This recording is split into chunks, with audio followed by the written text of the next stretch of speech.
Hello, hello. Hello, everyone. And welcome to yet another Gunpla stream. Today, we're gonna build this bad boy. Let's just try something.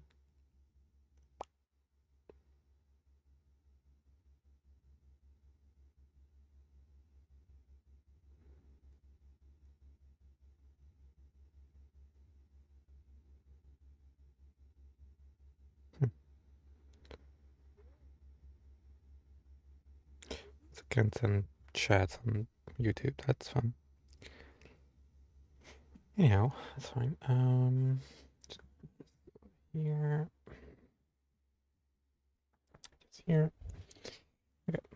So, today, we're gonna be building the Gouf 2.0, which is, a bit of fun. A bit of fun. I can close this, I can close that, and I need to put this on.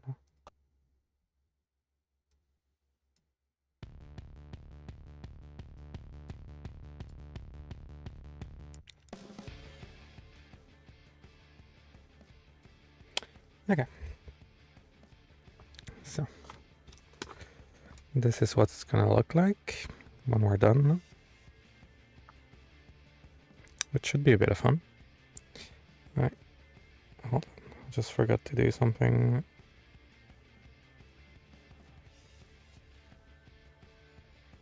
Oh, did I? Don't remember. Yeah, I did. Okay. Just making sure my light is set up properly. Okay. So, there are a couple of things that I'm not looking forward to in this. Notably,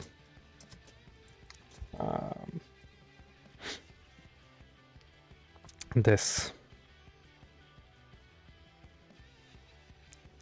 I'm not looking forward to those again. I'm sure it's gonna be fine, right? I'm sure it's gonna be fine. And then, if that's not enough, how about Pipes 2 Electric Boogaloo? It's gonna be a lot of fun. It's a lie, it's gonna be a pain in the ass.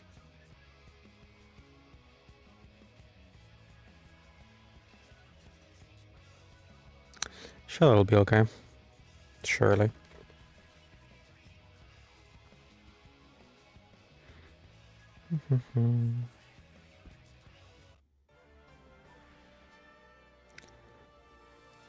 Okay, let's see. Let's get started then, shall we?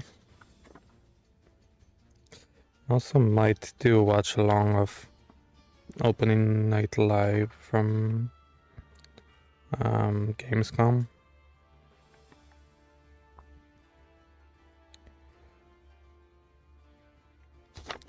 So we can see the news on Hollow Knight. Surely it's gonna happen today, right? Alright.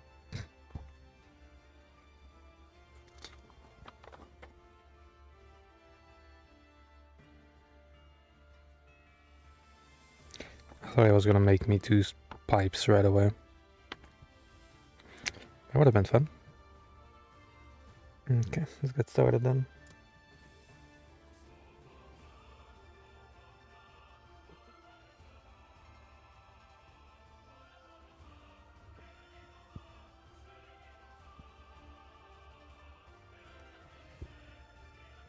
Good morning, Lena.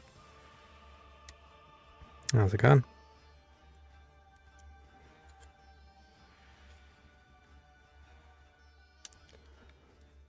Is this gunplay day for you too? Or do you don't have a build for today?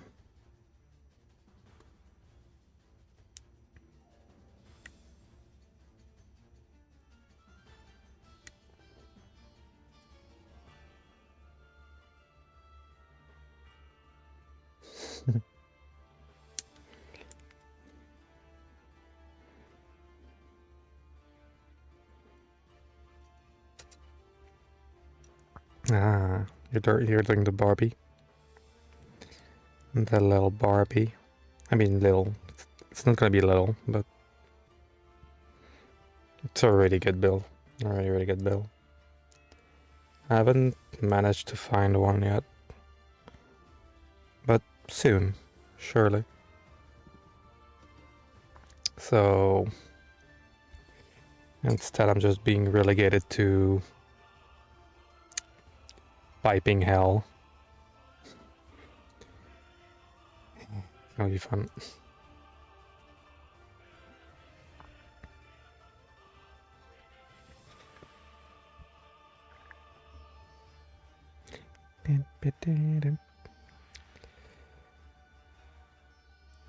And I feel like Master Grade would probably take you like 2 sessions, maybe 3 to build, especially if you're not used to it, but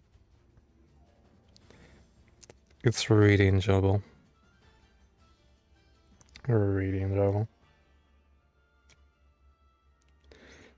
As long as you don't, stream the whole process in a single day like a degen, like me. Oh. I mean, having no backlog is both liberating and stressful at the same time. Because you have a whole world of possibilities for you now. And you're like, what do I buy? What next? Because, I mean, if you get the Master Grade Barbie, you could move on to the Vidar afterwards. But that's another one that's hard to find at the moment, so depends.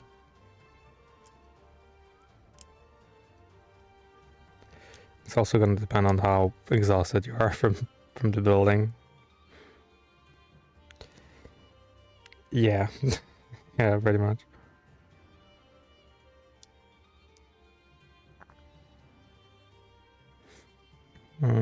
Which was it again?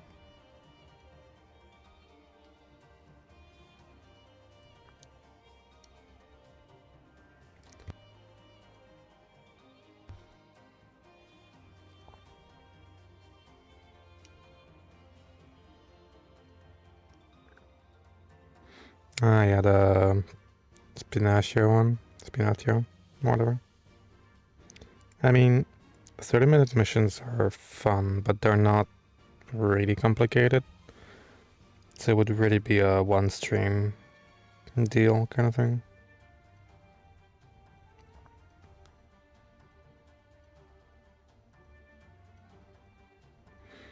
But yeah, it could be like you could save that for like a day where you don't, yeah, where you need a bit of a breather and something a bit more chill.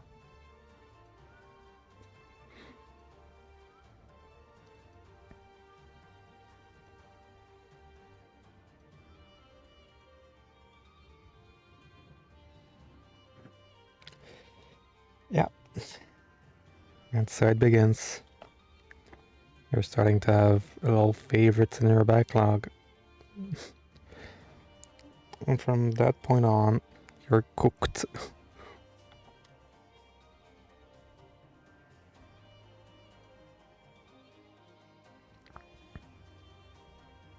Yeah. I have a few of those in my backlog. Like, I still have some high grades, which I don't really do high grades anymore. Because, yeah, I'm so used to my big boy master grades.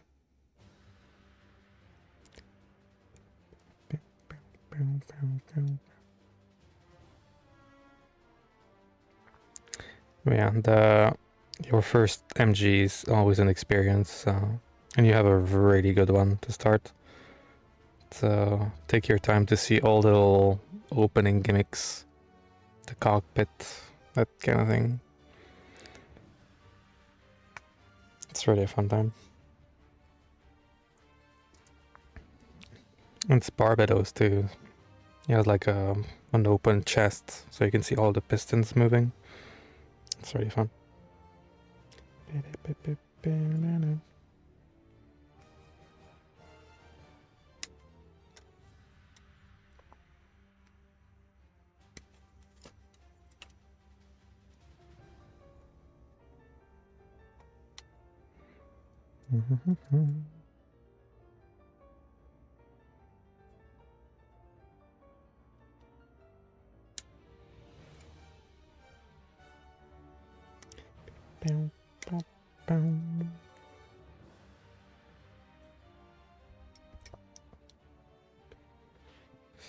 Speaking of cockpit.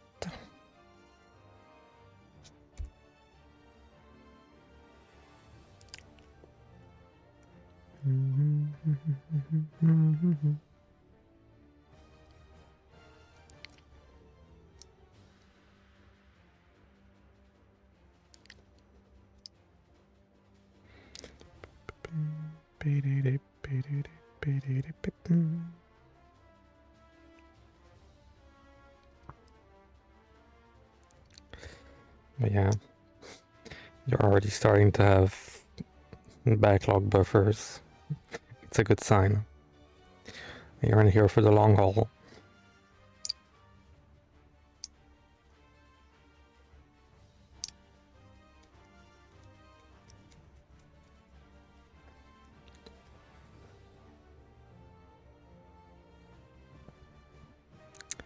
And now you just have to figure out what you want to buy next. Yeah. Once you fall in the rabbit hole, you're stuck in here. C10. Oh, he's just a little guy.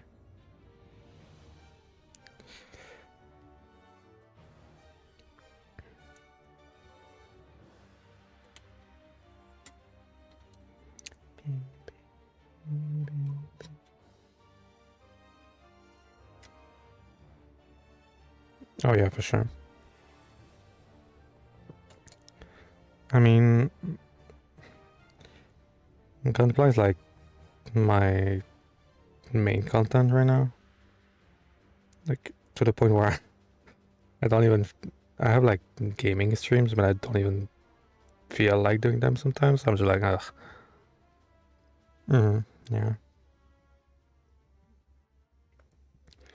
Yeah, it's really just relaxing. It's basically um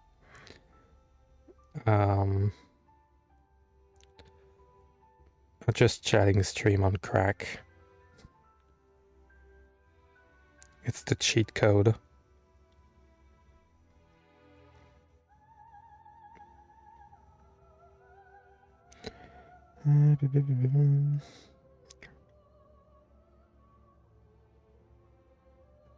Yeah, for sure. That's for sure.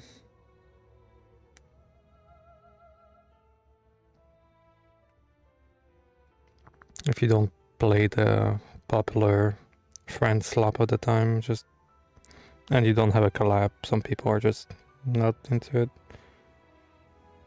Yeah, for sure.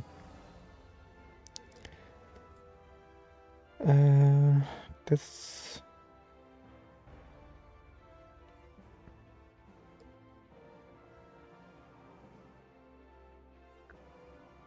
Yeah, for sure. I mean, that's what I used to do. Because this is not my first time, like, streaming. I've only been at this for, like, a year on this account. But I've been doing this before. And I was only a gaming channel. And it was a bit hell, to be honest. Here's the little guy in his little cockpit.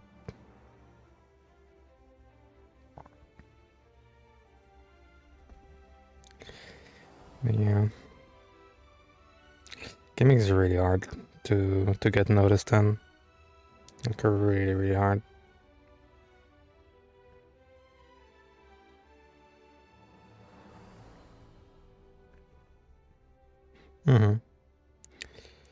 With with games, it's really more about. It really depends more on collabs and stuff when it comes to gaming, I feel. If you want to get noticed, I mean. Because if you don't have a good network and just, people you can... if you don't, if you struggle to make new people to work, yeah, I don't really collab much. Like, I have to know the person before I collab. Like, I actually know them. And, yeah, we need to talk before. Like, I think I only had like 2 collab partners in total in the span of a year. I'm like, yeah, pretty much. Where do you go?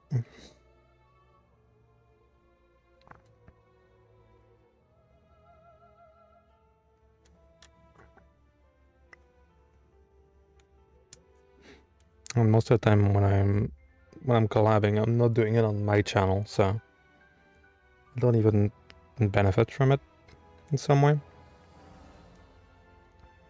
So for me, it's just more having fun with friends, and if people notice me because of it, sure. But it's not the main goal. That makes sense.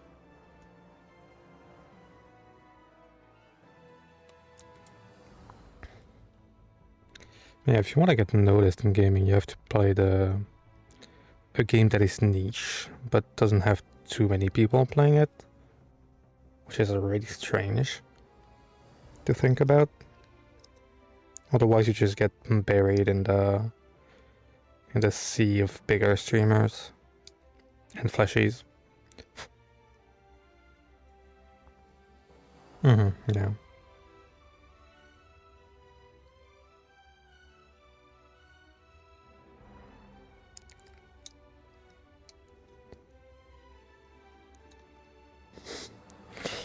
Yeah, this was really a game that popped off in like, I don't know, last year. And just people stopped playing it right away. I'm like, okay.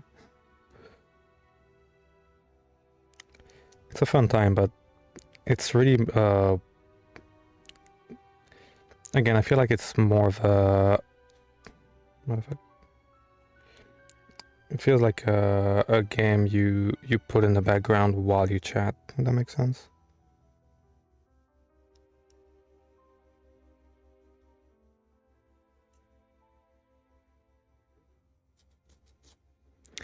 Oh, yeah, there's that too, I guess. I guess there's that thing too, I guess. Yeah, that's right. Kind of forgot about that.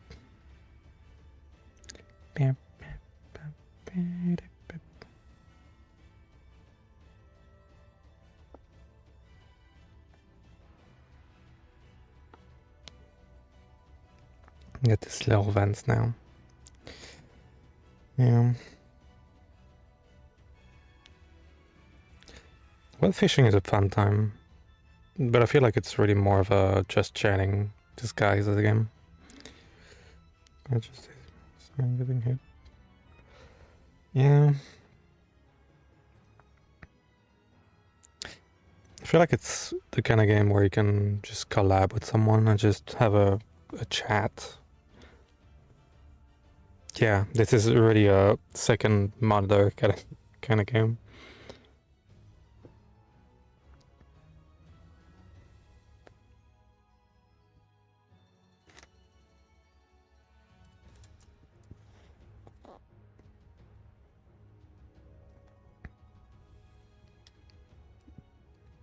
Oh yeah. We're just full RNG, you have to get all the little crowns and shit. Yeah. Yeah.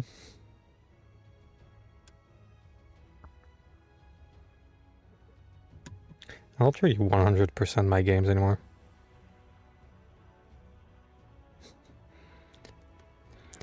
Careful, glistening leads. Lots of web fishing. Your prayers have been heard. You can go on the game now and you'll get one. Trust.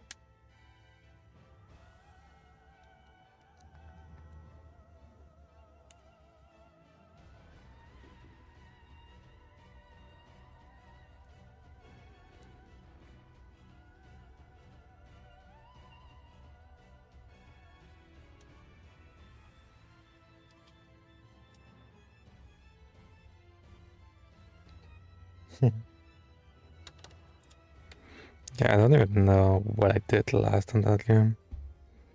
I just remember going to the void and just, you know, fishing there for an hour. And just chilling. Head empty. No thoughts. Just fishing.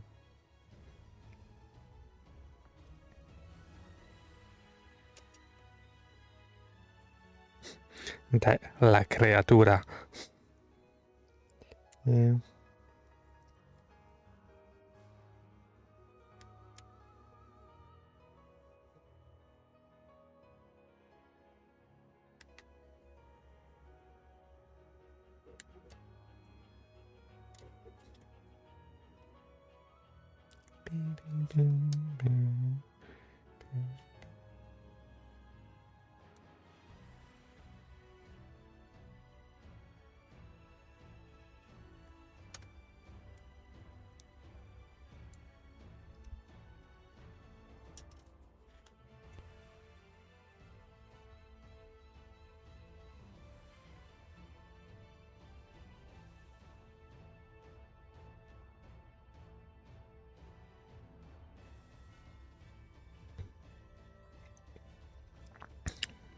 Yeah. Feels like it's been a while since I played web fishing. But yeah, it's really a kind of game you have to play when while you're doing something else or watching something else, I feel. Otherwise, whatever's left of your brain is getting sucked into the game. You're like, ugh. You're really just tunnel vision it.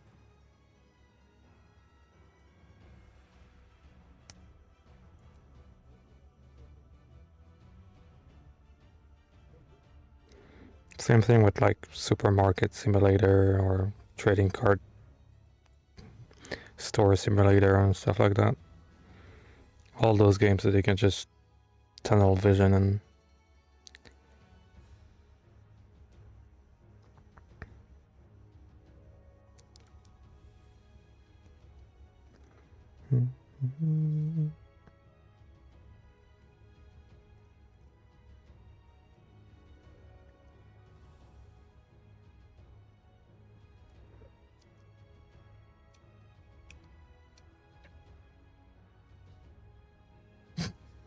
there you go.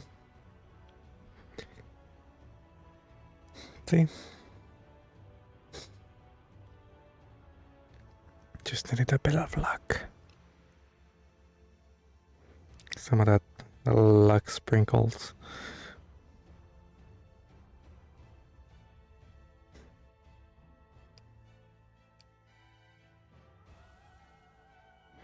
It's time to go shiny hunting now. Oh yeah.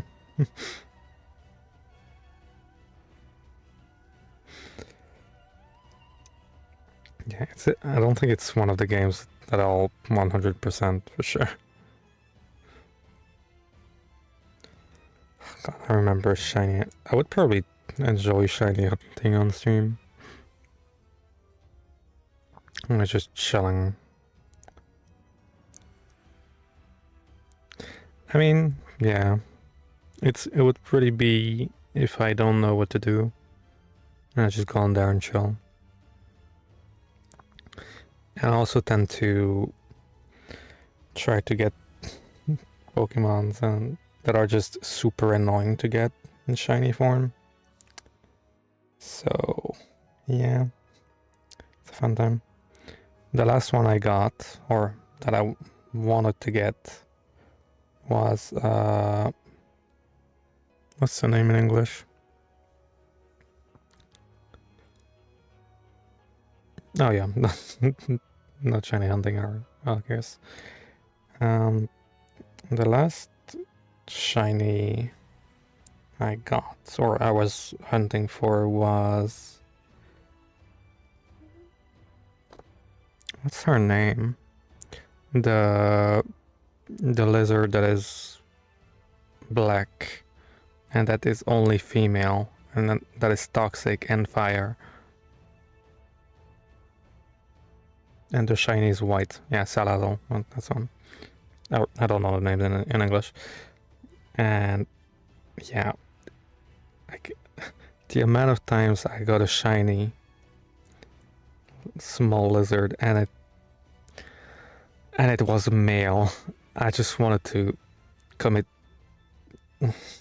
I just wanted to commit Sudoku, like on the spot. It was so annoying.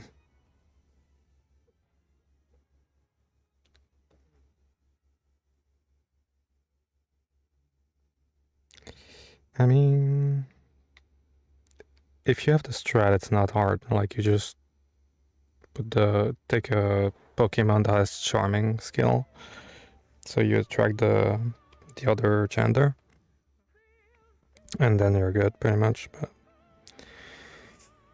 you still have, there's still an element of luck involved, sadly.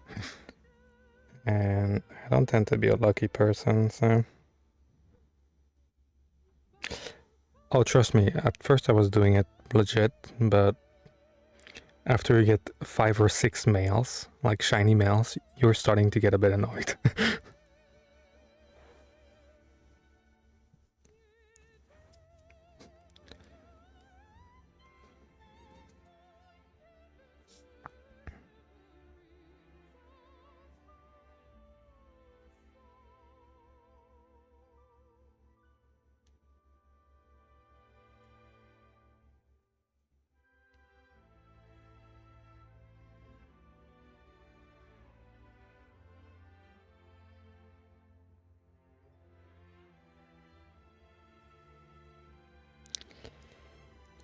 I should probably hook up my Switch at some point, so I could stream it.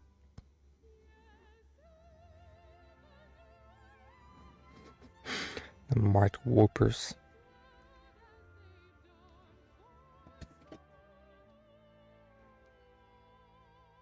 Something fell. I don't know what it was, but something fell.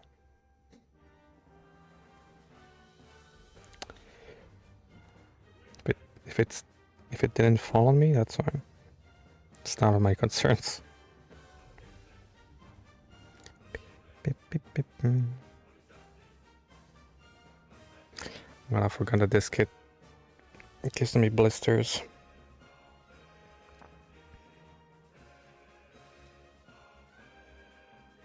It's already starting.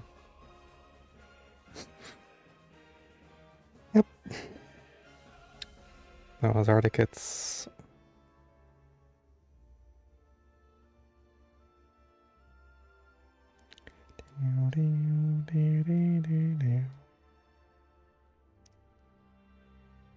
Yeah, we're fine.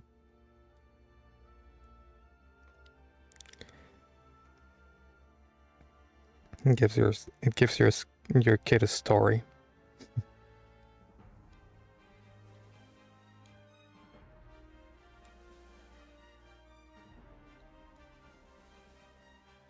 Um, Where is it? Interesting.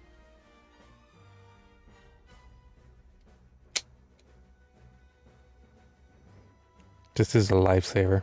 It costs like $4, but goddamn, it's so useful. I don't know why they went the thug knife spring locked knife route, but yeah, the metal ones are the one you need. I don't know why they have a plastic one. That thing could should snap in there and make it even worse. Man. Yeah, pretty much.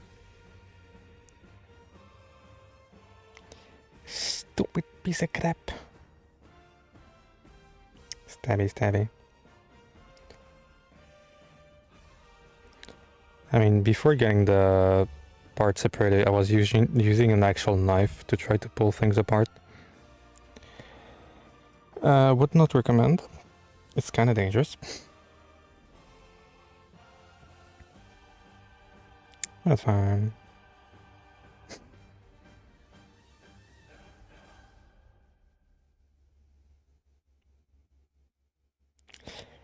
I mean, the fact that I still have it next to me just, you know, proves that I'm not lying. I just got the part separated last week, so yeah. It's amazing what you can find on the AliExpress for $4.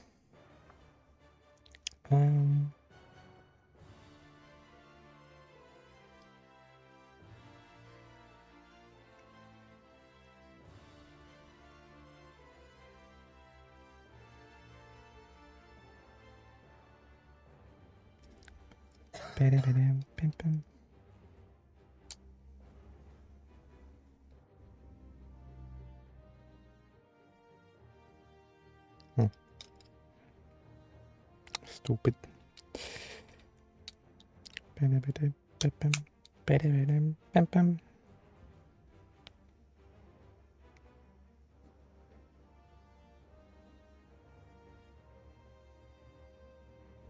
Not too shabby.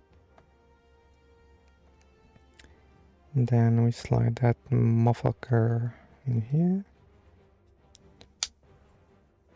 Gives it a nice little click. And a bit of a nap crunch. If I can manage. Yeah. Yeah. I feel like you're like, oh, I'm gonna get the 100% today, and then you realize you have one little thing that's still not done, and you're like,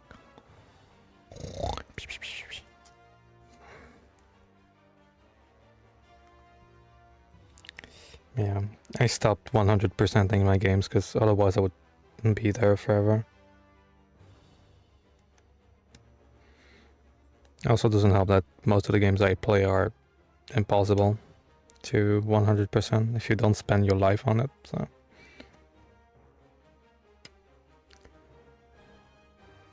Yeah.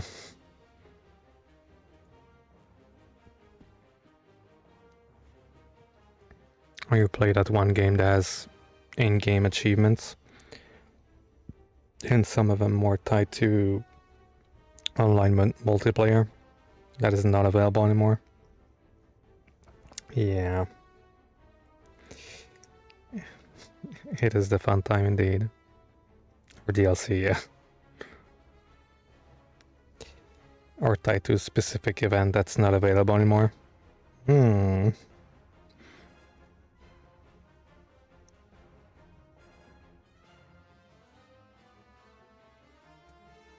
bam. Oh yeah. I remember having to log in on Muse Dash on April Fools because you have a specific achievement that day. It was so annoying.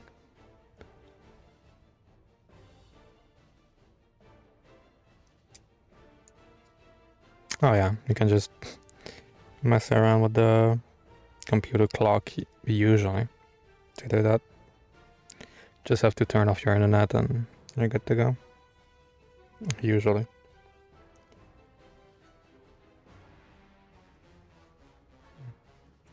That's a shiny sword. Yeah, damn.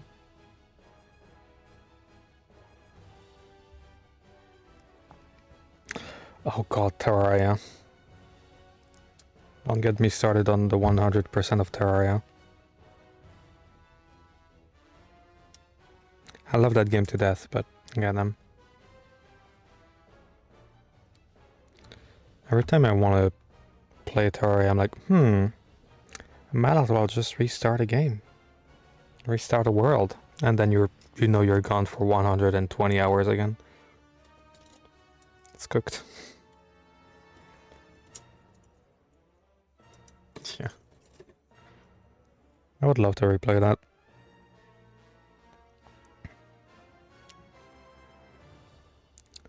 Maybe I could just like set up a collab at some point and just have a world with someone. I don't know.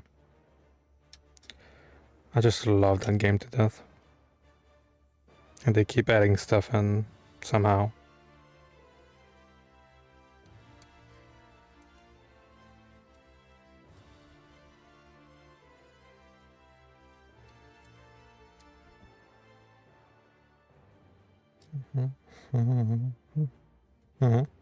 Yeah.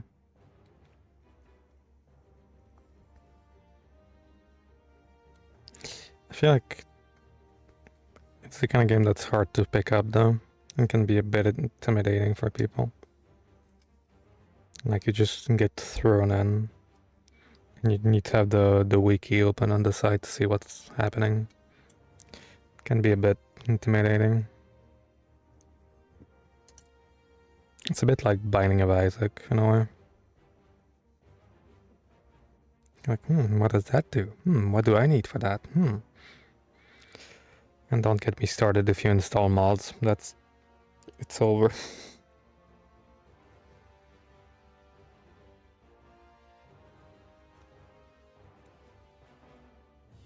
Yeah. I love that game to death, but even I, who played like 300 hours, I need to go back to the wiki every time I replay because I'm like, what do I do? What do I need? It's been a while since I haven't played. How many hours do I have on there, actually? Pity-doo.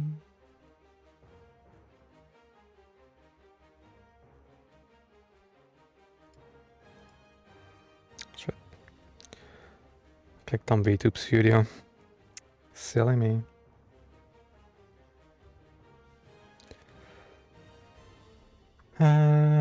Terraria. Favorites.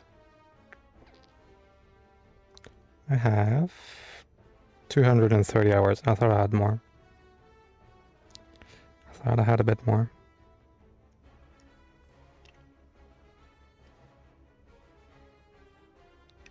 Though to be fair, I played on 2 accounts, so I probably have more than that.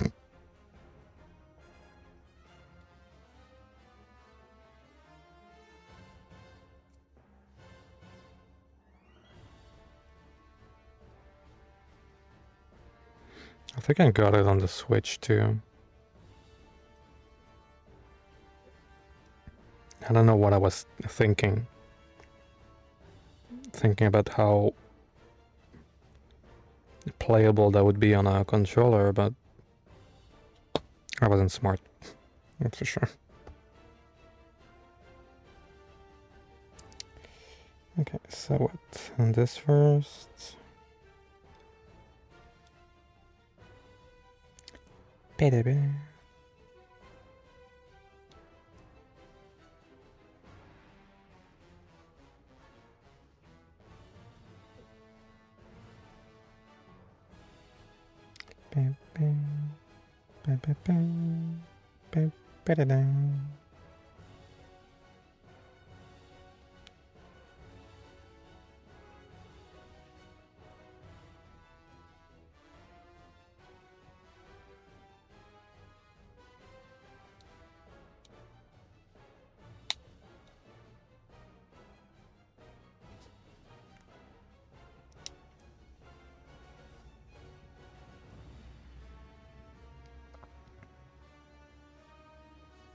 Wow.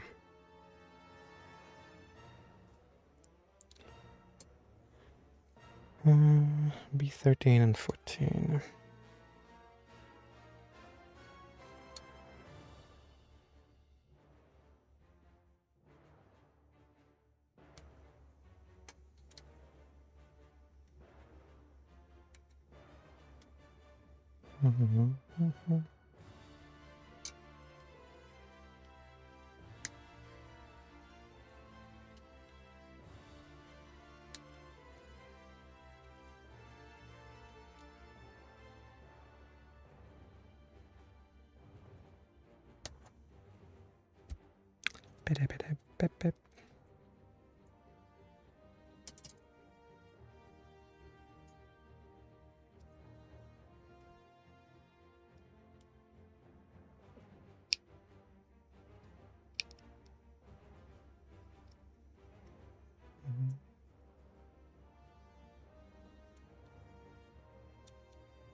I also finally got my light box.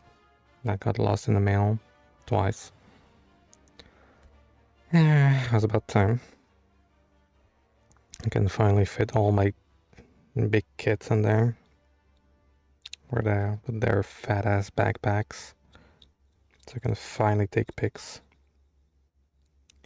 And my light box.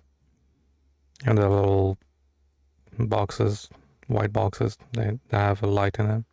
So you can take pictures of items.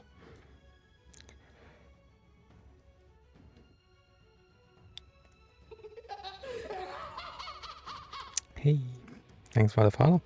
Welcome on. Welcome on in. You was good. Not much. Just building a totally Zaku. Nah, that's a Zaku. That's a blue Zaku. Of course. Yeah. It's our big boy Gouf. Regular, not custom.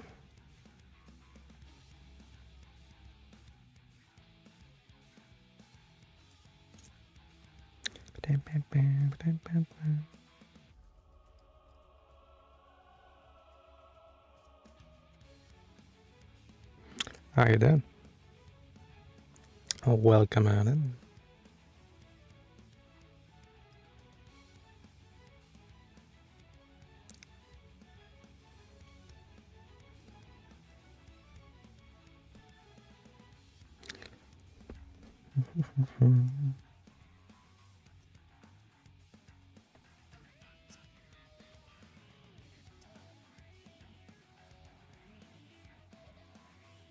Okay, the only problem is a lot of those parts are kind of dark. That's a bit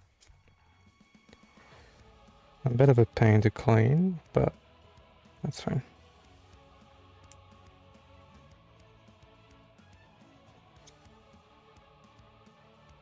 I'll clean it up before I put a flat coat on there anyhow.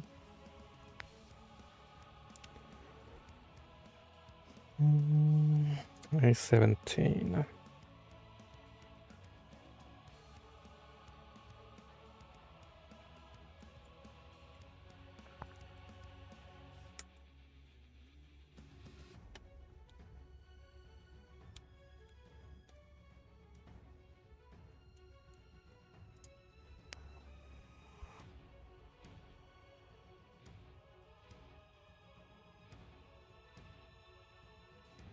Just don't mind me just checking the reflection of the nippers to make sure I don't dox myself.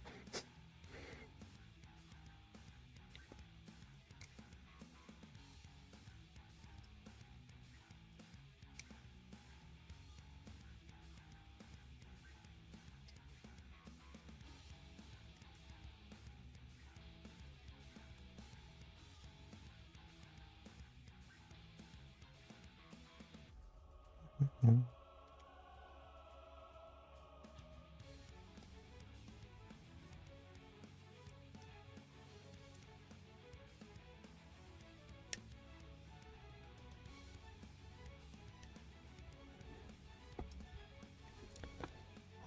Ba-ba-bum.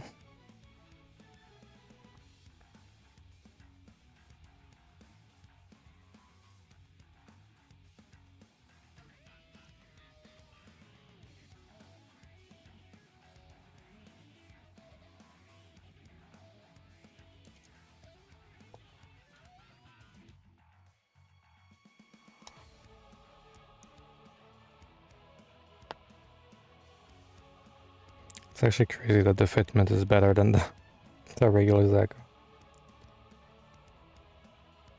Oh, I didn't claim this one. Damn it.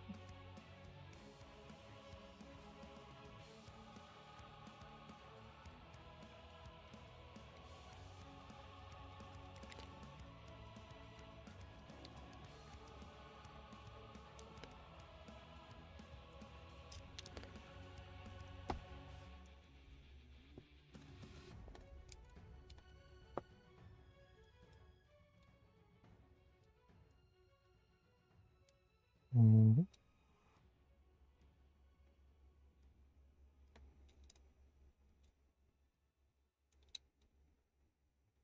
Come on, get in there.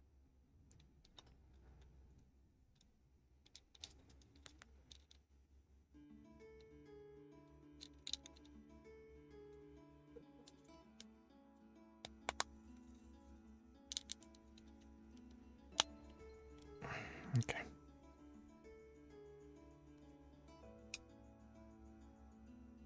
Come here.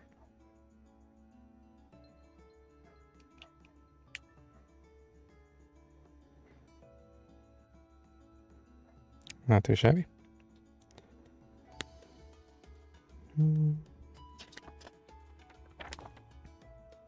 Oh, we're gonna have thrusters, which means I'm gonna have to break out the markers.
Okay.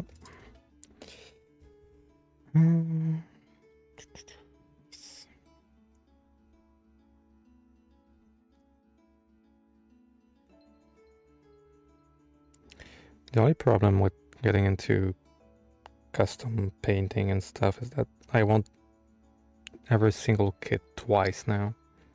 I have the original and a custom version. Upland creature of the void, listen to my call. Listen to our prayers as we dive deep down into depth. We call upon ye. You might get attacked by Cthulhu with incantations I do, but probably fine.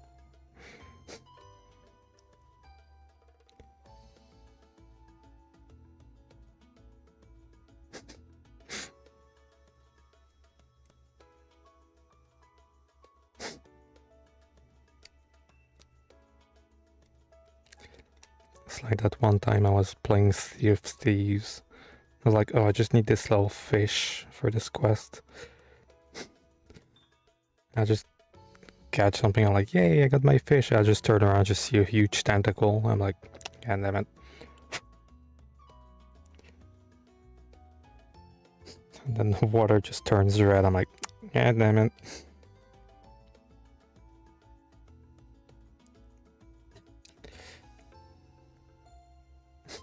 Yeah.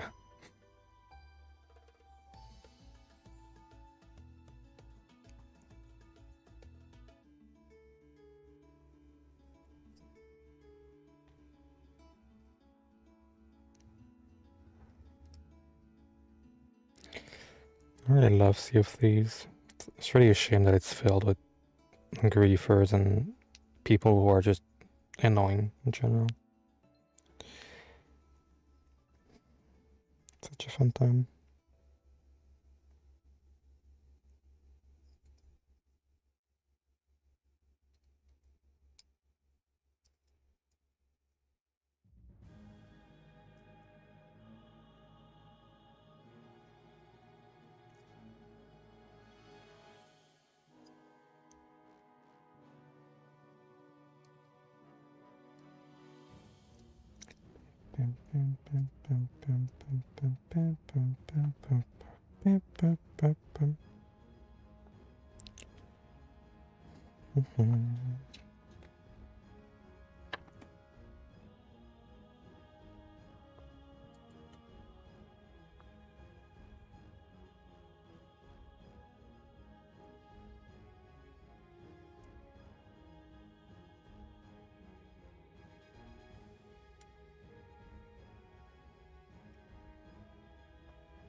I don't remember which color the thrusters are supposed to be.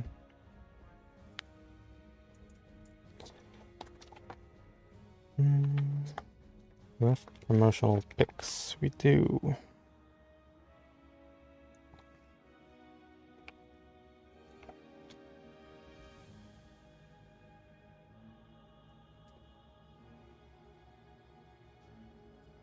Yeah,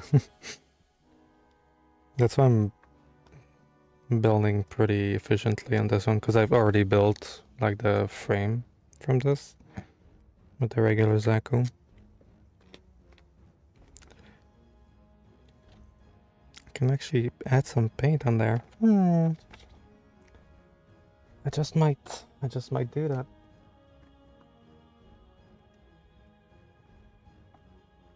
Get banned, nerd. Stupid bot.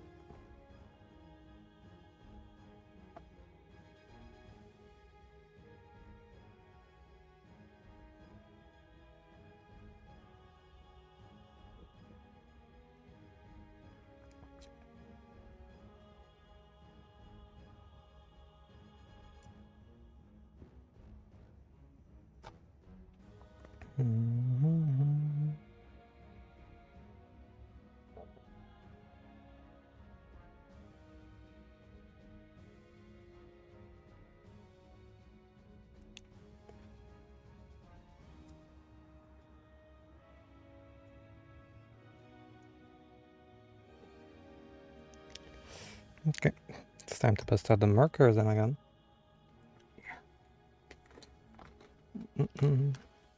As you can see, my box of naughty pleasures, aka paint, all the little fluorescent stuff. Wow.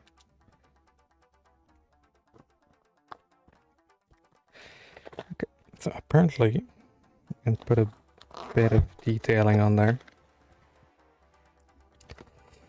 Might as well.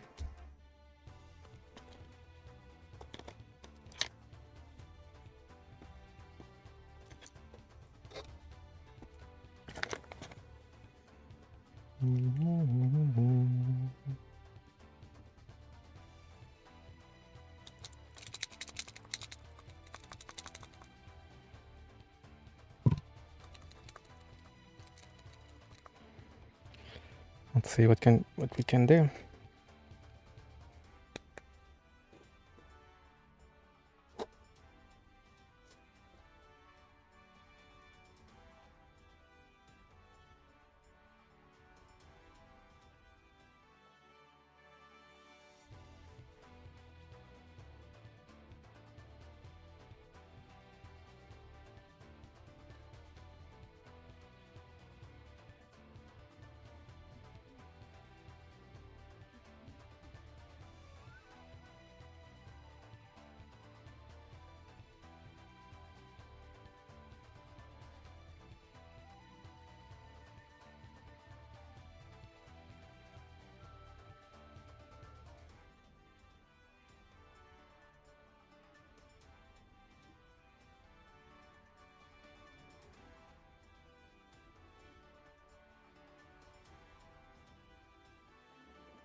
I'll be there in a second, just making sure I don't spill.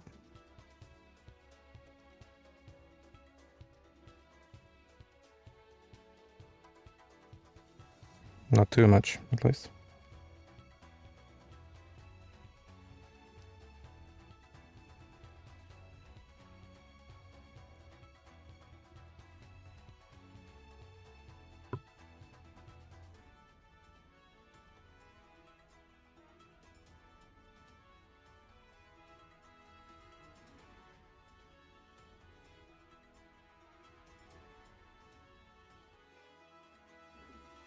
Okay.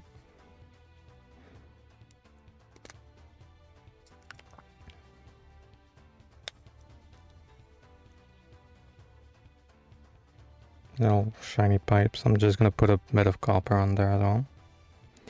In a sec.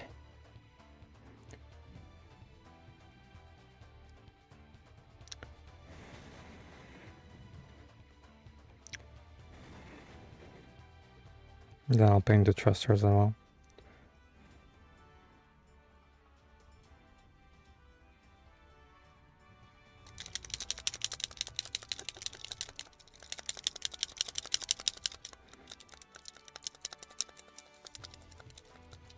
Best investment. We love shiny stuff here.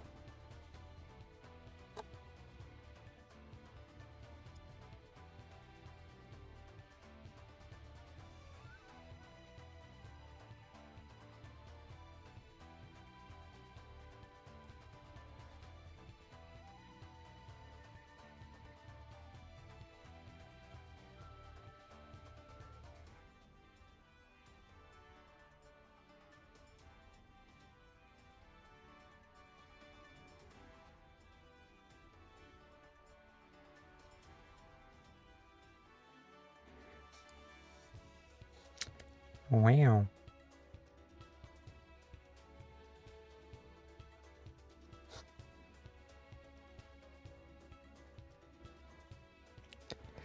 Yeah. Yeah. And that is yet another rabbit hole you don't want to get in it. I mean, you can. Just need to be prepared, I guess.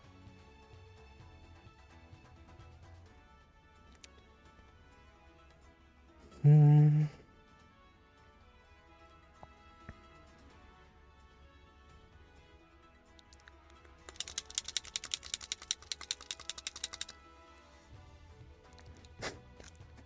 Oh, what a sweet cheeks. Not much.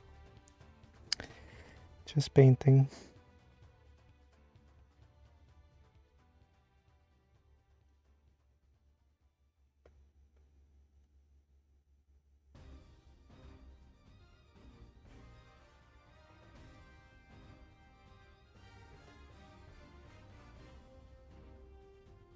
What about you? What's up?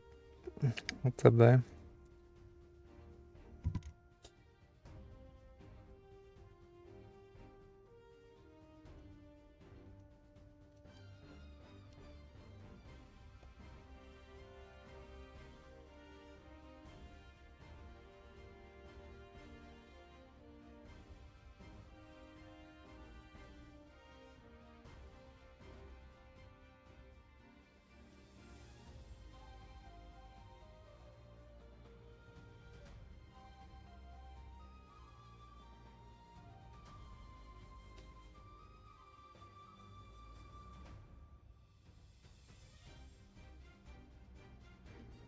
I'm doing alright.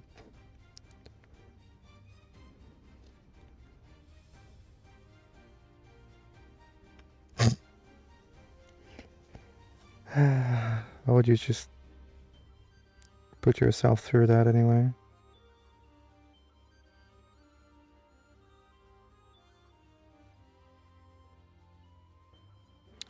What gave you that idea?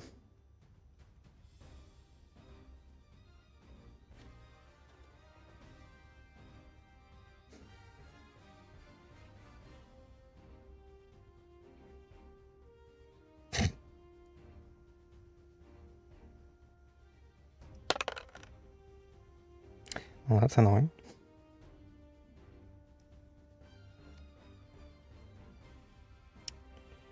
Damn it.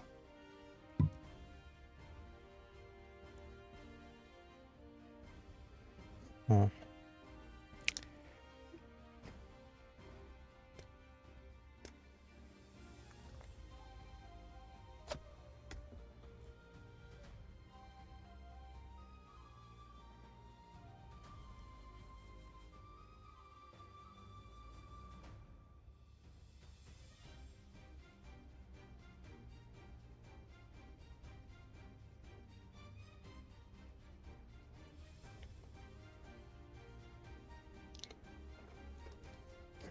I'm trying to manage to drag a buddy of mine down. So on top of going down a mentally unstable rabbit hole, you're bringing other people down with you. How bad the youth have fallen. I don't want to suffer alone. That's incredibly selfish. Goddamn.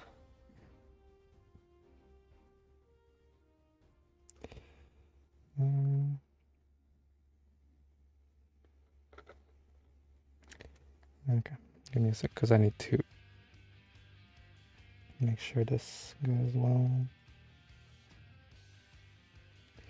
I was almost done painting a thruster and it just fell into the little box. All remainings of paint and whatnot. So I have to redo it, pretty much.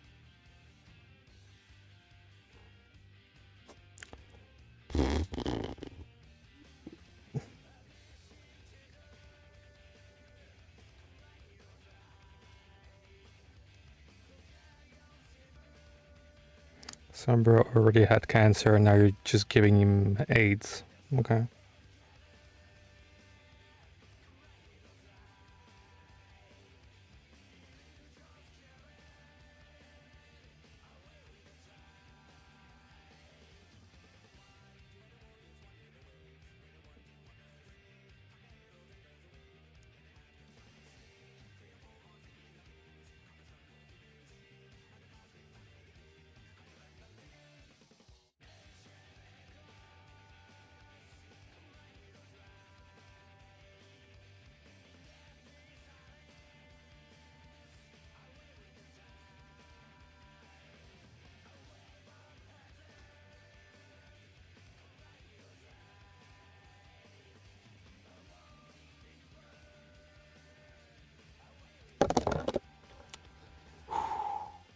Okay. This thruster is trying to piss me off. It fell a second time. Fuck it.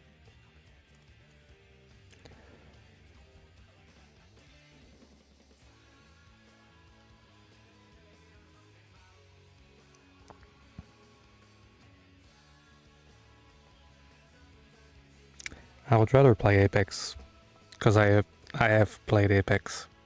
So I've played Apex for almost 2,000 hours. So I think my choice is done.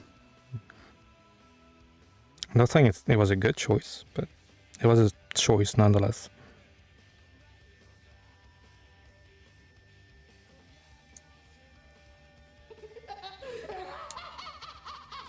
Thanks for the follow. Welcome in. Welcome on in.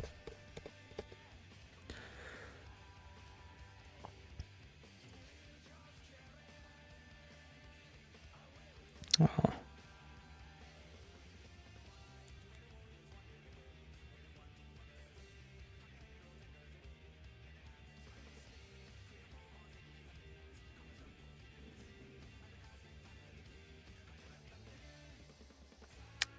That little thruster just fell twice and got all dirty.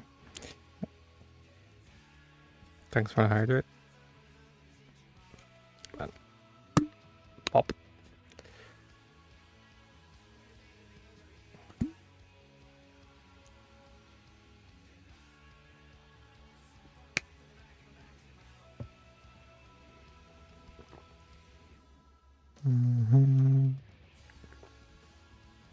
Okay.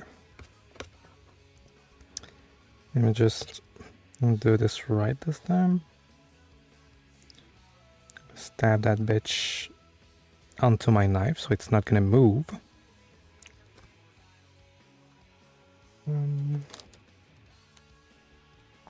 Okay. Again.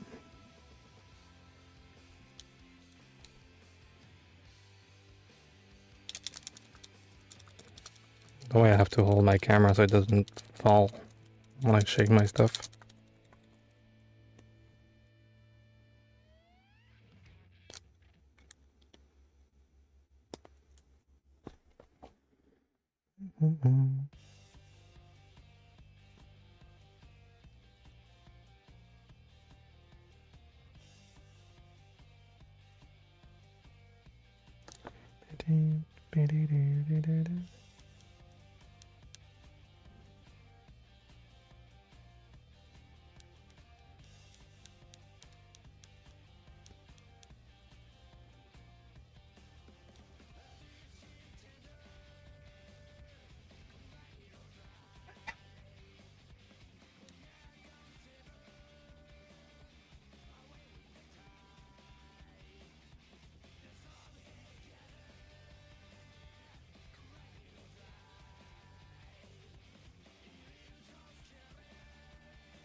Shiny boy.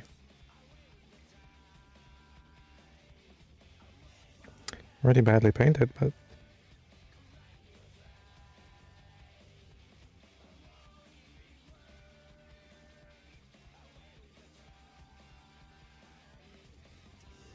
yeah.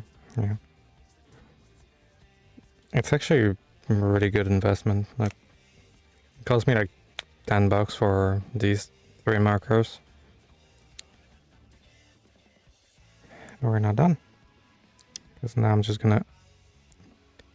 I mean, it's gonna be a lot smoother compared to this one, because this one fell off my knife. So, yeah. Now I'm just gonna put some copper on the inside. Alley-oop. It's fine.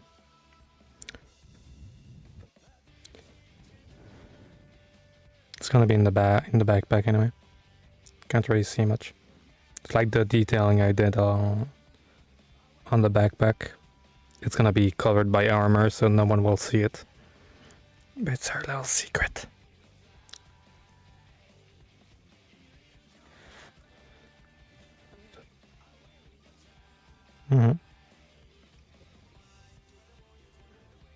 I know just how much work has been put in there.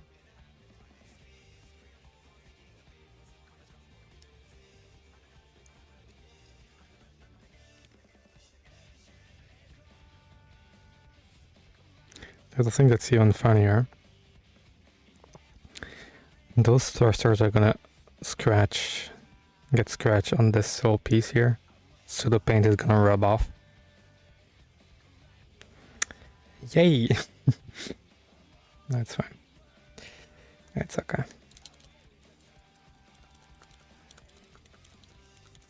It's just a flex at this point.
Probably should have put the metal part of the thruster in gold, but that's fine.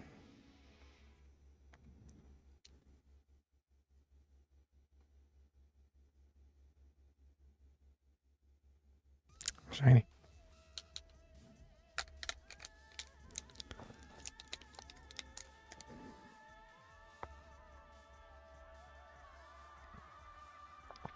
I really like the copper marker. Looks really good.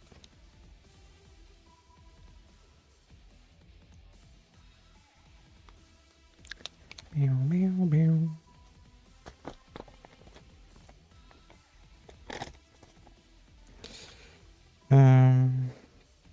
So where was I? So you're telling me that there's going to be a cover onto the thrusters?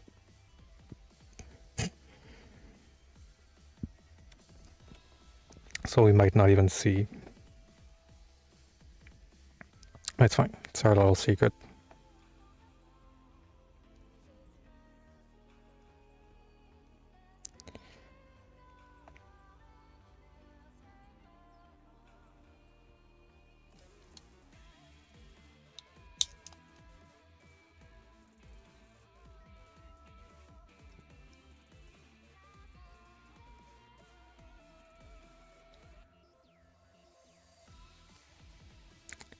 Bow, bow, bow, bow.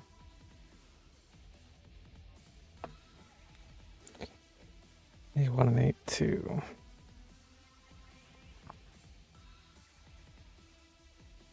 Bow, bow, bow.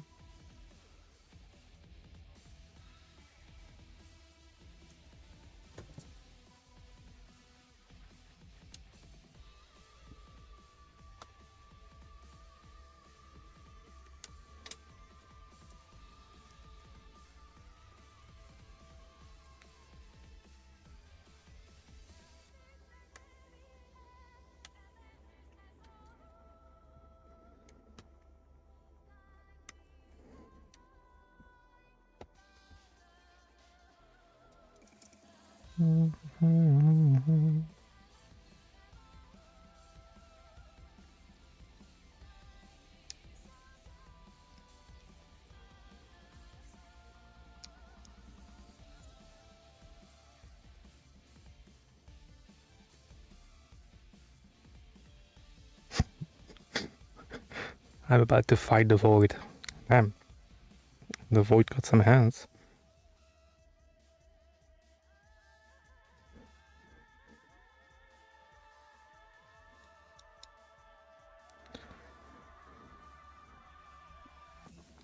I don't know how many hours I spent in the void, just chilling there.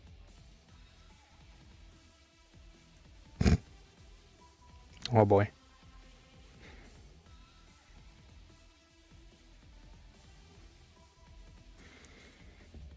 Proceeds to bark. Proceeds to slash bark. 66 hours. Yeah, damn. I think I have like 10 or 15 hours in total. Most of it was just in the void, just chilling with someone, just talking.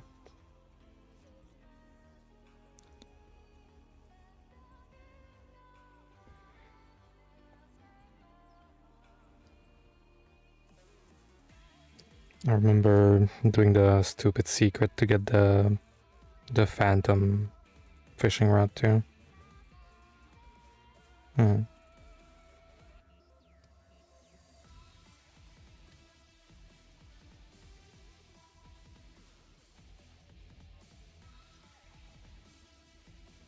Trying to find those stupid bones.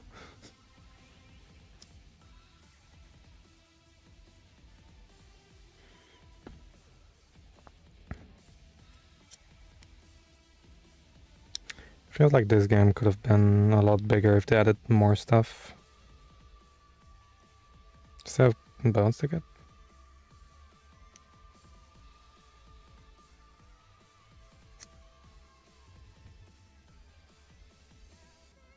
Oh, do you mean fishing bones? Or finding the bones in the on the map? Wait, I'm confusing it with something else. I think I'm confusing it with something else.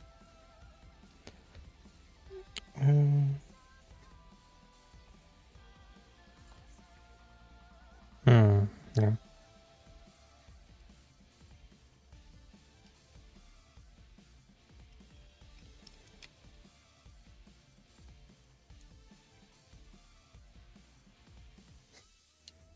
I got the fine bones.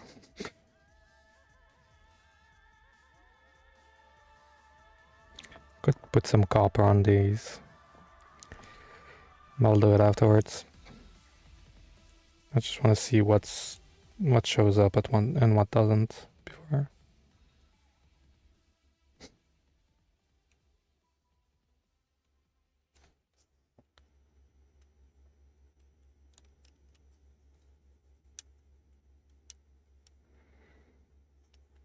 It still shows up, it's fine. Can still see the copper and you don't see the messed up chroming job. Perfect. Beep, beep, beep, beep. Beep, beep, beep, beep, beep, beep, beep.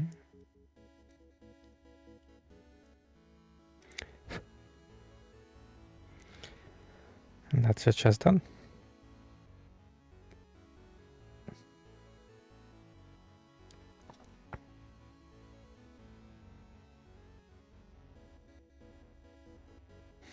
There's gonna be a lot of piping in about a minute. That's gonna be fun.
Could also put some fluorescent pink on the mono eye. But I might do that after stream to make sure I don't mess it up. Because that would be a shame. That would be a real shame.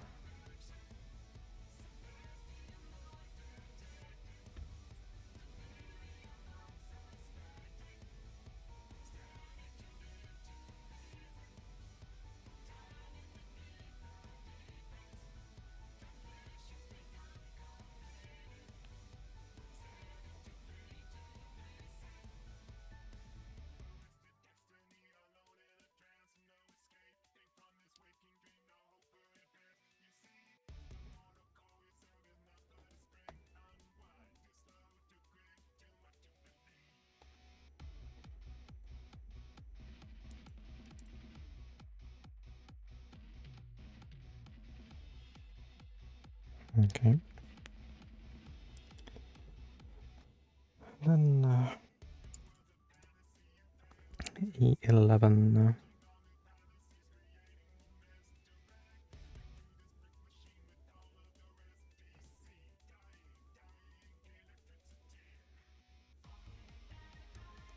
Still wondering why there's so much cat hair inside of the box. That's fine.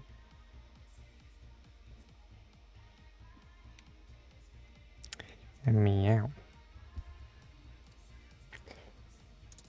That's fine. It's a normal kitten reaction. That's fine.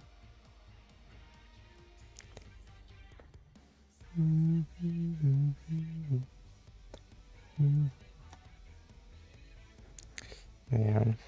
The fact that I pet my cat for like 10 minutes in a row just probably doesn't help. Probably have cat hair all over me. That's fine.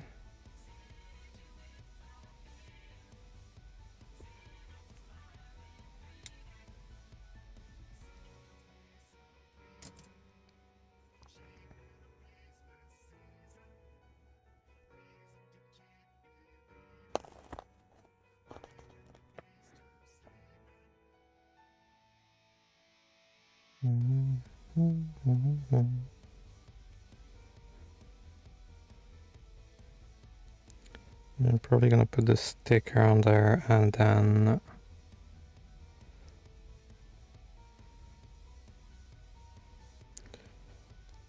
I'll put some fluorescent paint on top of it to make sure it sticks out enough.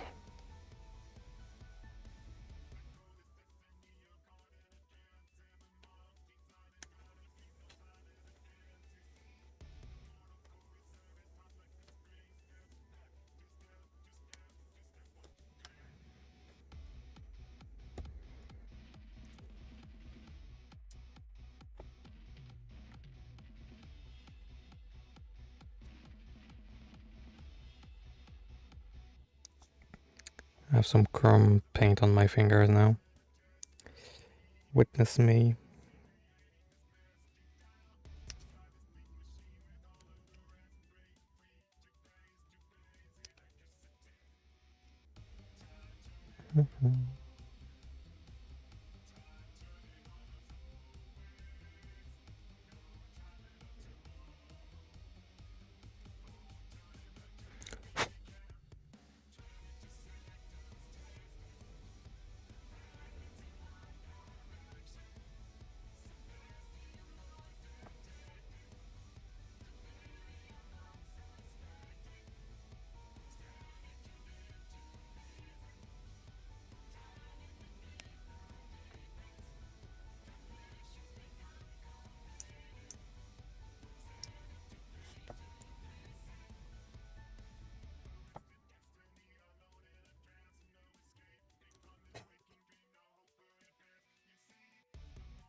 I just love this gimmick.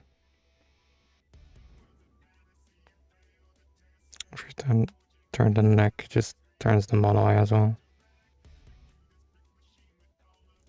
It's really fun.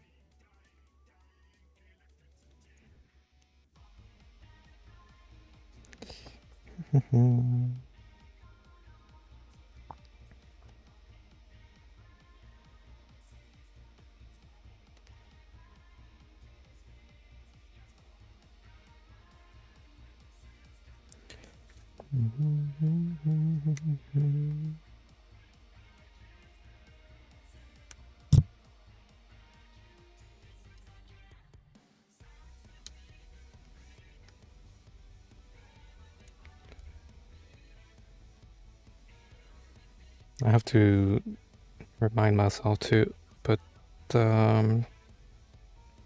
opening night live around 7:30.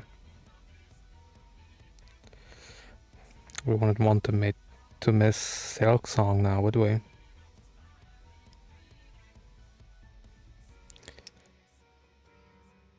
It is almost a Zaku. Almost.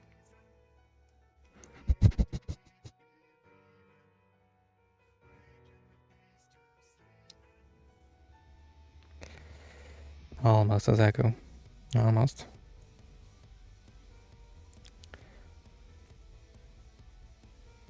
But also allegedly not a Zaku.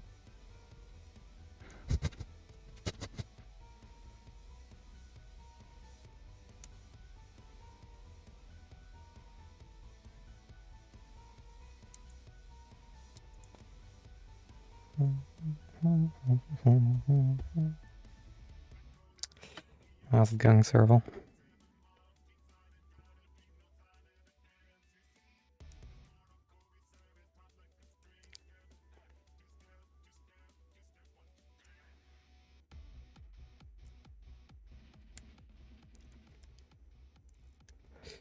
How's it going on this fine Tuesday? Yeah. I'll pray for Ocelot. I was wondering why the fuck you were sniffing in the mic.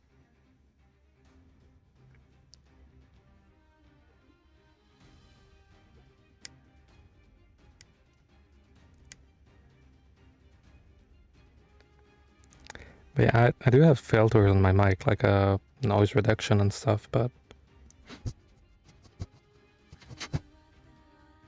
still works. Yeah. That's not good. Like, there's a big thing here. It's annoying.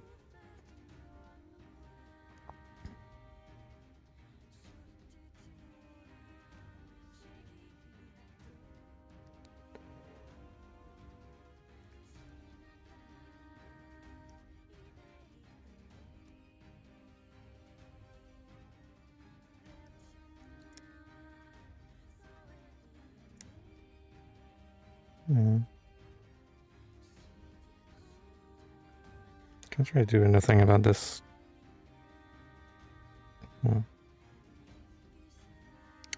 It's probably fine, right?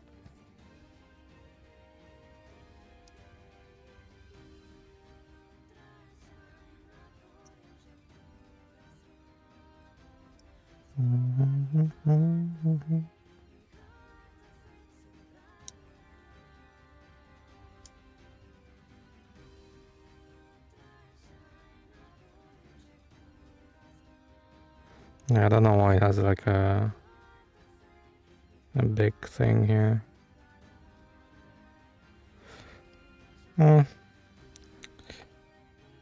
It's fine. I'll just make a broken visor, maybe, I don't know.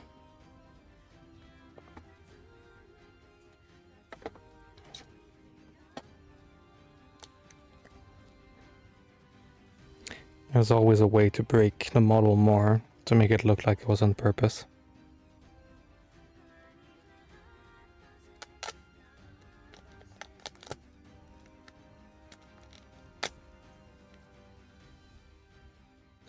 Battle damage. Weathering. Gotta weather that bitch.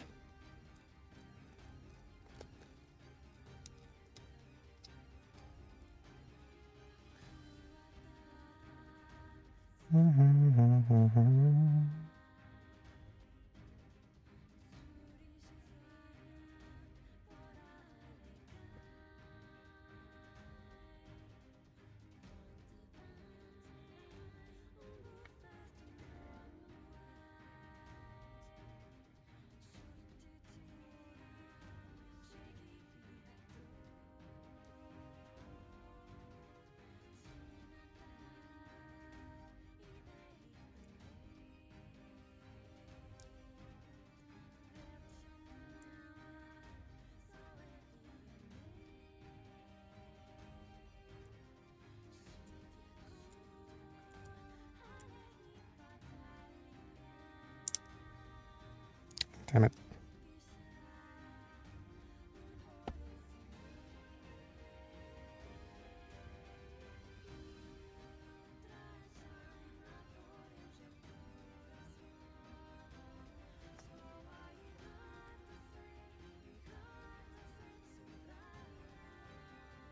Yeah, I'm definitely gonna put some pink paint on there.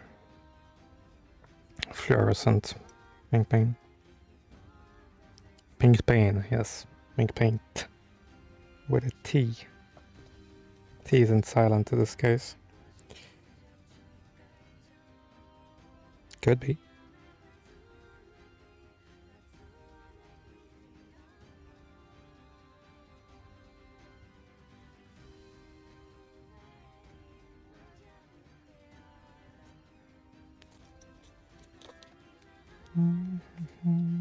There's a lot of dry transfers. Yeah.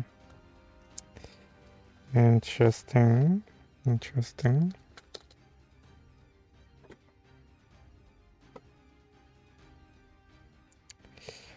Um,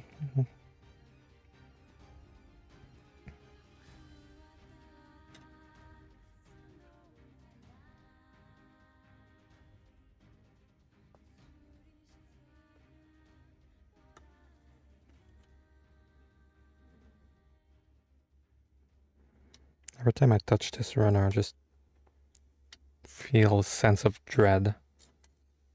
Especially this.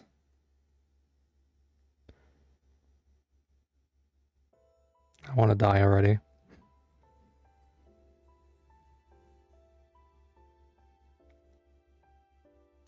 In Minecraft.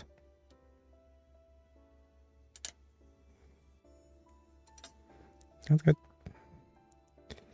Have fun fishing and prepping for stream, I'm guessing.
We do a lot of flying pieces for hours here.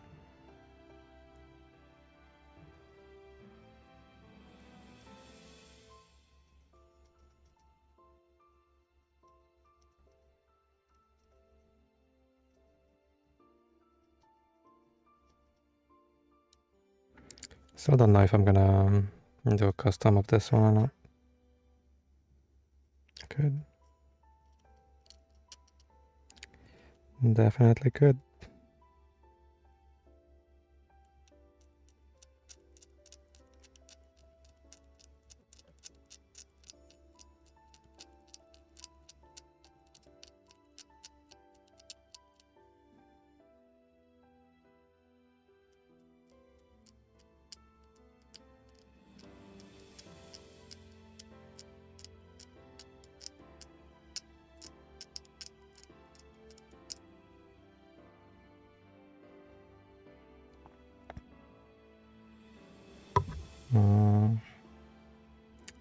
Because I don't know why it has like this huge nub mark here, stress mark. Can't manage to get rid of it for some reason.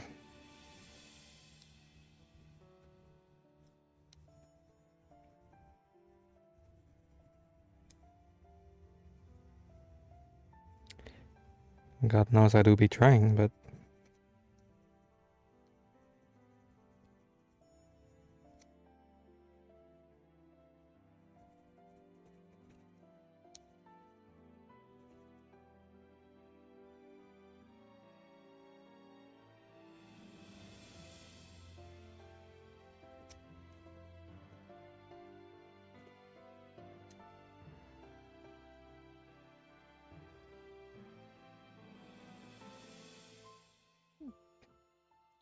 Close enough, I guess, but yeah, I'll probably do a bit of weathering over that area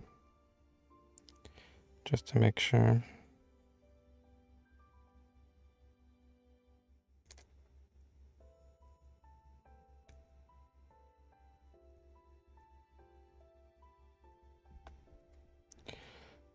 I have to see how it looks after flat coat first. And then from there I'll just see what I'm gonna do.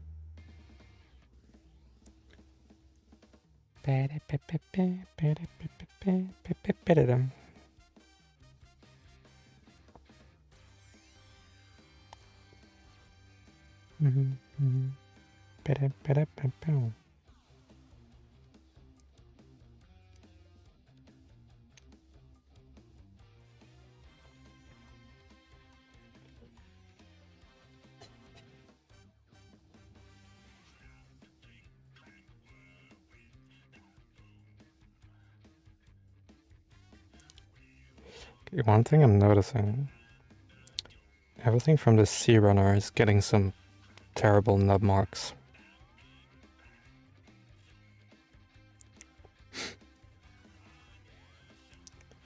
And there might be all the pipes on the Sea Runner. I'm not saying the sense of dread is intensifying, but it very well may be.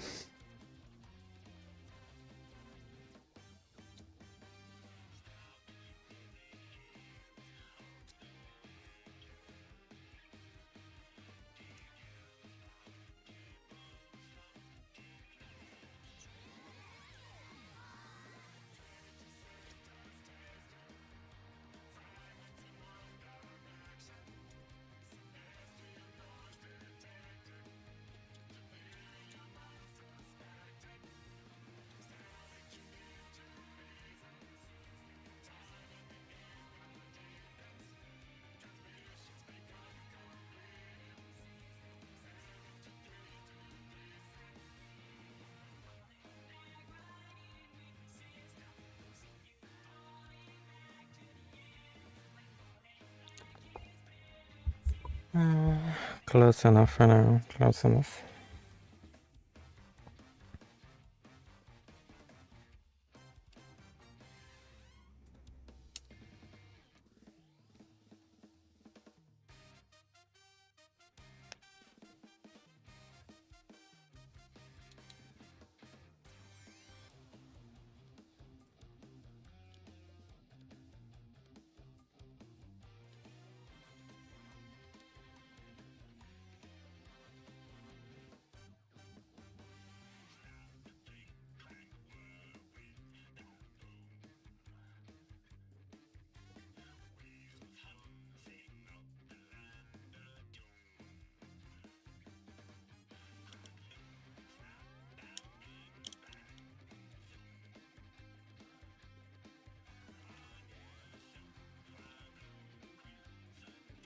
I probably have to do some weathering on the top of the helmet, like here.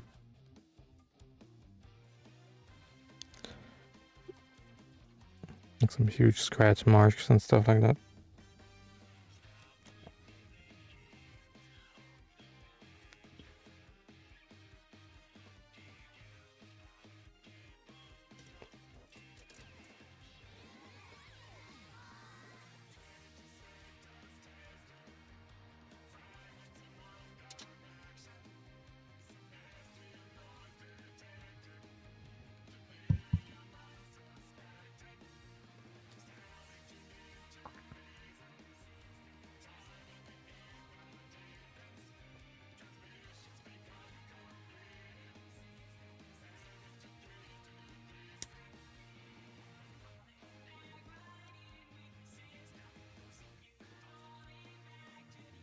Mm.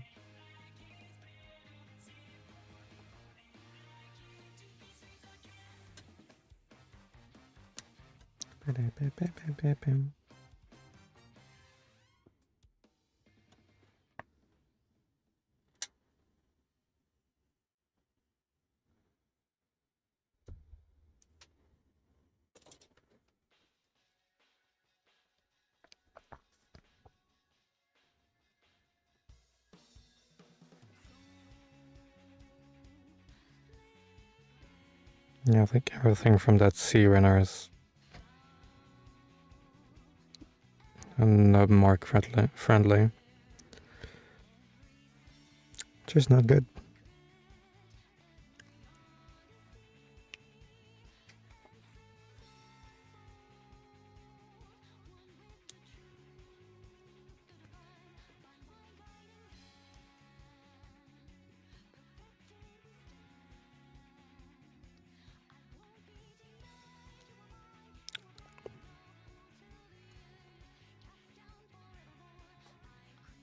Mm-hmm.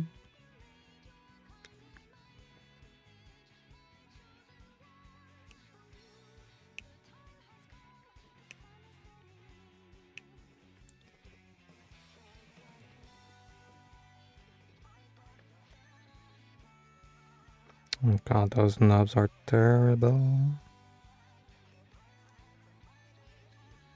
They're on some tiny pieces, so it would be tough to file too.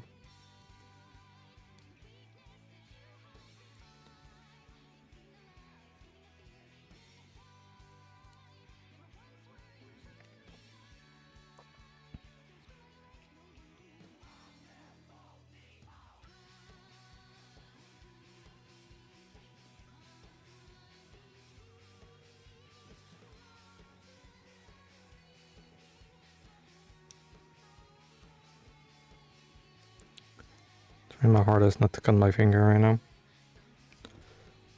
Cause I'm already playing with a tiny little piece.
Okay, have fun with the work.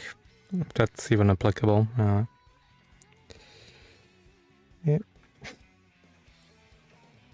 I'll try to have fun without you. One last step for the way.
Long Trump.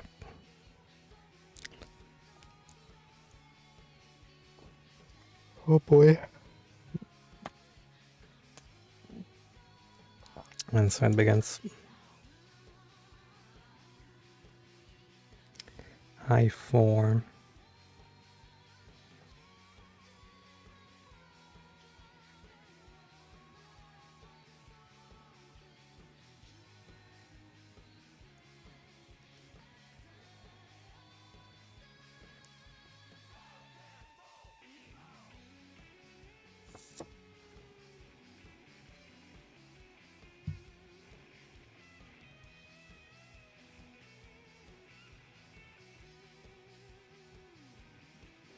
Hold on, let me just translate what it says, because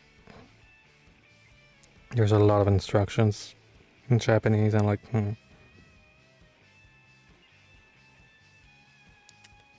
Translate net bitch.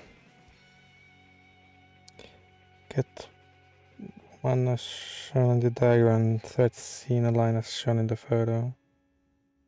Pay attention to the orientation of D and C.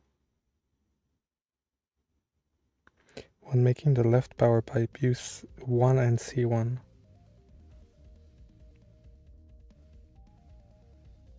Huh? Okay. Whatever you say, buddy. I have no clue what it said.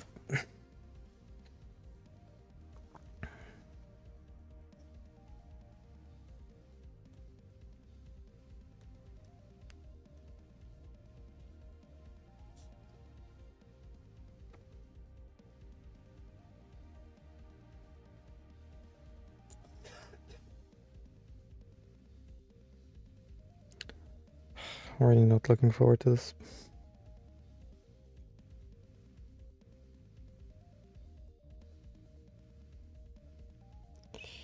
I4 and C11. Right, no, I4 C12.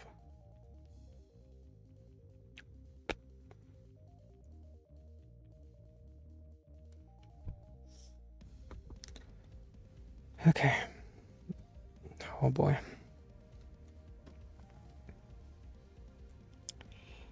How many do I need? 13.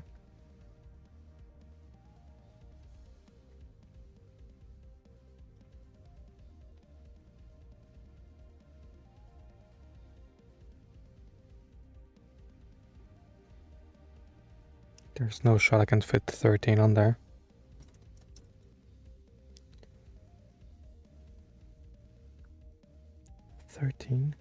Look.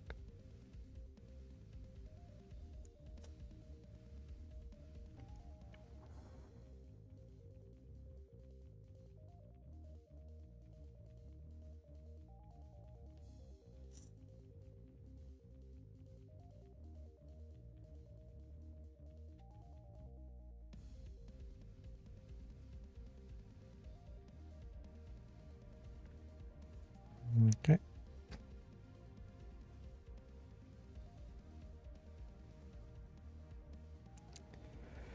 Yeah, we're gonna be here for a while.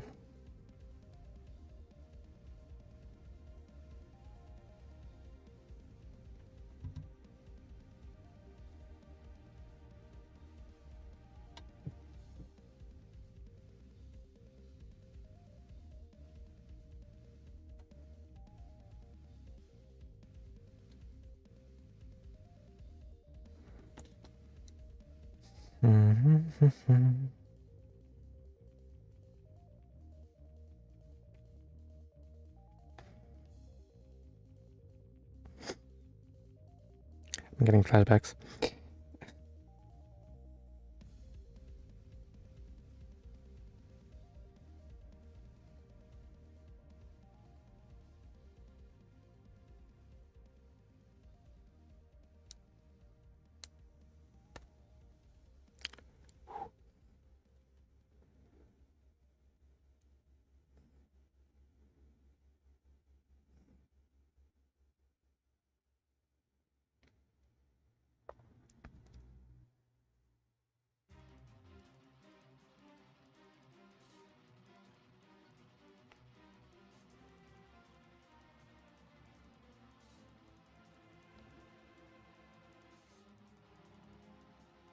Okay, that is one.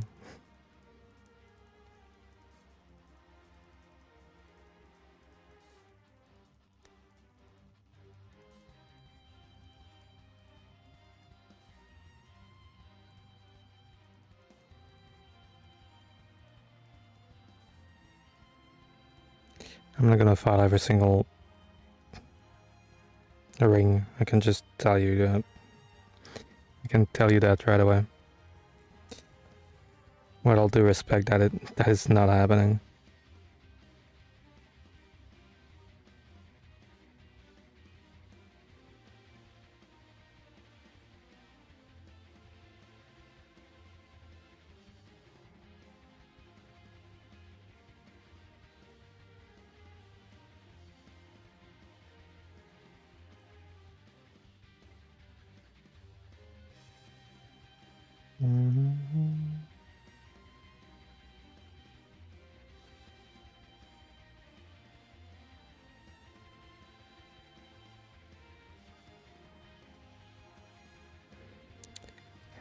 So that is 5. I need 8 more of those. Okay. No.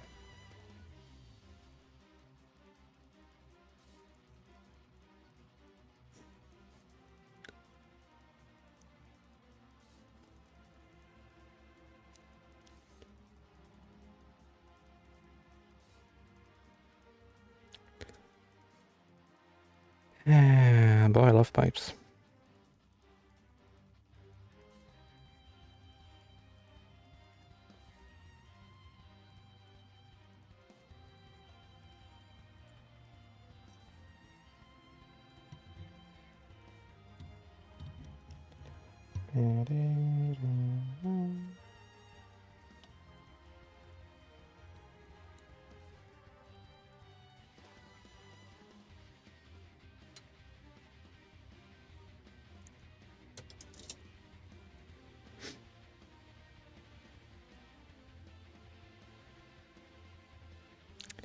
It is such a pain.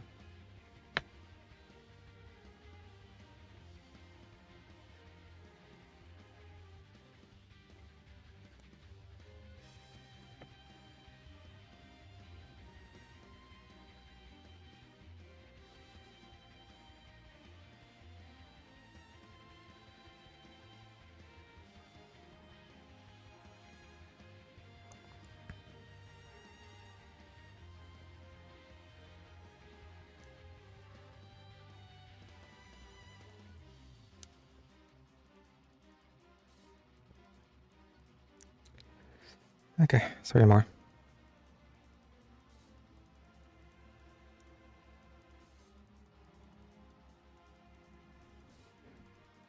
This is what we have right now.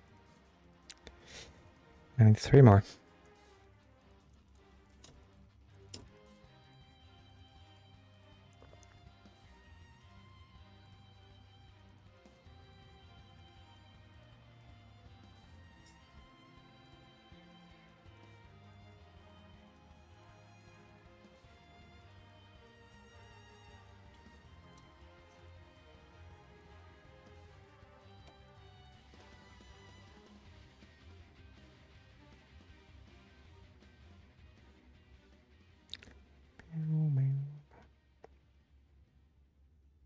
Okay.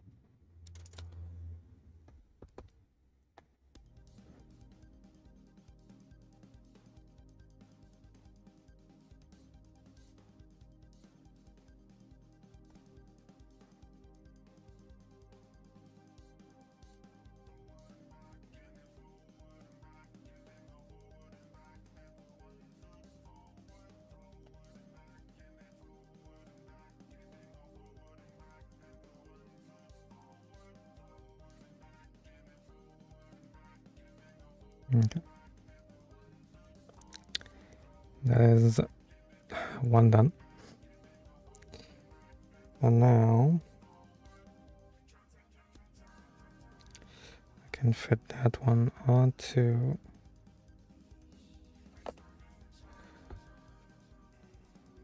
I was gonna say the Zaku. Cooked. Onto the Gouf.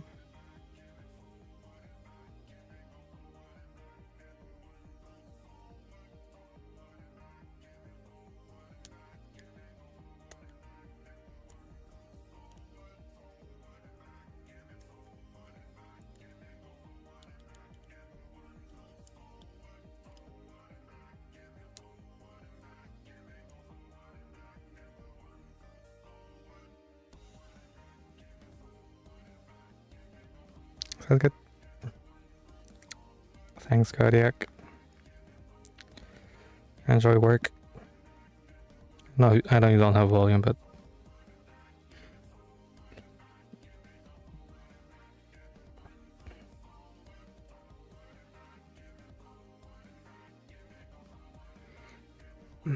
okay. Second one now.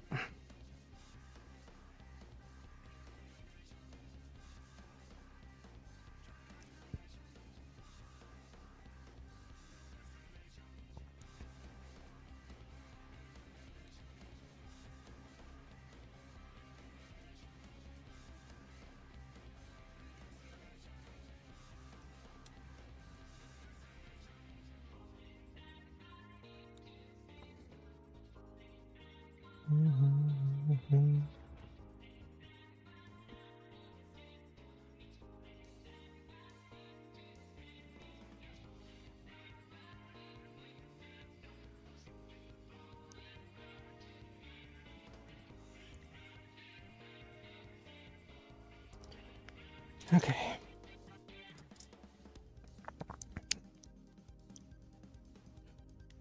Now I need customer. The flight part is on the other side. Yep.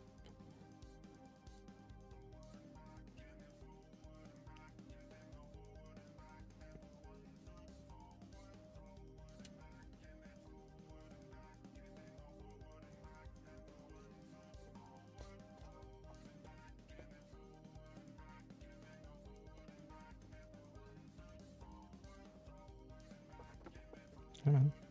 Oh, there's it. Damn it.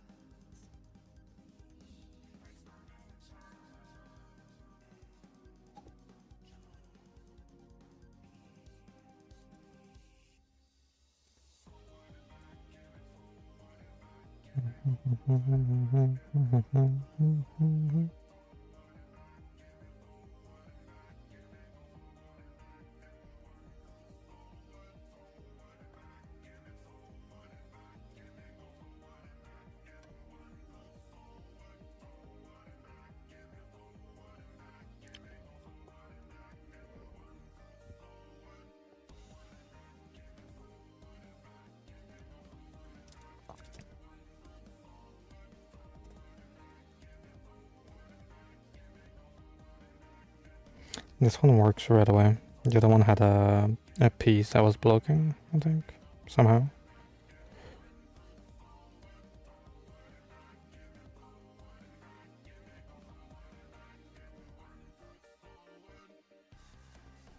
Yeah, this one slides in right away.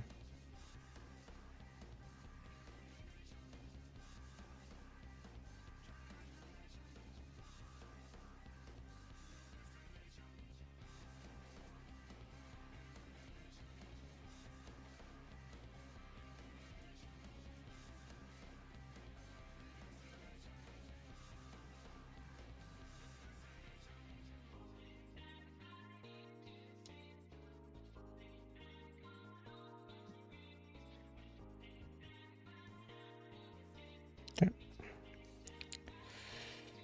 That is 5.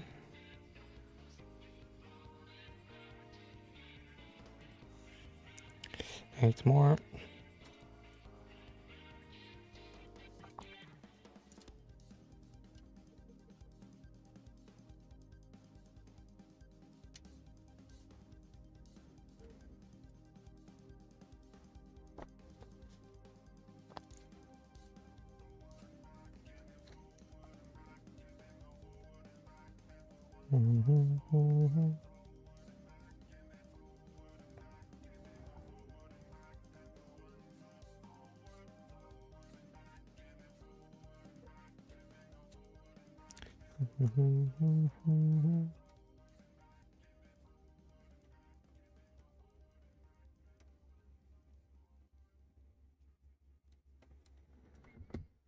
I'll just know at some point I'll have to file all those beads to make sure they're clean. I can tell you, that's not happening today. That's for sure.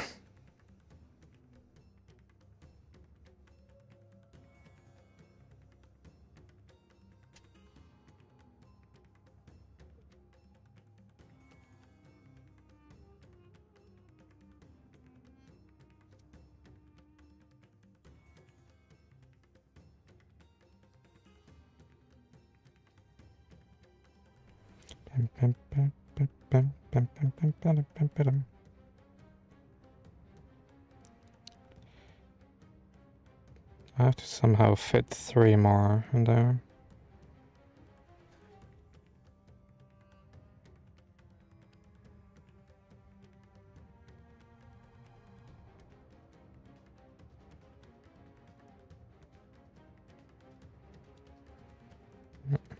It might be a short one. Oh no. I'll see how that fits.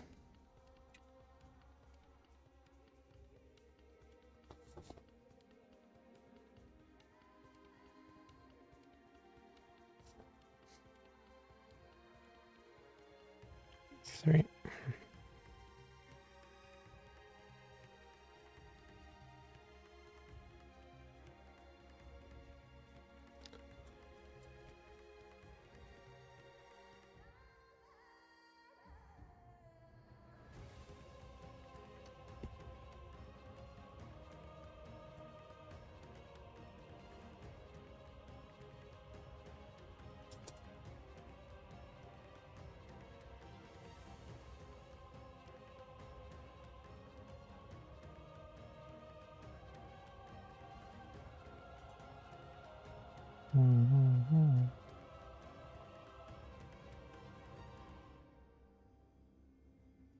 Okay, I'm just gonna keep him still because I'm gonna be a short or tight fit. So I'm gonna make sure I stick that one in first.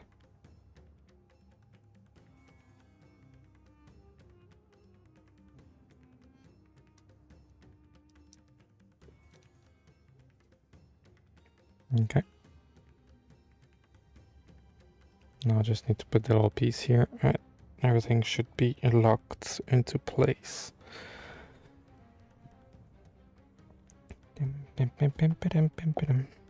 One thing I like about the Gouf is, if I remember, it doesn't have any of those annoying pipes on the legs. That's good.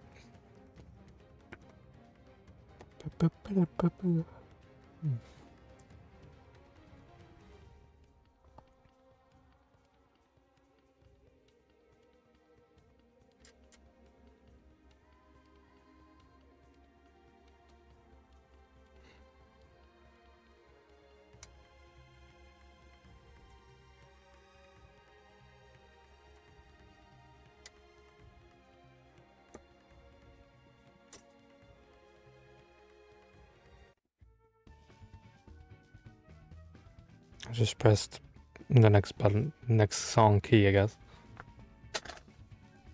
My bad.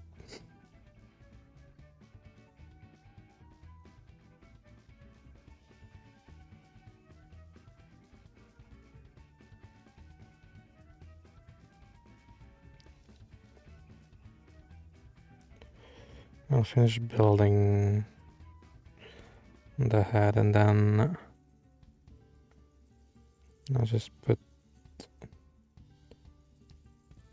opening night in the background because I'm guessing there's gonna be a countdown or something. So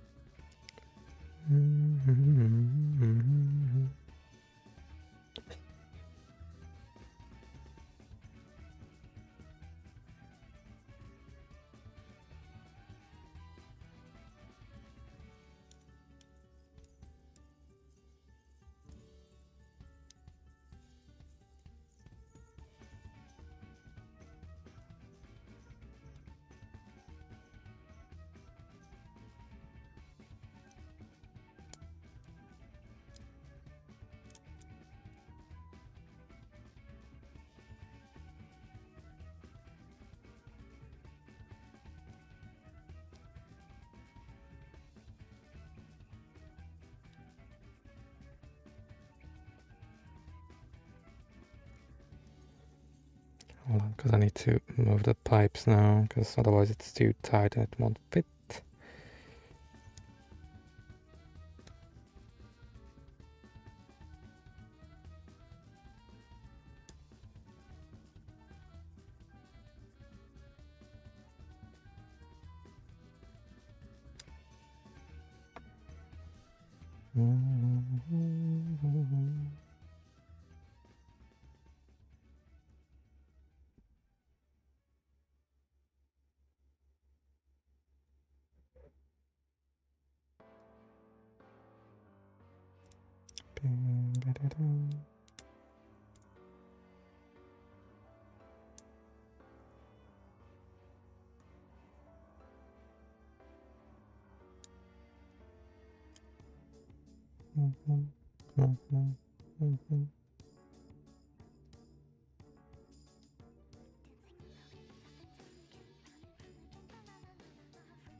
Trying my best to get some space.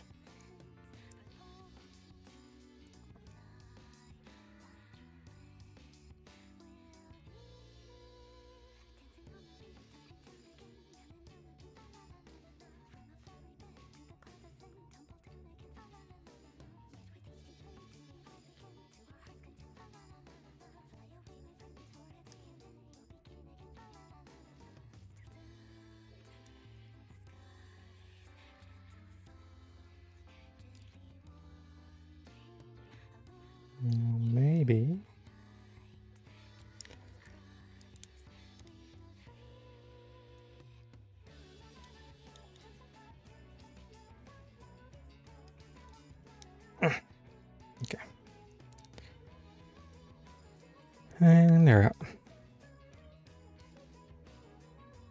go. I'll just need the commander antenna.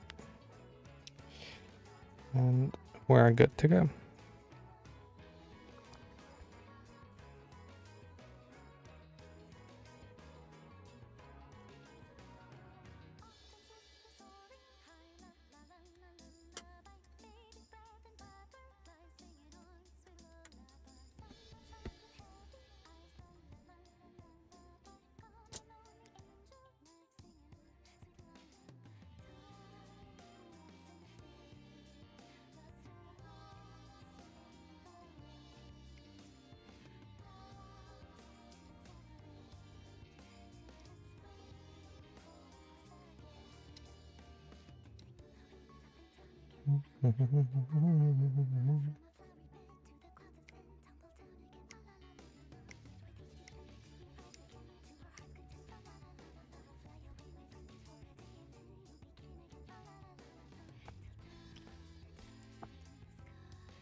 Trying my best to not break anything.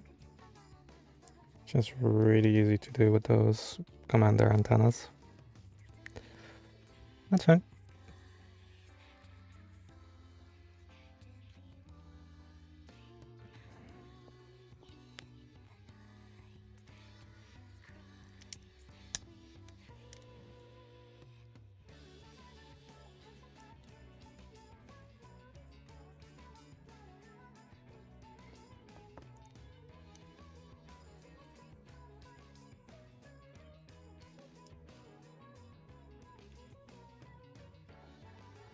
I just love the moving mono. I really love that gimmick.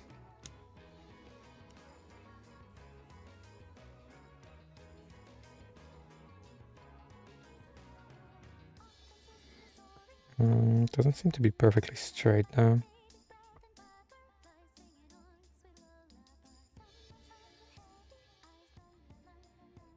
It might be a way to access the mono. I have to disassemble everything. That's gonna be fun. That's a problem for tomorrow gen though. It's a problem for future gen.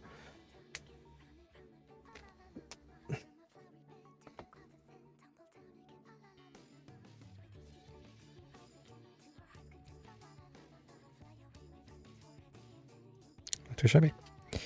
Okay, let me just check set the opening night live thingy. See if there's a waiting room or something.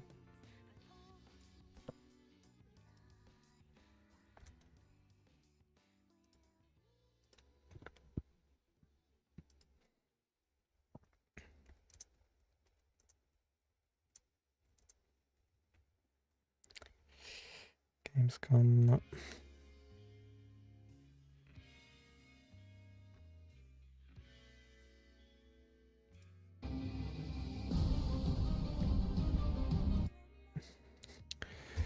The pre-show starts in 25 minutes. Okay.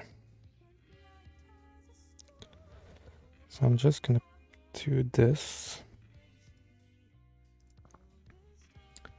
And then I'm gonna do a window capture.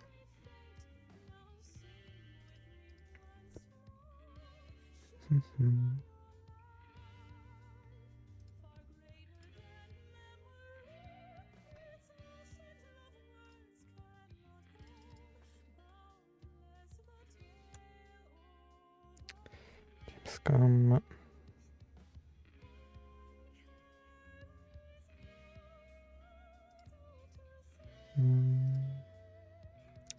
Boop.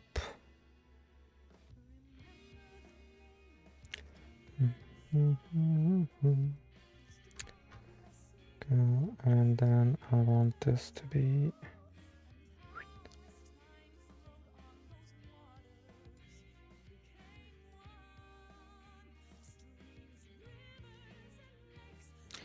Only if I alt tab it doesn't work.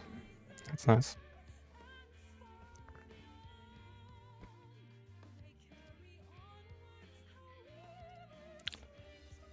Yeah, as soon as I change the window, it doesn't work.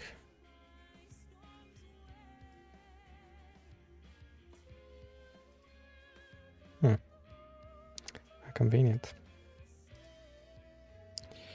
Properties.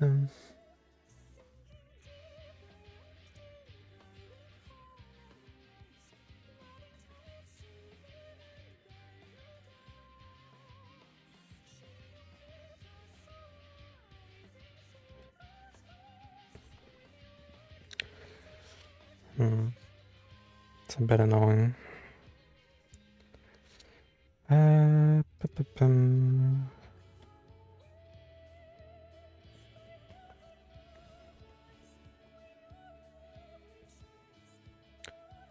Unless I can do something else.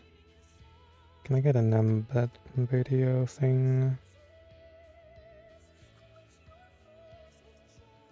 Share. Embed.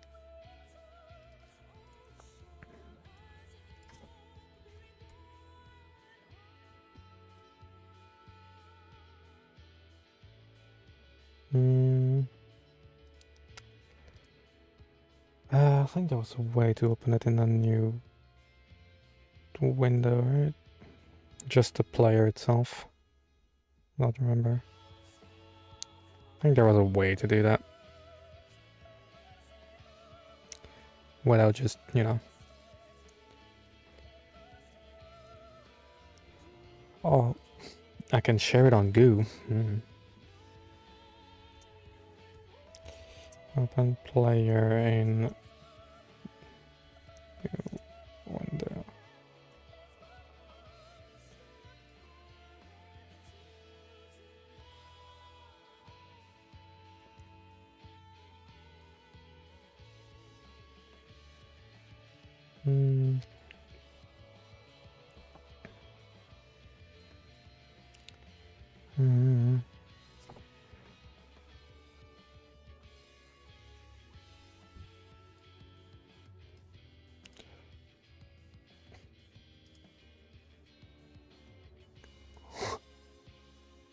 I have no clue. I think there is it. Hold on. Loop, show all controls. Picture in picture. Yay. Right.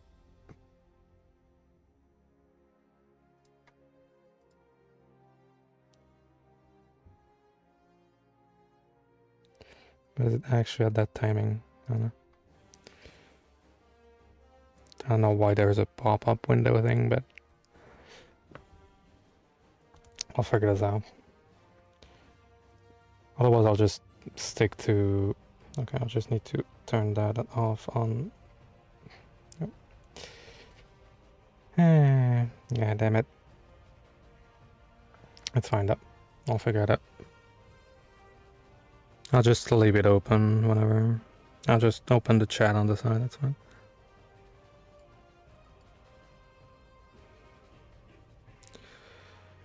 Okay, I'll just do this.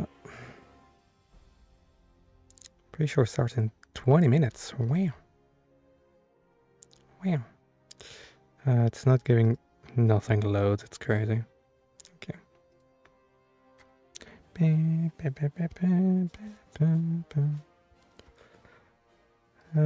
Yeah, that'll be fine. I'll just leave that on for now.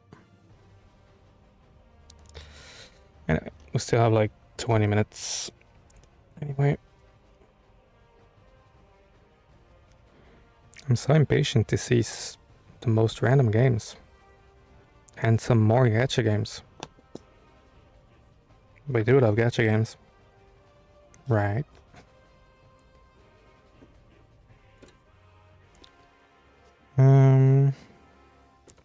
And some, obviously, some terrible ads too, because can do a Jeff Keighley thing without Some terrible ads after all.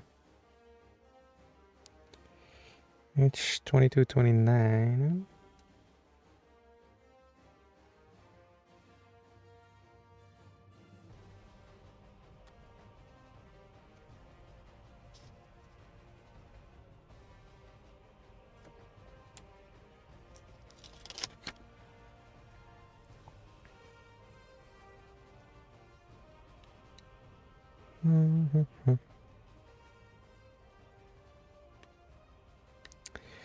We're only there for Silk Song anyway. Already putting on my clown makeup. We're going all in, boys and girls.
Okay. And then another one.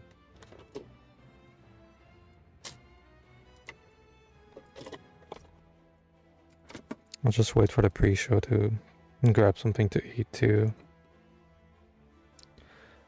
Seems smart.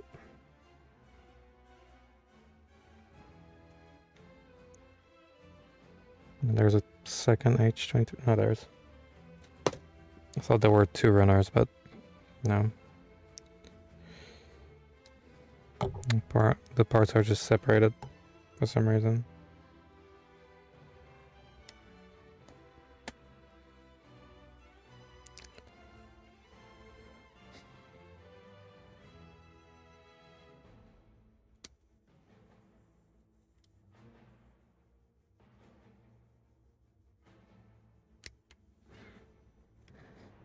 So ready for the shadow drop. I'm gonna shadow drop it. Trust. It's a lie. I probably shouldn't do that.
G32.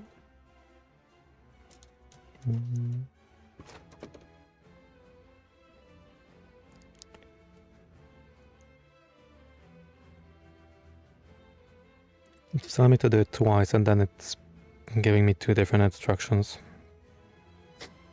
It's convenient.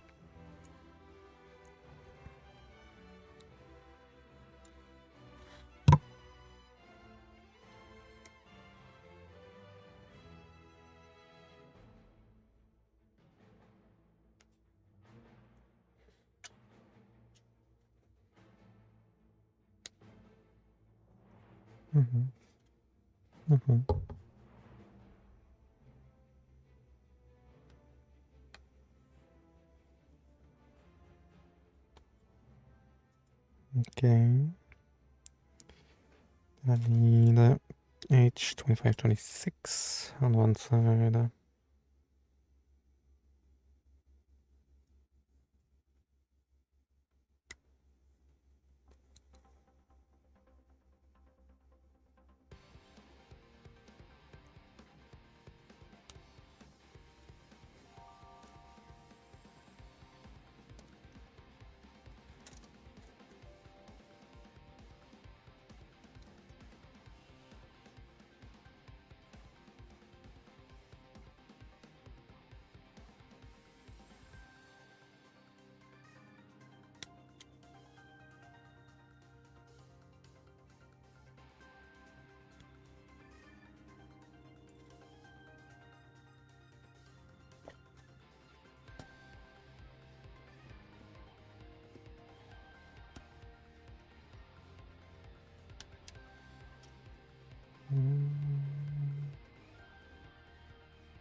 Bing. Bada bing, bada bing, bada bing, bada bing, bing.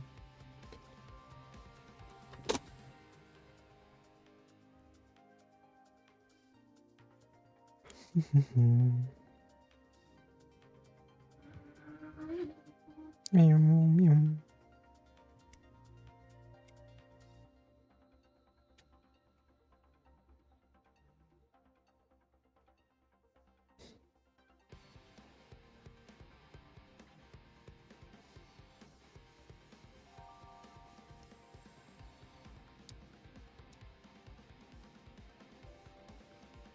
Alright, cut that piece badly, huh?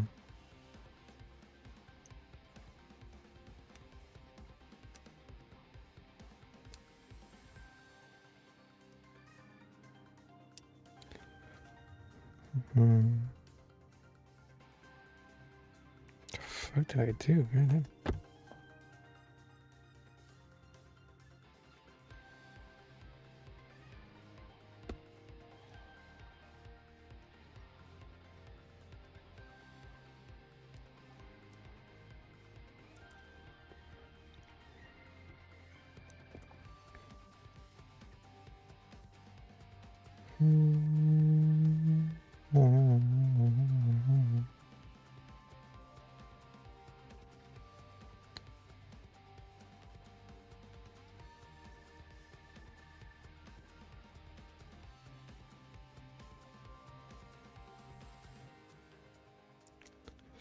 Okay, then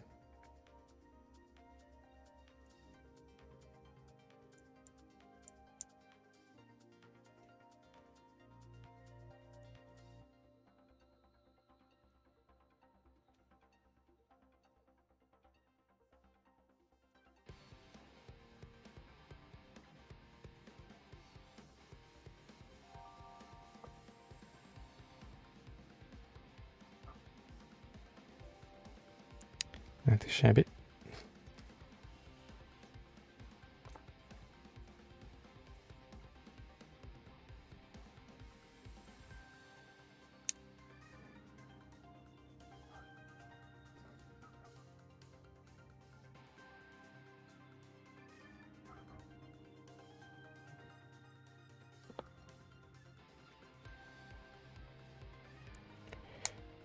Bit of it. Let them fly.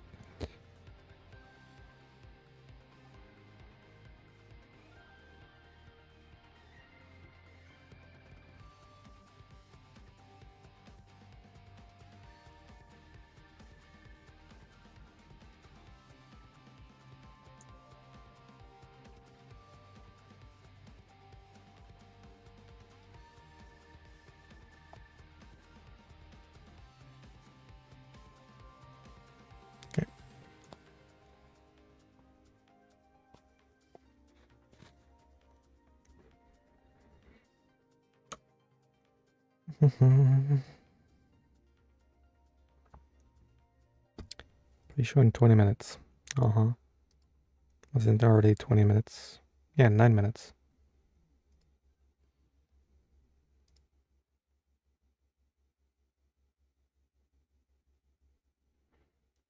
What if I...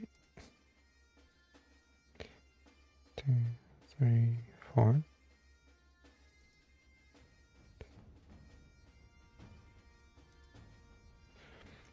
Oh, when I leave the... When I leave the window, it gets late. For some reason.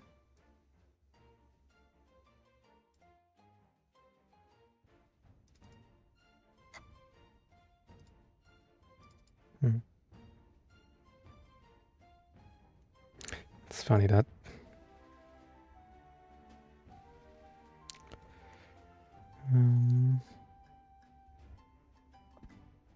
So wait.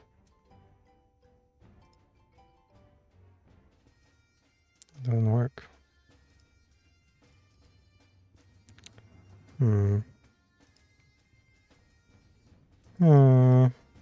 Interesting.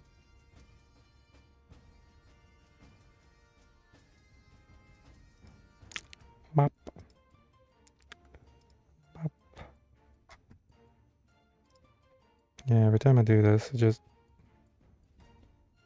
gets late. I don't know why. Okay. So what we're gonna do... Be scuffed. It's gonna be hella scuffed. Don't worry about it. I'm gonna reload this.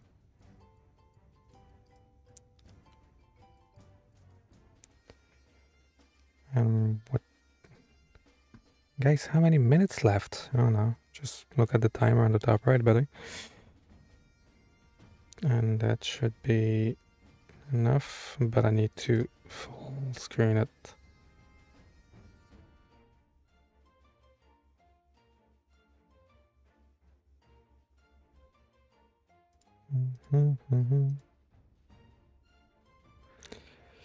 Okay, we're gonna have to do it this way, which is a bit scuffed, but it is what it is. I don't even know why I'm gonna watch the pre-show, because the pre-show is usually just ads non-stop, but that's fine.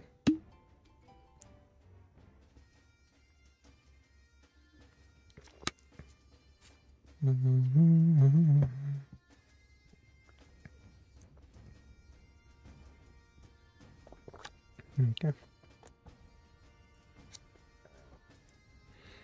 I need to find a way to still have my chat, which is the worst part. Yeah, that could work. Anyhow.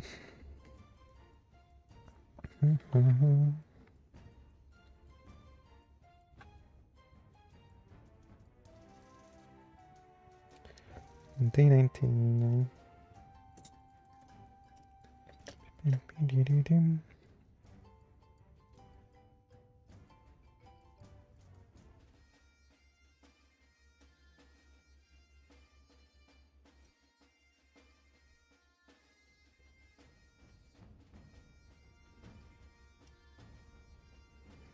Hi, Aaron.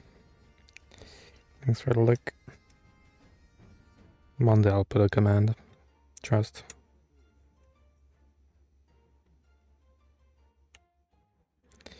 Trust.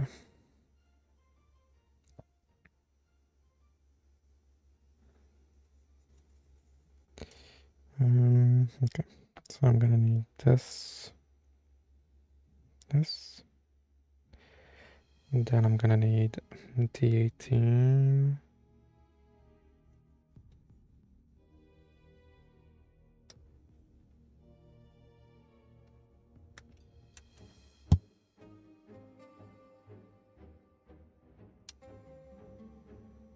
Why is this song so loud? You know? Not that I'm complaining, but...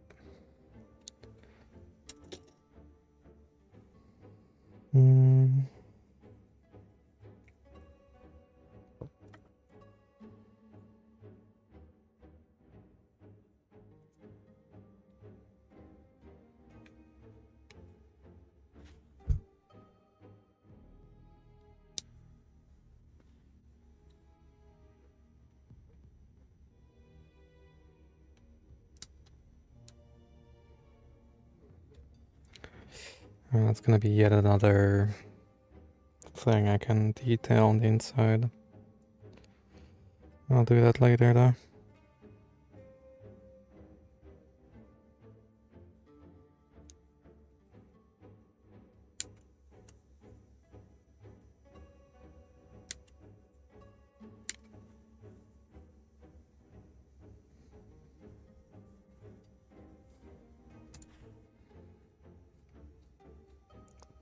H8.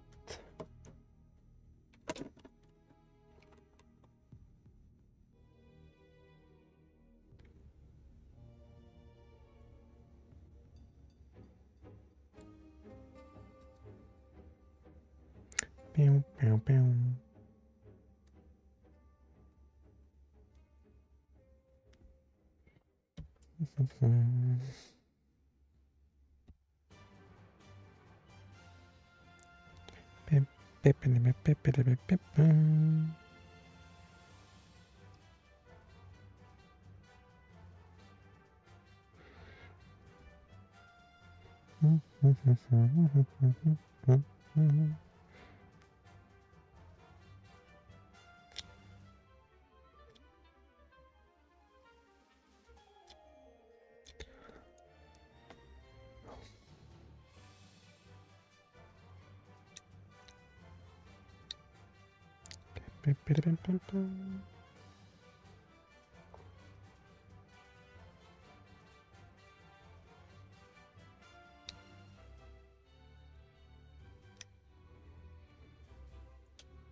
Unless I do this and then just do pop out chat, but that would not appear on top. That would be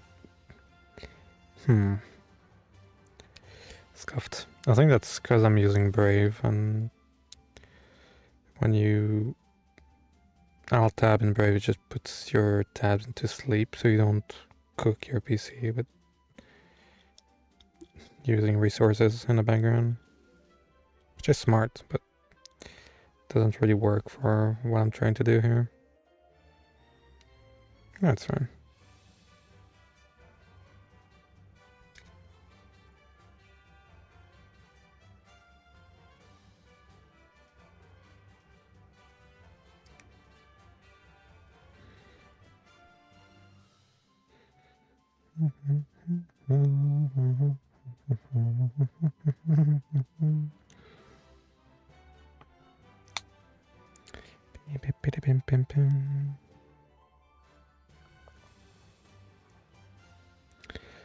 I'm just gonna turn off Spotify, turn that music on. Wow! That is very loud, goddamn. Bam, bam.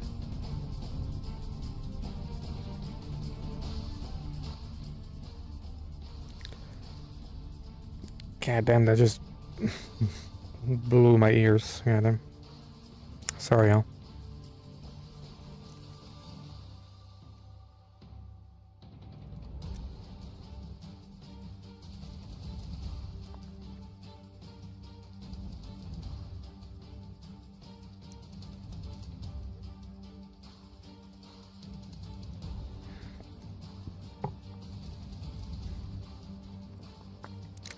That's one epic soundtrack, goddamn.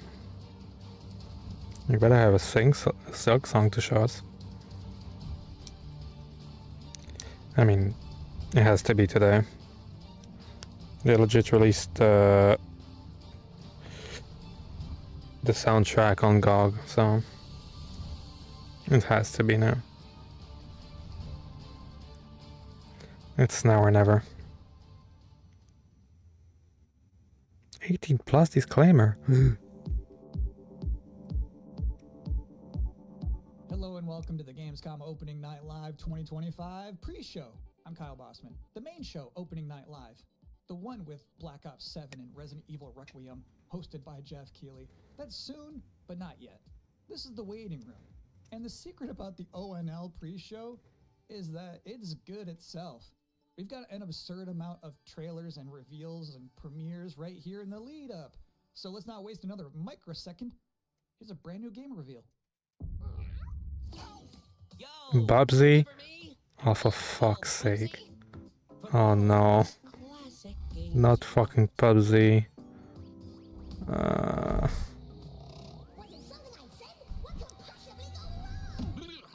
Forget about that. Let's talk about the new one. Bubsy 4D. Now this Okay. I like. So, where are we going next? I don't know, buddy. You tell me. Don't mind if I do. Sweet. They call me the Orange Blur. Do any of these outfits come with pants?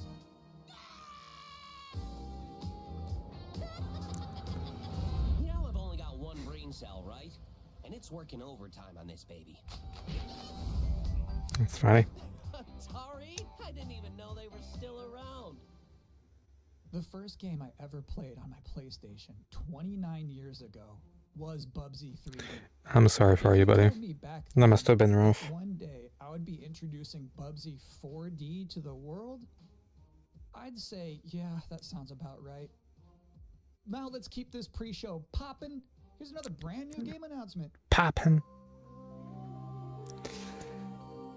Ooh, space.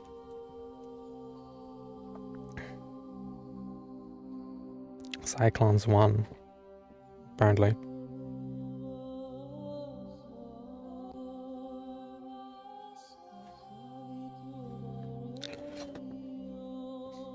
Mm-hmm.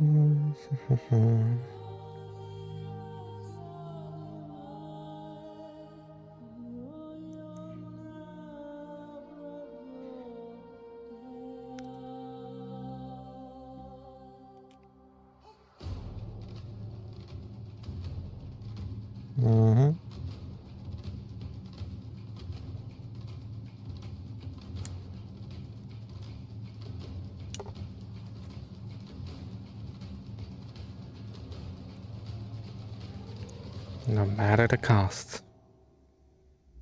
Ominous.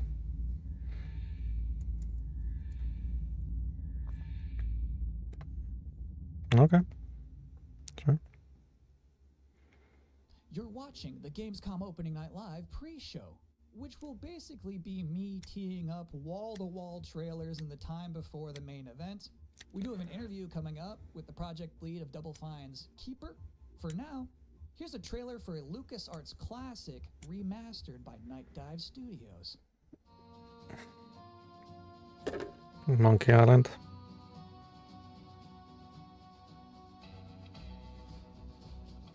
Nope.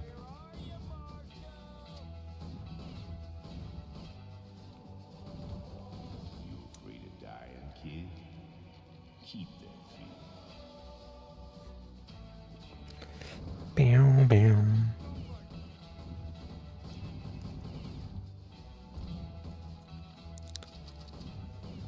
I see a gleaming city rise. A city that has my name on it. It's gonna take more than bullets to get what you want, mister. Not sure about that. Once a lawman, always a lawman.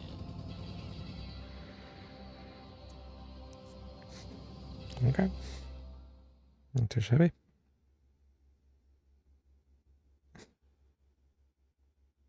If you thought maybe I was exaggerating a little bit when I said this pre-show is filled with exciting and really good trailers because it's my job, normally you'd be right. However, sometimes a trailer is actually just unmistakably exciting and really good, like this one. Ollie Ollie.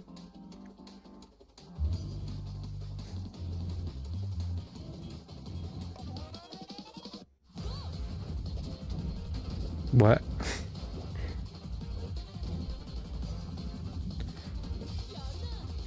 This looks like... reminds me of Ollie Ollie, which is strange.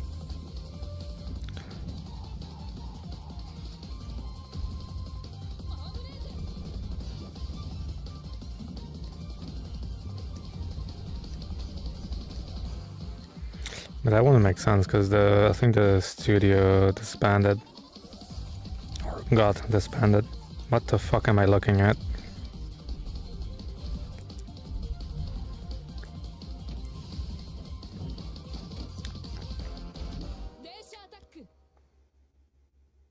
In this year's Xbox Showcase, Double Fine announced their first new games, Okay. Psychonauts 2. It's called Keeper. And joining us tonight in a recently pre-recorded interview is the game's project lead, Lee Petty. Hi everyone, thanks for having me.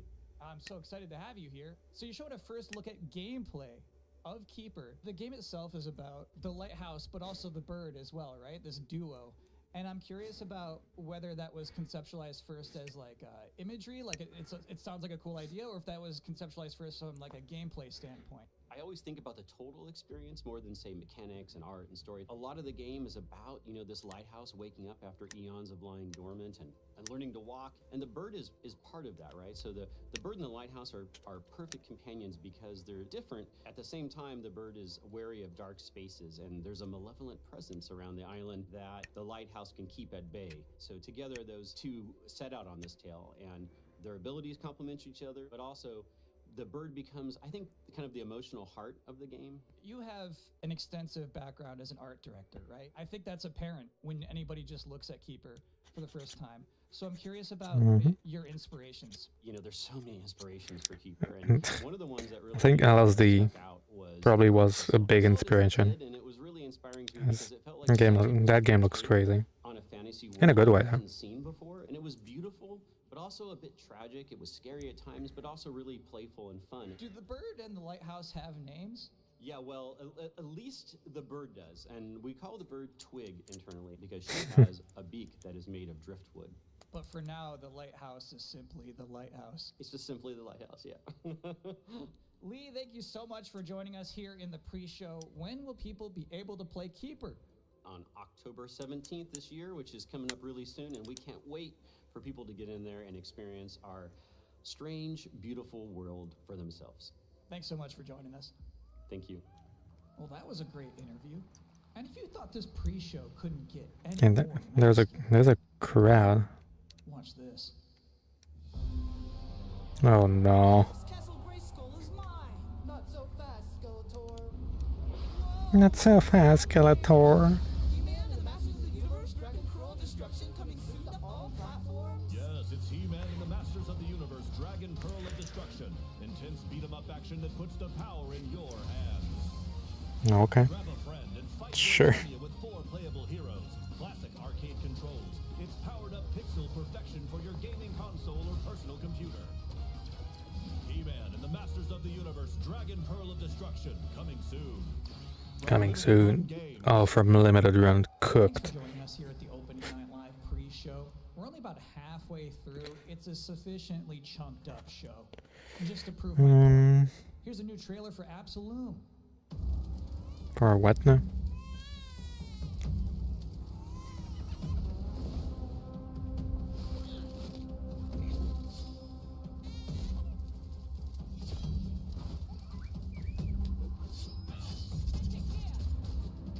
Ooh.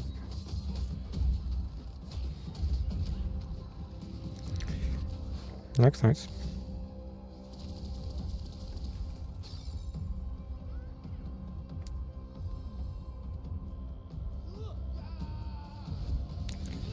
Seven, 9, 14.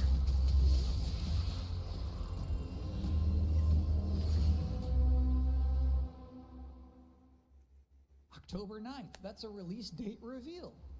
And I think Frog Mage revealed too. That was cool.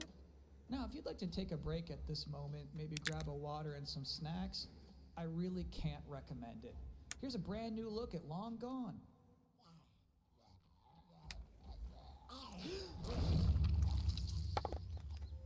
Oh no. 14 hour slots. So there's inner slot and now there's outer slot. You weld these things on?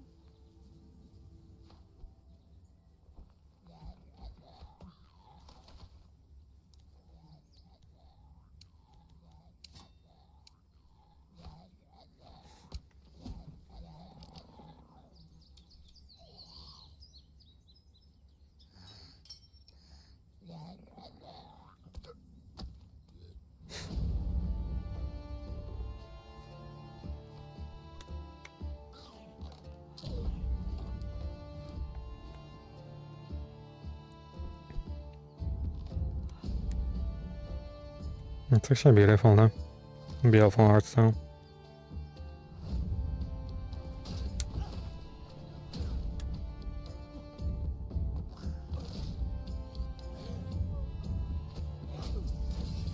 Salut team. Bienvenue, bienvenue.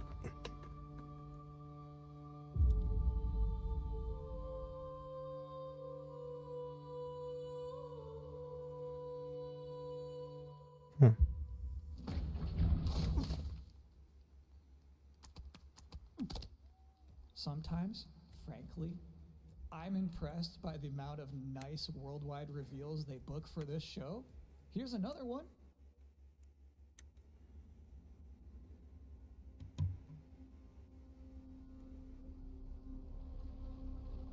Ooh, Ghost Trainer. What do you have for us?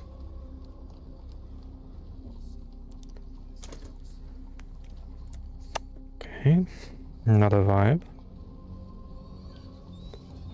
What?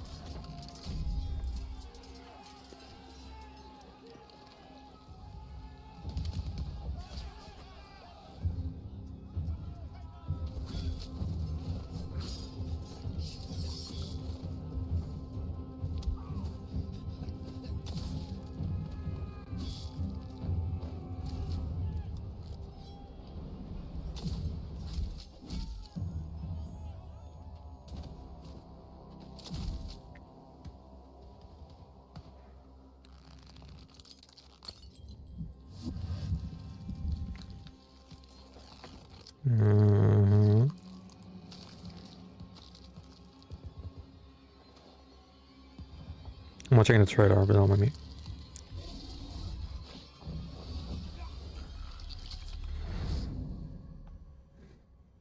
Okay. Looks beautiful. FPS, okay.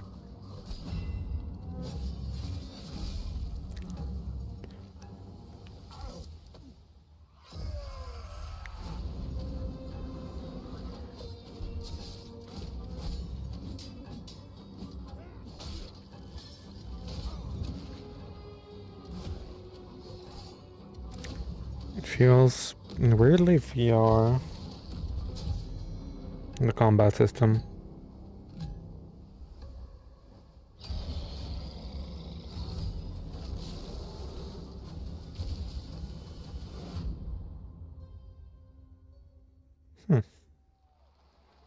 So it's There's a my sworn playtest. duty as pre-show host to make people excited about Gamescom opening night live. Thing is, you can't just tell someone to be excited. You can't just say, y'all excited, and expect people to start clapping. You have to give them a reason to be excited. So, here they are, the top 10 reasons to be excited for Gamescom Opening Night Live 2025. Number 10, hearing people make noise when someone asks if they're excited. Number 9, a That's new funny. trailer from The Outer Worlds 2. Yeah. Number 8, the emotional adventure of seeing a new game for the first time and not knowing if Attendez. it's free to play or not until the end of the trailer. It's anyone's guess these On va days. avoir Number 7, un nouveau trailer de M4 Resident showing. Evil 9. And every time there's an Azuna drop, someone in the audience always goes, yeah! Number 6, knowing there's no Silk Song, understanding there's no Silk Song, but still thinking, what if there's Silk Song? Number 5, Ghost of Yote is in this? PlayStation just had a 19-minute gameplay blowout. You have to wonder what they've been saving for Gamescom. Nothing. Wolf gonna do something crazy? Number 4, Silent Hill F going full freak mode. Number 3, watching game designers develop their public speaking skills in real time. Number 2, the worldwide reveal of Call of Duty Black Ops 7. Now, you Don't might be care. saying, didn't that already happen a couple of months ago? No. That was the teaser. This is the worldwide reveal. And the number one reason to be excited about Gamescom Opening Night Live 2025, Resident Evil Requiem. That's kind of right. Announced this at Summer Game Fest, and then they said, see you at Gamescom. Well, look at the time. It's Gamescom. Or it will be in a matter of minutes. You're still in the pre-show. But how about a new look at Planeten Verteidigungskanonen Kommandant. Okay. Good morning, Commander. The Okay. cooperative state has honored me with the supervision of your well-being. Get you back up to speed before our lives are on the line. Oh, it's gonna be one of those games, huh? Glad to see you've not lost your touch.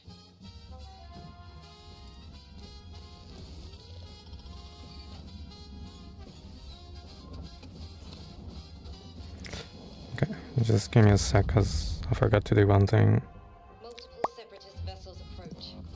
They wish to eliminate this facility. Destroy them before they do.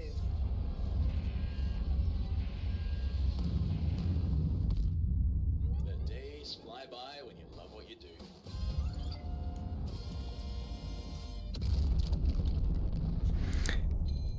Seems pretty funny, though. Summer 2026. Welcome Okay. again to the Gamescom Opening Night Live. 1 show. year ahead. Just join Adam. us. There's still plenty of time to enjoy some bonus video game trailers before the big show begins. Here's a freaky one.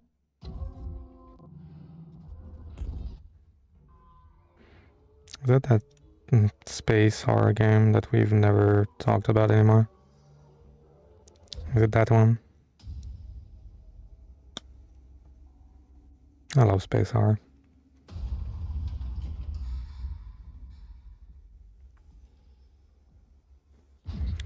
Here's a foot.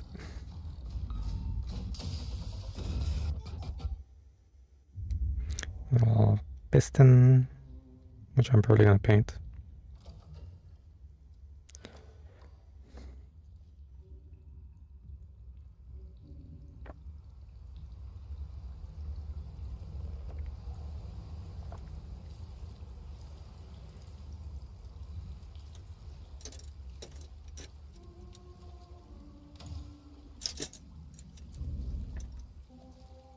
Okay. I like the fact that it's already stuttery on the camera. An easy sense of dread from absolutely nothing.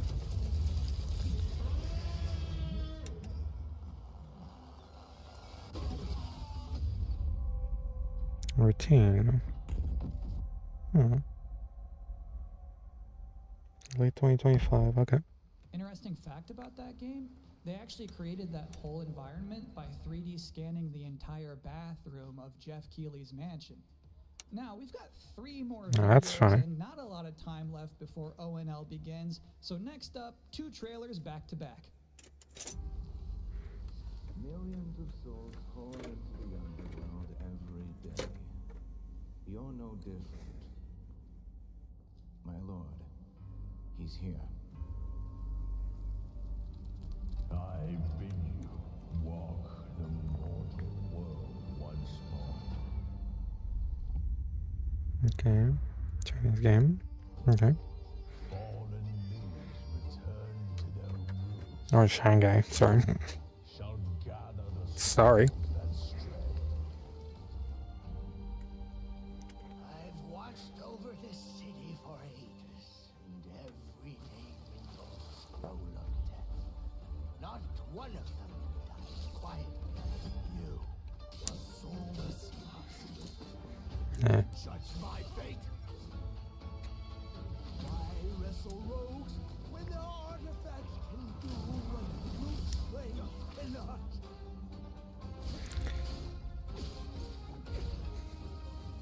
I'm kind of over hack and slash games, to be honest. For the most part. That's gonna be a boss. Yeah. Called it. What? Soulless husk?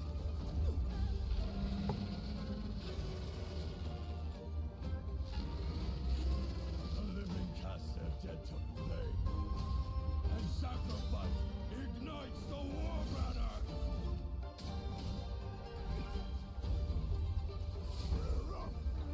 Here we go again.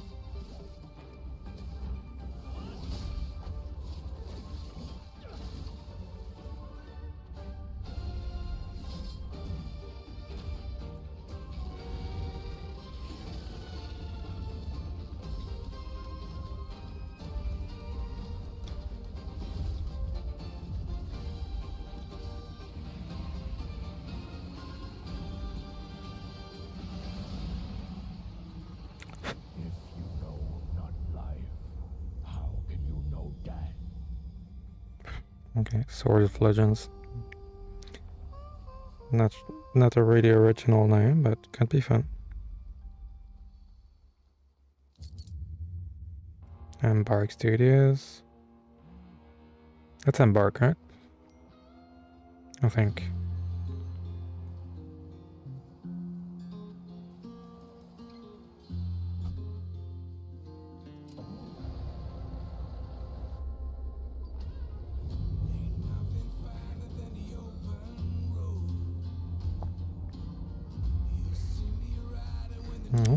Oh, it's Focus Entertainment, that's right.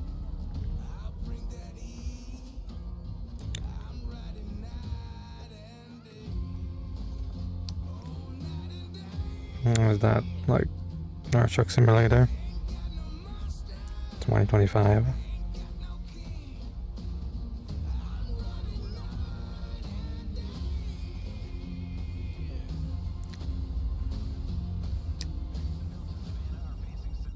Bad news, Deacon.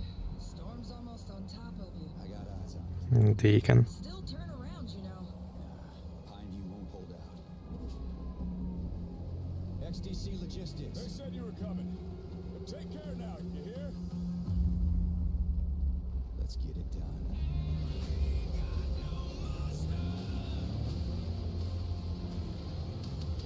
Okay. Be the hero of the open road.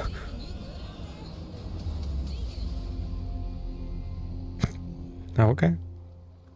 That doesn't look that bad. I'll give you a moment to catch your breath after that.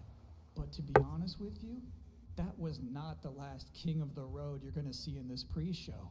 I've got one more trailer for you, a brand new reveal for Sonic Racing Crossworlds.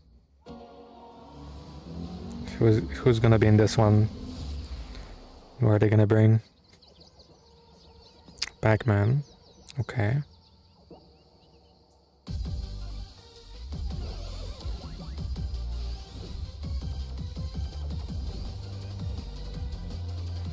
DLC pack.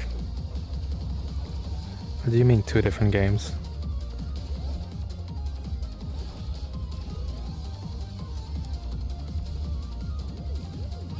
Huh? Oh, there's gonna be a new Pac-Man game, that's right. Okay, I forgot about that.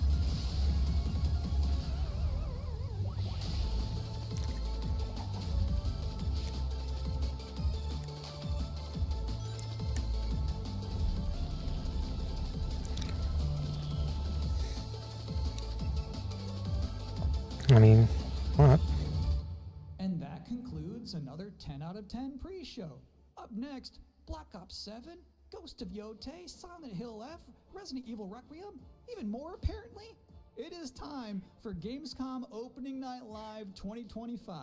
Thanks for watching. See ya, buddy.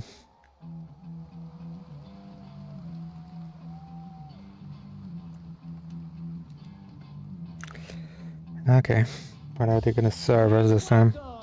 Jeff Keighley!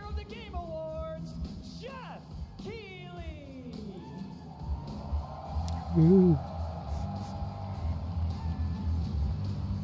Holy base.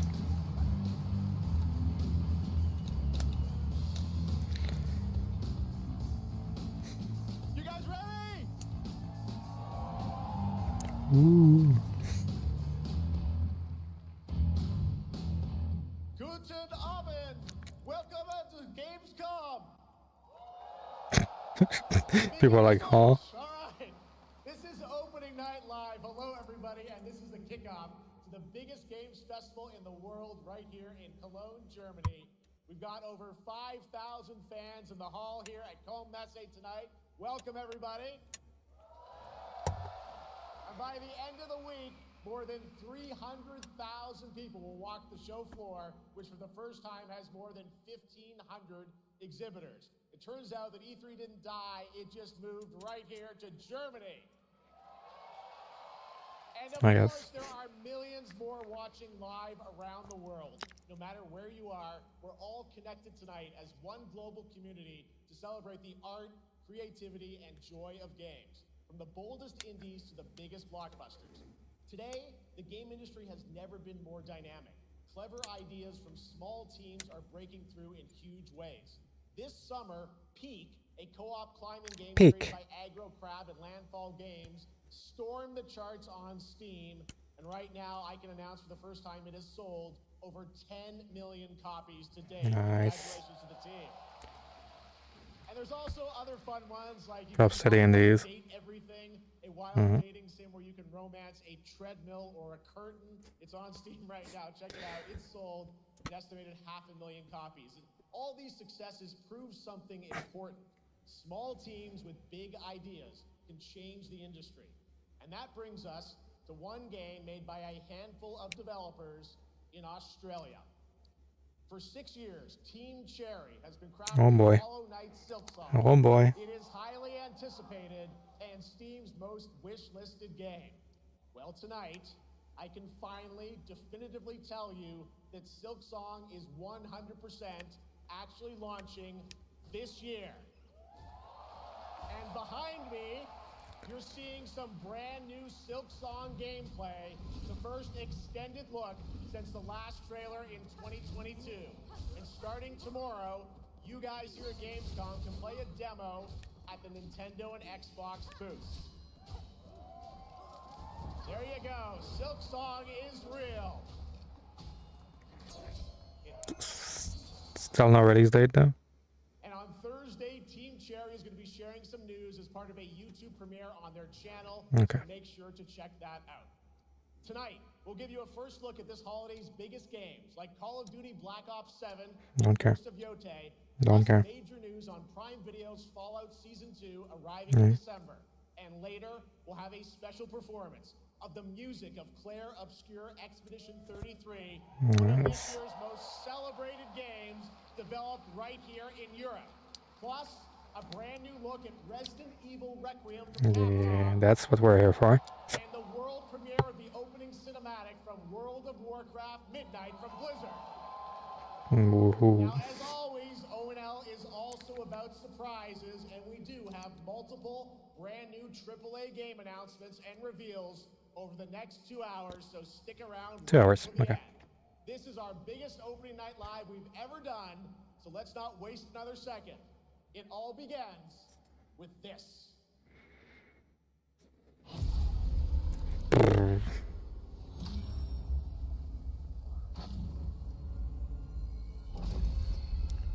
It gives me such satisfaction to see you here. A witness to my work. You will know fear. Fair. Okay. They want you afraid. Fear makes you easier to control. It's time to wake up.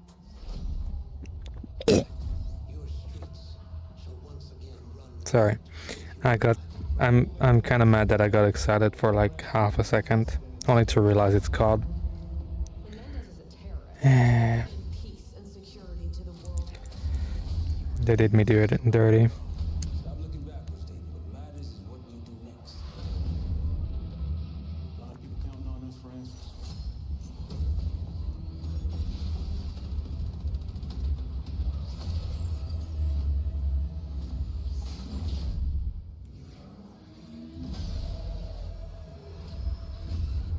Inspector One, report. Need a sit rep.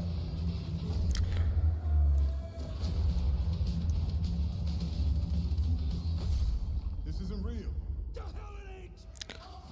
Also, we're just Master of Puppets, I guess. Sure.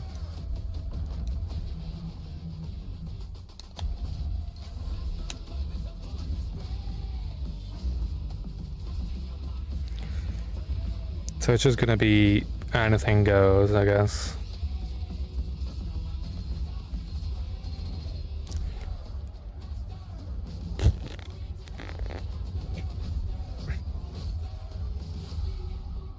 Pull it together, man! So eager to leave, David. Killing the man is a hell of a lot easier than killing the idea. Bubsy and Mason. No more games. This ends now.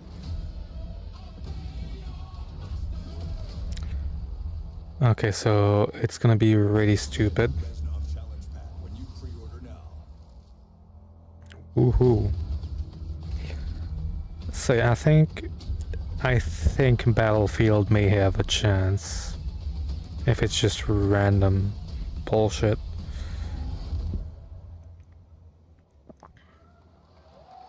How about that? Zombies, of course, Dead Ops Arcade as well, and it looks like we also have an official date. Call of Duty Black Ops 7 releases on November 14th. And to tell us more, please welcome Miles Leslie from Treyarch and Natalie Pohorsky from Raven to Opening Night Live.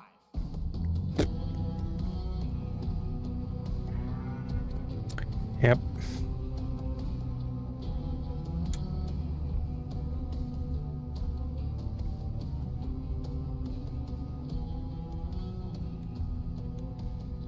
Hello, guys. Congratulations on the reveal. Welcome, Miles and Natalie to Opening Night Live.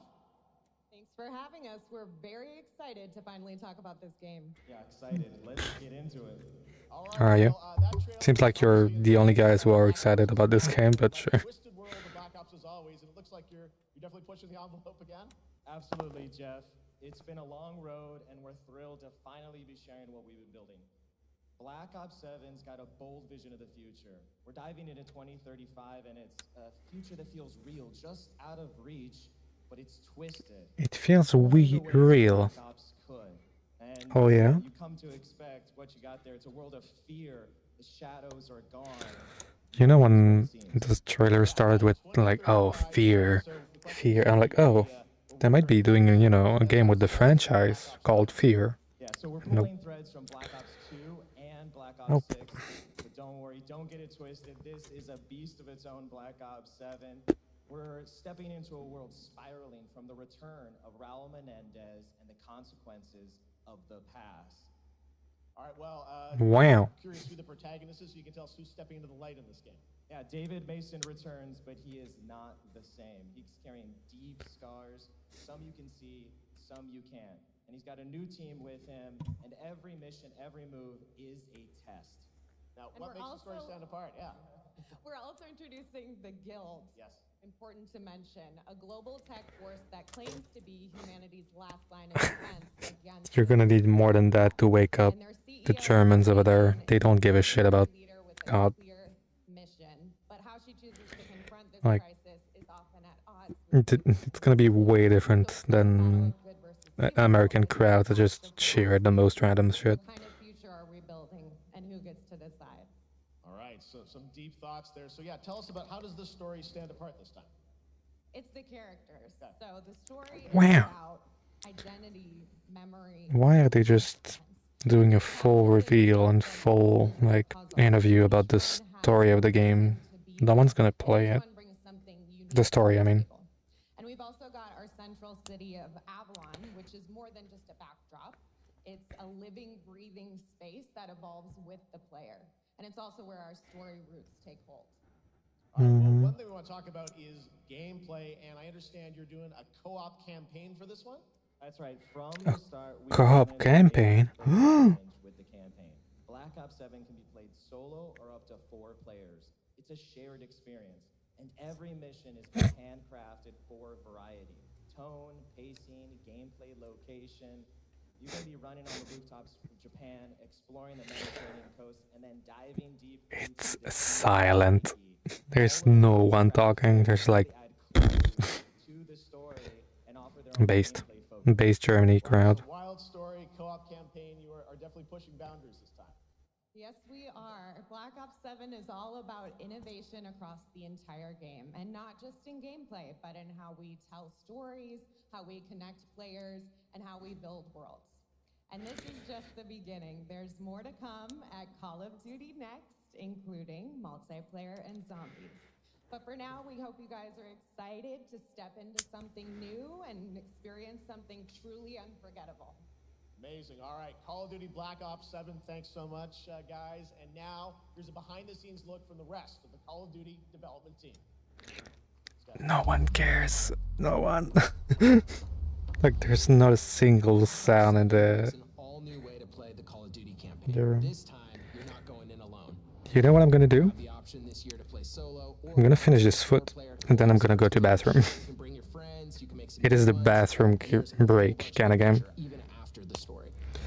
Okay. For solo players, Here's the we foot. make sure that they can engage I'll be right in the back. campaign the way they want to and feel like they're truly playing a Black Ops story. What's going to be fun is having each player in your squad gravitate towards their own play style and then really playing it off of each other. We've crafted this as an inherently social mode that features the amazing linear Call of Duty missions that our community loves. Mission variety is at the core of the Black Ops 7 campaign. The pacing shifts between high-intensity combat, stealth-driven objectives, and deeply psychological sequences that challenge your perception of reality. Avalon serves as the narrative's anchor throughout, but the campaign stretches far beyond its borders, both geographically and thematically. It's dynamic and full of opportunities to explore, experiment, and experience the story in new ways. And in the culmination of the co-op campaign, we're unleashing something bold, the endgame. It's a proving ground to put everything you've mastered throughout the campaign to the test. The endgame is a brand new PvE social experience where you and your squad will need to survive overwhelming odds, adapt under pressure, and break the rules of what you thought a campaign could be. Each run is a new step in your power journey as you wield personalized abilities and face unexpected challenges. And here, all of Avalon opens up. It gives us a lot of freedom to have some fun. The gameplay mechanics, player movement, players really can turn the map into their playground. This is your chance to explore the world beyond the mission.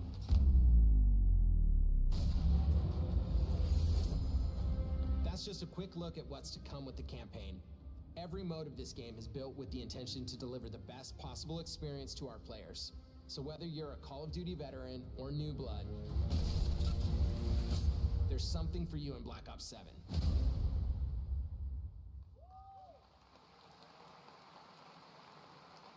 All right, for much more on Call of Duty Black Ops 7, make sure to watch the full-length Black Ops 7 Direct and tune into Call of Duty Next on September 30th. Still to come, we'll have news on Fallout Season 2 and the announcement of a brand new game from adventure game legend Ron Gilbert. I grew up playing his games, and I can't wait to show you his next unexpected creation a little bit later. All right, who's ready for our first brand new game announcement of the night? I figured you'd feel that way. Well, to do the honors, please welcome back to ONL, one of the most respected and recognizable hosts in esports. She's my co-host, Shox. Okay. I'm back, Maddox. As you can probably tell.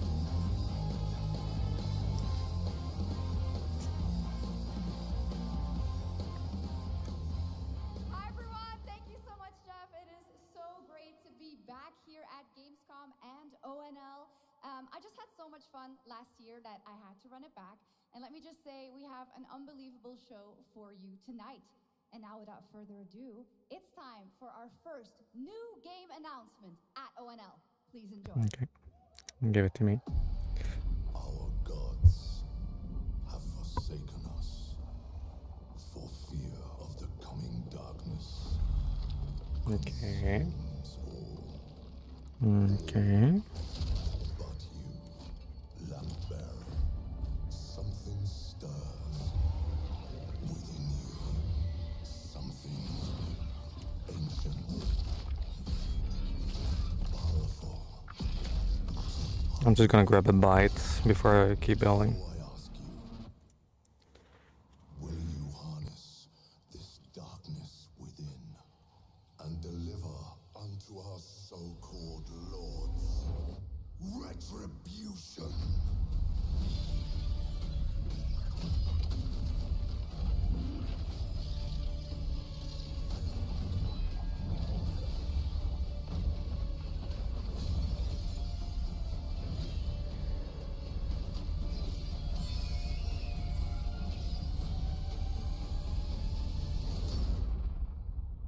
But should you fall, the world falls with you.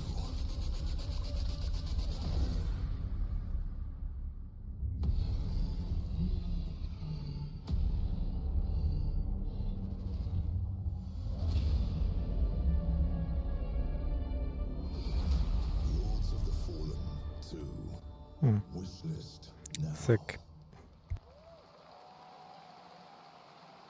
Wish list now. All right, Lords of the Fallen 2 is official, set 100 years after the last game, as the fragile veil between the living and the dead begins to tear.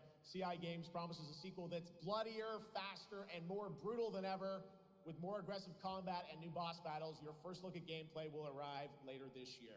All right, now for something completely different. This next game won Game of the Year at the Game Awards and comes from one of the most celebrated studios on the planet. Next year, it's making the leap to become a major anime. And tonight, we're breaking the news with your exclusive first look.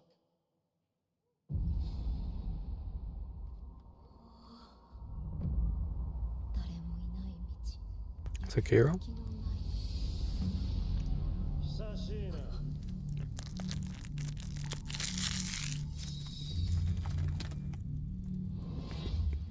Mm-hmm.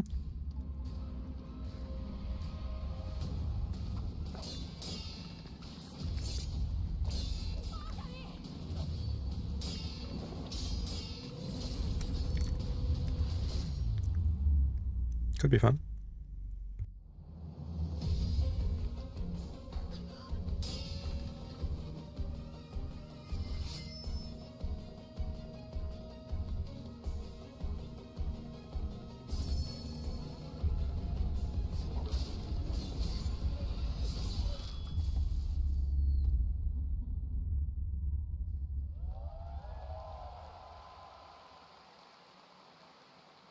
Looks awesome. All right, we're just getting started. Our next new game announcement stars a hero who needs no introduction, a true legend of justice and gadgets.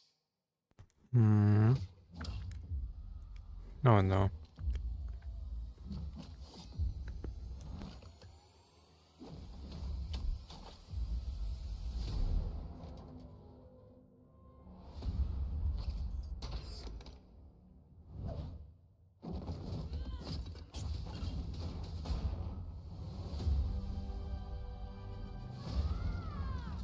I need to become more than a man. I need to become a symbol. But what did you have in mind?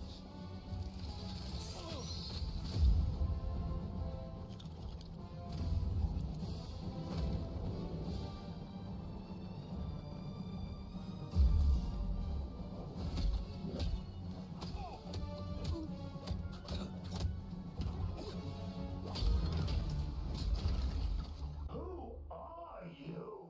I'm Batman.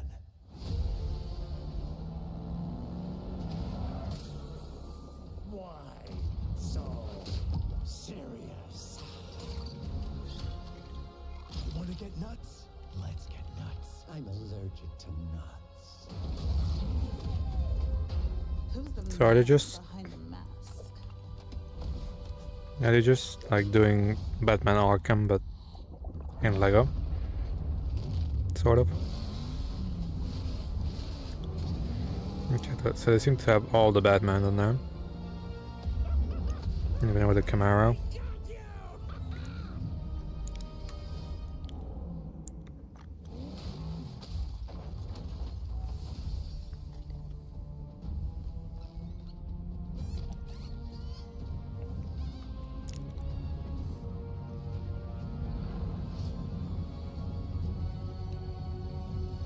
Oh, you think darkness is your ally. You merely adopted the dark. I was born in it, molded by... Ah! Who put that there? I could have really hurt myself. Okay. Seems pretty fun.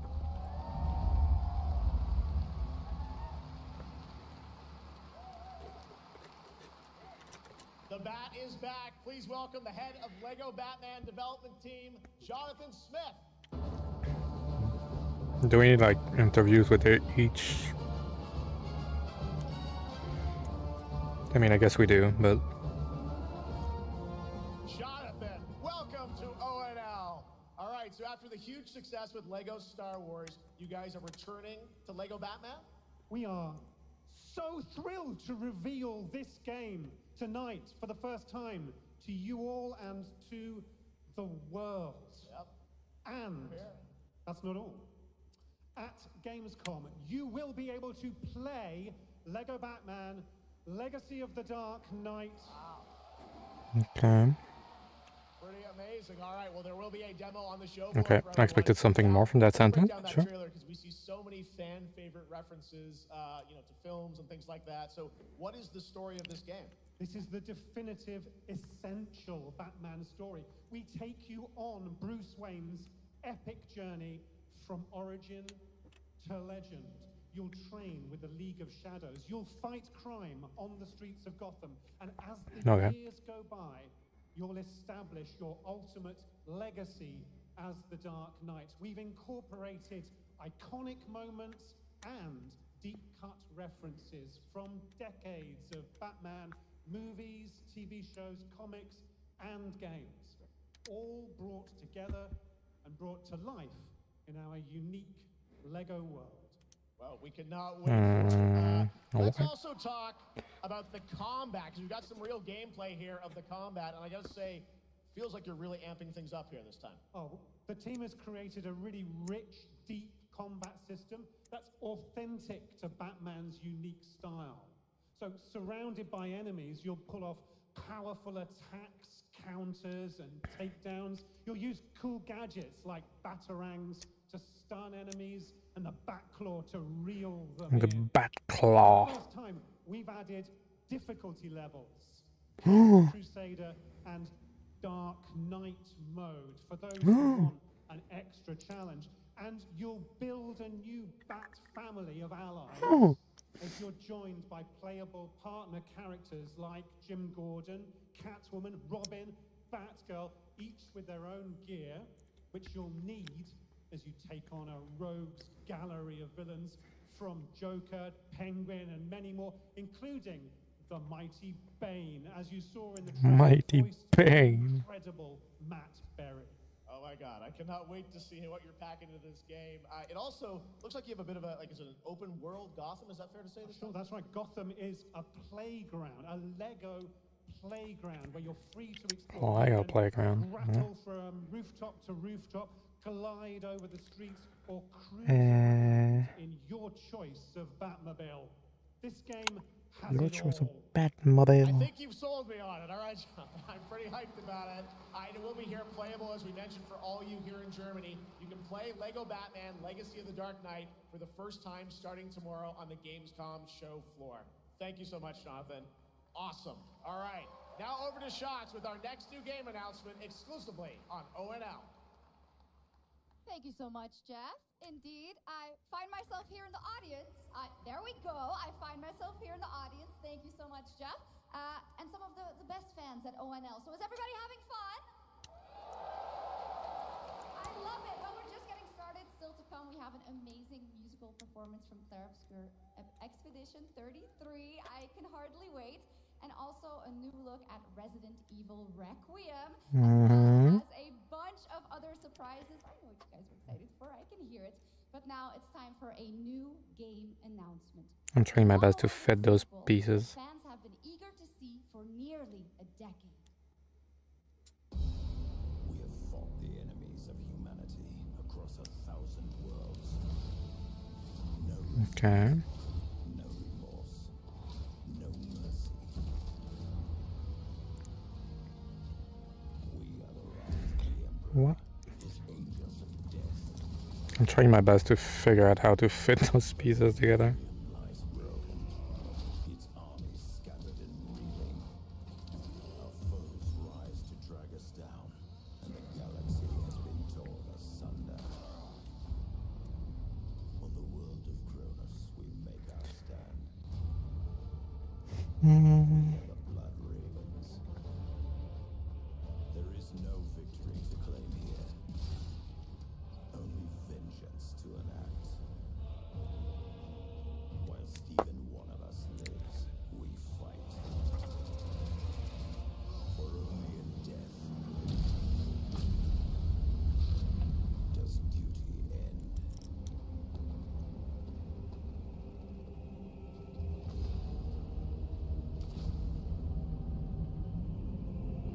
Right. I just love when they make like sick trailers only for to switch to strategy game. I mean, I knew it was a strategy game. They've been strategy games for quite a while, but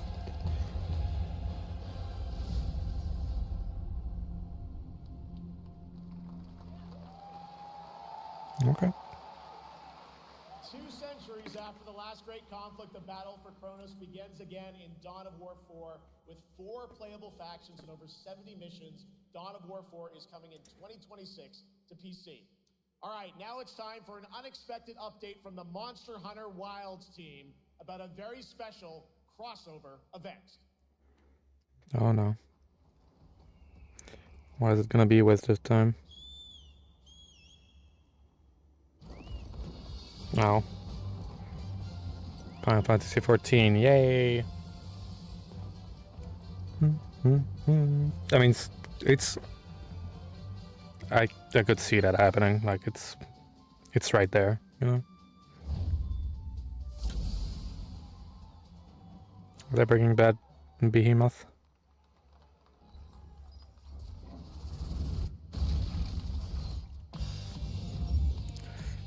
They're bringing Omega. Okay.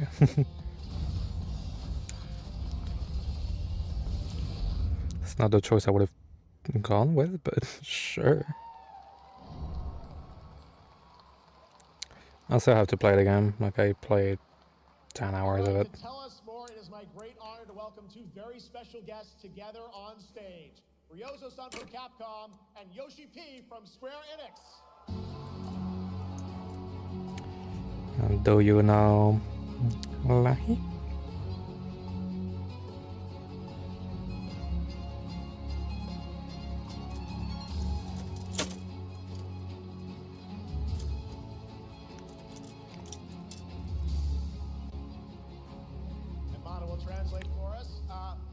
Well, guys, it's great to have you both together here at Gamescom. Ryozo-san, what can you tell us about this collaboration? Thank you, Jay. ドイツの皆さん、配信をご覧の皆さん、こんにちは。今日ですね、この、ファイナルファンタジー14との、特別なコラボレーションを発表できたことを本当に嬉しく思ってます。Thank you, Jeff. Good evening to everyone at Gamescom and all the friends watching online. Today, we're very excited to announce a special collaboration with Final Fantasy XIV. モンスターハンターワールドの時にもコラボさせてもらったんですけど、その時もですね、吉田さんとまたちょっと機会あったらどっかでやれたらいいですねみたいな話をしてたんですけど、今回それが実現しました。今日お見せした、映像はですね、まだ一部でして、I didn't expect to see the Omega weapons though. 皆様にお伝えできると思いますので、そちらの方を注目していただけたらと思います。I mean, last time they brought in the Behemoth, which was a bit of a challenge at the time. But... で、ここからですね、ぜひ吉田さんにバトンタッチして感想をいただけたらと思っております。After our collaboration in Monster Hunter World, I remember talking to Yoshida-san and discussing how much we wanted to do it again, and now we're very thrilled to make it happen. What we showed you is just a little glimpse of what's to come, so please look out for more information that's coming next month. But of course, Yoshida-san and the Square Enix team have been working just as hard with us on this special collaboration. So I'd like to not only thank him, but turn it over to him to share. I just looked up and saw a big ass spider on the ceiling. That's me. He's a man of the people. まずはこのような素敵な場所に招いていただいたジェフさん、それから我々にね、いつも本当にたくさんのインスピレーションをくれる良三さん、それからカプコンの開発チーム、そして何よりゲームファンの皆さん、本当にありがとうございます。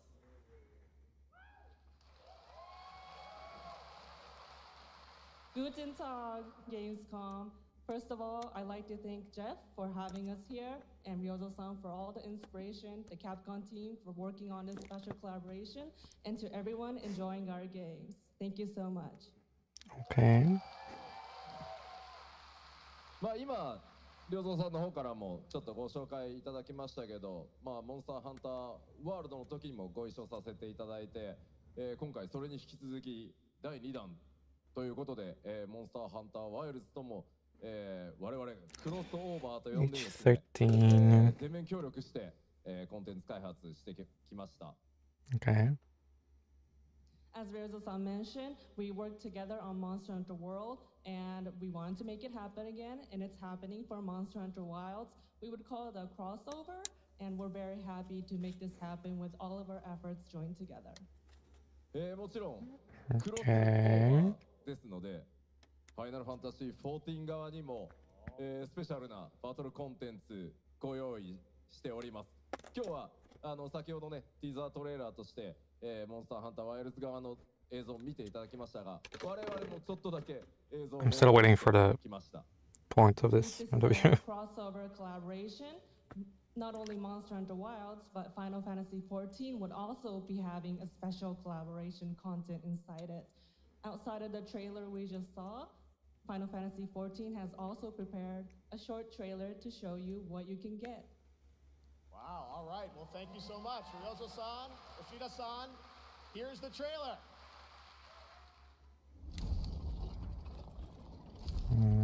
Yeah, it's probably gonna be the...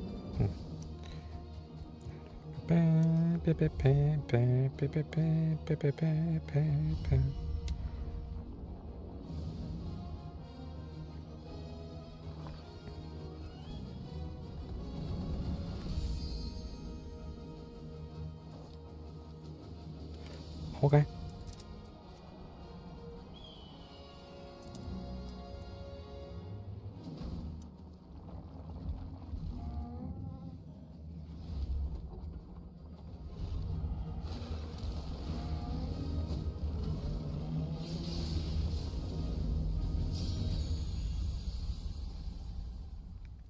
Sure.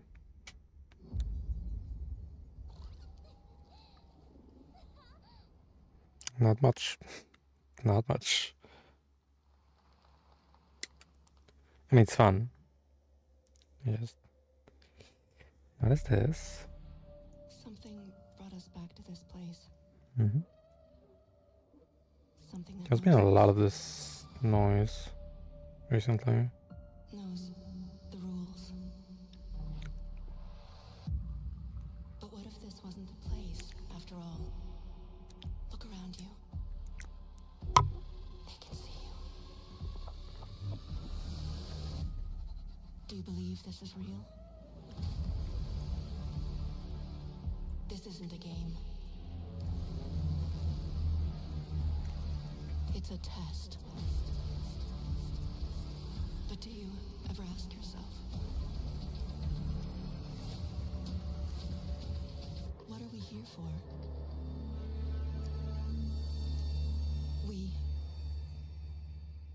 We're here to play.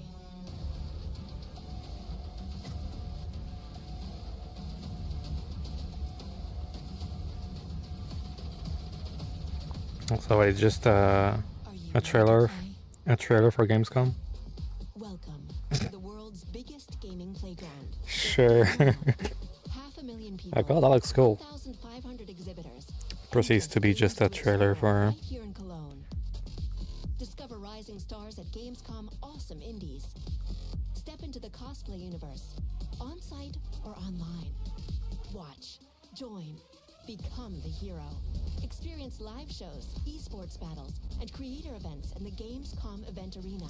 Not in Cologne? Go to Gamescom.global. Stream the highlights on Gamescom Now.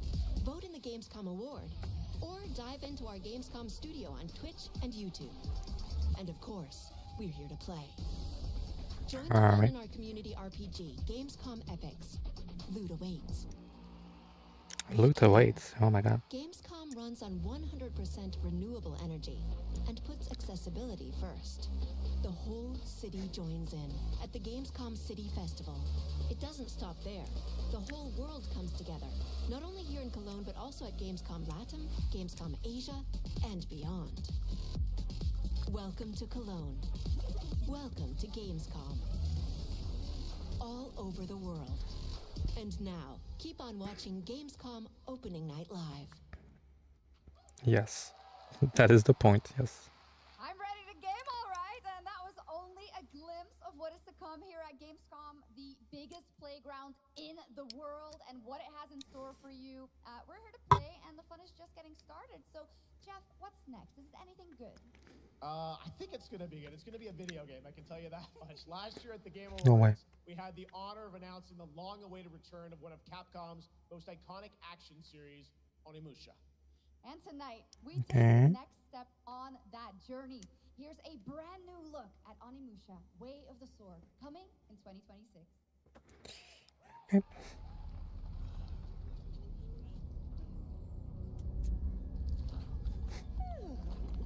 Where are my manners? Hello there, fallen samurai. To think something like this was right under the city.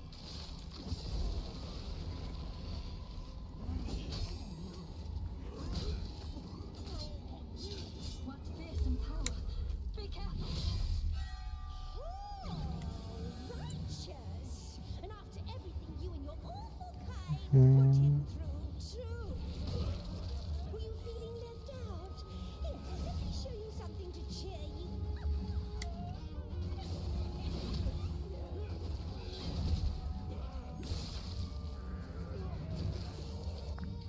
Okay.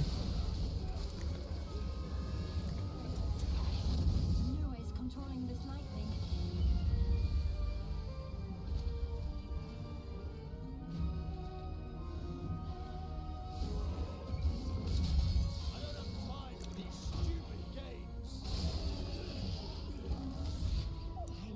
Tell me that's not his voice. Anyway, do enjoy.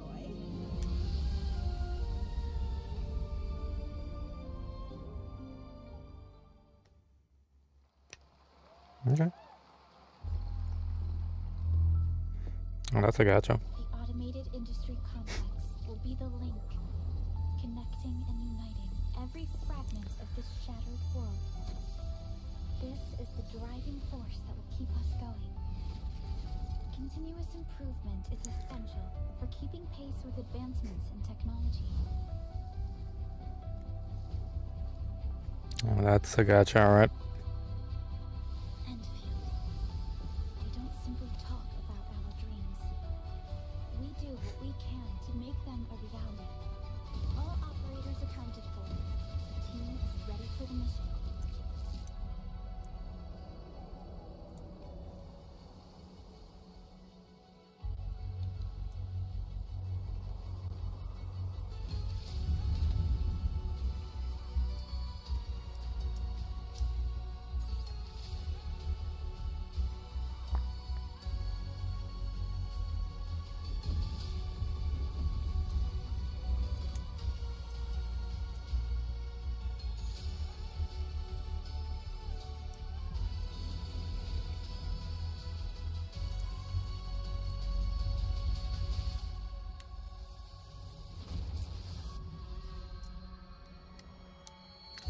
We do love our gacha games, don't we? I didn't even see the title. I was focusing on fitting those two pieces together.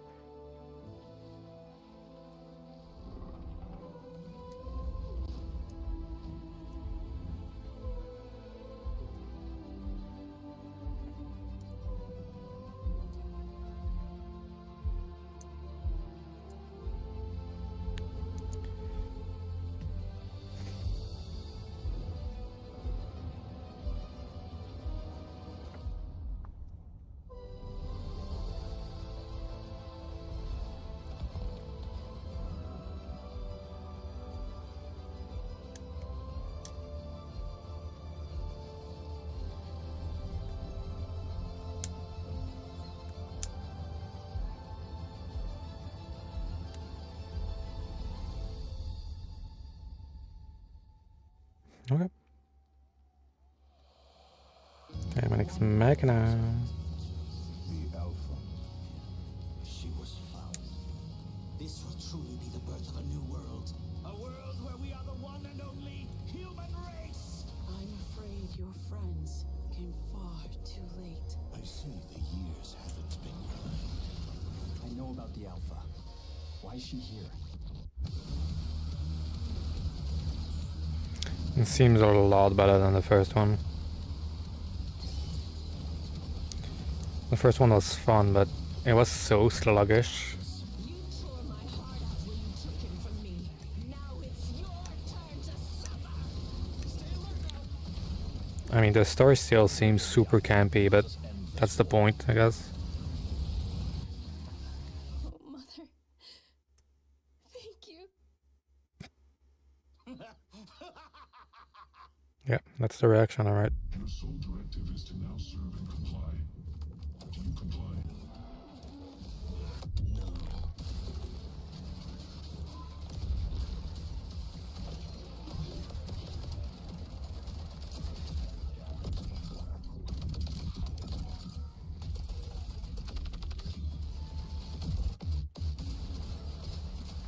A way out is here. I can feel it. Okay. You guys having fun so far? We got a lot of shows still coming your way. All right. Now it is time to head back into the wasteland. We're talking about the TGA award-winning Fallout series based on Bethesda's legendary RPG franchise. Season 1 earned universal praise for its tone, storytelling, and original characters, not to mention how faithfully it brought Bethesda's game world to life. Well, later this year, the series returns to Prime Video for Season 2. To tell us more, please welcome to ONL some very special guests. Series executive producer Jonathan Nolan, executive producer Geneva Robertson-Dorrit, and stars Ella Purnell and Aaron Moten. That's the only problem I have with Jeff shows, is that there's always interviews, sometimes with actors that don't know anything about the games and stuff, so you're like, okay.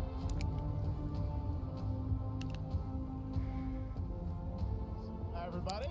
Great to see you all. 16, Welcome to 17. Cologne and Gamescom. Ooh. Jonah, we've got 5,000 Fallout fans here in the hall tonight, millions more watching online, and we can't wait to hear about the new season. Yeah, we're very excited. We literally just wrapped, jumped on a plane, and came out to see you guys.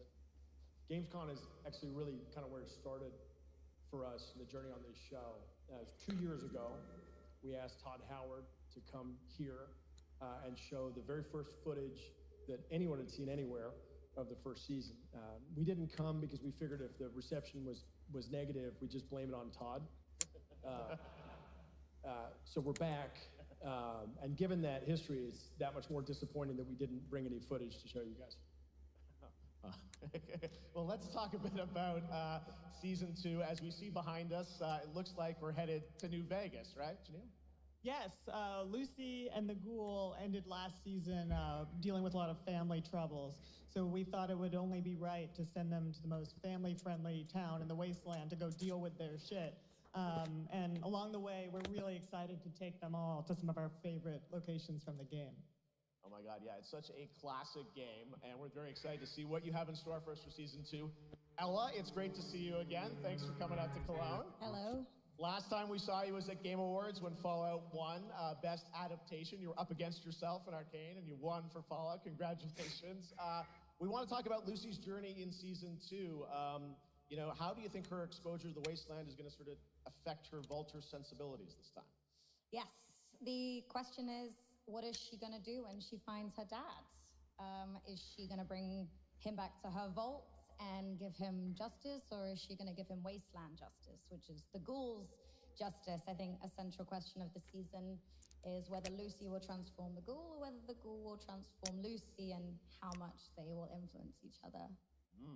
Okay, I like it. Aaron, let's talk a bit about Maximus. He went through quite an evolution last season. Now that Lucy and Ghoul are kind of heading to New Vegas, tell us about Maximus. How does he get deeper into the Brotherhood of Steel this season? So deep. Yes. So Tell deep, us more. Jeff. Yeah, when we first met Maximus, all he wanted was to be a knight.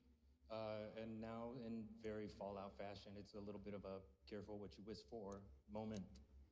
So here he is now with his newfound status, trying to make the world a better place in an extremely, or I guess deeply flawed society.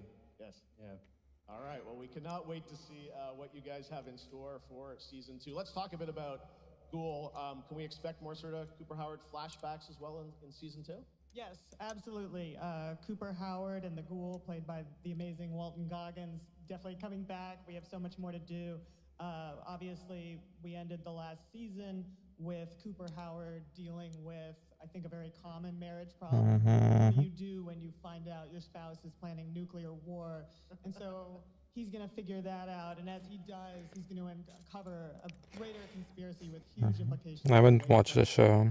I heard it's pretty good, but I haven't watched it. Unravels. Now, season 1, of course, was known for amazing original characters that you guys built in the Fallout world. We thought that was so cool. But now that you're diving a little more directly into New Vegas, I think the fans here want to know, are we going to see any more direct ties to the video game and characters, locations in this season? Well, we're super proud of the original story that Geneva and Graham are telling, but there was one character in particular from New Vegas that I was really excited at the possibility of seeing a little bit more from. We're writers, we're no good at describing this stuff. Maybe we should, pictures worth 1,000 words? Oh. I think so. Okay. All right. Well, it sounds like then we might get to hear a little bit more, see a little season 2. Is that possible tonight? Well, I don't know, Jeff. I heard you like world premieres. We like those, right, guys? Right, Gamescom? Gamescom. All right, Gamescom. Here's the world premiere of our teaser trailer for season 2 of Fallout, streaming this December on Fallout Prime Video all over the world. Fallout Prime Video. Let's check it out. Thanks so much, guys. Here we go. Okay, bring it. How's it gonna be? I'm looking for someone. Common story around here. Someone you care about or someone you hate? Oh, what a great question.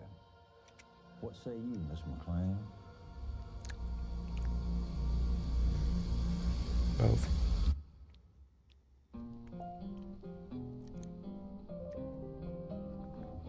Why would my dad go to Las Vegas? What's her guess? You want to know why the world ended? It started here with one man. It's all over, but the cry. Cooper Howard, star of the silver screen. Like yourself, I am the very best at what I do. Yay. And what I do. Mr. Habs. Know everything.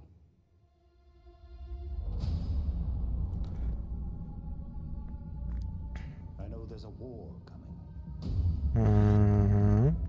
The bombs will only be the beginning. Oh, the Legion. Yes. My concern is that you would do just about anything to save your family. I think you are actually quite a violent man. You just don't want to kill me yet.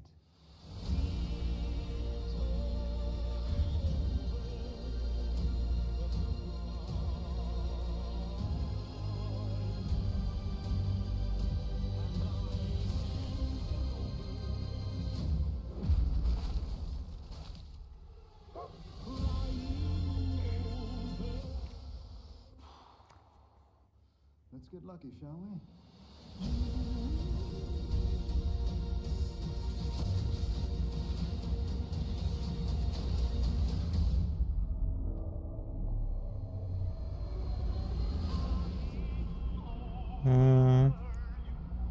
Looks pretty good, actually. That's claw.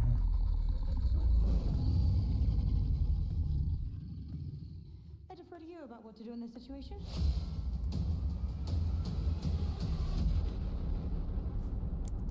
Looks pretty good. I might have to watch the show, actually. Looks really good. How about that? That looks incredible. Deathclaw, of course, in our first look at the new season, and Robert House is Jonathan Tease, played by Justin Theroux. It is an amazing Gamescom exclusive, and we've got another one for you. The first drop of the all-new Season 2 posters. We cannot wait to see what Lucy, Maximus, and the Ghoul have in store for us when Fallout Season 2 begins December 17th, with new episodes premiering weekly on Prime Video. All right, now back to you, Shox.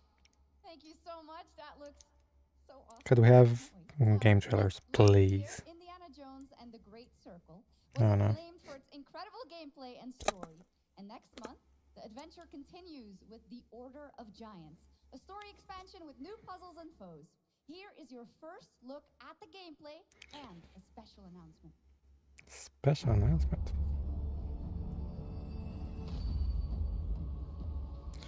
Yeah, I think they brought like Harrison Ford last time. And he couldn't read because the prompt reader was too far away. What do you know about the legend It was funny. of the Nameless Crusader? Fierce warrior. Fought in the siege of Antioch, 1097 AD. Very tall, like a giant. Pope Paul IV had an item of this crusader in his possession, his helmet. I'll tell you what, if I see the helmet, I'll leave it exactly as I found it. Sound good?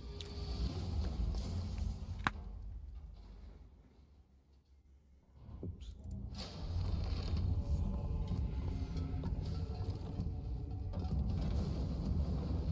Giant guardians. Their roots skull way back. Worshipped by the Mithras cult. I can't believe you dare to investigate this. Impressive for a snake.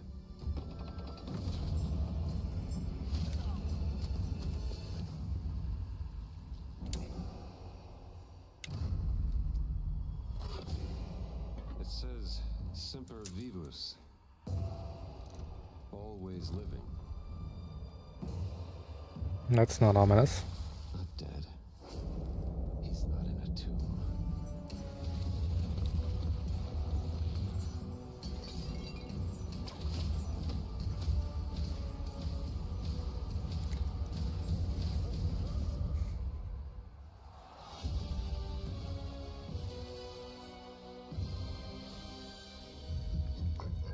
I mean, that looks pretty good, even if I honestly don't care. Like, looks pretty good. September 4th. 2 weeks.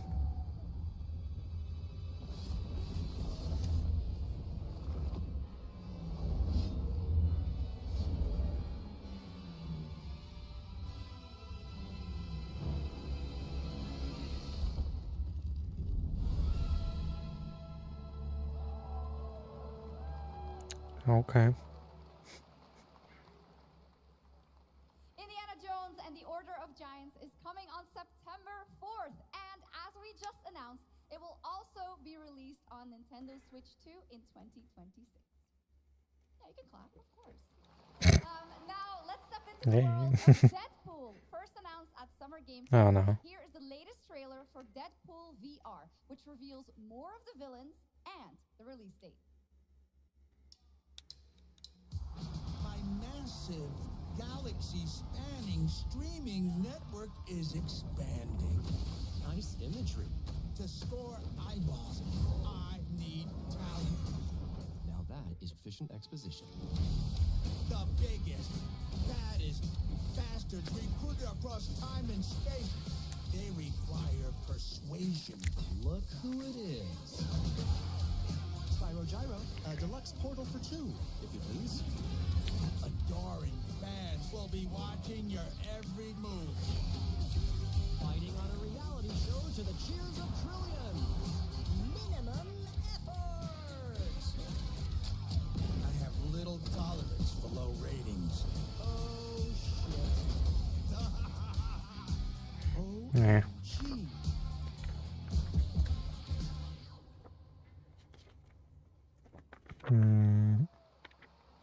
Yeah, that's right. Mojo is in Deadpool VR 2, voiced by John Leguizamo.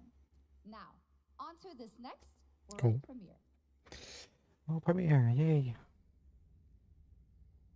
Oh my god, it's fish. Paper boats.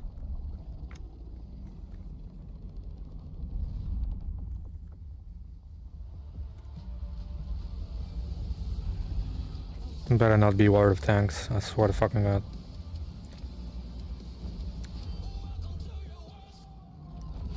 Please no.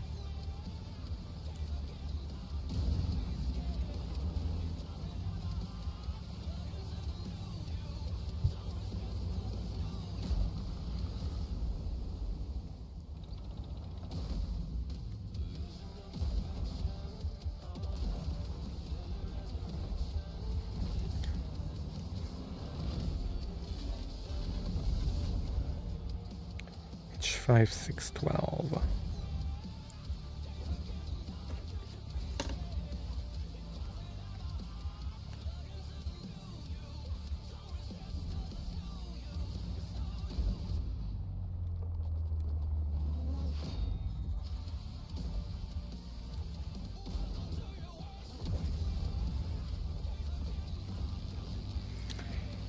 They have a lot of money, don't they?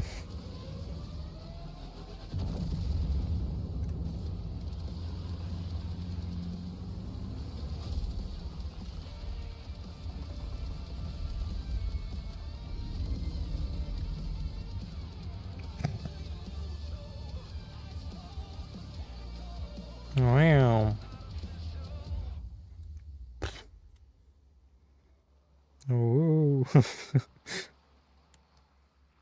World Oh, of wow. Tanks Update 2.0 lands September 3rd. This is the biggest update in the game's history, featuring 16 Tier 11 tanks and tons of new and upgraded features.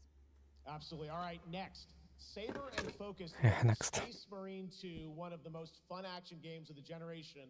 Well, next year they are set to do it again in John Carpenter's Toxic Commando. This FPS action game combines classic 80s action horror. And the crowd goes mild.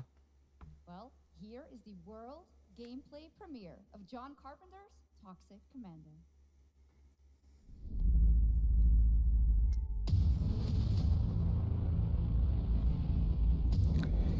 Cop shooter, yay.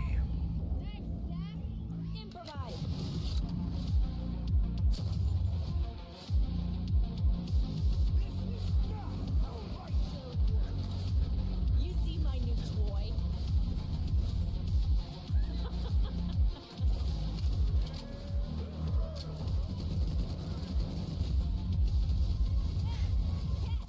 Liar, liar!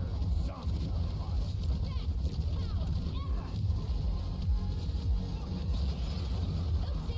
They're wrecking our ride! Could use some help now. I need some first block! Can you all please cover me?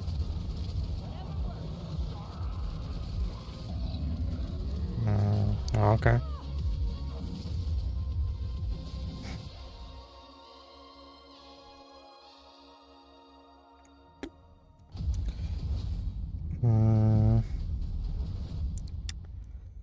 A bit dead on arrival, isn't it?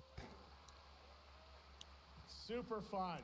All right, our next Super reveal fun. comes from a true legend of game design, Ron Mhm. Gilbert, the mind behind Monkey Island, Maniac Mansion, and so many other classic games that define the golden age of point-and-click adventure games in the 80s and 90s. I love those games growing up. Well, now Ron is back with something completely new and completely unexpected. It's called Death by Scrolling, a roguelike, vertically scrolling RPG set in purgatory where you'll battle waves of enemies, hoard gold, and do everything you can to stay one step ahead of the Grim Reaper herself. Here's the first ever look. Okay.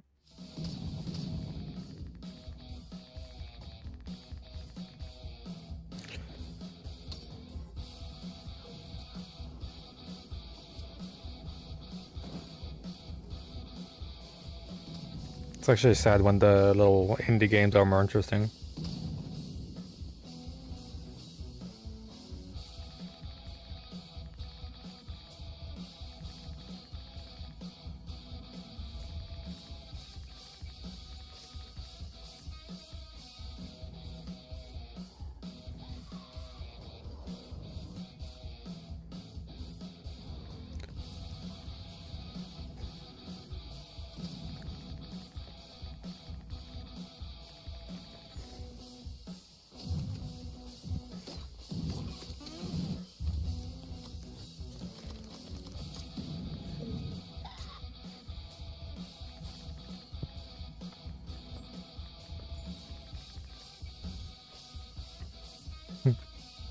Doesn't look too bad actually.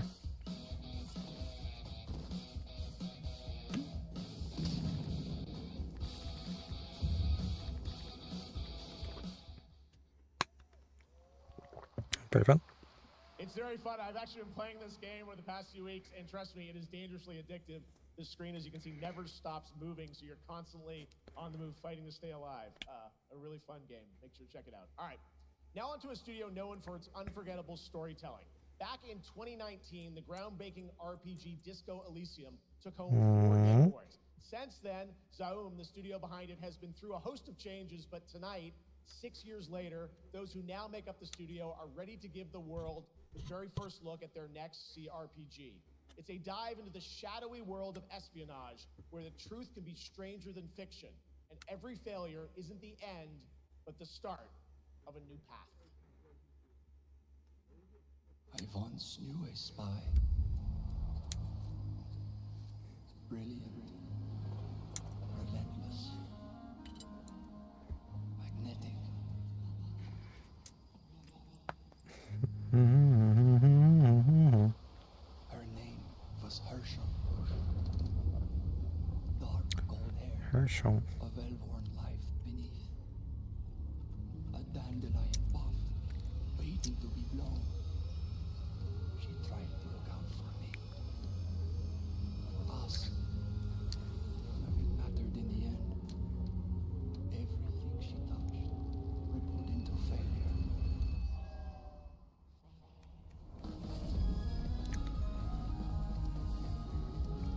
I really like the art style of these games. Zara Parades. Okay.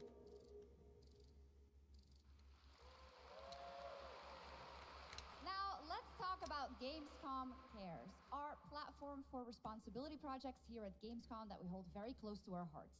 This year, we are giving the stage to highlight one of the many great initiatives. It's dedicated to all the games promoting democracy. We invited a developer to learn more about it. Democracy. Jörg Friedrich, CEO of Paint Bucket Games from Germany. Hello, tell us about the game you made, The Darkest Files. Hi, thank you.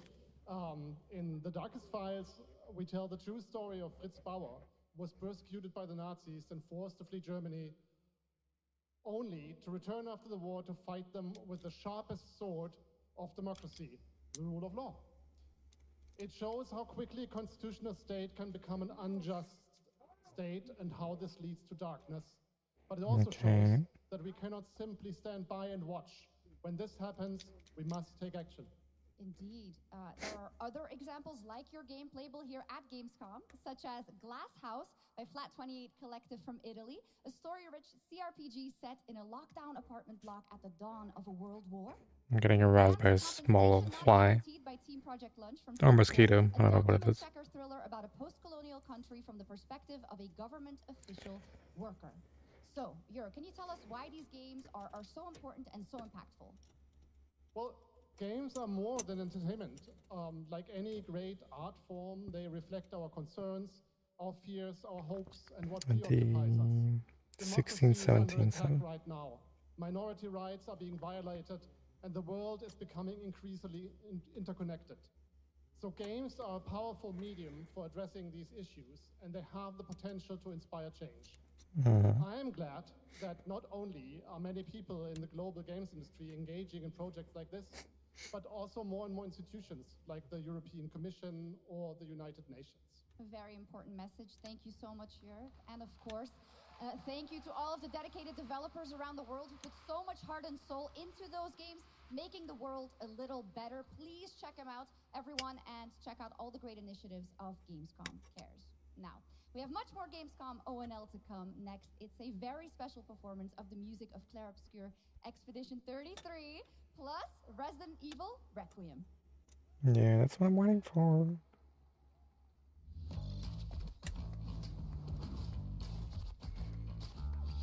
Never nice to have a nest, yeah. I was about to say.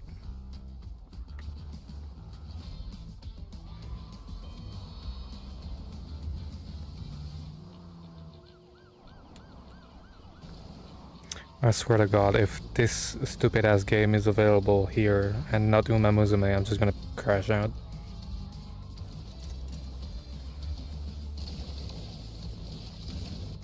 hate that it's a gacha though.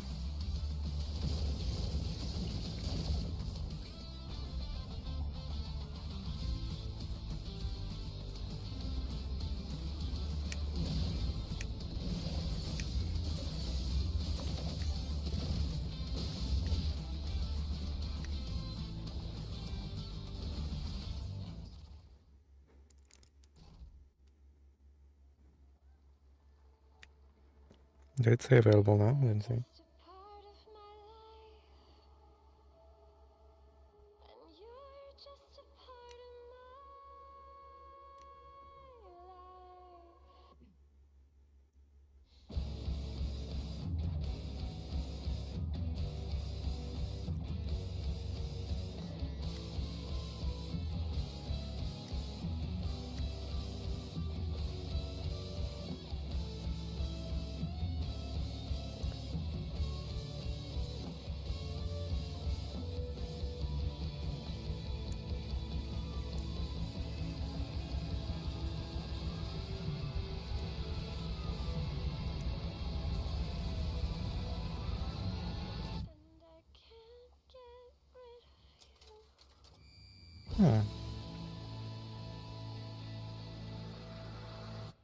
It's pretty good, actually. After an ageless slumber, the primal flow awakens once more.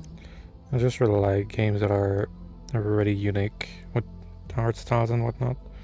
That's an MMO, isn't it?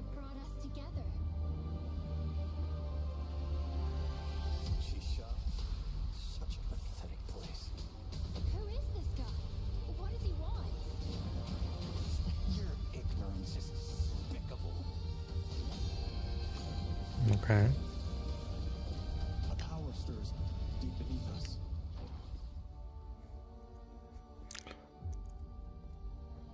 Whatever's lurking, it's behind this gate.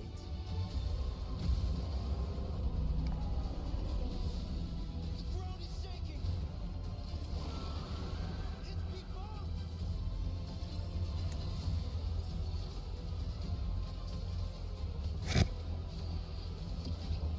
Okay. Oh my god, those voices. How long have they been trapped in here? Be it destiny or chaos, I shall break the cycle. Yeah, that's a playing with the original dub kind of game, that's for sure. Okay.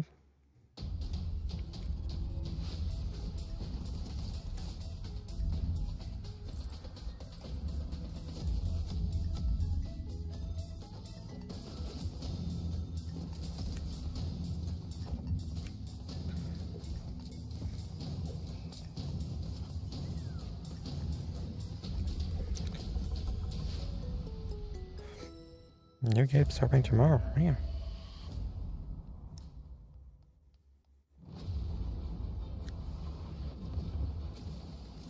What is this, Delta Force?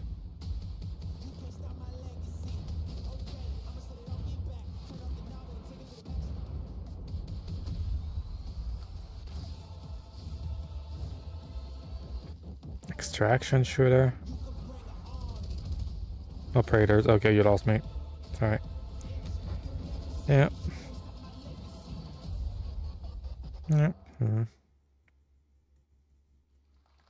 You just got a fresh look at Delta Force, which launches today on PS5 and Xbox. And the best part? It is free to play.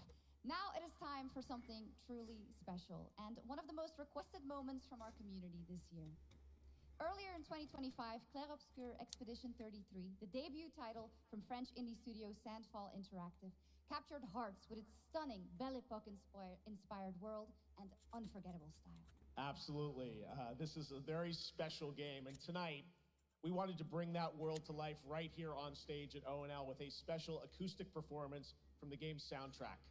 Please join me in welcoming, for their first big live performance ever, the composer of the game, Laurent Testard, and vocalist Alice Dupont-Pissier, performing Alicia from Clair Obscur Expedition 33.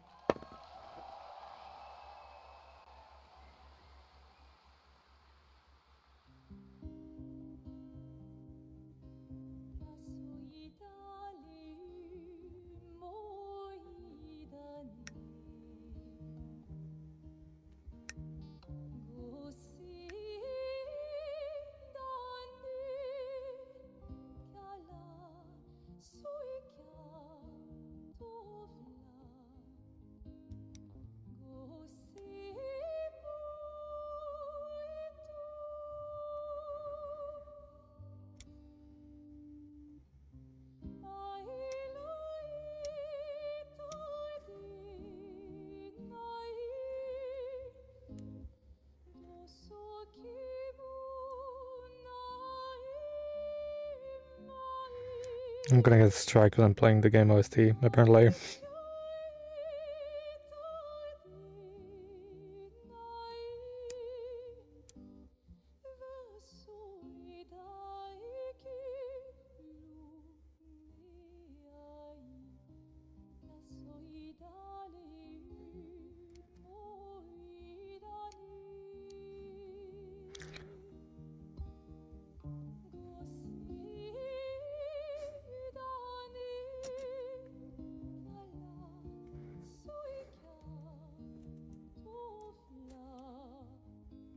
Beautiful game, beautiful OST. Haven't played it, but it's very good.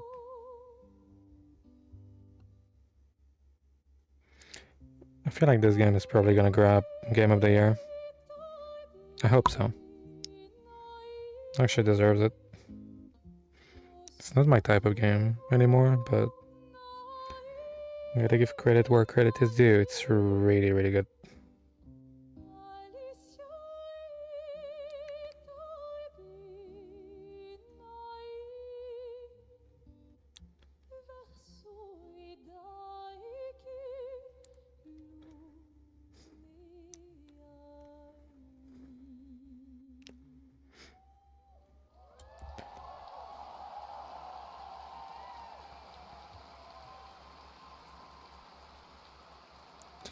Good job, lads.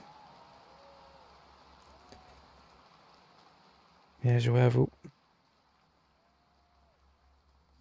That was absolutely beautiful, absolutely amazing. Thank you so, so much. And we have so much more opening night live right after this.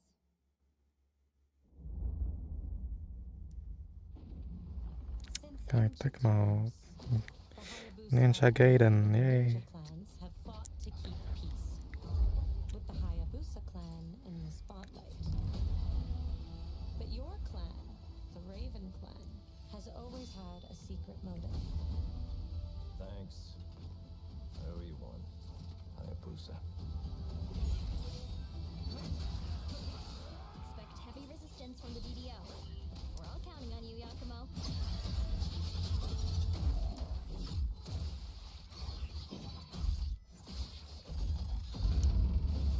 Yakumo, just focus on the hostiles for now. Understood. Understood. Stop this madness. Stay away from the Dark Dragon Seal. Go back home to your little raven nest. Or die here. If you truly think you have what it takes to slay the Dark Dragon, prove it. The very fiend that resurrected the Dark Dragon years ago. Even a mortal such as yourself has heard of me? I'm gonna have a lot of nubs on this armor, I feel. Die, insect.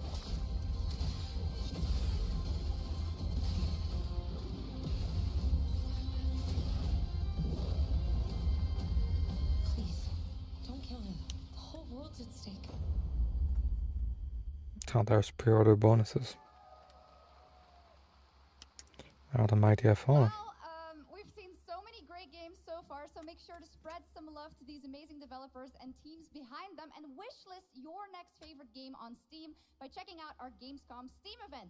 And the best thing is you'll find even more games from this year's Gamescom show floors, from beloved indies to big blockbuster titles, by scanning the QR code below. Now it's time for the world gameplay premiere of an MMO shooter set in a post-apocalyptic dystopian Seoul, South Korea. From NCSoft, this is Cinder City, blending narrative-driven shooter action with a vast, seamless open world. Okay, I've heard that one before. Okay. Drop your weapon, last warning! You've crossed the line.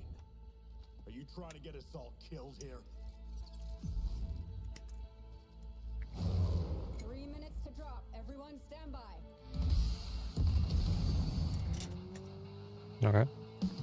Oh boy, the frame rate.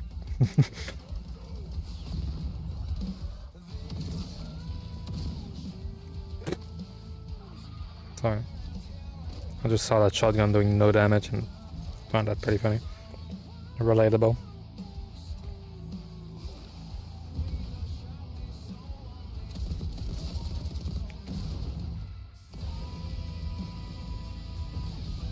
Oh boy. Oh boy. Oh. The image quality and frame rate are just tanking. That's not a good sign, buddy. That's a trailer. Shouldn't drop on a trailer. It looks pretty good too. But that looks... Cinder City. That's really hard to read. But that's not all. We've now got a second brand new game from NCSoft. Time Takers is a competitive team-based survival shooter where the ultimate prize isn't points, it's time itself. Here's your first ever look at the gameplay. Okay. I floated in an ale-induced stupor, a ghost of my former glory.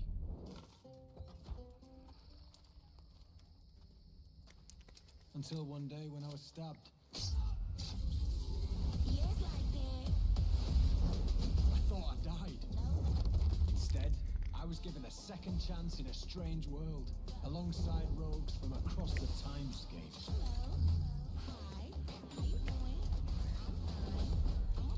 What am I looking at? We were promised to fix our past. I guess that's what we're here to do.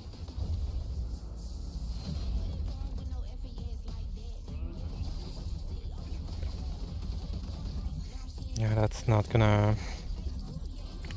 That shot is gonna work.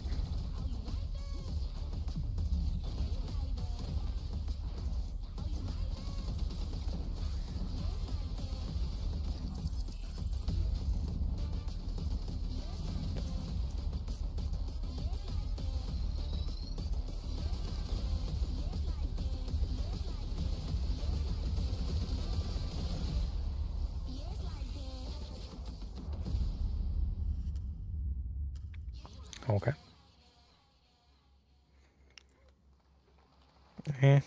It's not gonna work. I'm done on arrival. Decades, Silent Hill has defined psychological horror in games. And tonight, the fog rolls in once again. Here's a brand new look at Silent Hill F from Konami, including the reveal of the American voiceover actress Susie Young as Hinako. Okay, I'm gonna fully watch this.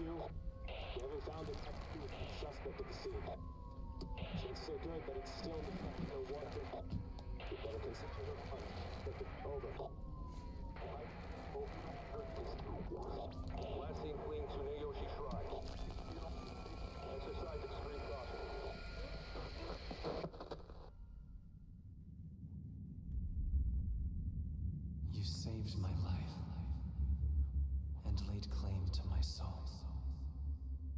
In turn, I shall save your souls by claiming the life of your own self. What's that? What is this place?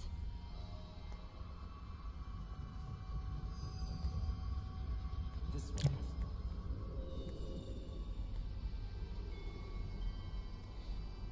I better get going. It's third person, right? Try to remember. Yeah, it is.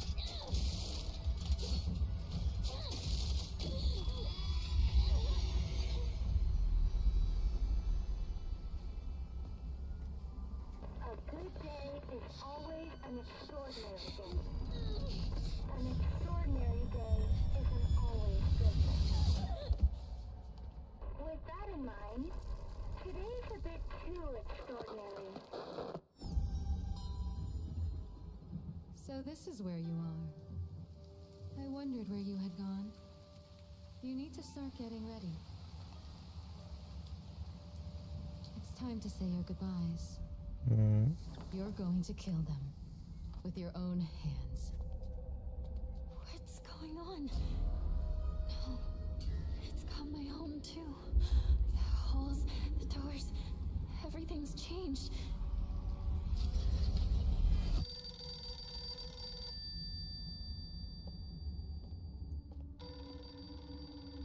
Tell me, who are you?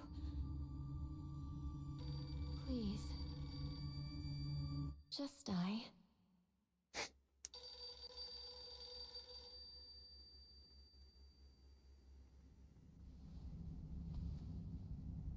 It must be hard for you to bid farewell to childhood friends. Yes.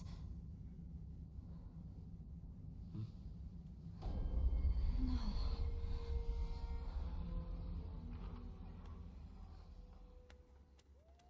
Very good. Comes out in month 2. Very nice. Very nice.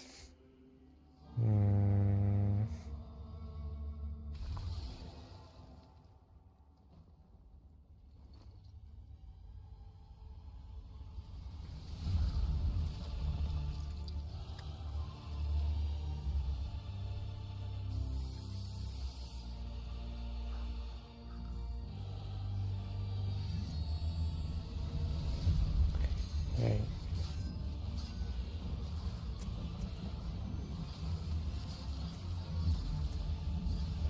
Okay.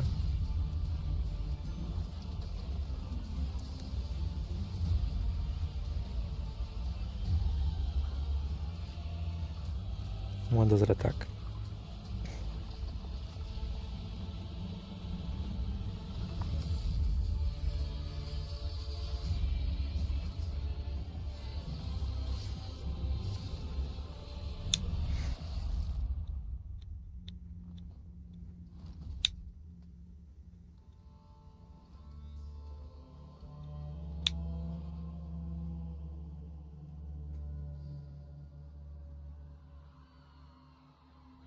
I feel like the hack and slash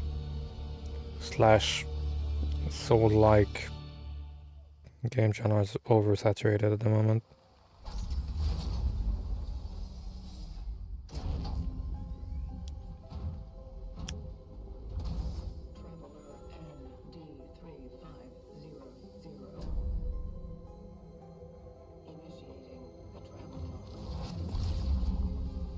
This is the Traveler, an agent of a shadowy faction known only as the Collective. And in Kronos the New Dawn, you'll step into their role. From Polish horror powerhouse Bloober Team, nominated last year at the Game Awards for their Silent Hill 2 remake, comes a bold new vision of survival horror. In this world, the dead don't stay dead. When they find each other, they merge into something far more terrifying. Launching September 5th, here's your brand new look at Kronos, the New Dawn. Sick. Launching in 2 weeks. Cool.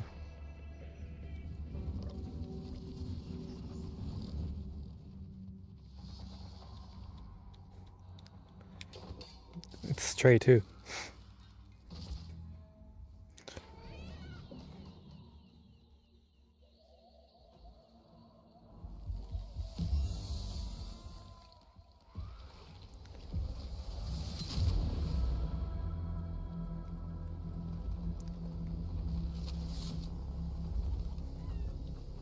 Are you glad to see me, friend?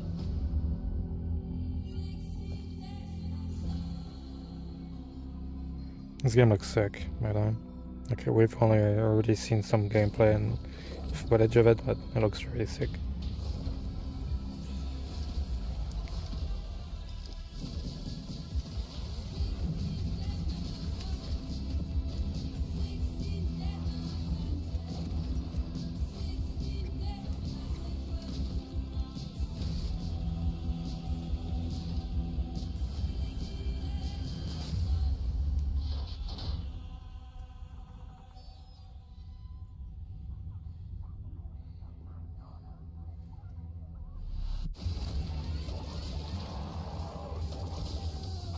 Stay calm.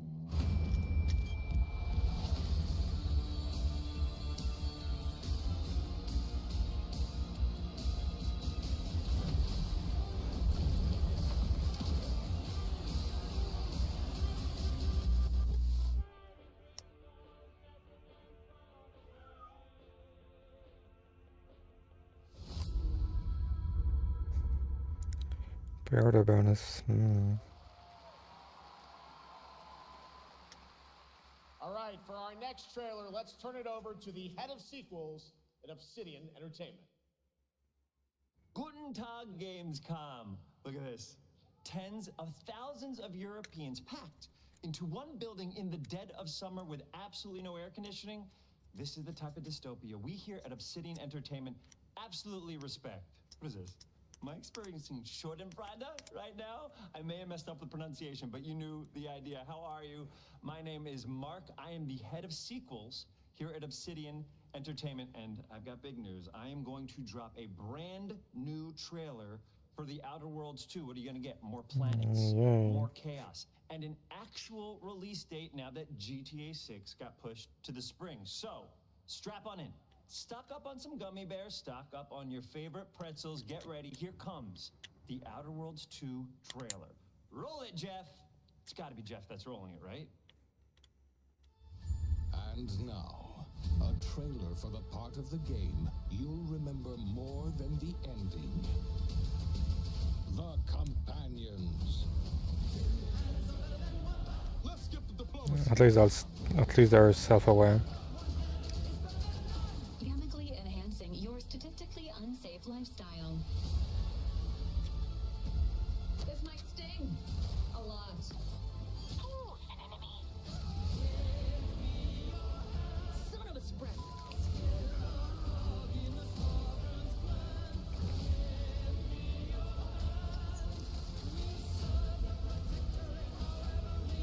Be grateful you're not on fire.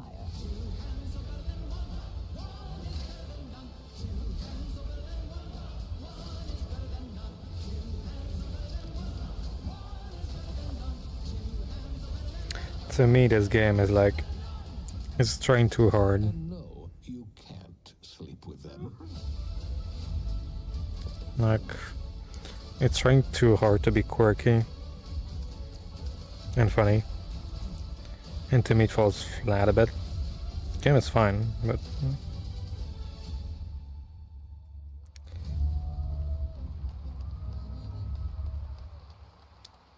Lots more to come here at ONL, but now a first look at Inzoi Island Getaway with Inzoi's first and free DLC, which is coming tomorrow. Yay.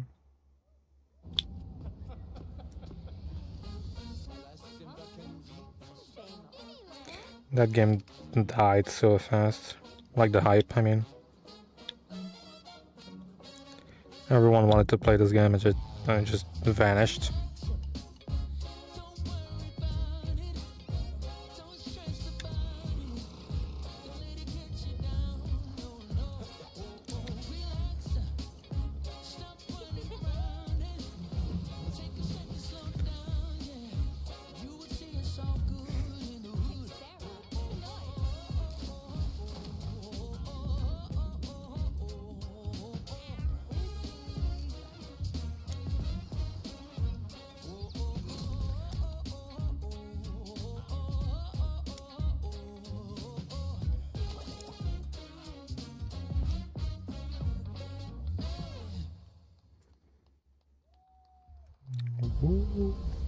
Where calamity began, this trial shall end. Awakeners, prepare for the final... Oh god, it's Fate Trigger. Oh god, Fate Trigger Mansion.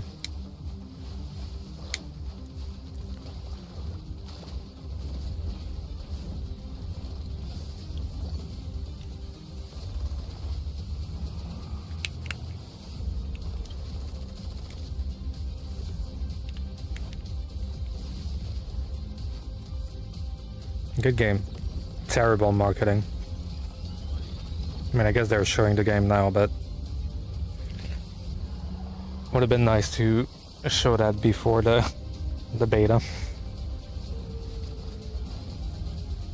Wokage. And it just showed trailer with no gameplay. Early access incoming, by the way. It wasn't there before. 7 deadly sins. Oops. Why?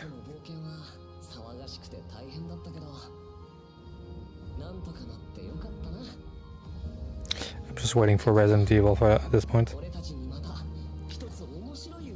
Because the only problem with his shows is that it's full of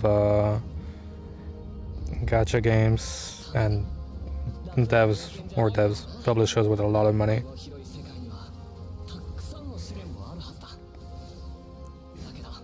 And gacha slop. So, yeah. I mean, they do have the most money, so it's normal, but...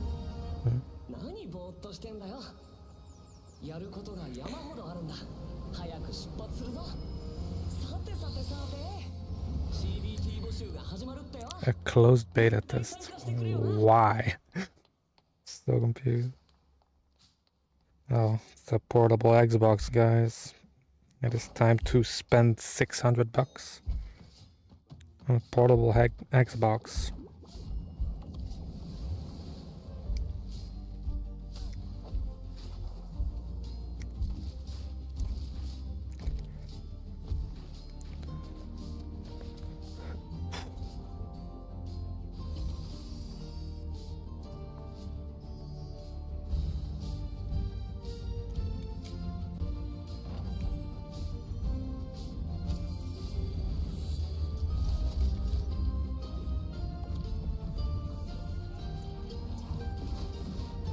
Oh my god, I came at a roll button. It's unheard of.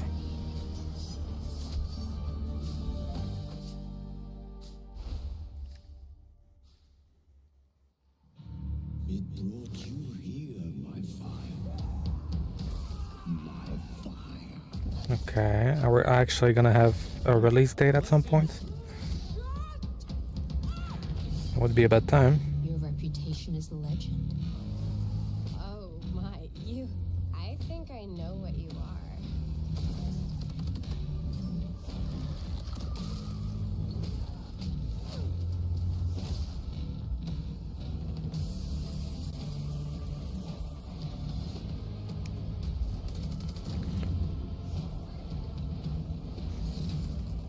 So weary is the wanderer.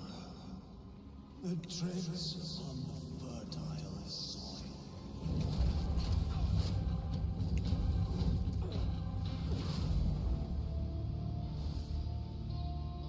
October 21st.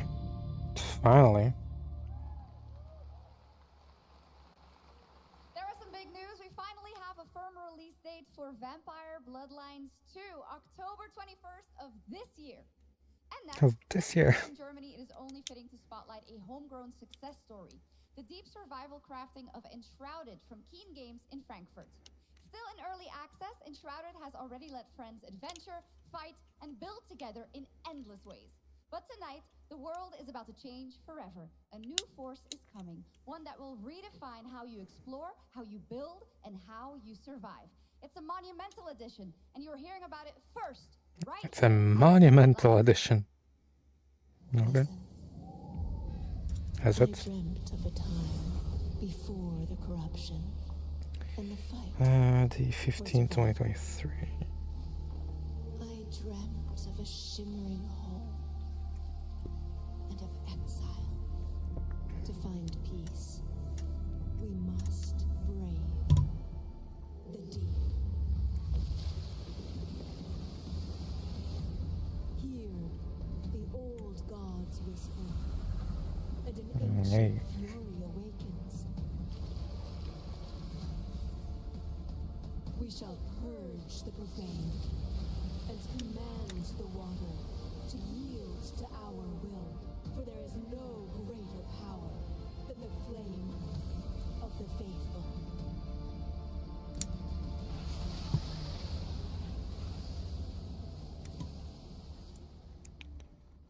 Okay. Groundbreaking. And tonight at ONL, we have news of the latest Xbox franchise that is coming to PlayStation for the first time, and the reveal of brand new expansion as well. Cheers. Oh. Age of Empires.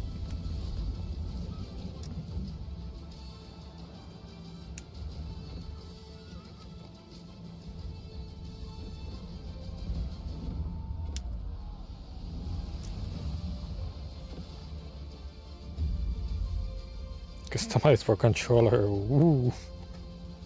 Boy, do I want to play a strategy game on controller. E16.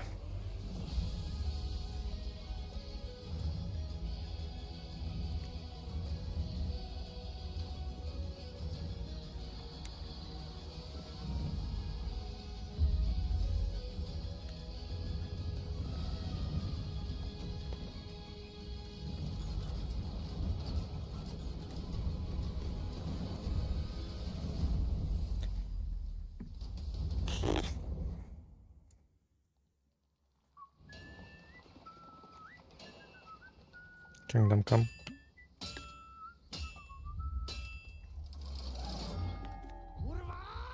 Honored friends, masters of the blacksmith skill, let me introduce a young master of our craft and new owner of Kutenberg's old forge, Ano, kurwa.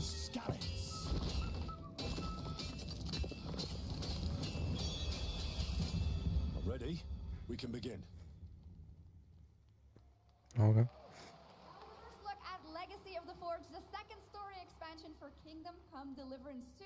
You'll put your blacksmithing skills to the test to acquire and repair a legendary burnt-down forge with brand new design features. All right. Hey. Do we have any Cult of the Lamb fans in here? All right. It's time for some big news for the darkly comedic action adventure management hybrid game. Here's the announcement of a major expansion to the game coming soon.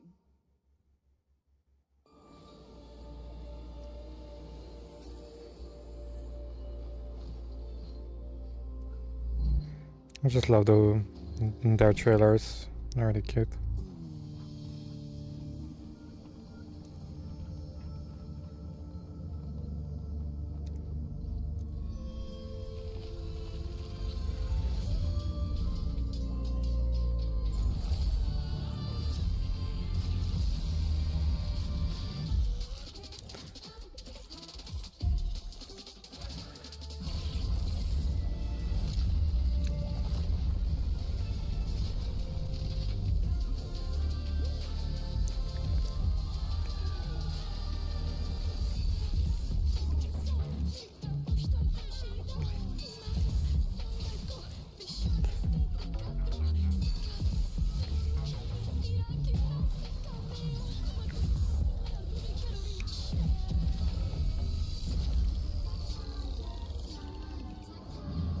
We'll have him. Awesome! Now, last year, World of Warcraft celebrated its 20th anniversary. Wait, they announced a new expansion that comes out in more than 4 months. More about what's to come is executive producer Holly Longdale. Yay, Blizzard! Yay! Okay.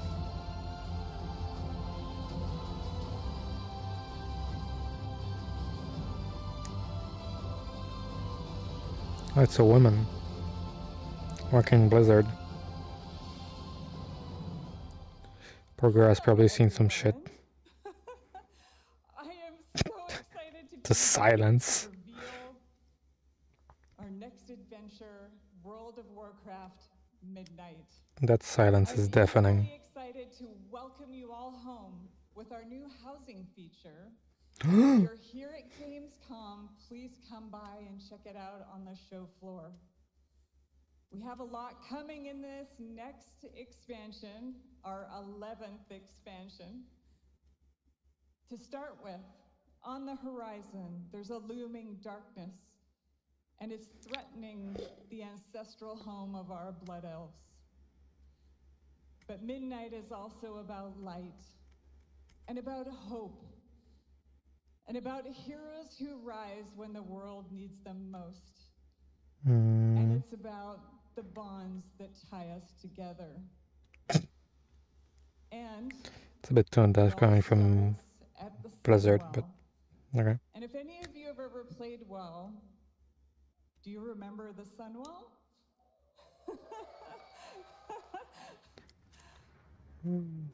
With that in mind, please enjoy the premiere of our cinematic introduction to Midnight. Oh, that was it. Sorry.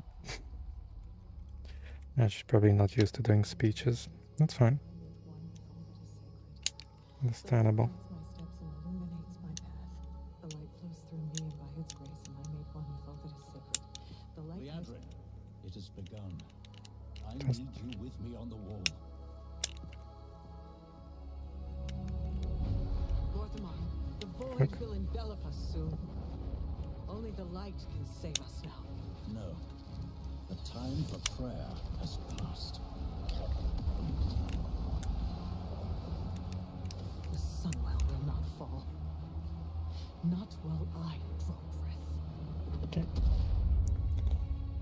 I'm not even watching. I'm not interested in the slightest.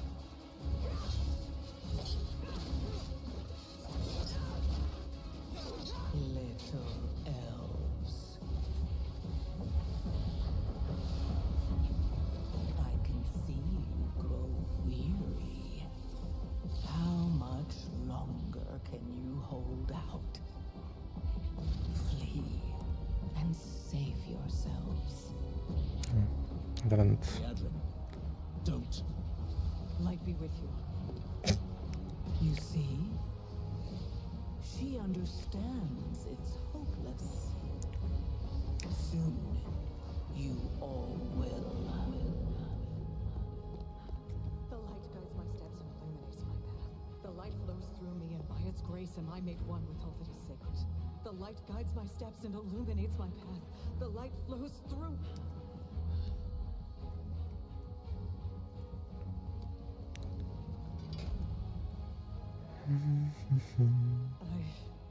I know that I am unworthy. Alright. I don't know if I deserve your help, but I know my people do. Please give them strength. I admire your spirit, but that will not save you. Soon, I will break your world. You can't even break one elf. Good.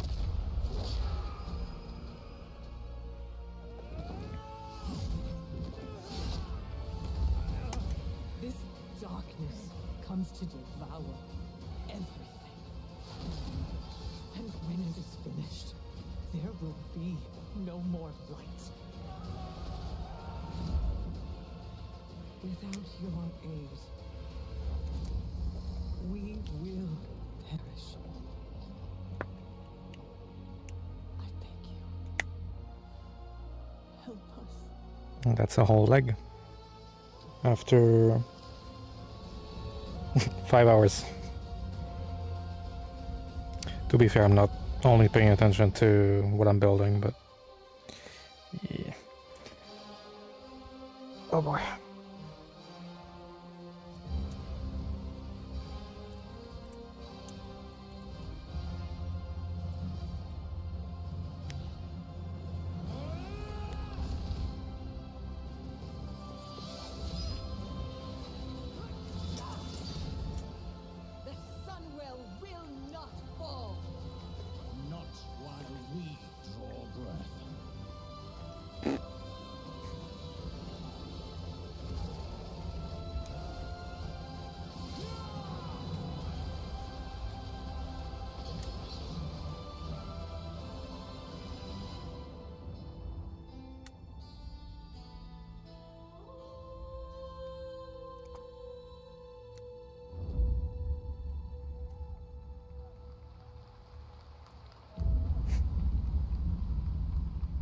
Pre-purchase now.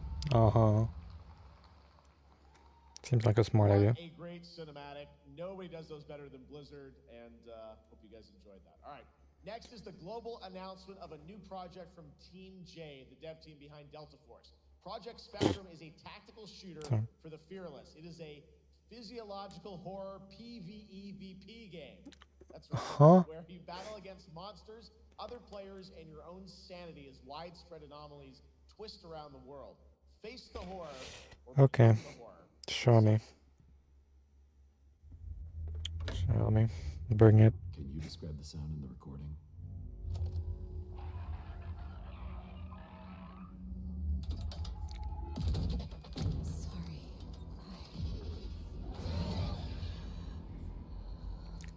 Let's go back to the start.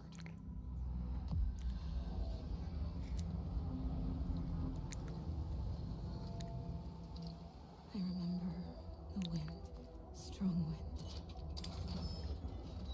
What the hell happened here? We got company!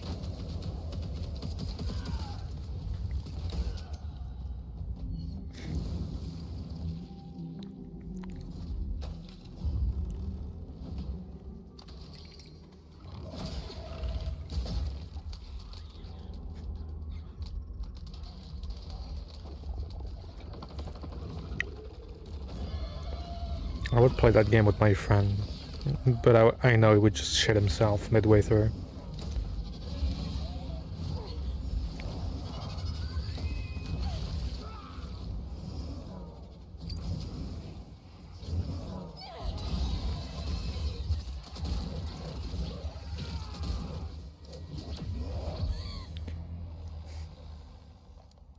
It seemed like a hunt showdown kind of thing.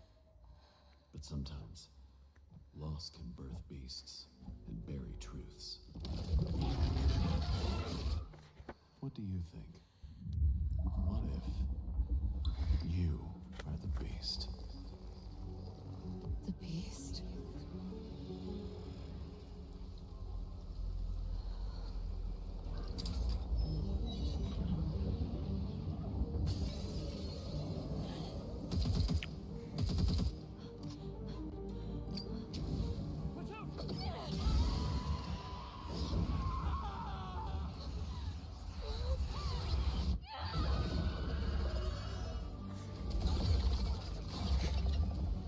Hmm.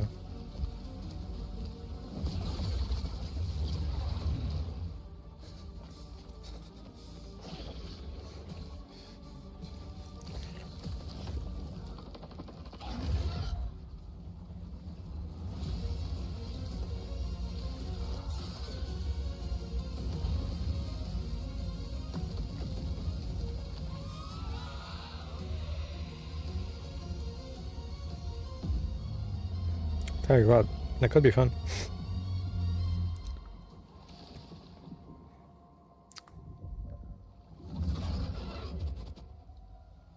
Let's go back to the start.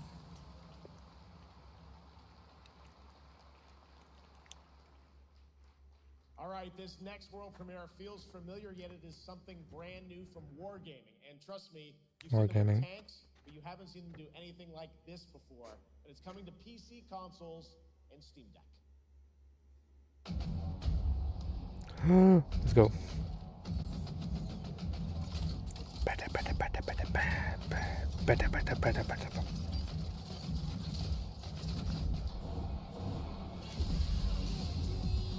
My enemy, tonight, my friend.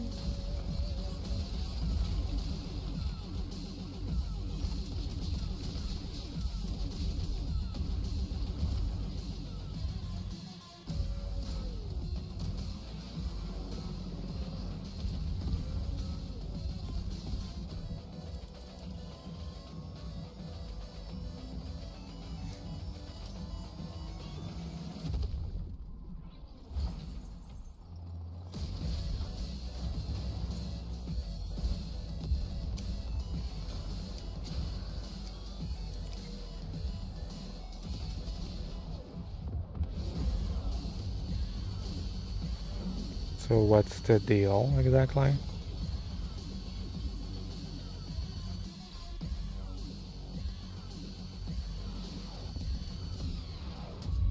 I mean, those are tanks, right? What's special about that? This October, Sucker Punch and PlayStation take us back to the year 1603 into the sandals of Atsu, a lone ronin driven by a single purpose to avenge the brutal slaughter of her family at the hands of the ruthless Yote 6. Tonight, we have a new look at the deadly, beautiful world of Ghost of Yote. I legit don't care about that game. It's peak, but I don't care. I don't have a PlayStation anyway, so.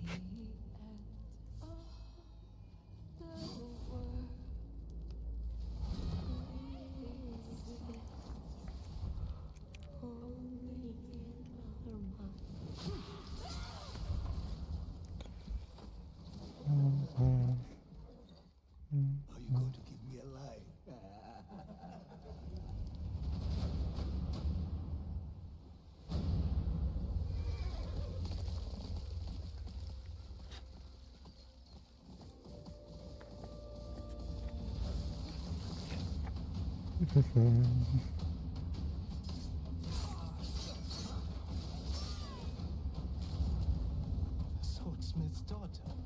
I watched that tree burn. How did you escape? Same way. I survived every battle. Thought of killing you. Oh. She's a feisty one, isn't she?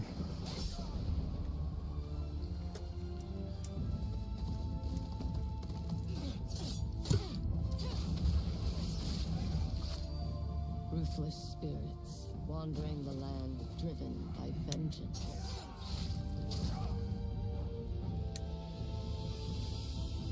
Sometimes I feel like that is what I am.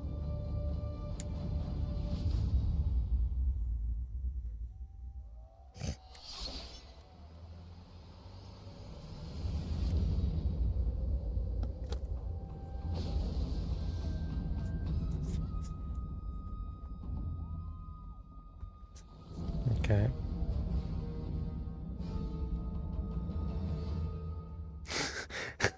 The game isn't even out, they're already announcing a DLC, it's gonna be free. Okay.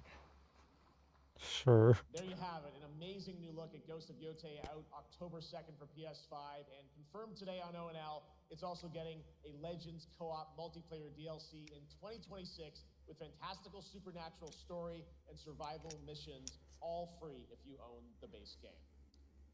For nearly 3 decades, Resident Evil has terrified. Okay, let me just put this on the side for now. Horror genre. Now, Now's the time. chapter rises from the shadows. Back in June at Summer Game Fest, we gave you the first glimpse at Resident Evil Requiem, and tonight we are diving deeper with a brand new look that explores the haunting backstory of the game's protagonist, Grace Ashcroft, and why she may be the key to surviving what's coming. Gimme. Hit me.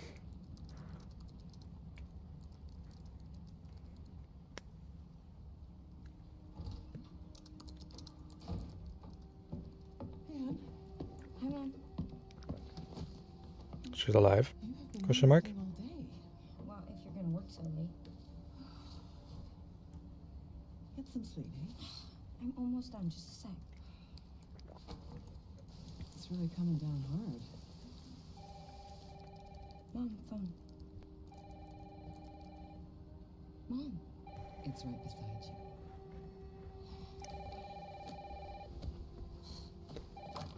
Hello? Miss Ashcroft? Yes.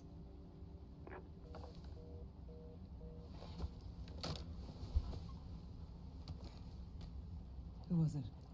Dunno. They asked for Miss Ashcroft and then they hung up on me. Rude. What the? They're coming. Grace, we need to go.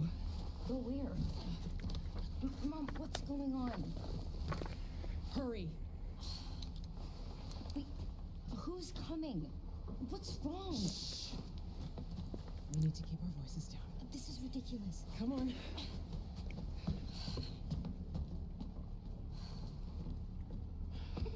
Tell me what's going on. Now is not the time. Thanks for the follow. Give me a sec, I'm just deep in the trailer, you know.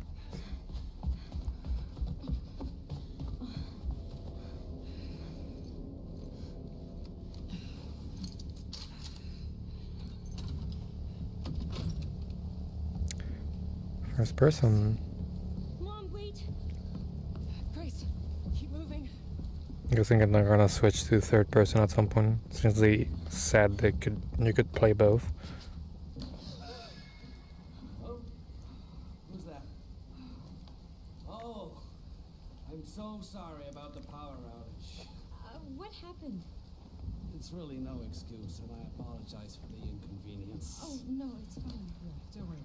I should have it fixed soon. I just need to find my...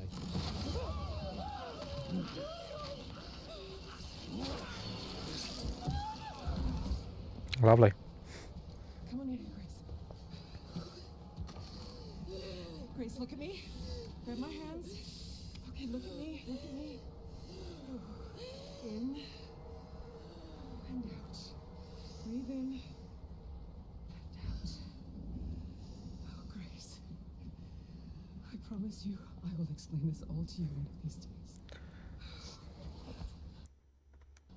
Shit. Pressed on my keyboard. My bad. Please know that you are my hope.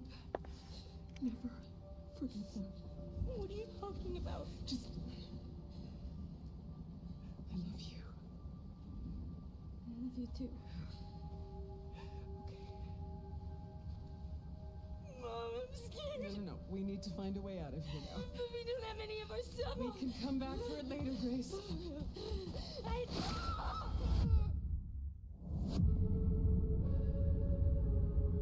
Okay. Got it. It's whack. The game is insane. I got to see that sequence in Osaka about a month ago.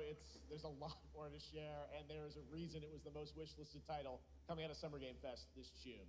Now, for those of you here in the arena tonight at Gamescom, there's some good news, is you'll be over on the show floor, be the first players in the world to get hands-on with a playable demo of Resident Evil Requiem at the Capcom booth as we count down to the launch this February. A huge thank you to Capcom and Takeuchi-san for that special look. And with that, Gamescom Opening Night Live comes to a close. With the celebration of gaming doesn't stop here. We'll be back on Thursday, December 11th for the Game Awards, streaming live around the world as we honor the best games. And wipe out. We're done. And we're back. Hello. Et merci, Fur et Vicieux, du coup.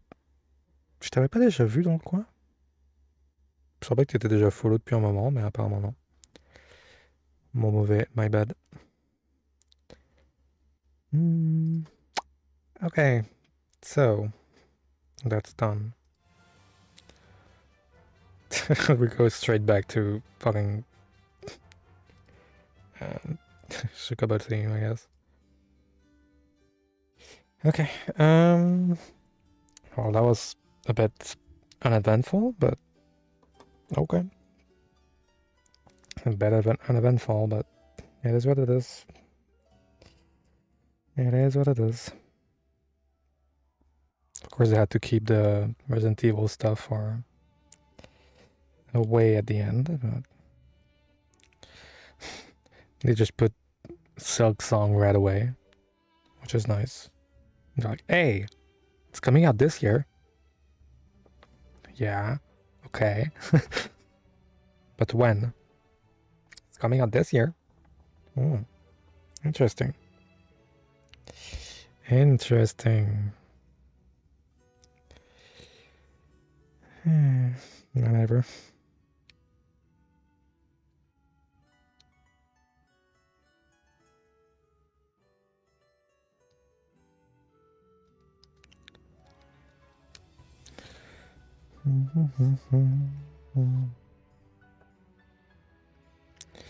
So next conference will be in December. It's quite a long way to go. I don't know if there's gonna be any news on Resident Evil in that period of time, but maybe. I mean, the game comes out in February, so we don't have to wait too long anyhow, but yeah.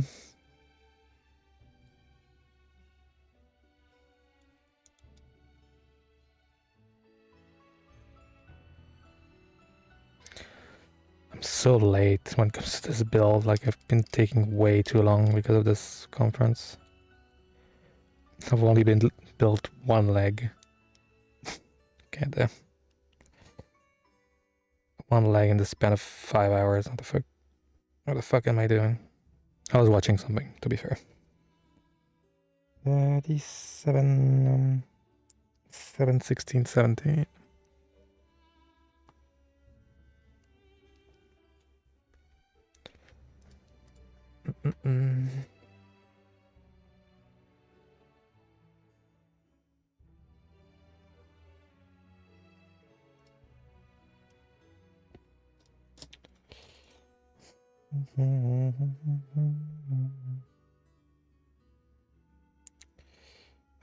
Seven.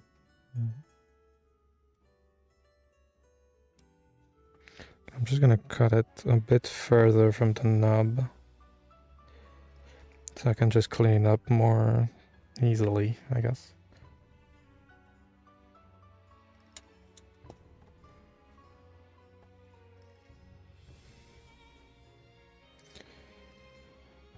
Uh, 16, 17.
It's much easier to clean this way.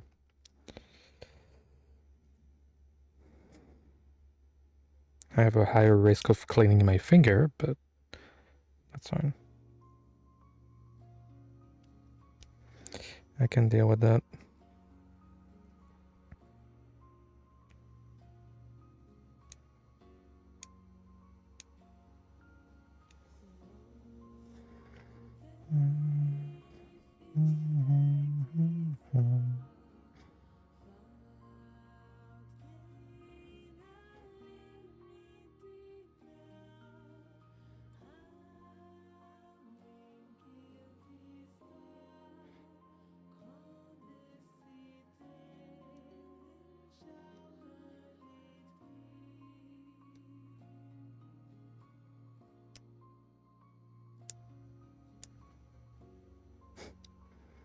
I just can't believe they just dropped a Zaku song is releasing this year.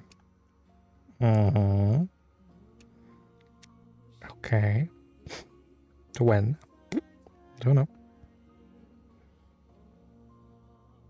I don't know why they're so stingy about giving a release date. That's a bit worrying, to be honest. I'm not saying it's a red flag, but it could very well be in hindsight, so we'll have to see how the game turns out, but it's not the first time we hear that the game will be releasing this year. And last time it was a fluke, so...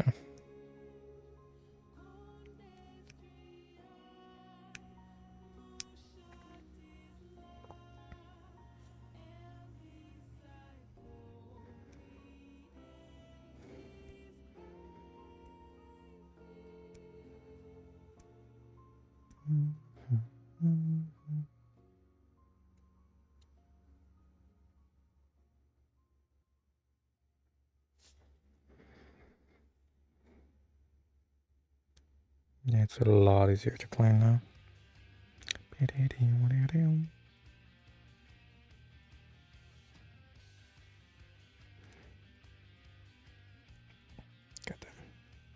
I mean, it's easier to clean, it's not easier to cut, but that's fine.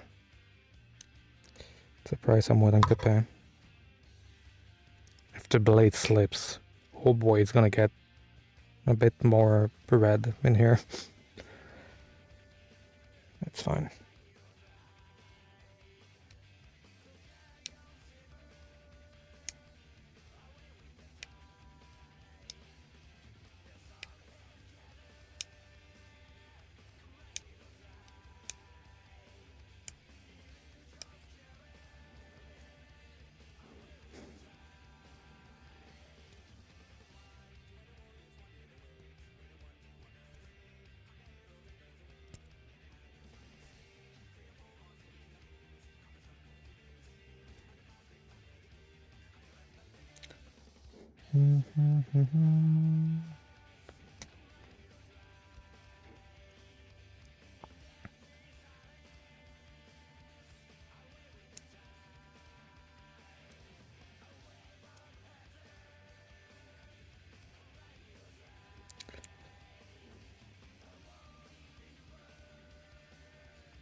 Actually can't wait until we see more gameplay of Resident Evil, because that was a tiny amount of gameplay. Barely anything. We basically saw the character moving like 10 meters. Gameplay reveal. Meow.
Where the fuck is the gap that I'm looking for?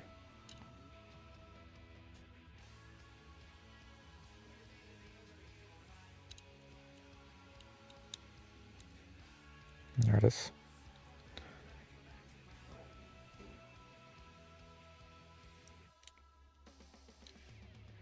Oh, I didn't clean that up.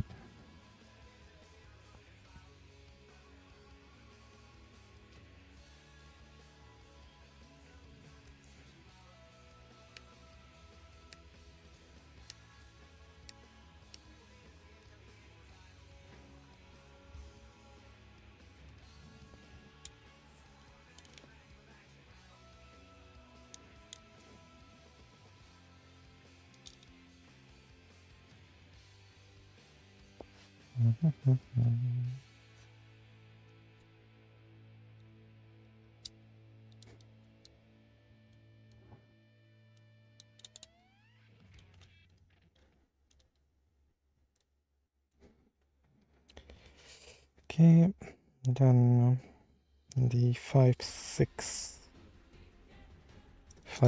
21, 22.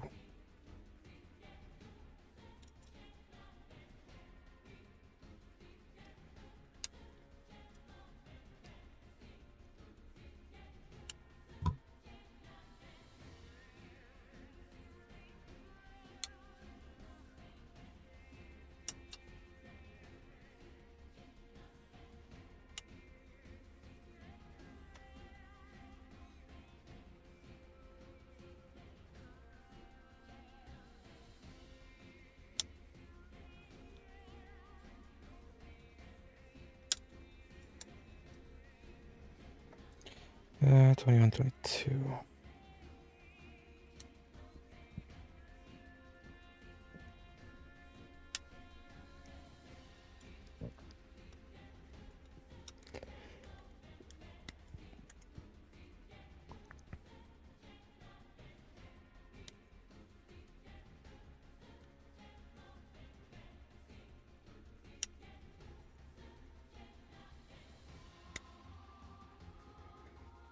Okay, and I need F10.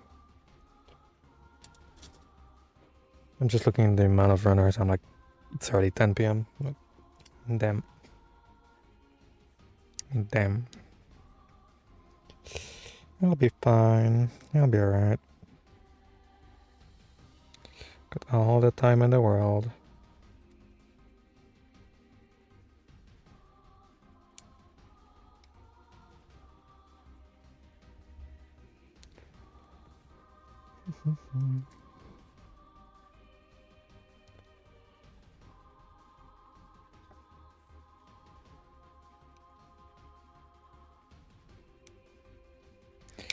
I'm not worried at the amount of runners I have left. I'm worried at the amount of pipes I have left to do. Pretty much. Though to be fair, with the Gouf, there isn't that many. Only have to do the ones which go from the waist to the backpack, I think. So that's fine.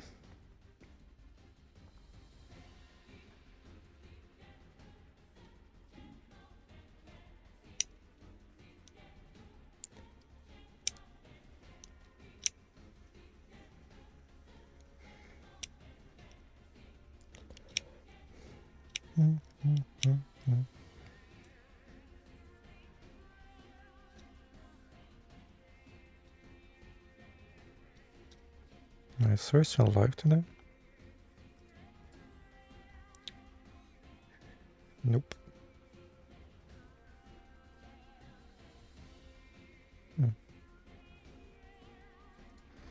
Let's check something real quick.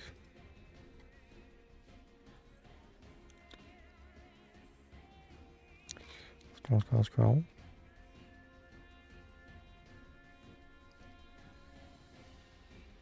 Yeah. Interesting. Okay.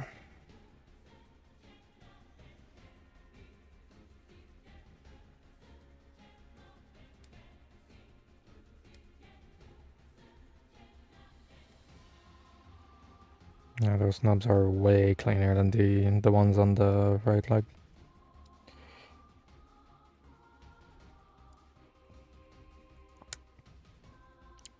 But I mean, I'm gonna probably weather that bitch anyway, so not too bad.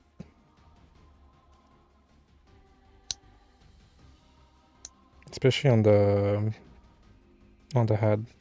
Needs a bit of weathering, I think, because I fucked up a bit. That's fine.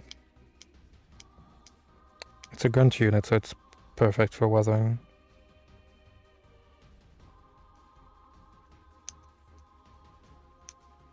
So that's good.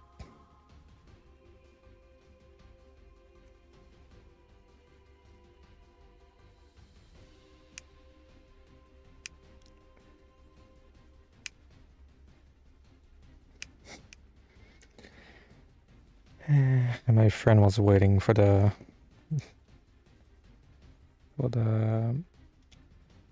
Silk Song announcement. I'm just like, they're not gonna give anything. I mean, there was a Silk Song mention, I guess, but that's pretty much it. It was a mere mention. At least they got it out of the way first.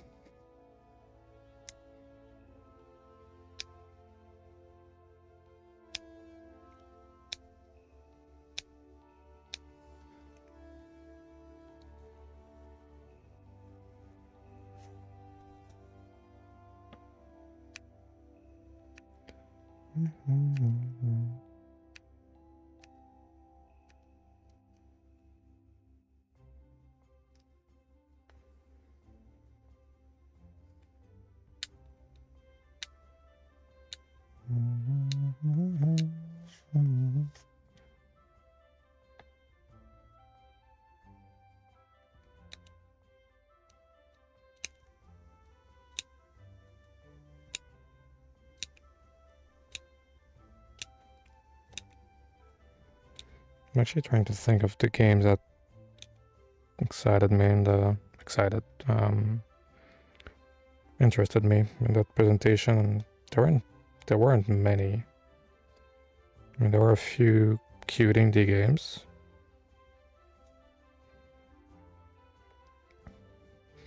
The new PvEVP game looks pretty good from the guys that made Delta Force. But we don't really have more info than that, so no clue.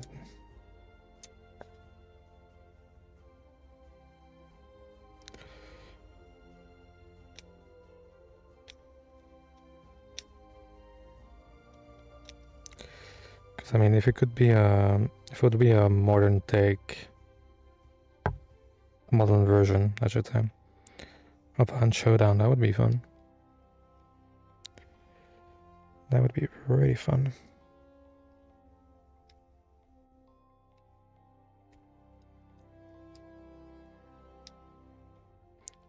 Not in there, ya bitch. Nope. Okay. How's the YouTube feed?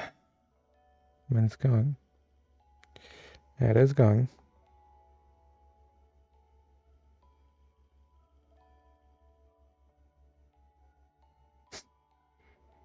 I just love how if I like the stream on YouTube and it gives 2 likes for whatever reason. Don't know. Hey, not gonna complain.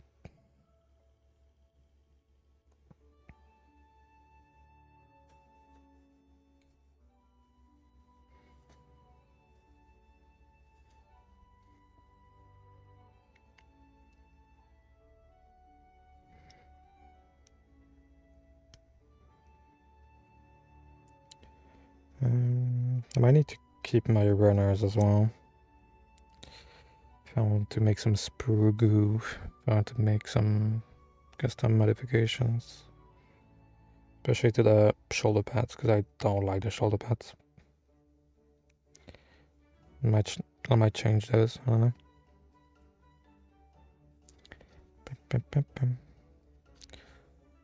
I finally got my light box, so I can just take pics of all the other kits I have. It's about time.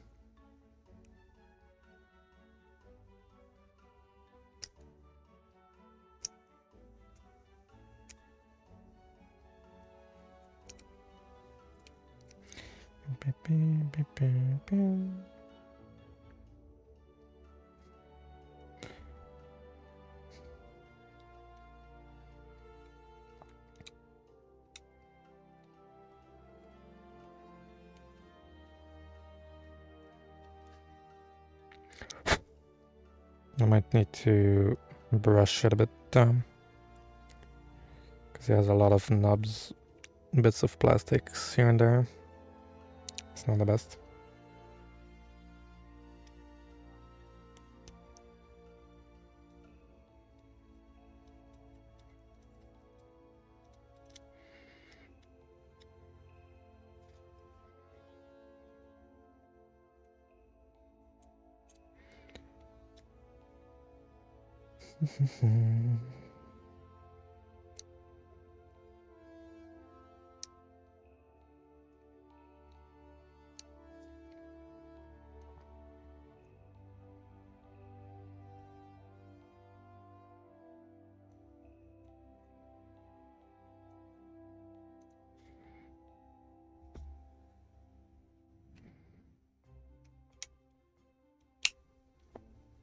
Ooh, no click.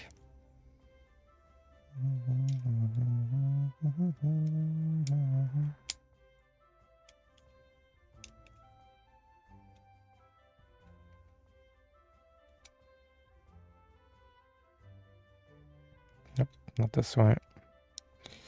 This way.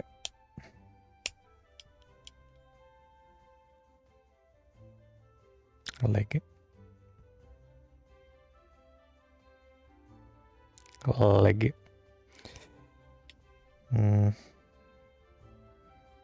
thing I could do is put some chrome in there. Would look better in gunmetal though. I wonder if there's a gunmetal marker. Because if there is, that would be sick. That would be sick. The 2023.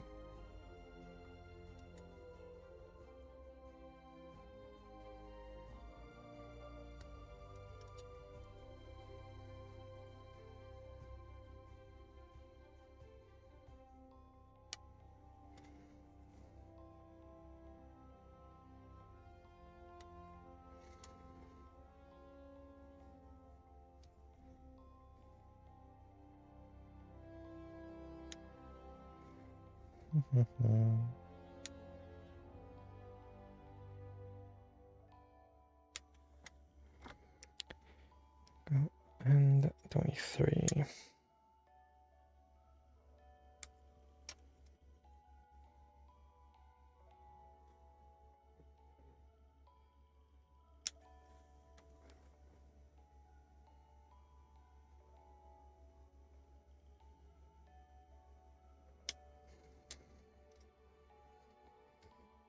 I just saw the runner with all the pipes on there. It fills me with dread.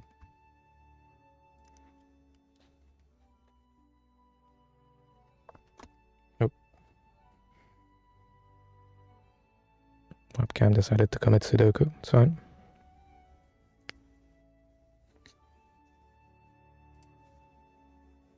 You saw nothing. There was nothing to see, to be fair, but yeah.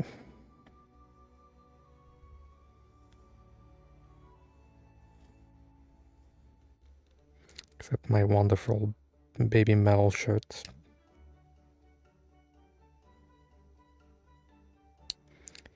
Pim, pim, pim, pim.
Fucking Gridania, I swear to God. Spent too much time in that stupid city getting lost.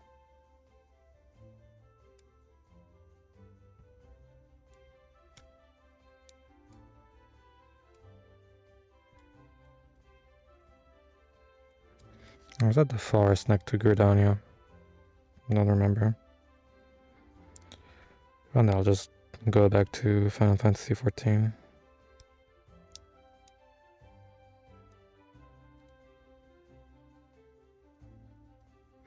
Maybe I could stream it a bit too.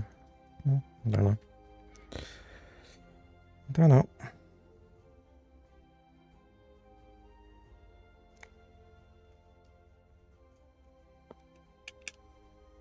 Everything from the left like fits a lot better, and I don't know why.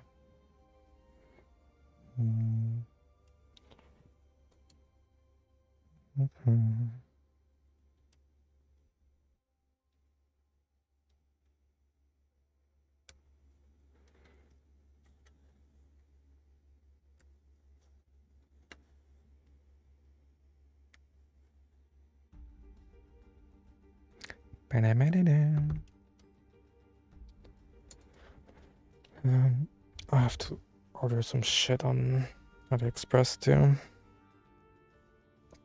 Now that I finally got my package, and I know that I don't need to order a second light box. I will try the light box after a stream though to make sure everything works. I might take some pics of my unicorn that has been waiting in my backlog since a month. And bro was just waiting to get, you know, his pics taken, so then I can panel line the Fenice Nasita, Freedom, I think that's it.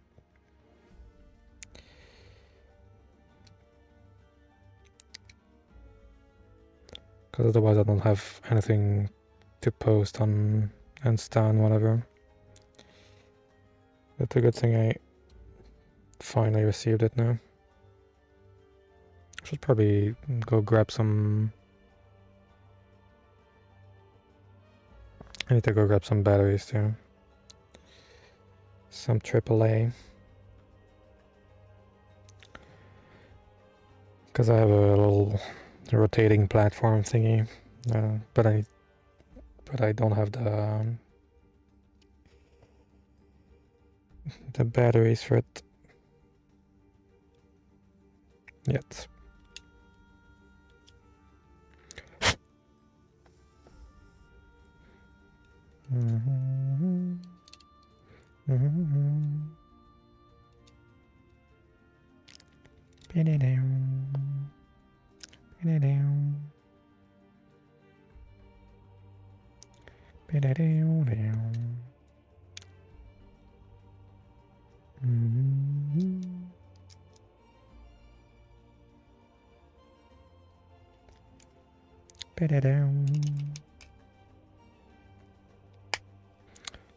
It's incredible how much sturdier everything is compared to the Gouf Custom.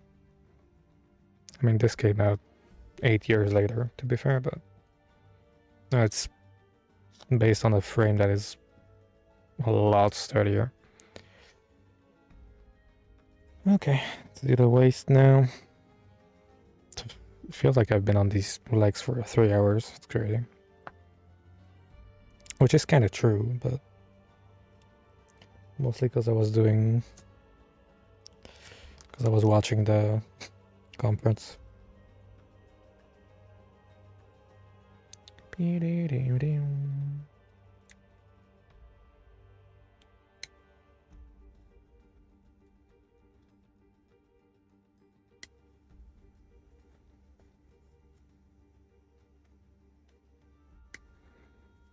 I'm actually wondering if I should repaint the Gouf.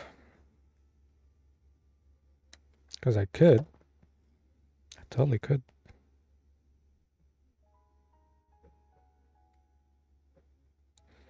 Would take a while, but could totally do that. But one thing I want to do is invest in putting LEDs and stuff. Because that's really what I want to do next. Or learn how to do.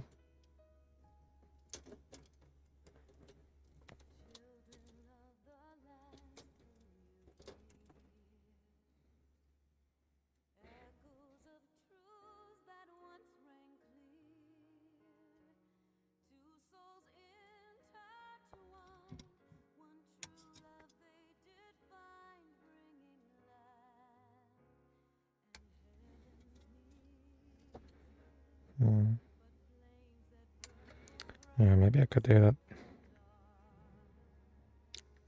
I have to find which color to paint it though. That's another issue.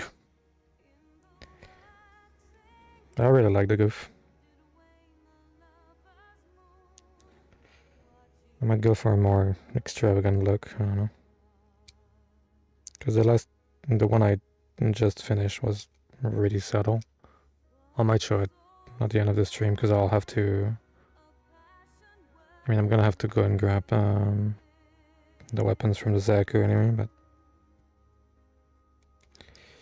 because those are compatible with this.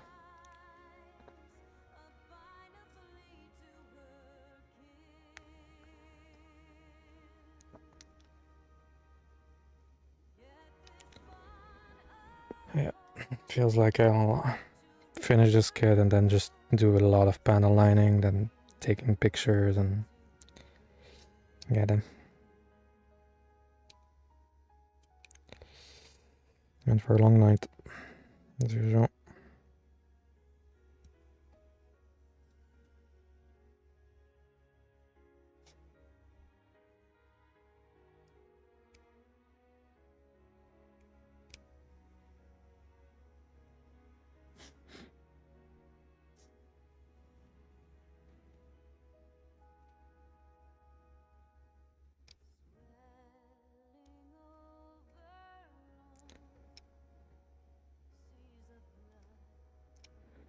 The thing is, there are a lot of little nubs that just leave, you know, stress marks on the plastic, so repainting it would be nice.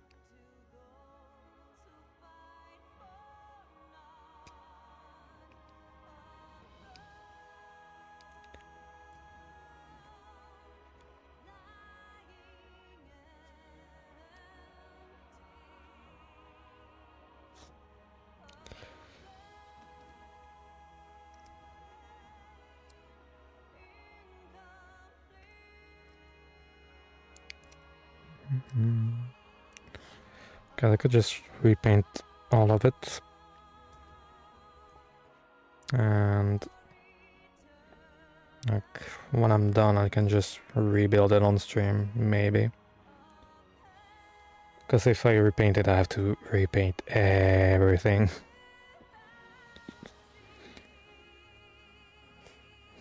But that could be fun. It could be really fun. It's not like I have much work to do anyways.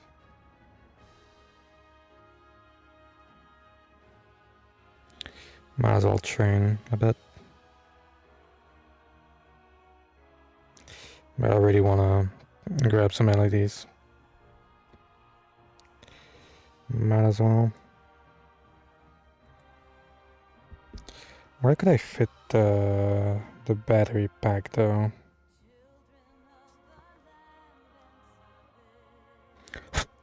Because I don't think it has a lot of free space.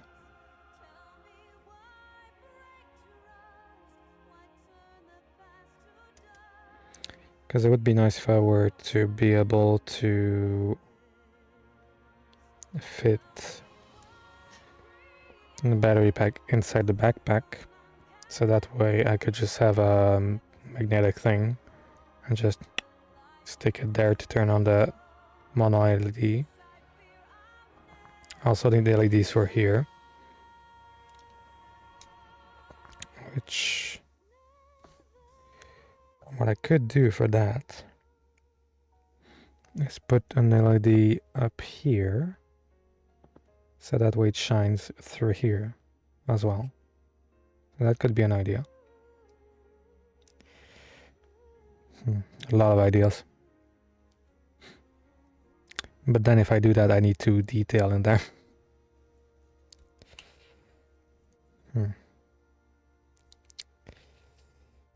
So many options. If I do a custom, I need to paint those little pipes too. I might just do them in metallic colors though, like chrome or copper or whatever. Because I feel like that would be easier than to airbrush all of those little bitches. We'll see. We'll see, we'll see. We shall see.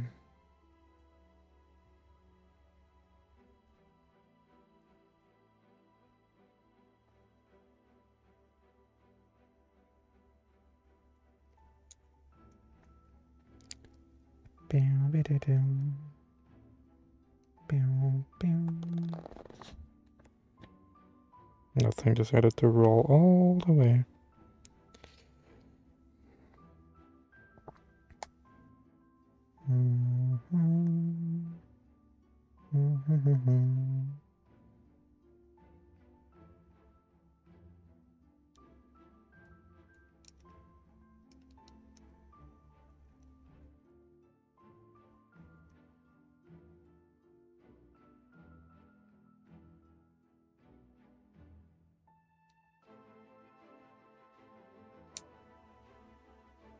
Wow. Wow.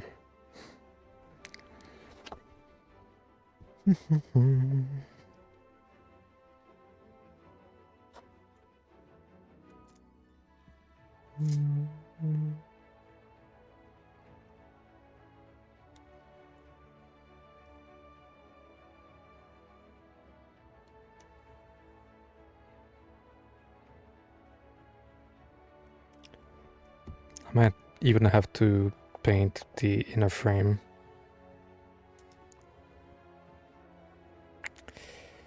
gonna be a lot of work. I'll have to plan things out.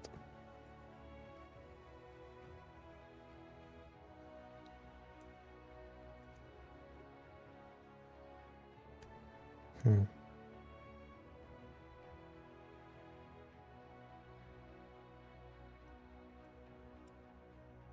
don't remember if the purple I have is supposed to be metallic or not. Because I have a candy color that I could use. And I might do that. But ideally, it would be nice to have silver coat underneath to make it shine. But for that I need a silver primer. Oh boy. Oh boy. Lots of planning, lots of ideas.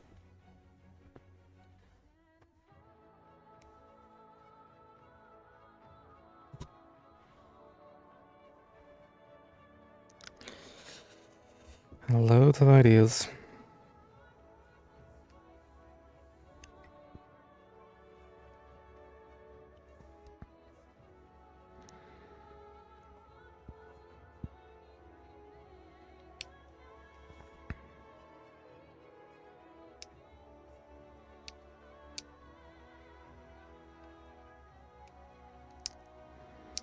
I'll probably paint like limb by limb. I feel like that would be the easiest.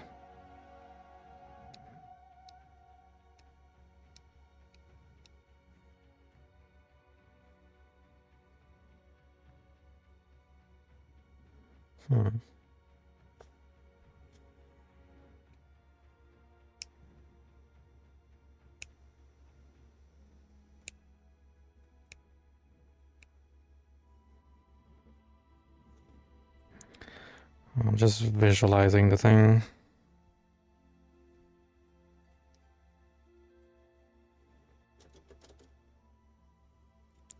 If I can get like a pink LED with what I'm going for, would look pretty good.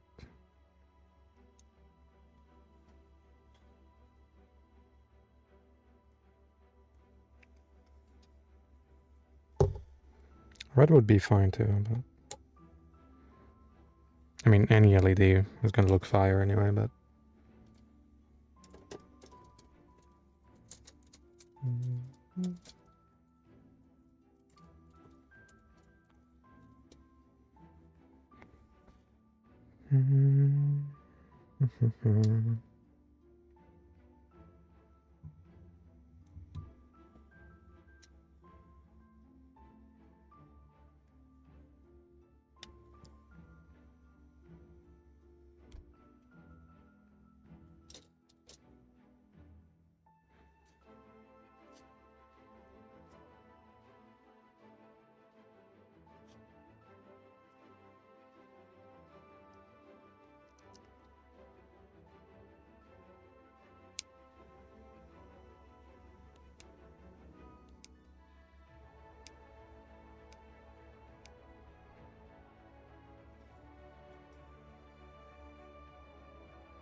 okay.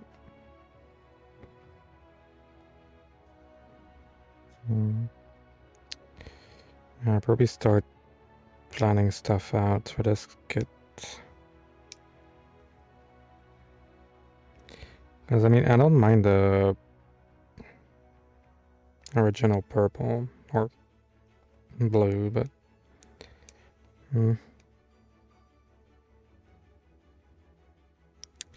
yeah.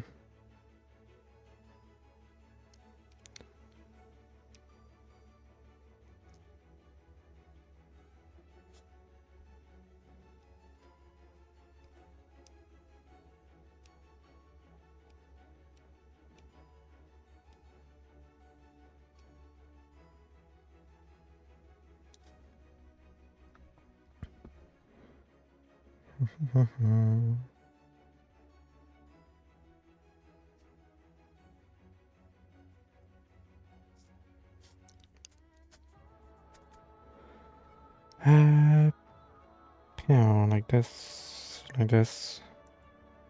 This goes here. It's supposed to click, probably. It doesn't click. It goes in, but it doesn't click. Sad.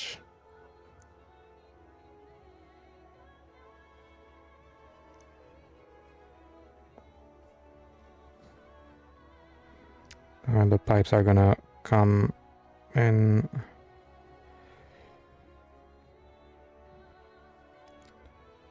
Get showed into here.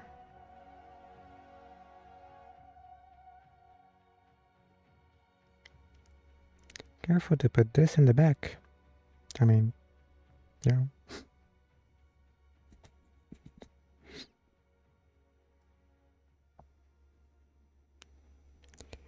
It's the only way it's gonna fit, buddy.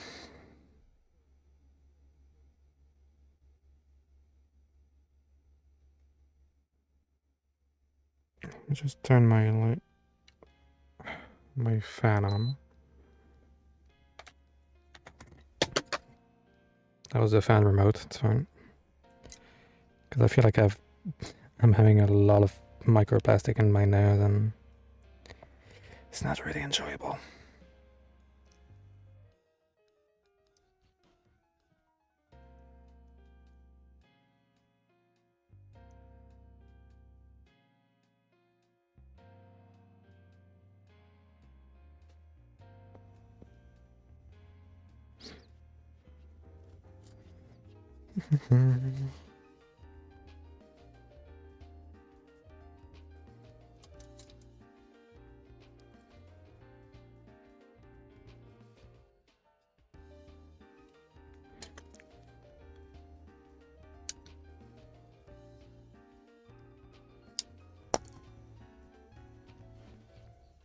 Okay.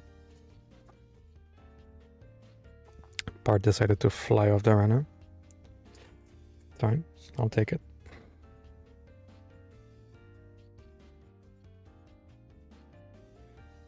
I'm having ideas. What a custom.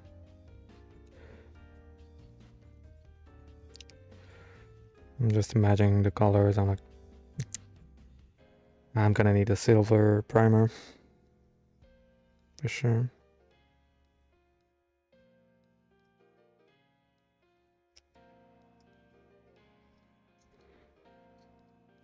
Does Vallejo have a silver primer? A shiny silver primer? I don't know. Because I have a gunmetal primer, but it's... I mean, it's pretty dark, so wouldn't work. Could, depending on the color scheme I want, but... Some parts of it are going to be gunmetal, for sure, but...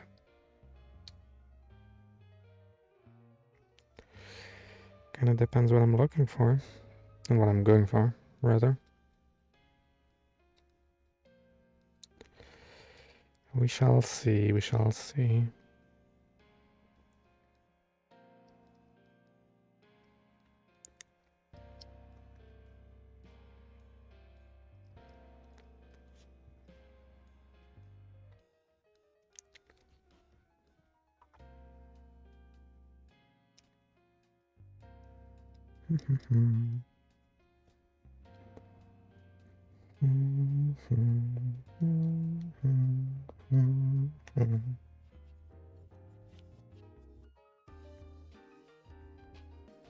Why does this look like a goofy elephant?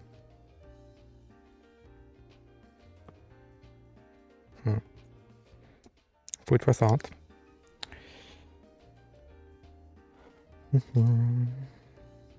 E4, 12, 13.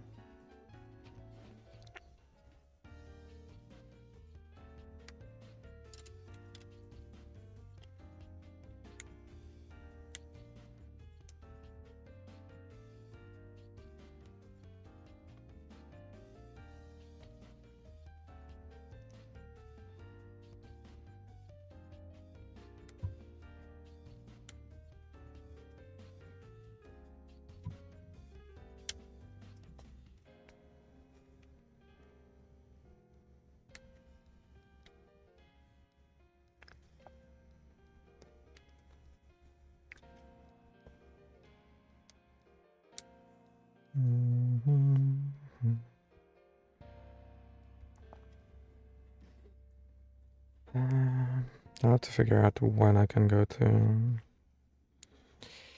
get some silver primer. I would probably have to prime everything in silver first for the thing I want to go for. I mean, I'm gonna need to wait until I get LEDs and power supply and all that shit. So.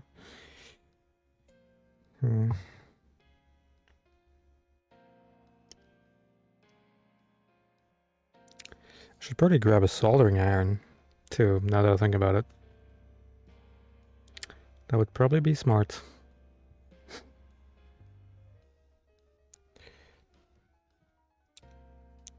I mean, most of the small LEDs you get are usually pre-cabled, but I'm gonna need something to plug it into.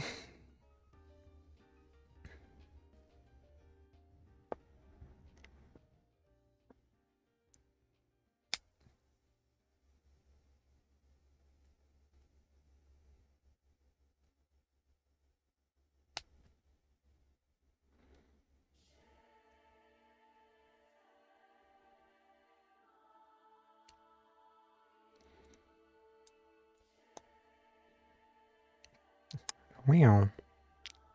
Wow. Incredible.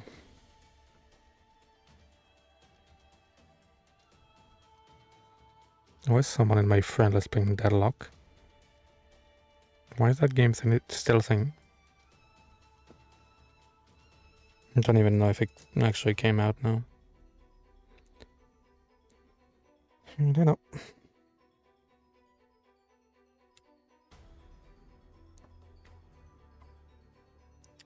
The good thing is, if I do intend to paint it, that means I don't have to do panel lining. We take every single win we can get.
I wonder if my VOD is gonna get striked because the games come.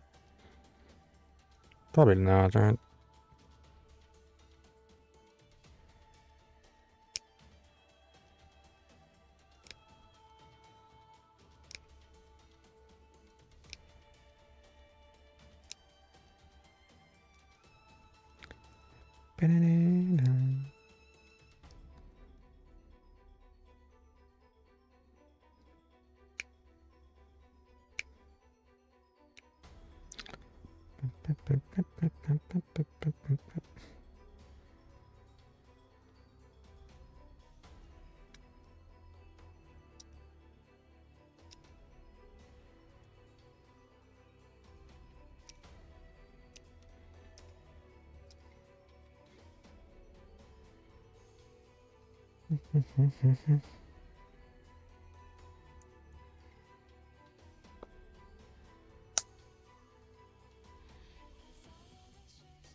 Matt.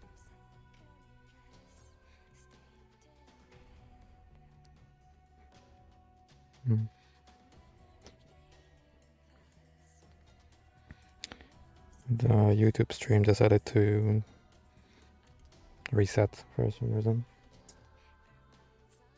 Or my phone watching the YouTube stream decided to reset, rather.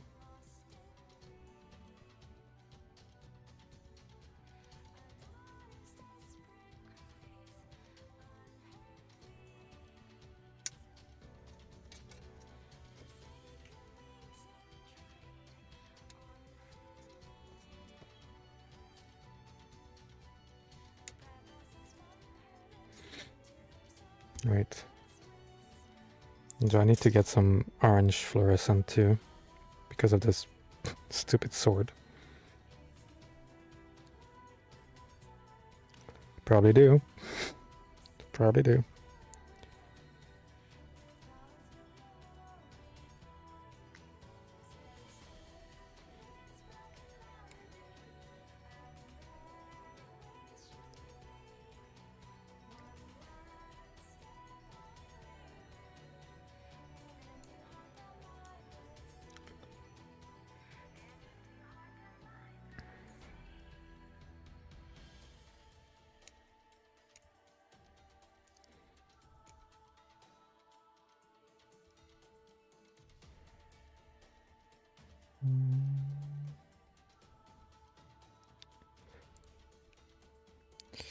The other question is, can I plug multiple LEDs in the same power source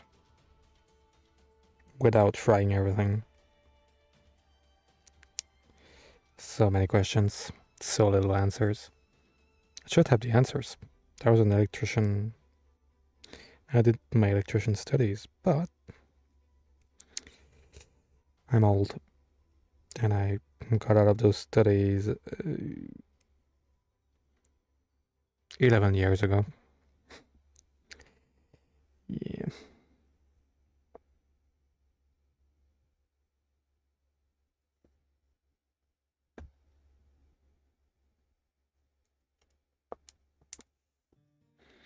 Oh, that's a flap for the bazooka, I think. Even though it doesn't come with a bazooka, I think. Which is funny. There's still a little... You still have the little tab at the back of the skirt for a bazooka. Even though there isn't one in the box. But it is compatible with the Zaku, so that makes sense. I mean, it is a Zaku. Doesn't matter how many times Bird likes to tell you it's not. It is a Zaku. A Zaku on steroids, but still a Zaku.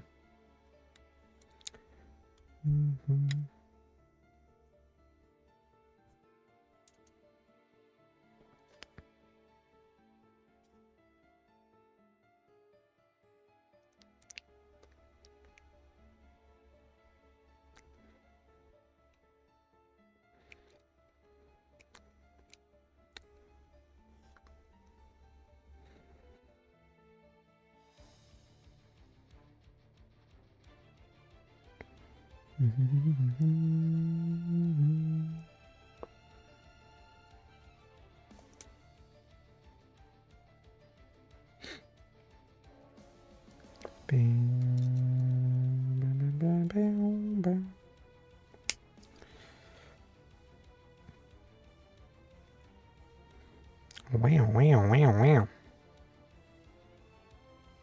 It doesn't lock into place, right? No, it does not.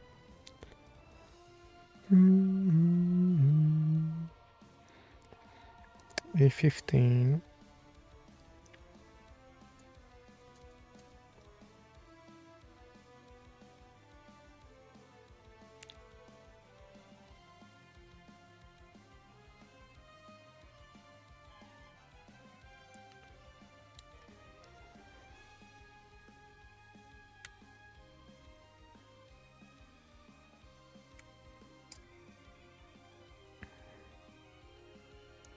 And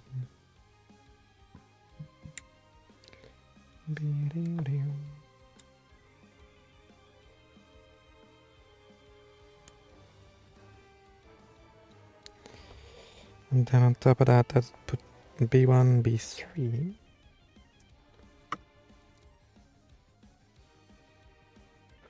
And I'm almost done with that runner. The only piece left is gonna be the center of the shield,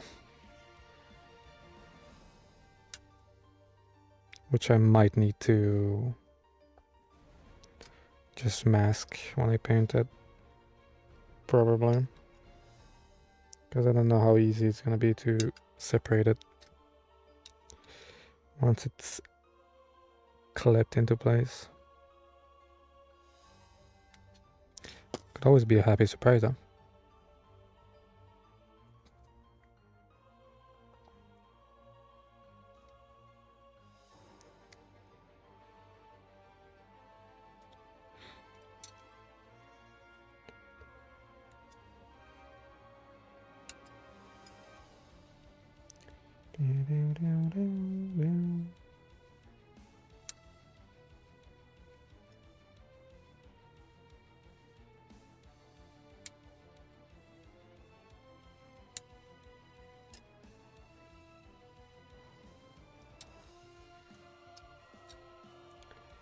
Okay, I'm just gonna put this runner over there since I don't need it until I do the shield, and I feel like that's gonna come in a while.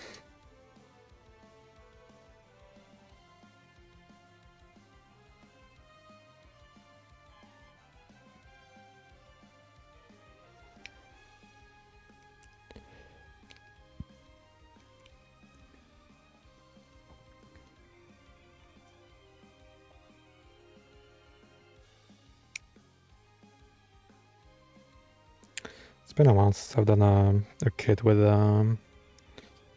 undergating.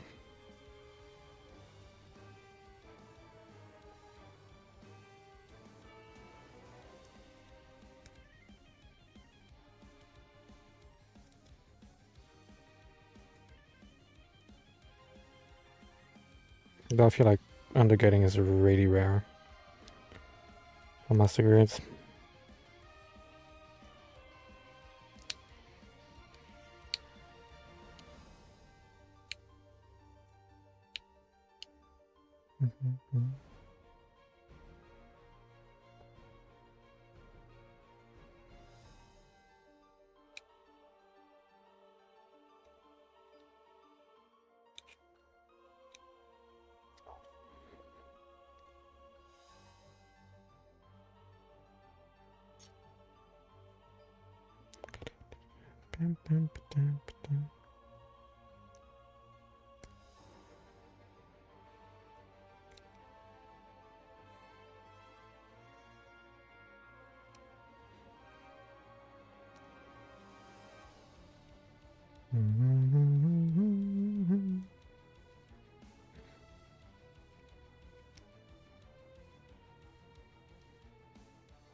Okay, next one.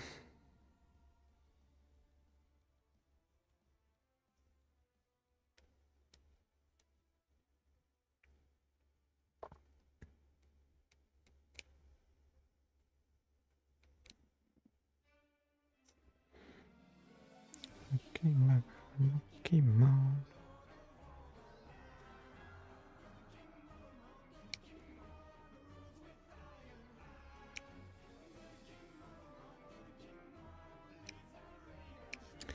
Okay.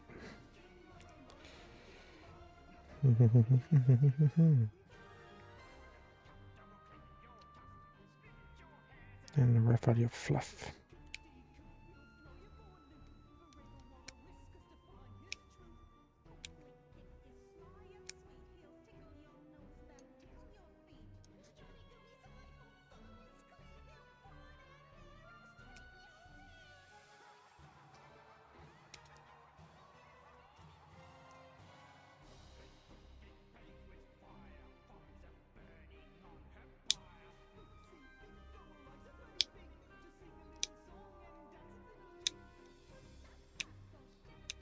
Yeah, man.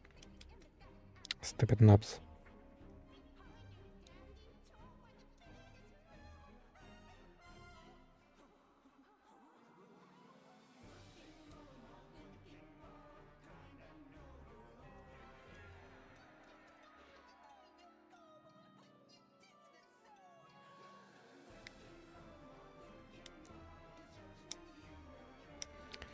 Boss fight was so fun. Okay.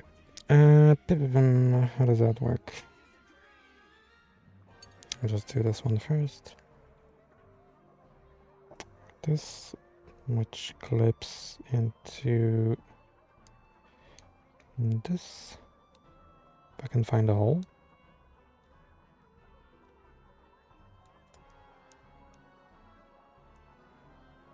Okay.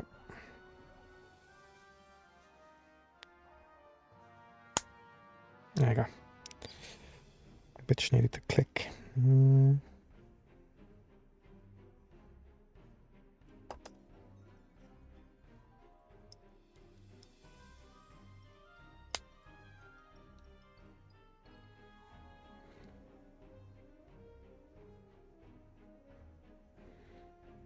Same thing on the other side.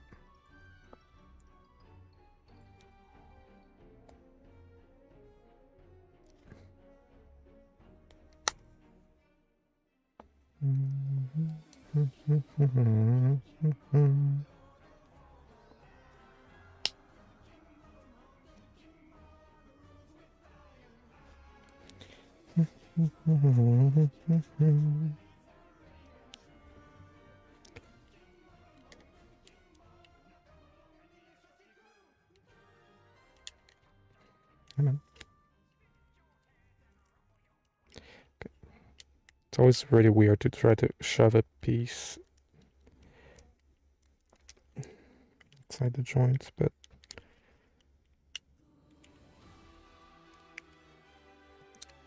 stop rotating, you bitch.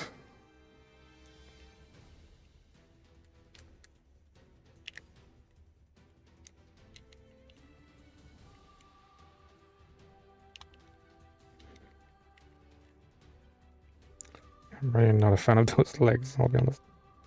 I mean, the legs are fine, it's just that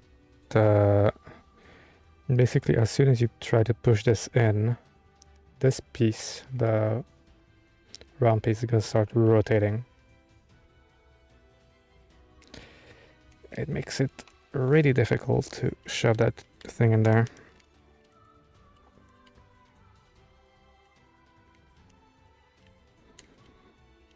I don't want to push like a maniac either, to not break the joint itself. Okay. Though once it's in, it is in. So that's nice.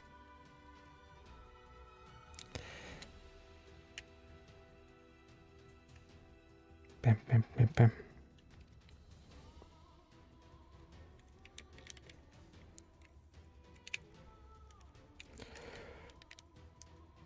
Okay. I'll just have to put it like perpendicular and just shove that shit in there. And then this, boom. Yep.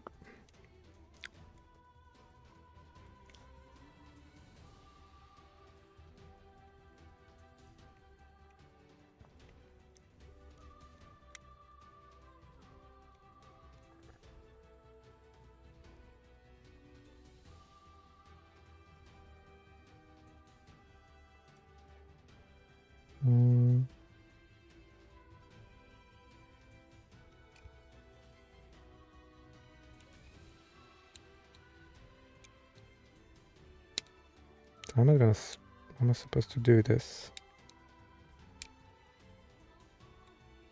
Wait, let me just do this.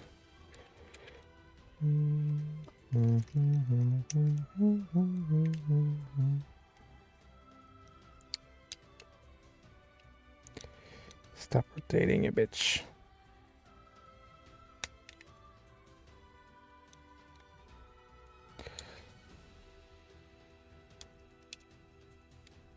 It's a bit weird. Trying my best not to break anything. Which is proving to be quite a challenge, I'll be honest.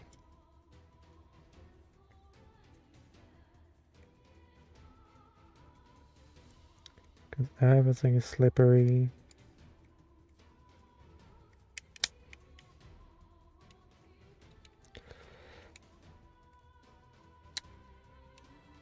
There you go. Now I can just put that thing on there.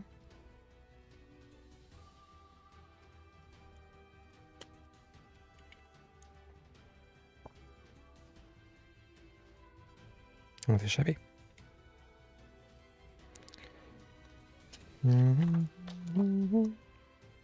Oh god, the pipes. Had been a while. How many do I need? 15.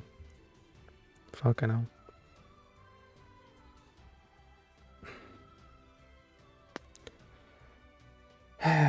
Fine. Time to get blisters.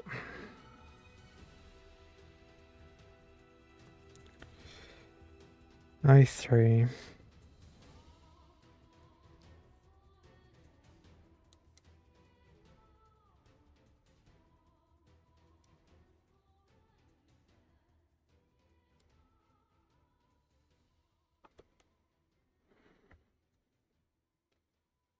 It's gonna be fun.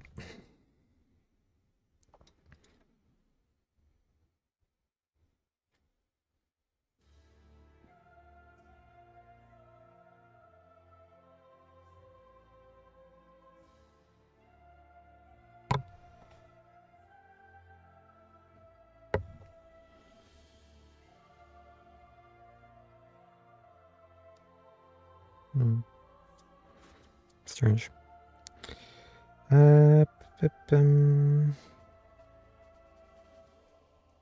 Just making sure there isn't going to be any resistance. Will be futile. I3 with C20. Okay. I need 15 of those. Of course, they give it in packs of 6. Because of course they do.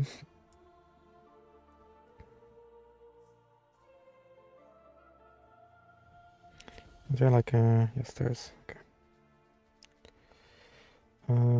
It's the top. On this side it is. Can't see shit. Yeah.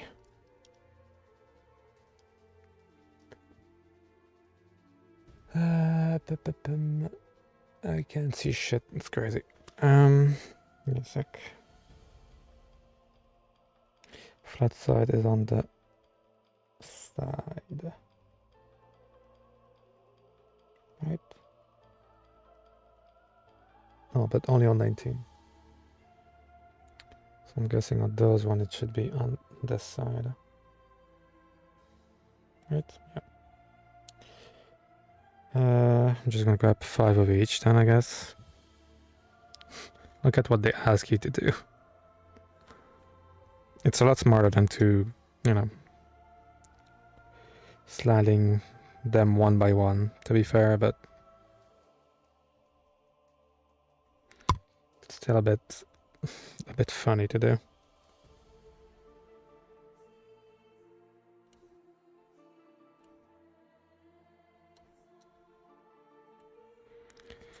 Okay. Then slightly put it out. Not too much. And now, fun time begin, where you just slide every single one to the other side without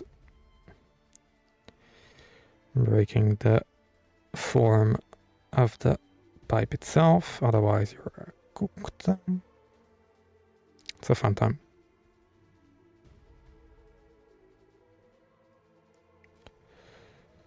Where's that? the longer part on the other side.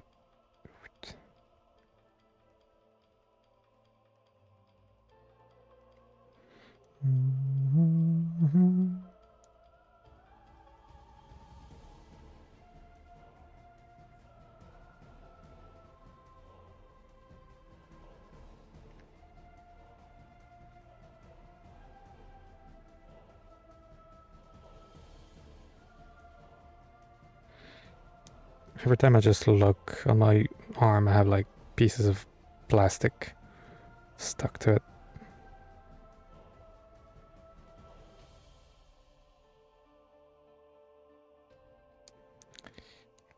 Okay. Okay, 10 more.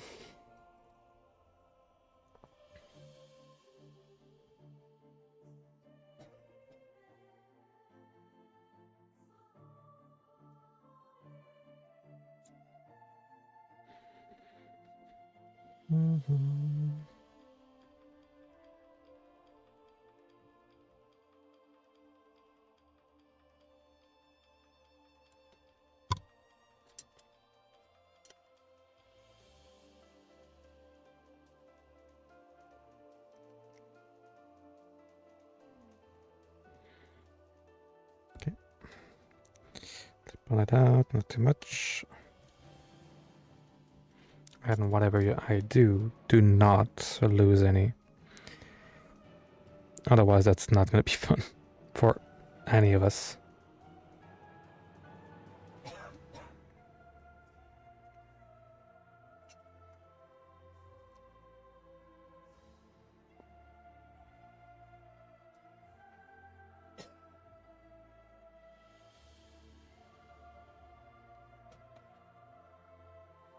Because I remember just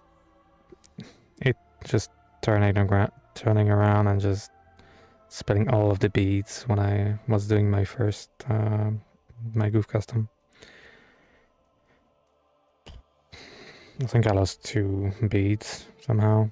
I was like, it was a fun time. It was a fun time indeed. Okay, 5 more.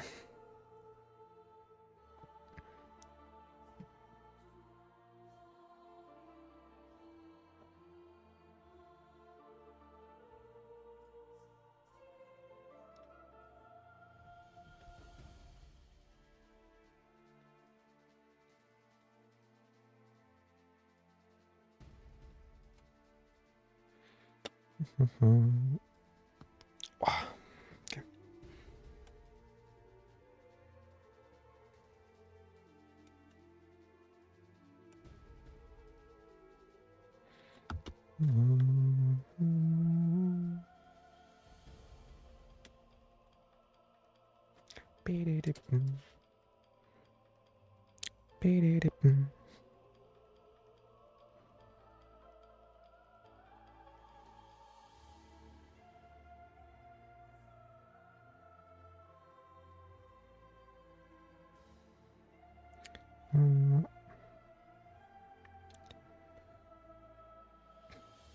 It's gonna be fun to paint those little shits.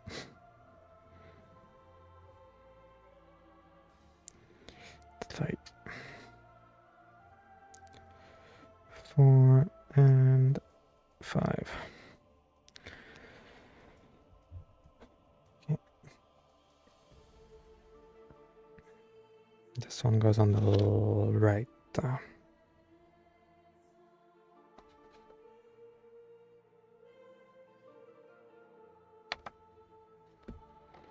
It's so much easier than on the regular Gouf. Or a regular Zaku. Sorry. Shit. Almost lost a bead.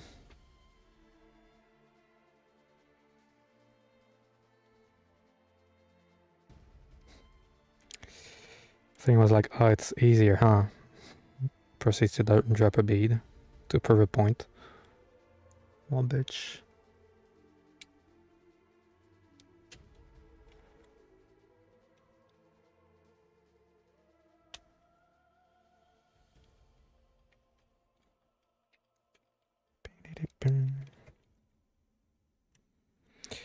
know if it's supposed to click in there. Probably.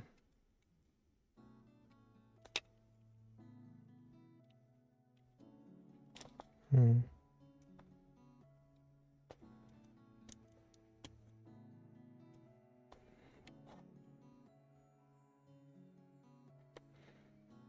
And just rotate it a bit.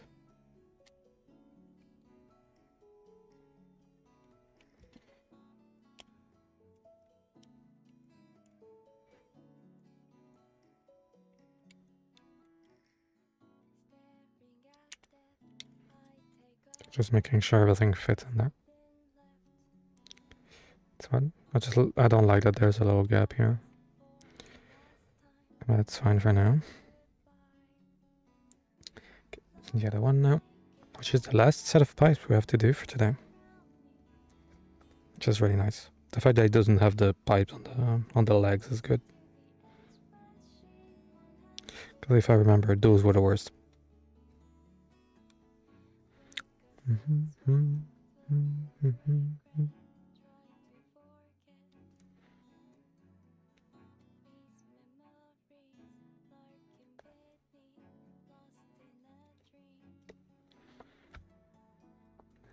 so I'll have to plan stuff. I just see all those little beads here for the heat rod. I'm like, oh brother, it'll be fun. It's gonna be a lot of fun. I'll have to plan stuff around for the custom. Just seeing which color I need to do. Which I could just do like regular color and just put some black on top of the regular color to make it darker and try to keep a similar looking style, but with a different color. It could work.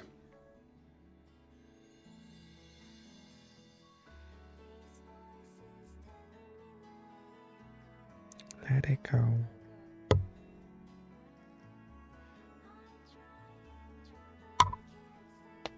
Book.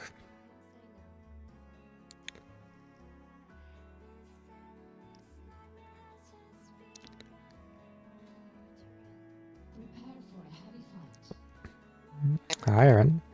Hi again. Welcome, Raiders. Welcome, welcome. How are you doing here? And what are you building? I saw you were building, but I didn't get to see what you were building. What were you up to?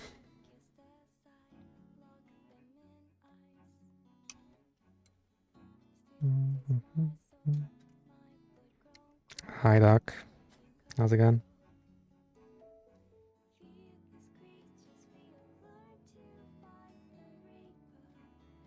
I don't see you often around these parts. I mean, it's not usually your time zone. Usually you start. Usually you just start streaming at 6 a.m. my time. I'm like, ugh. It's a mood though. It's definitely a mood.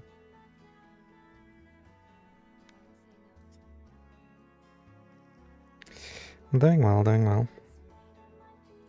Just chilling, doing, you know, pipes.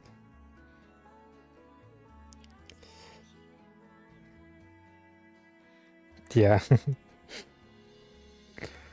Yeah, it's usually the case. Whenever I get to see you when you're live, that's because I haven't went to sleep yet. And because I have a degen sleeping schedule. Yeah. But it is what it is. It is what it is.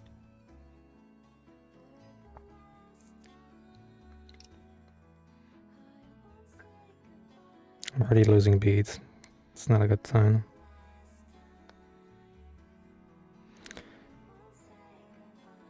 Yeah.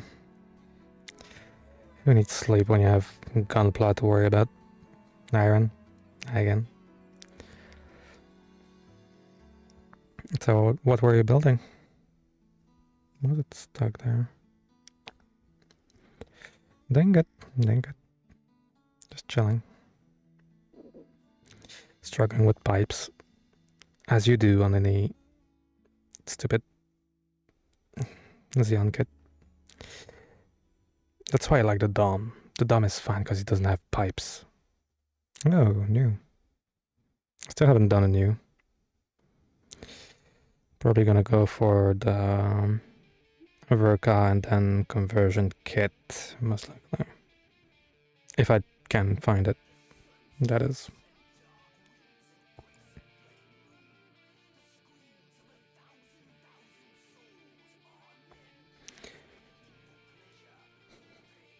Because I feel like the regular new... How is your kit? That is fine for the most part.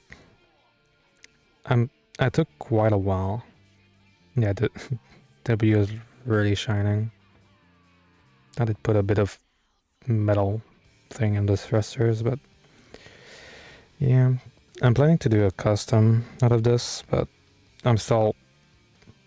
You know how it is, like you start doing the kit and then you start getting ideas while you're building the kit and you're like, that color would go well, Yeah.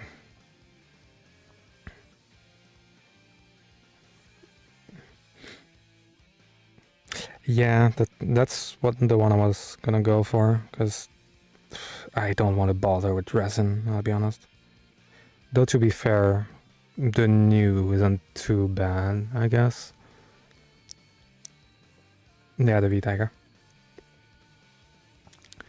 Because the new isn't too bad because it's just white and black, so that's fine.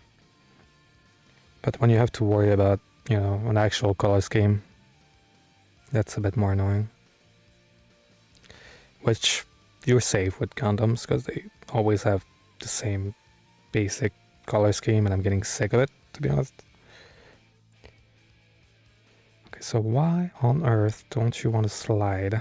Thank you. I hate those pipes. They're a fucking nightmare.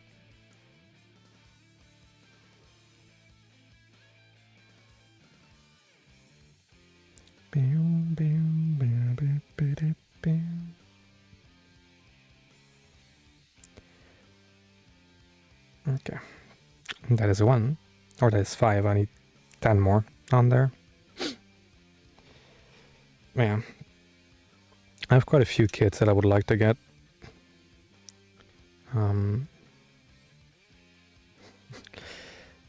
Yeah. I mean, I have spares. It's fine. And worst case scenario is to have some bead on my Zaku, so... Though we'll need to paint him. Fun. That's fine. Yeah. Have fun at work, if applicable. It's not always the case. Let's go down. Thanks again for the raid.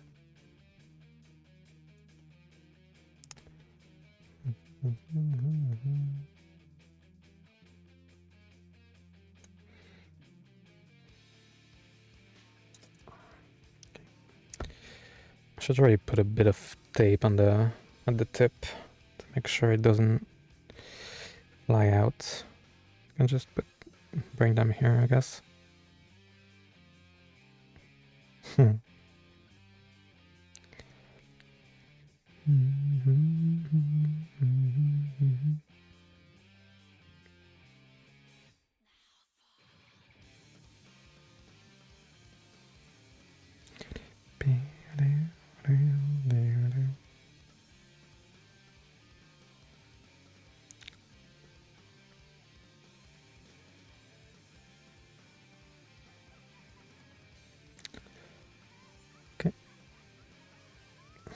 Okay, 5 more.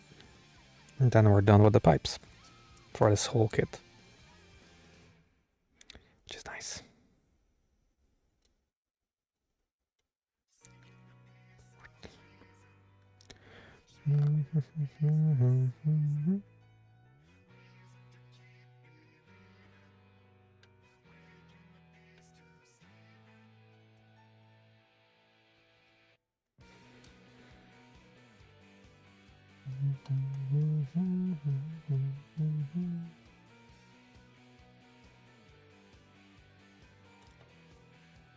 I'm gonna have to clean those beads, and I'm really not looking forward to it.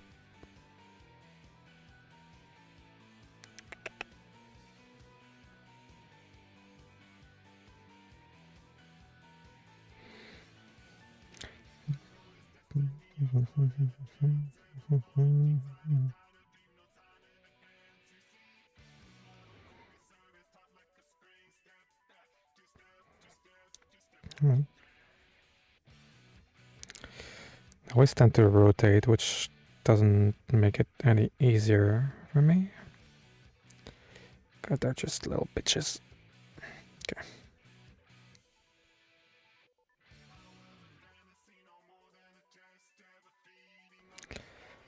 Okay. Now, get that little bit here.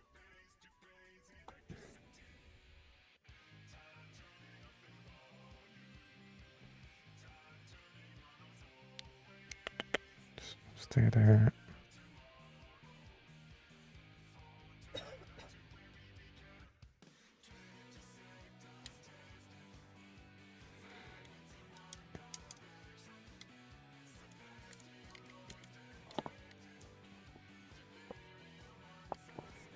I don't know how it's holding.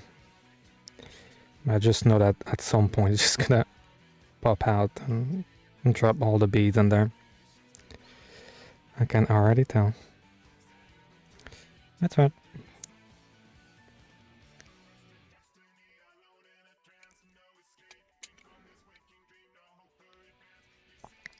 So that is done. And now, all we need to do is build the arms, then the hand machine gun thing, and then sorry, I'm just looking at the hand. It looks pretty funny. Then the heat rod, shield, all that jazz.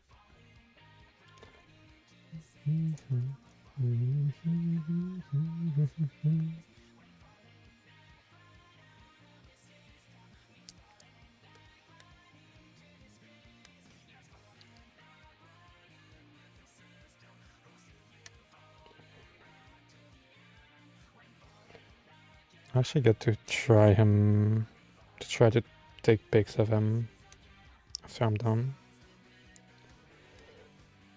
And just to try my new light box, since I don't need to panel line him too much so far.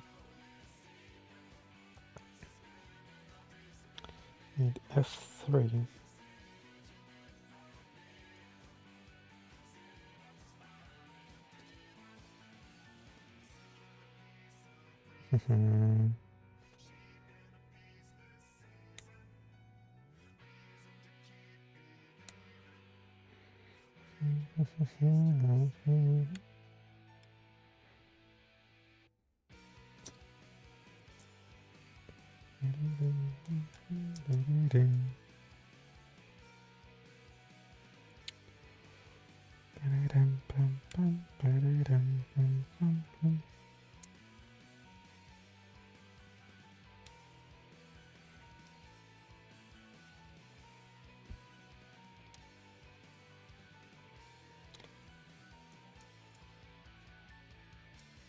Wait, the shoulder pad is a whole piece? Okay. I expected it to be two pieces that need to slap together, but that works.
How does that work?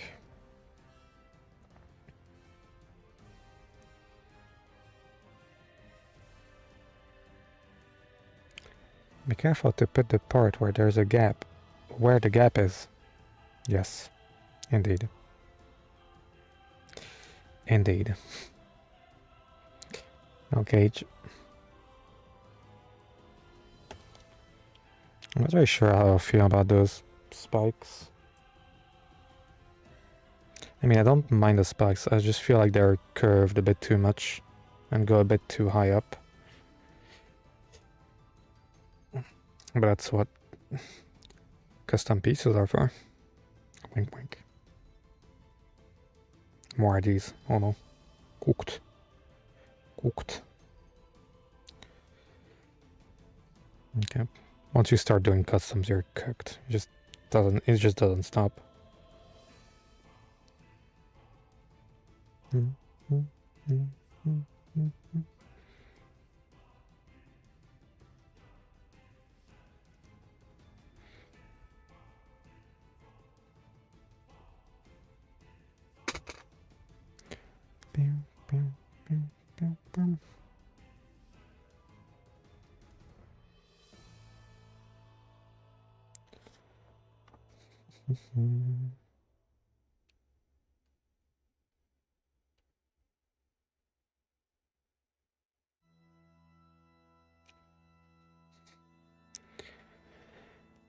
Dancing man, here I come. Baby. Is it the full one? It is the full one. Oh boy, cooked.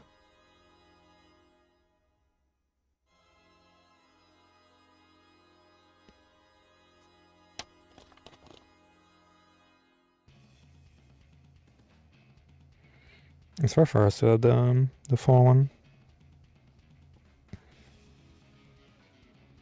The arm seems so simple compared to the legs. I mean, it's better for me, because that means I won't struggle too much to disassemble it. Oh, it has those stupid hands. Ugh. It has the 2.0 hands. Shit. Yeah, it's fine.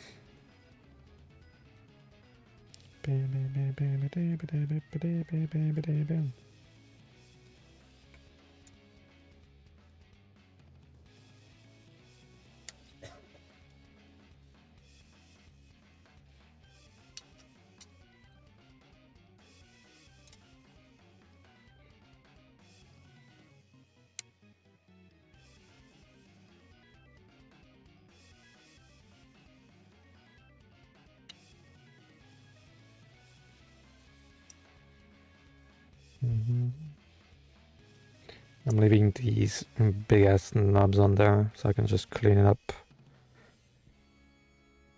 more efficiently.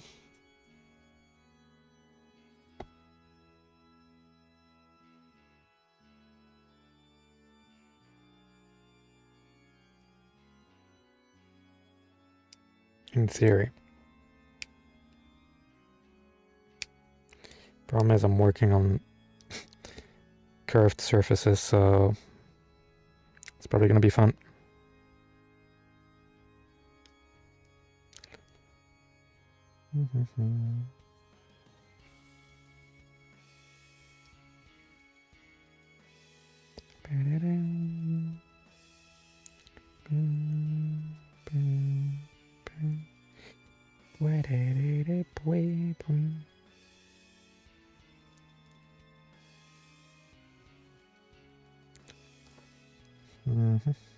Yeah, I don't think I can do much.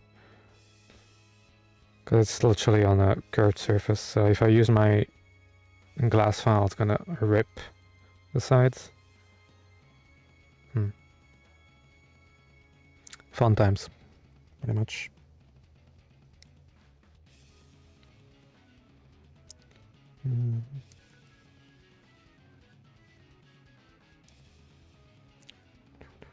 Okay,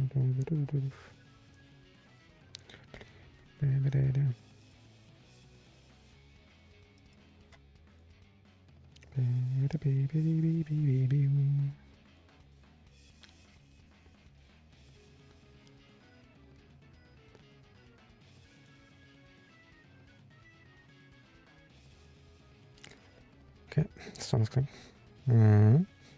What's up?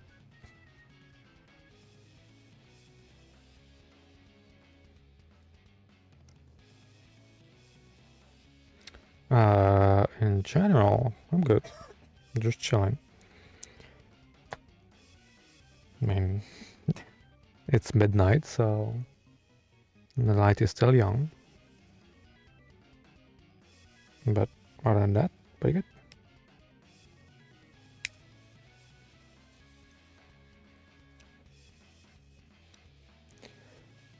Just a bit hungry, but that's fine. That's easily solvable.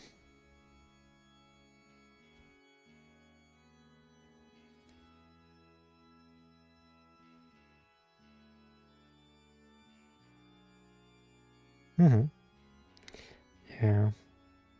Yeah, I just see you lurking. Yep.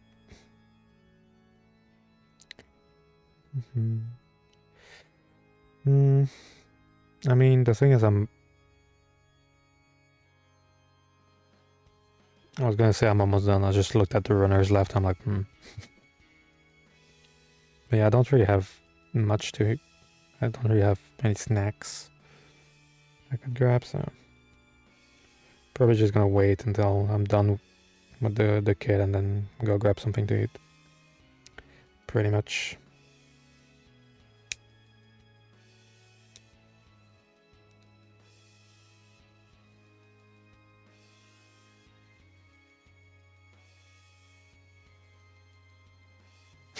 Yeah, for sure.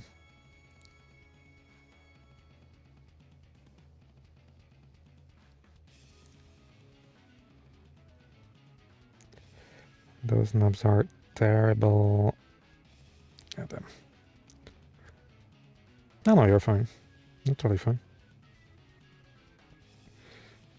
Don't need to apologize for going AFK after a stream. I mostly do the same whenever I... Hold on. I'm trying my hardest to not break my piece or my blade or my finger or all of the above. I usually just take like a few minutes to chill whenever I raid, because I need to like put my stuff away, like all my tools and all of that.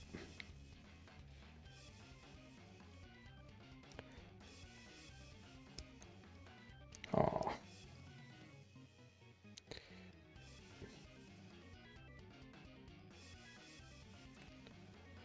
Those knobs are really terrible. That's one thing I can say about this kit. Which is understandable, I guess, but god damn, they're annoying. Like, even after cleaning up thoroughly, I just still have annoying marks. Straight annoying. Oh, that's fine.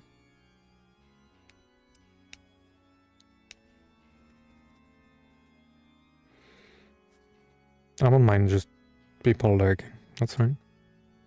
I feel like in the miniatures and models category, it's really a lot of lurkers, which is totally fine. I really don't mind. People just want to, you know. It's already... If there's a streaming category that is really second monitor worthy or second screen worthy, it's really this one. Like, you just listen to people build and then you just have a look once in a while to see how the progress is, but you don't, you know, your eyes are not glued to the screen or whatever.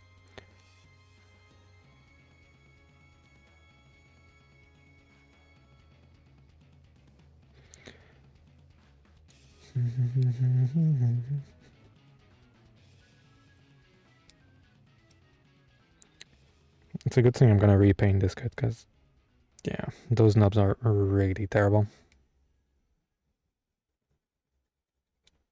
Yeah, for sure. I mean, you can always see me in other streams just, you know, coming in, chatting a bit. Probably lurking after a while. Yeah, for sure. I feel like out of all the communities on Twitch, we're probably one of the most tightly knit, because we all know each other. We just, you know, go on each other's streams and whatnot. It's really nice. It's really, really nice.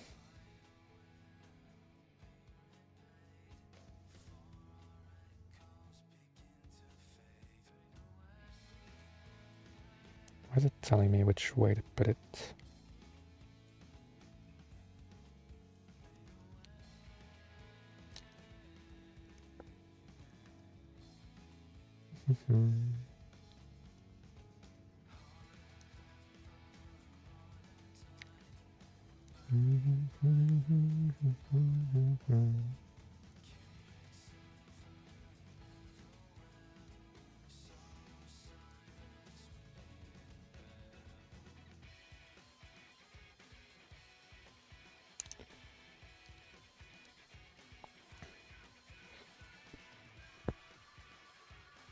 Yeah, pretty much. Like, I've been streaming for, on this account I've been streaming for a year now. Like, it's been a year about 2 weeks ago. And yeah, I feel like I know a lot of people on here. We're just chilling, just having fun. Why don't you want to work?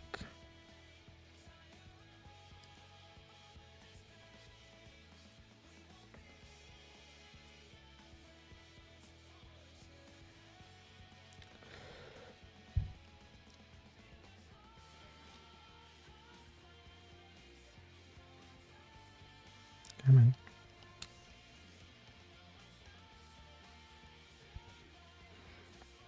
Trying my best here.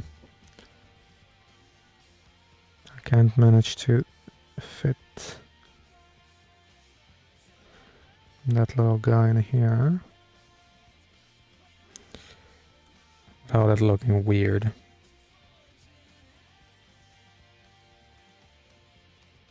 Those are the exact same, right?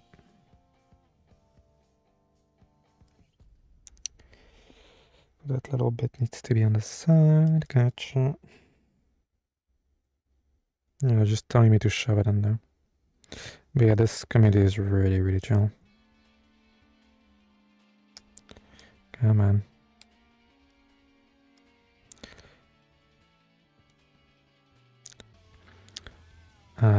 That thing is starting to annoy me a bit.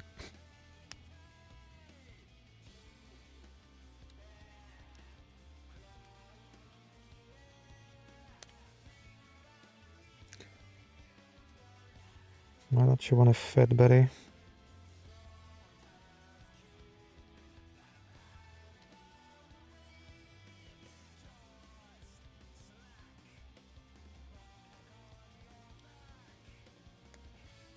Because I was doing it the wrong way. That's why. I'm stupid.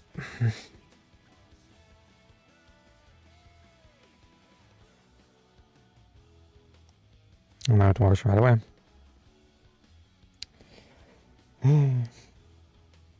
Are we even surprised? I'm not.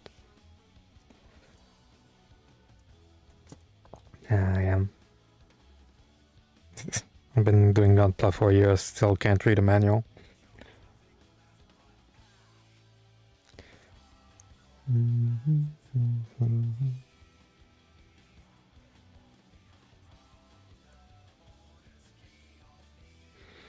Oh, I can paint the spikes a different color. Oh yeah, for sure. Nah, I'm not being serious. Like, I'm fine. I mean, I legit built some parts like upside down at some point. Just for fun. I don't, you know. just making fun of myself. I'm not really mad, or I don't really think I'm stupid or anything. We're here to have fun anyway.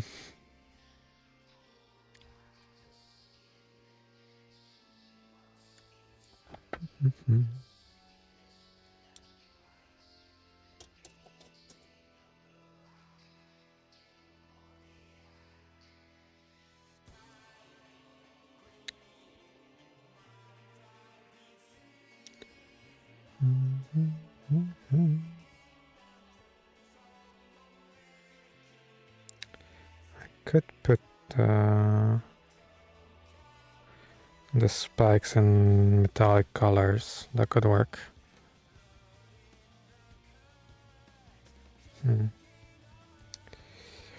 I'll have to see. I have too many ideas. I have to write them down.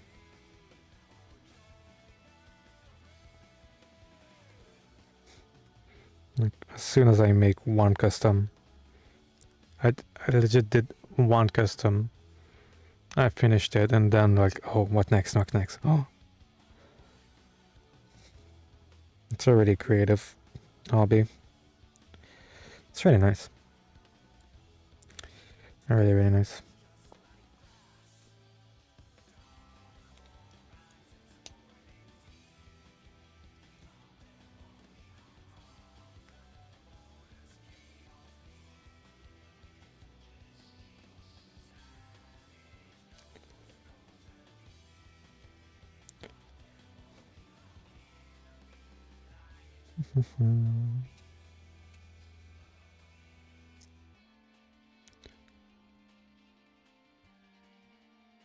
Why am I cleaning that up?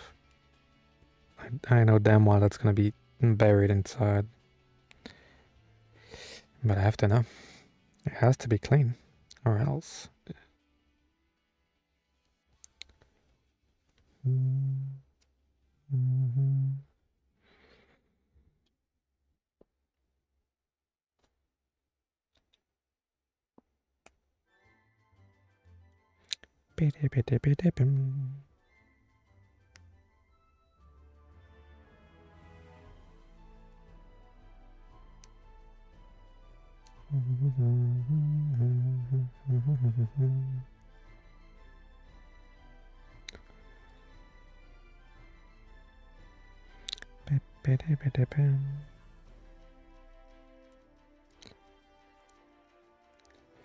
Yeah, one thing I can say about this kit is that there's a lot of cleanup that needs to be done. Which is fine, mostly, but yeah. It can be a lot. For every single part you need to clean every single nub on there.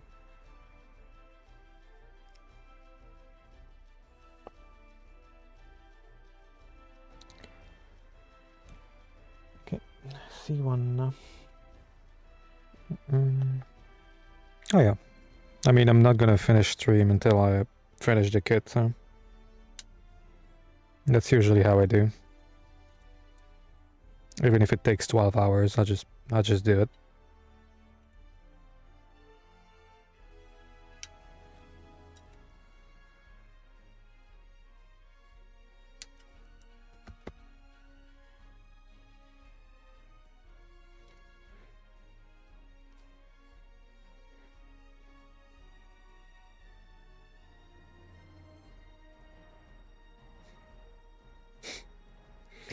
Yeah. I mean, the thing is, since I keep, you know, I just keep my VODs on YouTube and everything, I just like to have the whole build done on stream and in a single VOD. So otherwise you can just rewatch it if there's something I need, or if someone, you know, was wondering how I built this, I can just point them to that specific VOD. And then I can just put it in my spreadsheet with all my kits.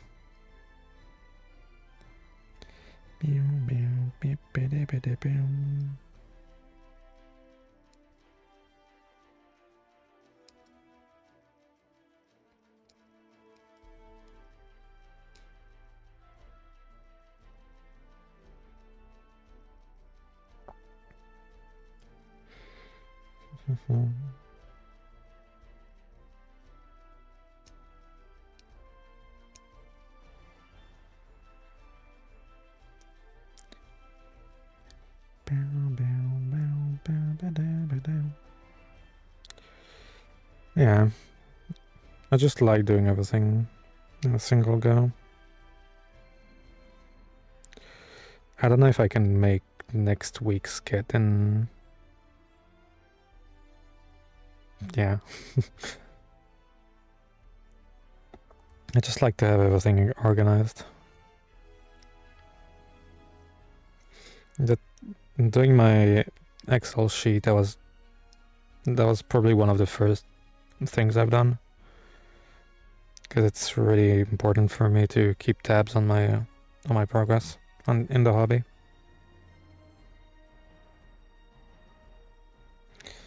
I don't know if I can finish next week's kit in one go though, because that's gonna be a big kit, like a really big kit.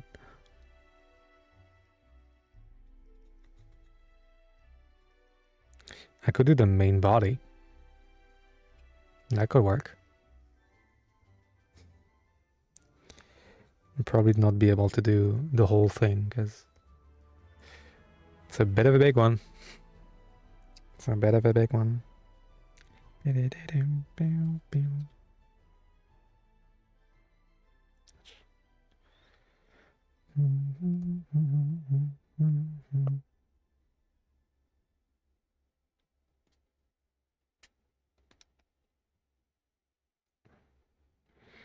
Yeah, I feel like I'm probably gonna need to sand this down quite a bit.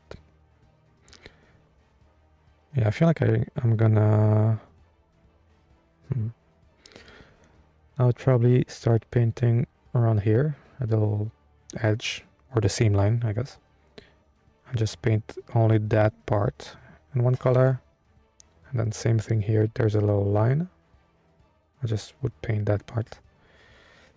Maybe. We'll see.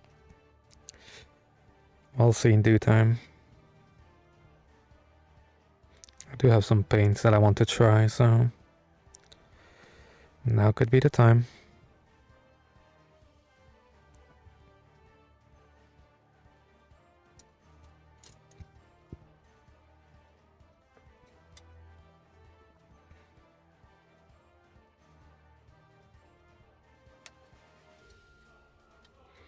Big fat taco, so big fat taco, so big.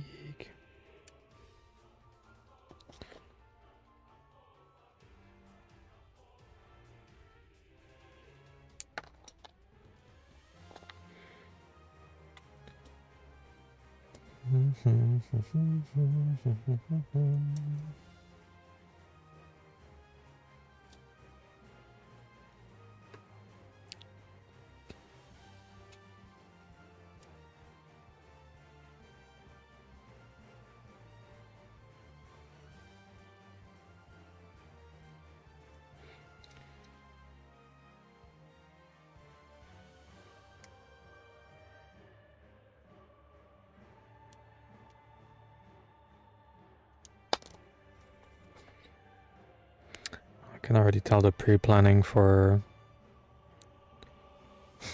the painting prep is going to be a nightmare for this one. That's fine. It'll all be worth it in the end.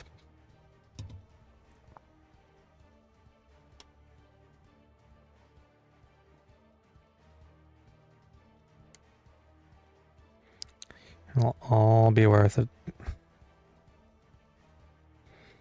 Yeah, I do. I mean, the last kit I've done... Okay, not the last kit I've done.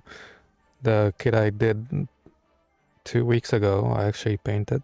I just finished it 2 days ago. I can show it to you if you want.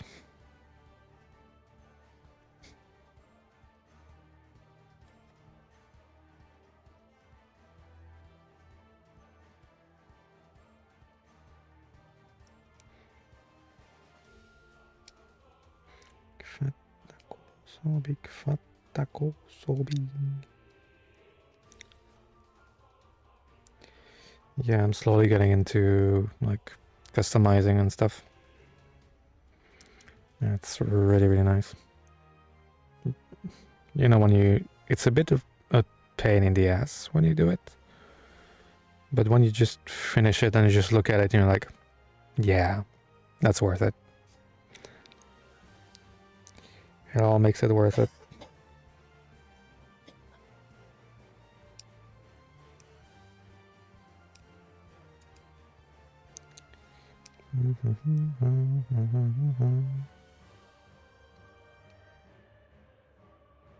Yeah, for sure.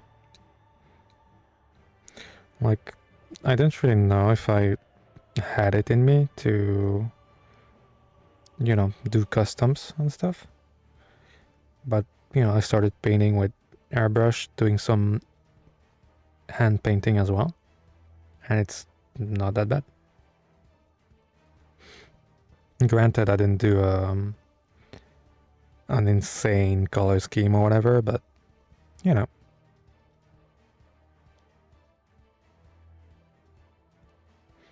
Okay, I'll just finish this shoulder pad and then I'll show you the results. The result I have.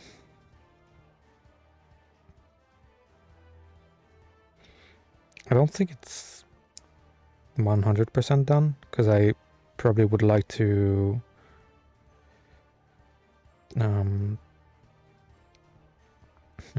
I probably would like to put a flat coat on there and then do some weathering because I do have some weathering pencils that I haven't used yet, and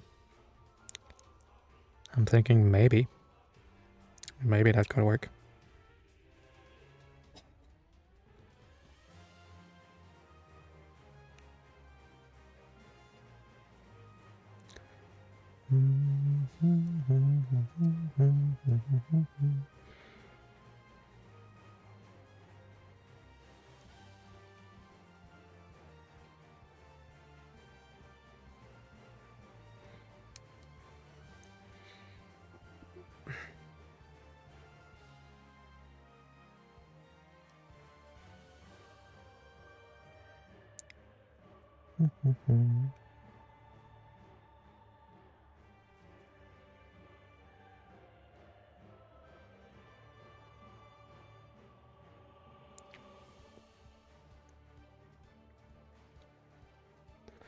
I don't know why I keep hyper focusing on those pieces to clean them up, but it's gonna be underneath the plastic, so it's why do I bother? Yeah, damn it. When I see a knob, I need to clean it. There's no other way.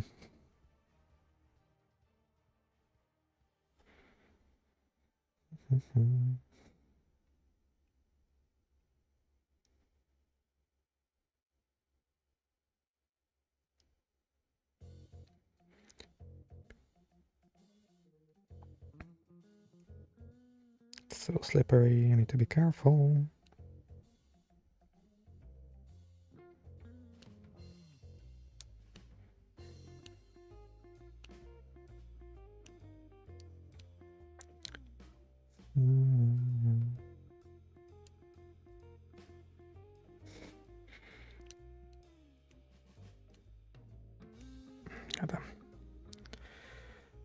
It's very tricky to clean up those parts. Really have no grip whatsoever, and you're like, eh.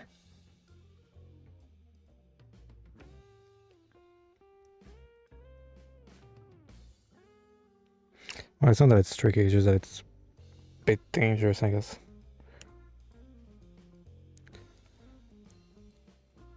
Yeah. I mean, I love Xeon kits. But they're a slippery bunch, aren't they?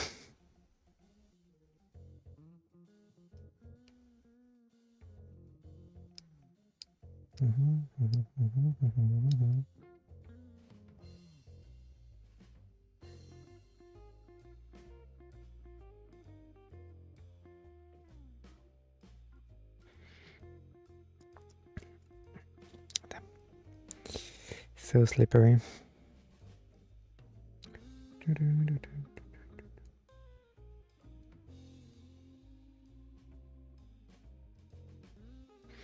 Okay. I'll still have a spike to. Oh, god damn it. Thought I was done, but I still have one more.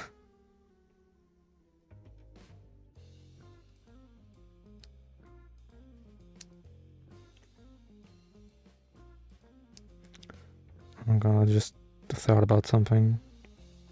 If I want to paint it, I need to paint the heat rod too. And the pipes. That's gonna be fun.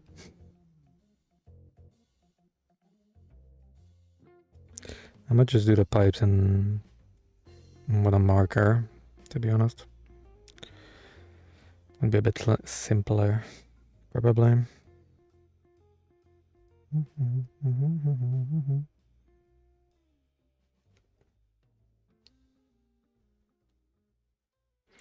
Stop slipping away, goddamn.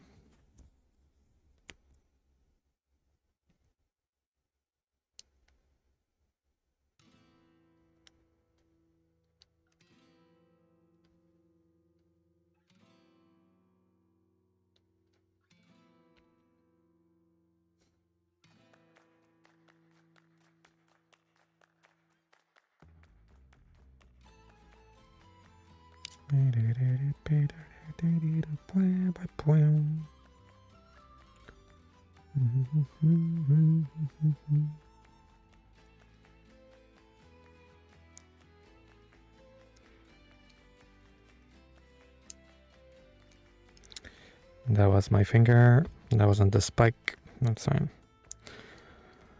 We do take those. Every single cut is a bit of pride. It's fine.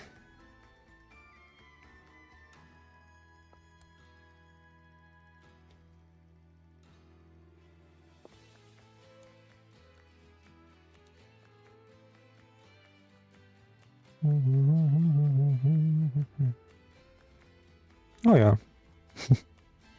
Yeah, that's fine. No worries. Nah. You know, it's one of those cuts that you get cut but it doesn't even show up, so that's fine.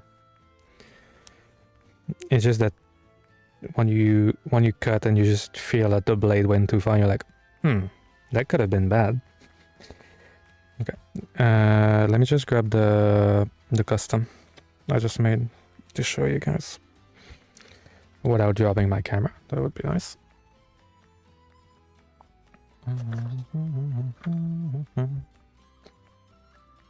I need to get up to grab the Zaku anyway. Since I want to do a comparison, and I'm gonna need the weapons for the pictures.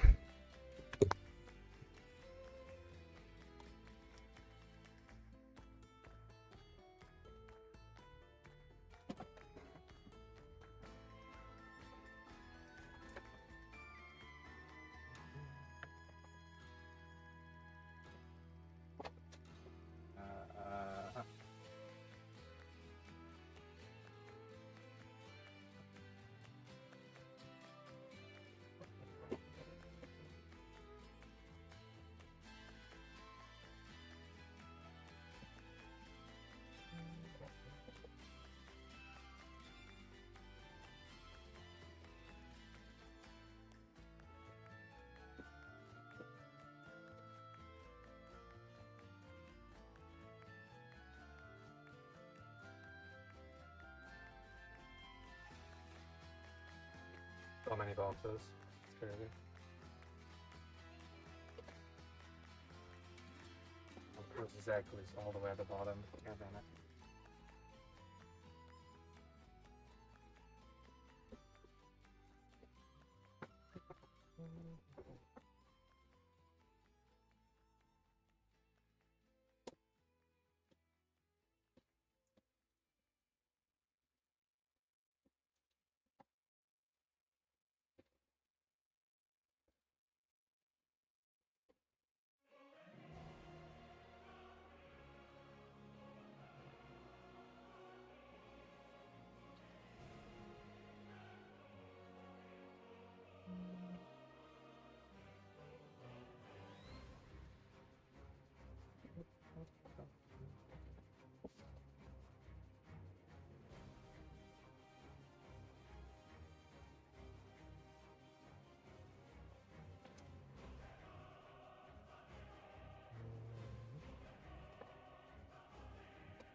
there.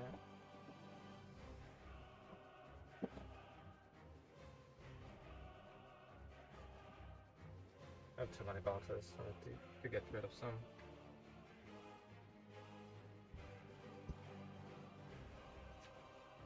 Okay. Let me just take a sip on here.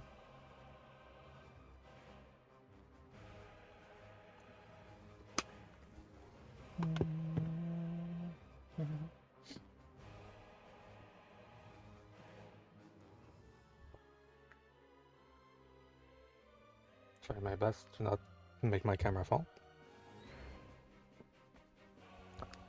Yeah. Just get cozy. Put my cord in my back. I'll need to grab a wireless headphones at some point. I could just use the ones I already have.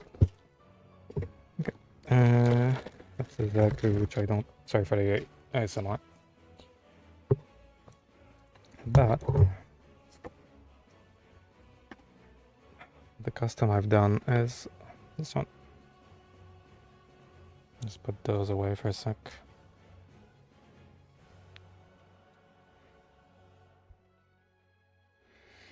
How do I stream right now? Oof. My setup is a bit scuffed. Basically, this is my laptop, which is on a breakfast in bed table, and I'm streaming from my bed because I don't have space. Yeah, this is the big boy. It's nothing too crazy, you know. The only thing I changed, I just see some red. Where is it? Why is there some red there? I put my finger there. There's some red. I don't know why. Yeah, the only thing I changed were all the black parts on the outside were red.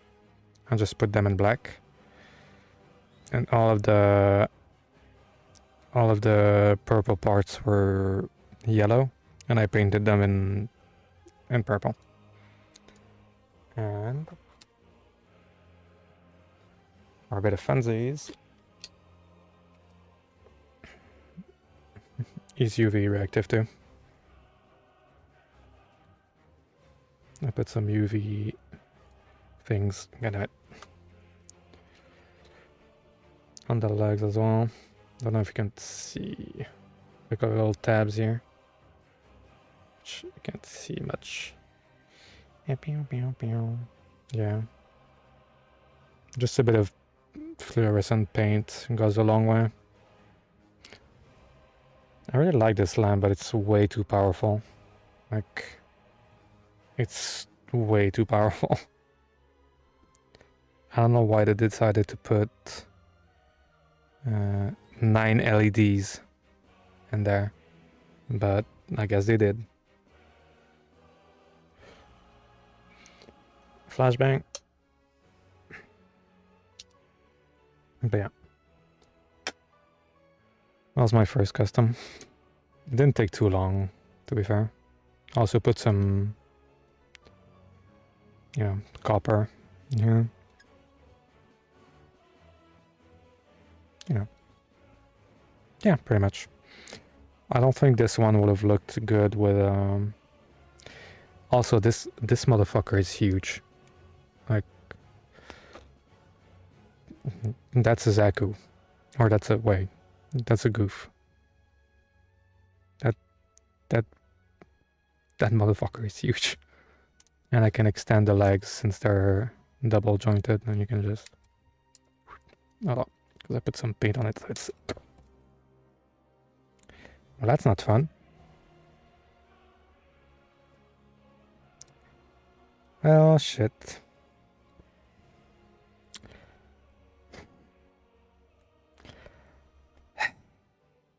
I hate those joints.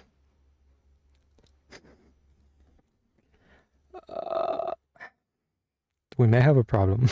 We may have a problem. I don't know if you see the problem.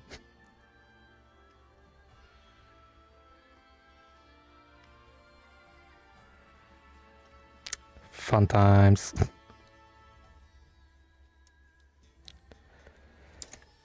It just snapped clean off. It snapped clean off.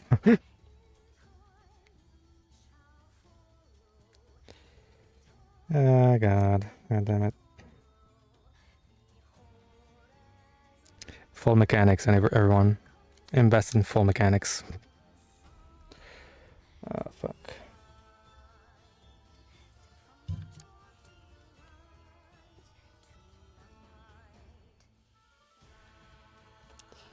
Oh, that sucks. Okay. Let me just try to fix that real quick. Hello. Welcome. Welcome on in. Perfect timing. You just missed me just breaking my first custom. I am modeling a Gouf 2.0.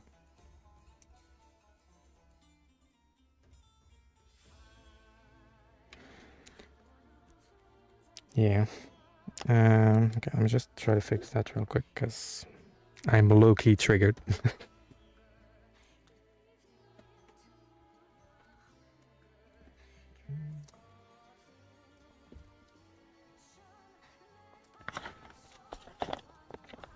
Nice, nice, nice. All G quacks. Okay. Yeah, AG's have come a long way, haven't they? I mean, this is a full mechanics, not pay attention, but okay. I'm gonna be doing some open heart surgery on this poor little boy. Yeah, full mechanics. Or at least he was a full mechanics.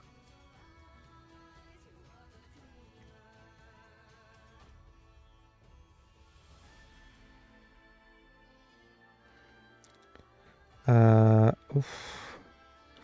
Full mechanics, I think there's like 20-ish. It's not really a super popular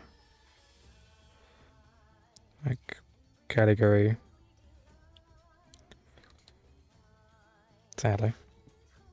I mean, it's good, but it's not, you know, not perfect.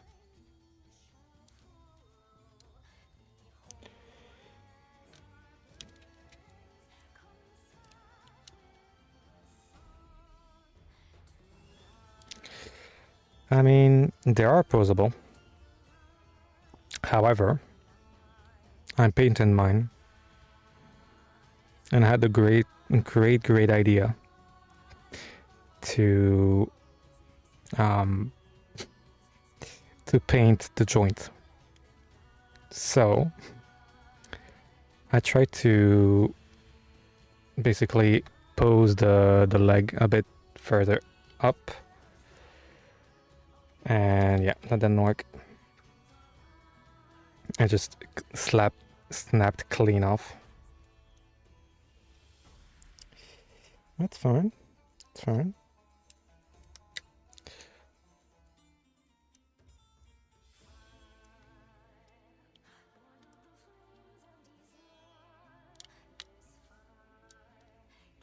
I can see the exact point it snapped, because it tried to...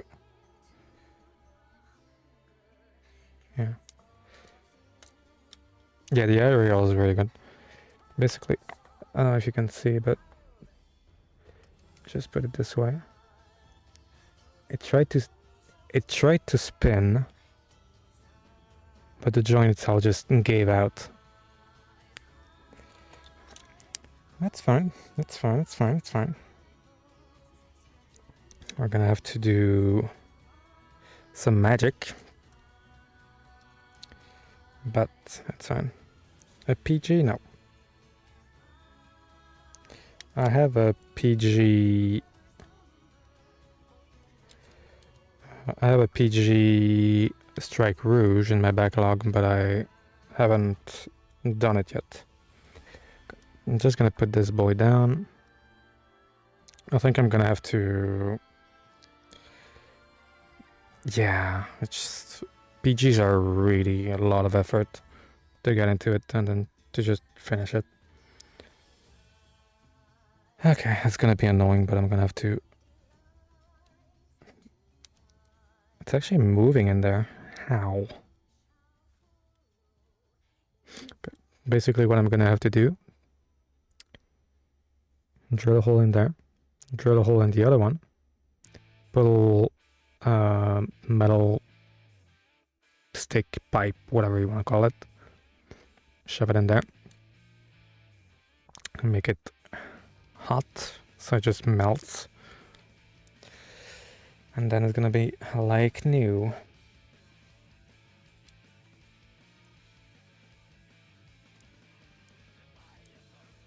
Yeah, it's really nice, but it takes quite a while. Yeah, the PGU is... I feel like it's one of the kits you have to do in your life. I don't have the budget, nor the space to do a PGU, but... Oh yeah, it's really expensive.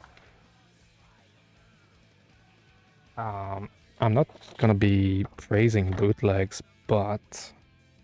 You can get a bootleg one on AliExpress for 100, 120, I think. And it's pretty much as good, just as good as the Bandai one, so... Yeah. If you get, like, the right brand, it's really no different. I can't believe I just broke my my custom on stream, just snapped it. Yeah, I feel like it's worth it to just invest in the real deal. Okay. Oh. Keep going.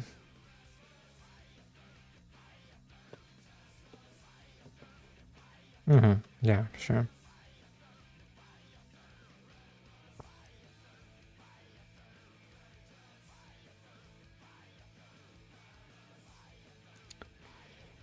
G13.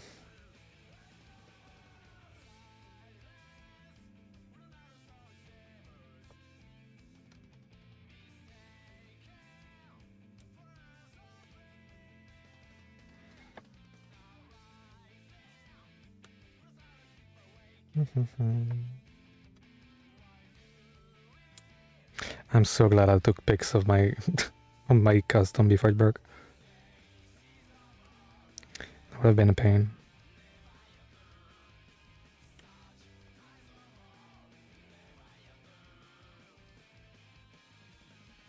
I was able to pose him no problem the other day, so I don't know why. It wasn't fresh either, because I haven't touched those parts in quite a while, so... Funny. Funny.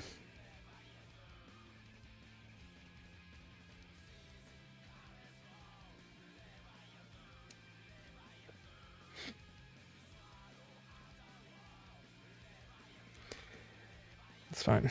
I put myself a little drill bit not too long ago too, so it's perfect.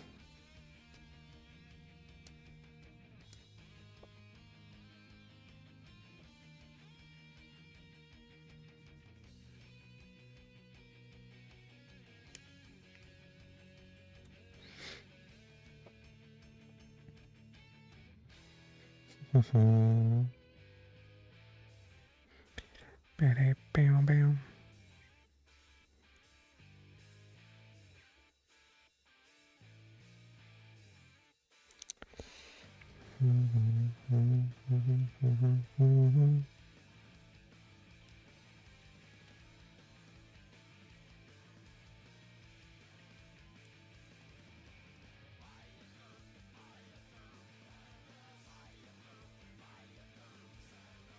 The question is, why am I gonna buy a 2mm rod?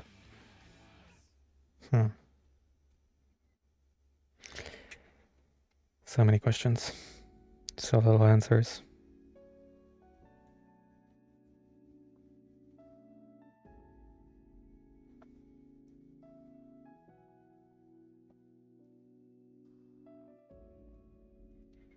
Mm-hmm.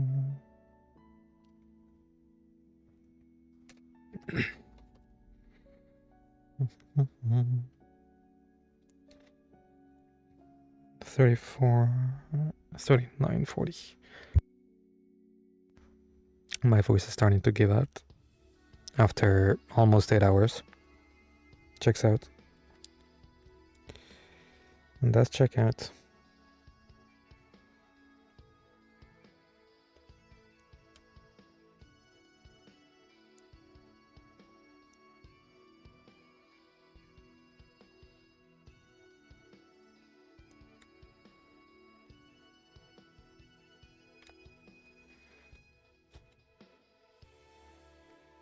Mm-hmm. 39 and 40. It's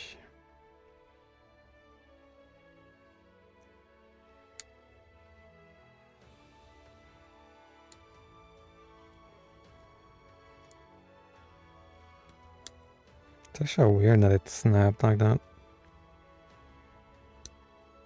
I didn't even do anything in particular, it just gave out. Oh well.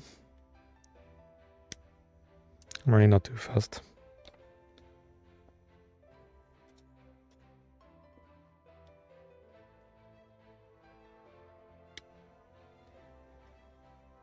Work isn't done on them anyway, so what's a little more work? Mm-hmm.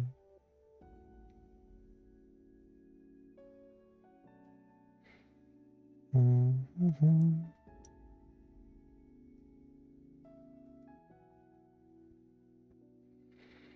I remember the first time I broke a kit. I got so crossed. So crossed. It was my RG Sazabi at the time, which was the kit that it was basically my most expensive kit at the time. And for those of you who built the RG Sazabi, you probably know what broke. The shoulder joint. I don't know what they were thinking with that joint, but it's not working.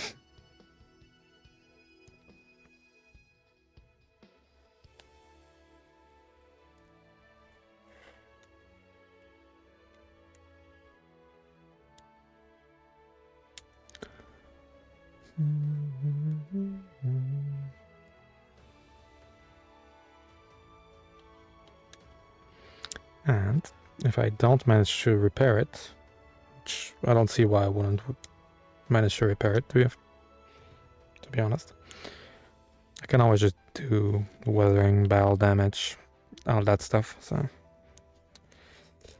it's not a bad thing. There's always a way to turn it into a good thing. There are no mistakes, just happy little accidents, nothing to worry about.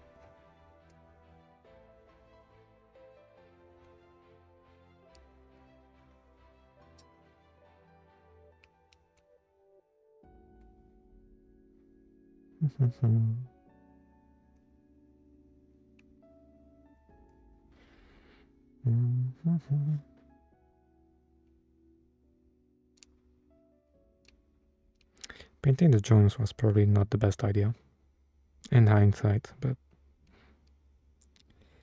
it is what it is. What's done is done.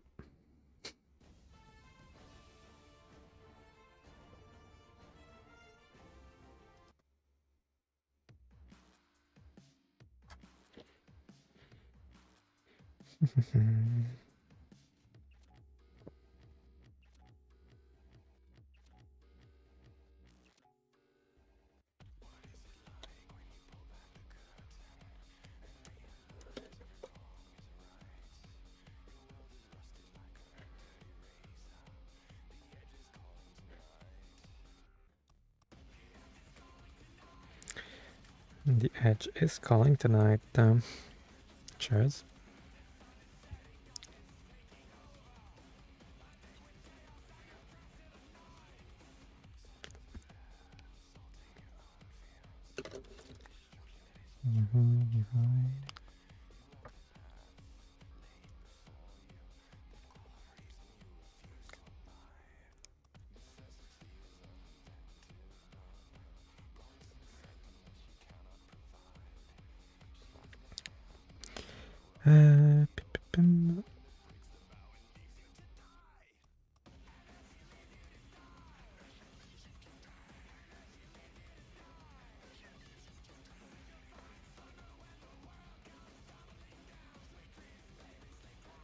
Okay.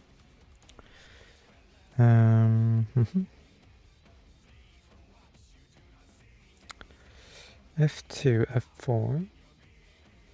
Hold on. My cable's in my back. It's really annoying.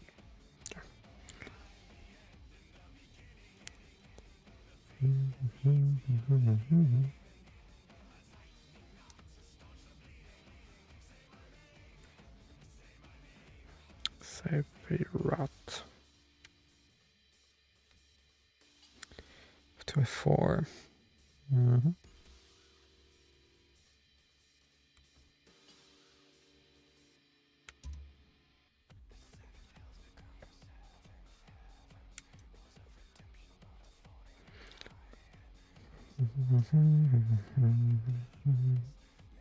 Five.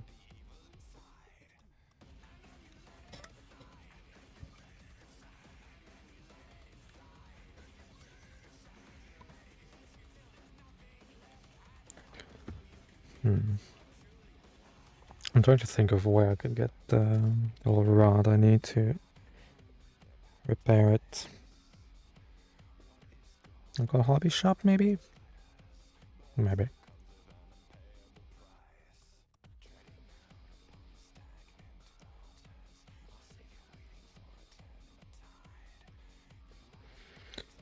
Uh, 16, 17.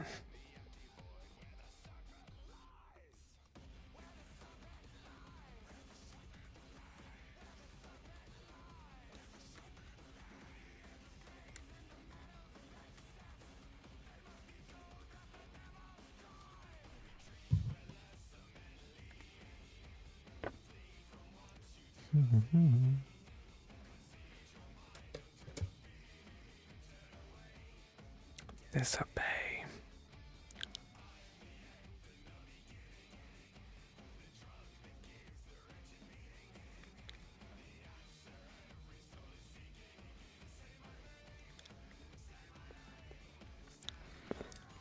Sounds good. Have a good night, everyone. You too. Take care. Thanks for rating and thanks for hanging out. Appreciate it.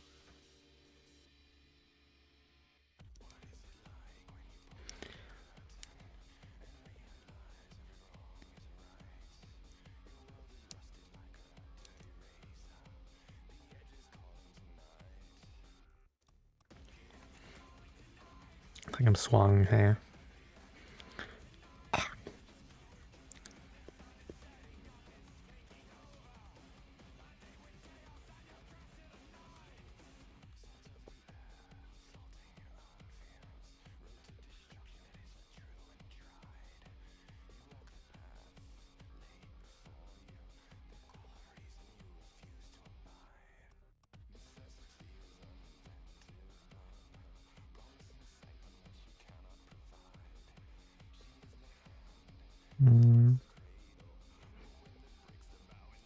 More. Means a lot. See you soon, man.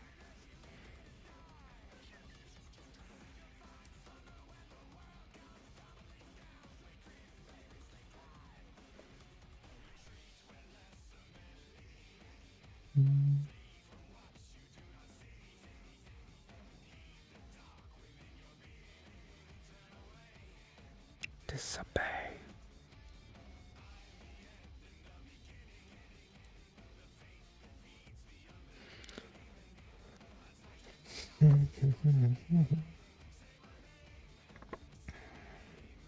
Say fair rot.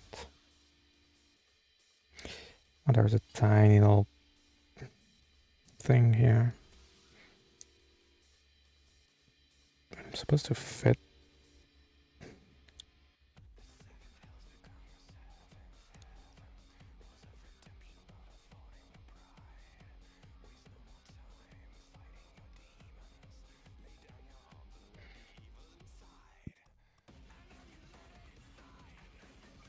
It's supposed to be on the other side. Nope.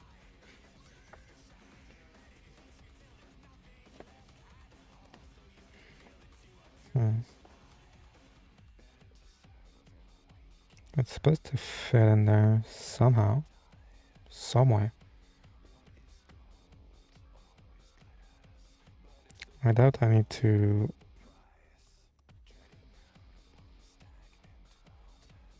It's supposed to be hanging out of the thing. Somehow. I don't have any grip on the thing, which is a bit annoying.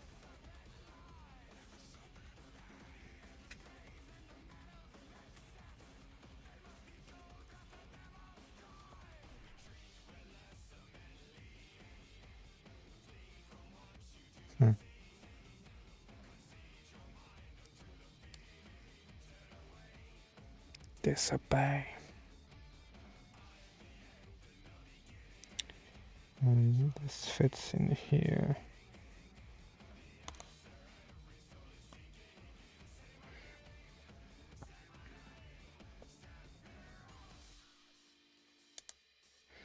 How though?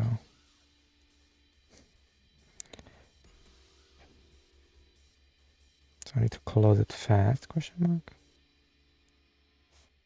What? So confused about this piece, I'll be honest. Sorry if I'm speaking right into the mic, but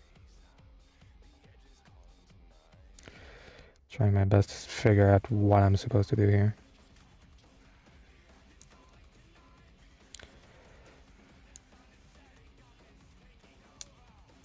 Because the thing is I can't...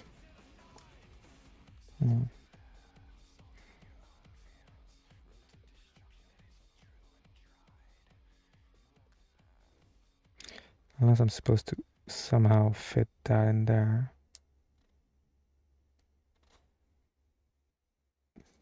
It's so sketchy though.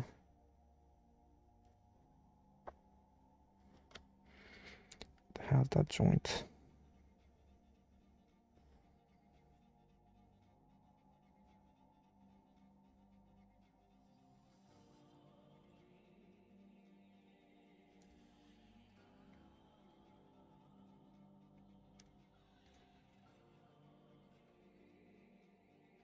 I really don't get how I'm supposed to fit those together.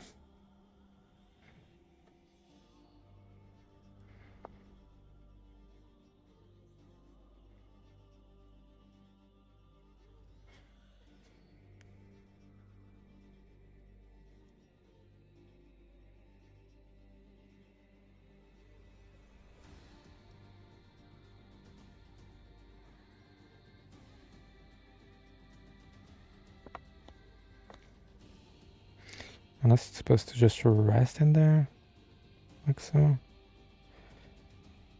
In which case, why is it telling me to...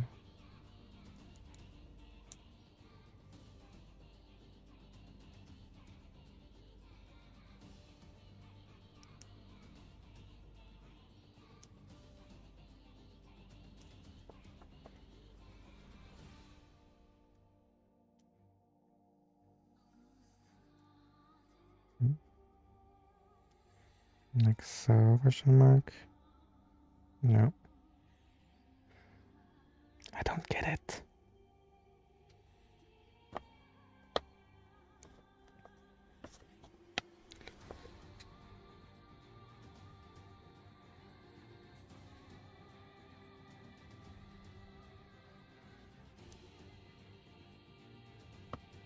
Well done. G14 and 15.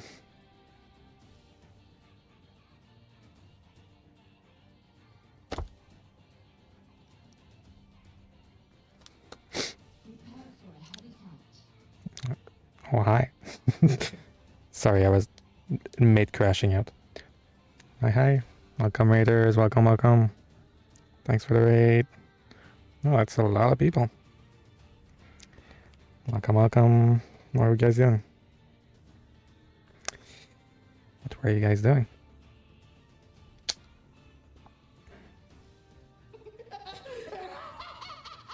Thanks for the follow. I mean, depends on what you're building.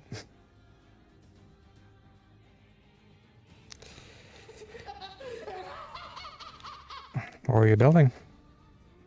On this fine Tuesday. I'm struggling to get this piece off, don't mind me. Oh, I do have the... Thanks everyone for the follow. I do have the Thunder in Size Grace. It's still in my backlog for that very reason. It is very small. Rest your fingers. It's really important to rest your fingies. Otherwise they get all cramped up and ugly like mine.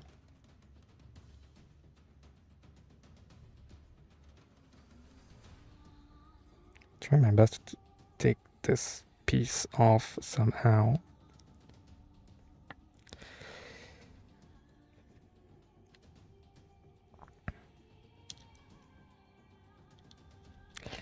I mean, yeah, but I have slender finger, that's one thing. However, this is a master grade. Do you see the problem?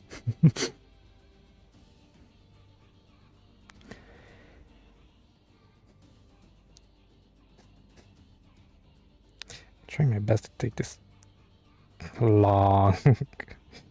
I have a long hand. Hey, at least it's a long man. I'm built like Slender Man. God damn it. I already broke a kit today, so I'm trying not to break a second one. I broke a kit I wasn't even building today. Alrighty, Papa.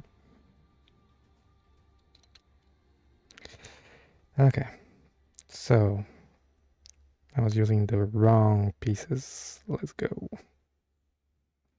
That's the...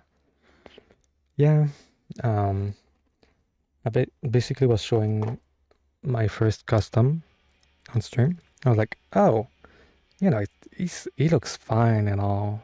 It looks amazing. I was like, this motherfucker is big. Wow. And I can make it even bigger by extending his legs. I cannot make him bigger by extending the legs. Yeah, it's a melees. Yeah, basically Silemi decided it was a great idea to just paint the joint. A joint is supposed to be snug. And I added a layer, a coat onto the onto the joint. Yeah, it's the Kenbu, the Full Mechanics Kenbu. It's a really great kit, really good kit. If you can manage to, I don't know where you're from, but I think on USA Gundam Store, I think. I have in HG I have the Ghost and I have the Proto Goyo.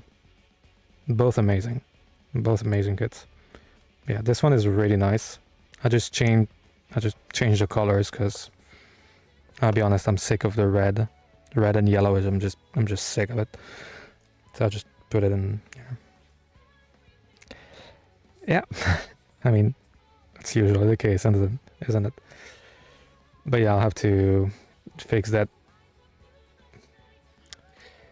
He's a bit handicapped. I just see a lot of red in there again, eh? They painted that kid so bad. That's fine. But yeah. Yeah, I just wanted a bit of a more subtle color scheme. So I was like, yeah, some black and some purple, you know. Nothing too crazy. Noot, noot. What was I doing? 14, 15. Before you came in, I was trying to figure out how to fit pieces together by actually not grabbing the right pieces. You know, the usual.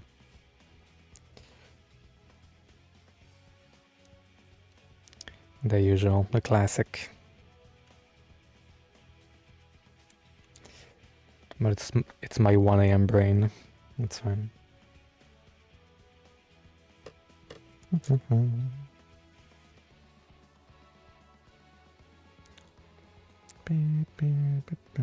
I'm actually so glad I took pictures of that custom before I broke it. I was actually showing it on stream like, oh, you know, it's so nice. I'm so proud of it. He's so big, I can just extend him. Snap. I cannot extend him. I mean, I can, but not by being stupid like that. That's fine. I'll do some modifications. Are you into third-party kits? Because, I mean, you're mentioning the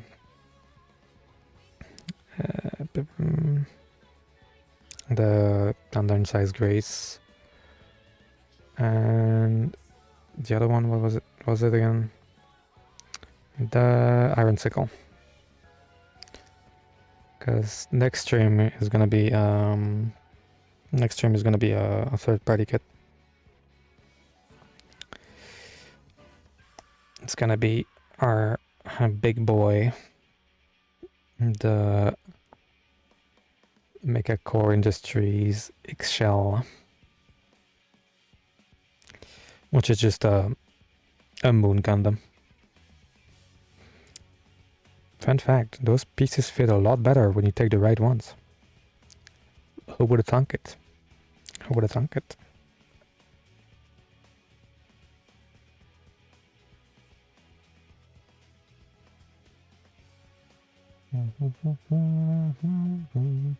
By the way, if you need to raid and run, make sure to do so.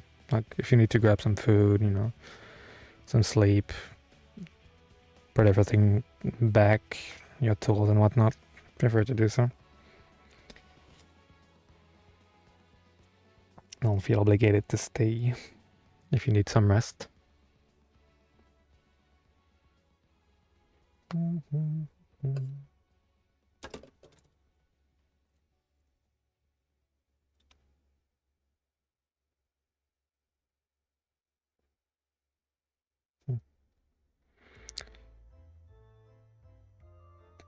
Back to the circus we go.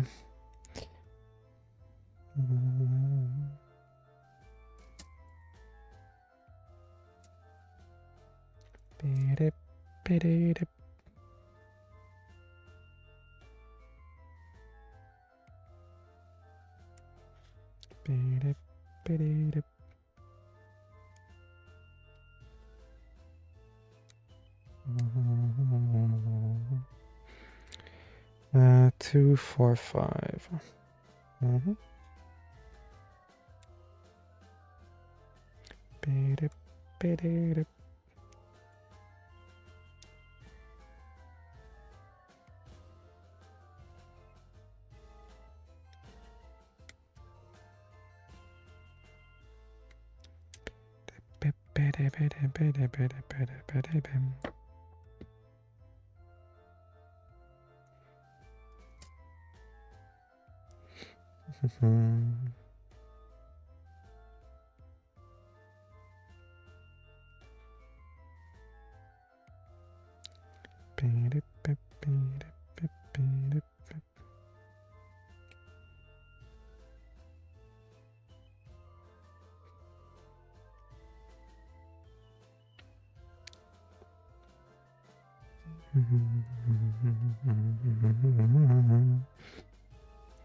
Do I know of G Savior?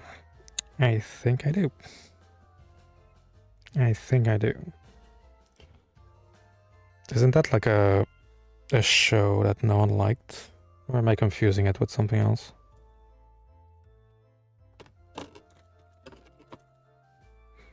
Or am I confusing it with G Self? Oh yeah, it's a movie. Yeah, that's the one. That's the one. Why am I looking for the pieces? I already cut them earlier. I was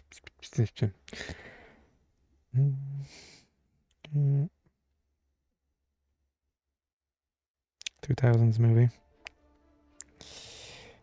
Sure was a long time ago.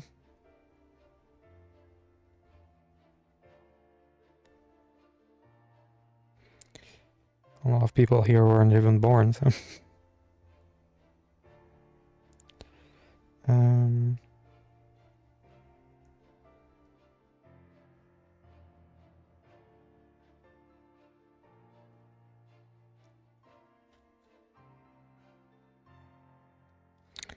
Right when they make you just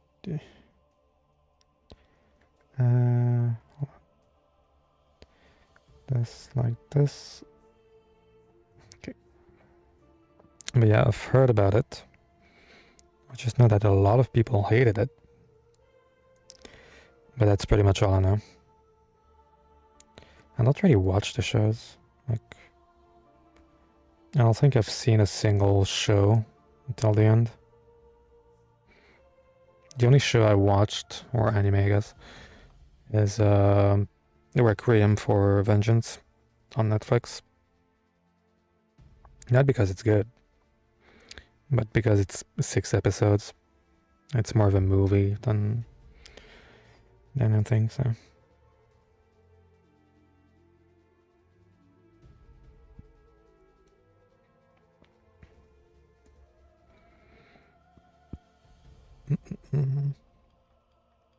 Right arm. Let's go.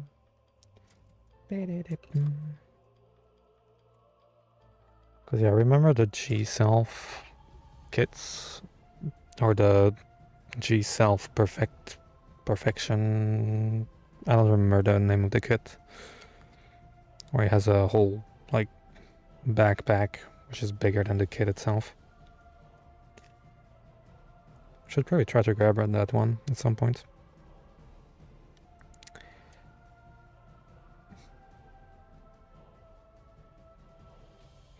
Yeah, I feel like it, from what I heard, it's not really stable enough. Which, I mean, it's fair. Like, have you seen the size of the thing? But, you know.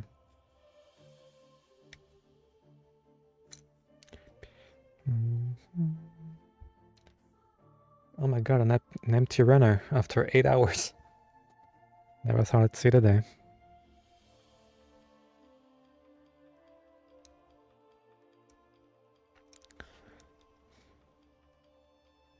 Yeah, I think I've seen it in a local hobby store. I might grab it if it's still there. We'll see. We'll see. We'll see.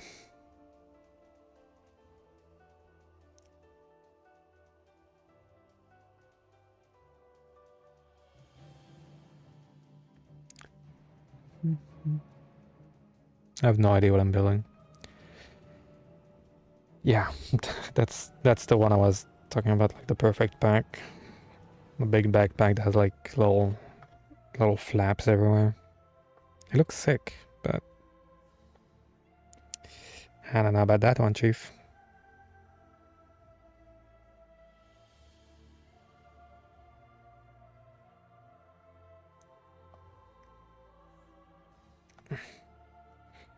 Oh, that's the thing for the heat rod, isn't it? Whole thing for the heat rod there. I'm guessing. And before has nothing to do with that, which would be even funnier. I'm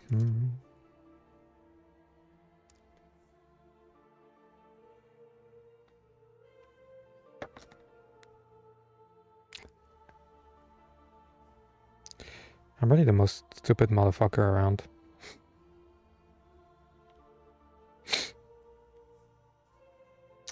What is this, brother?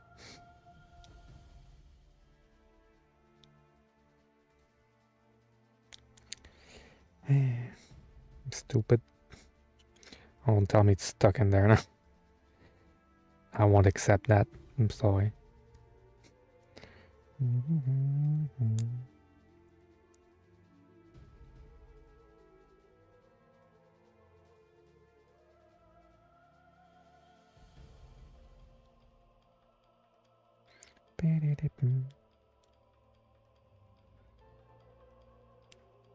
What?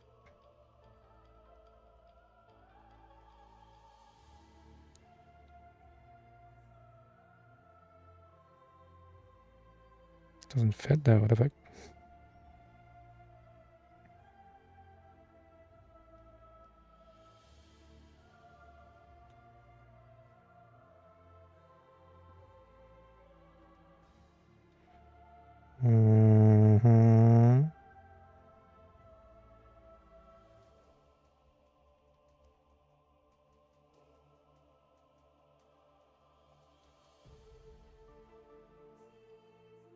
I'm supposed to. It doesn't fit this way. Huh? Hold on. And this one is fine. So how in the hell?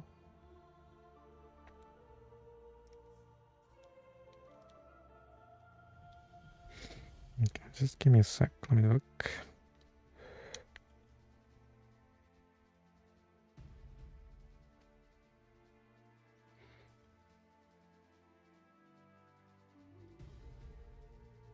Uh-huh. That's funny. It's funny that. It's very funny. How the fuck am I gonna... Yes. It's really good. I managed to put that thing on the wrong side somehow.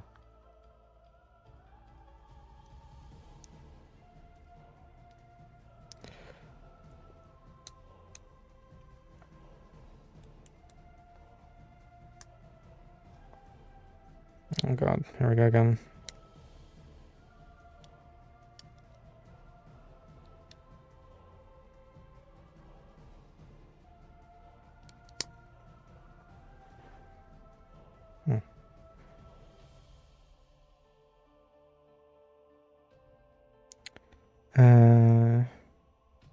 But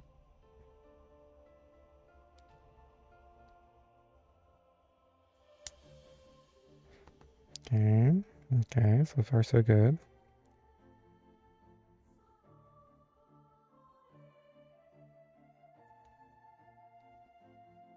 Okay, nah, it's better.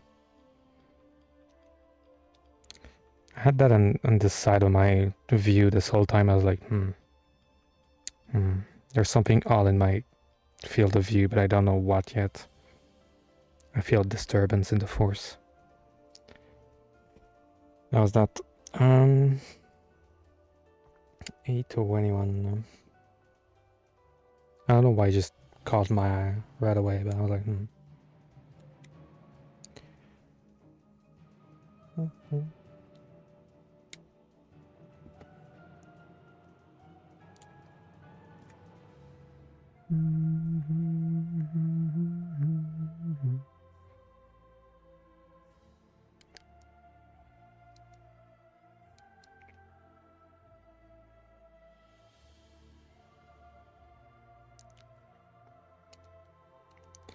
I really can't wait to make that Moon Gundam.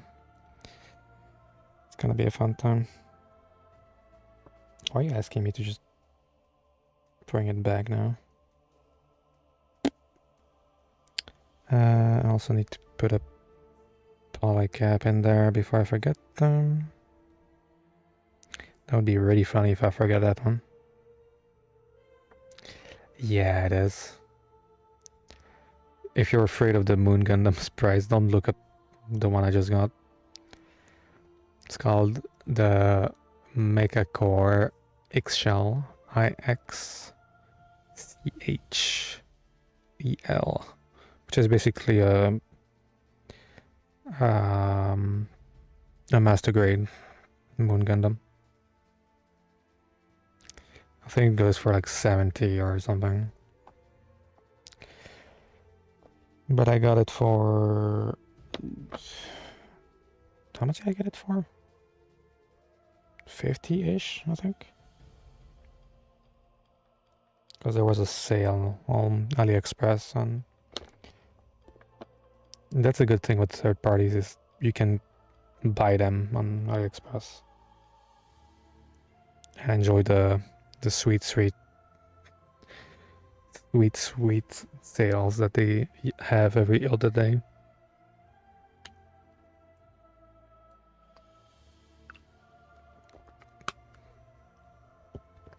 It's a bit pricey, but it looks sick. Like, I was tempted to paint it when I build it, but I've seen someone I follow, or yeah, I've seen someone I follow that built it, and it looks amazing out of box. So I was like, probably keep it there then.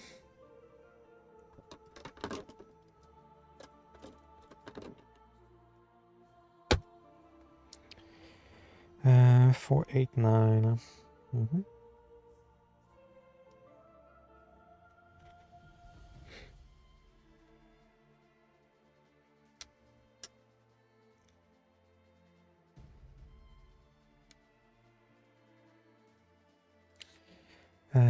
Eight and 9. Okay.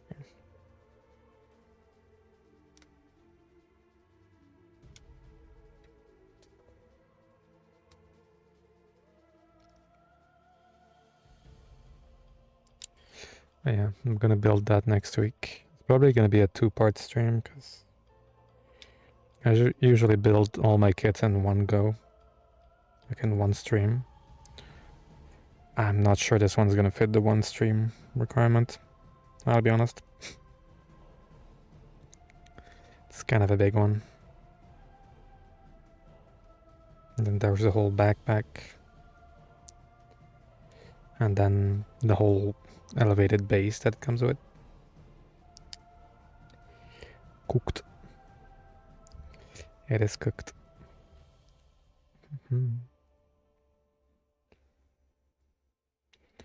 Like, even this one is taking me quite a while. I mean, to be fair, I did just, do a watch along of the Gamescom opening night live or whatever.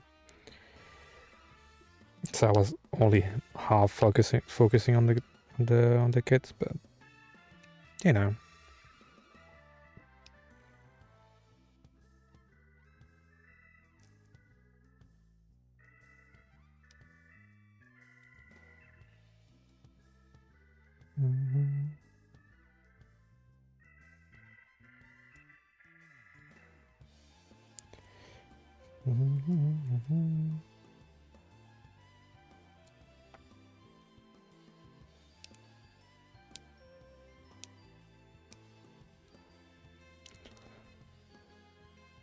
The only problem with the kit I have right now, and probably why it takes so long, is because I need to clean up every single nub, every single one of them.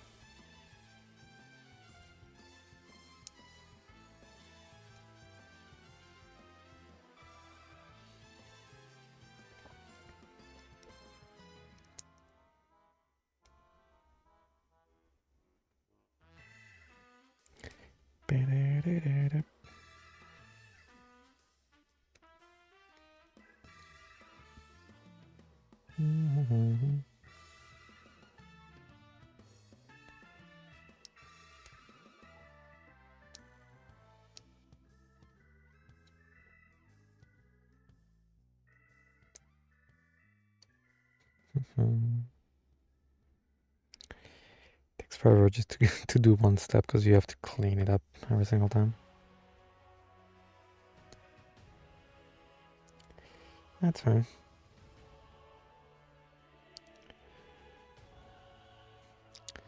Gunplay is a hobby for the people who are patient enough to go through it, so...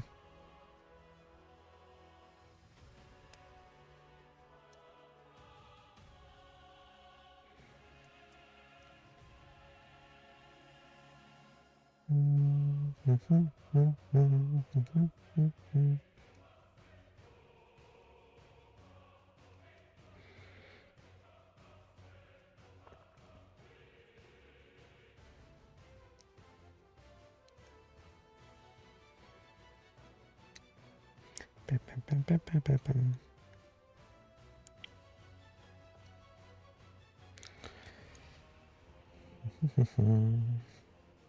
don't really have much to do after the arms.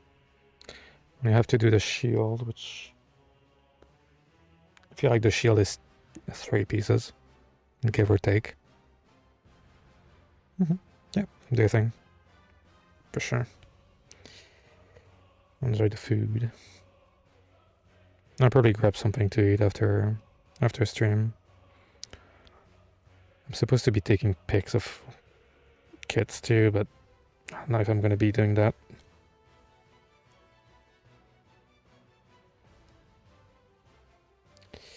We'll see, we'll see.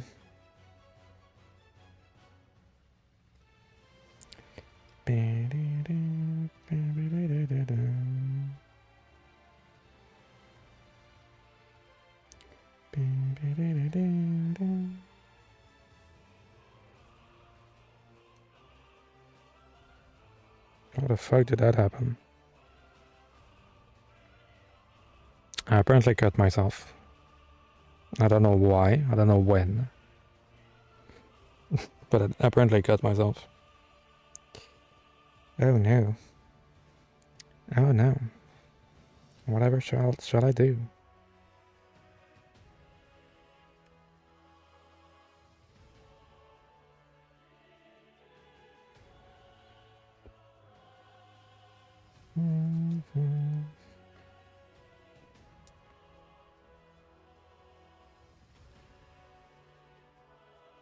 The cutest little cat, I swear.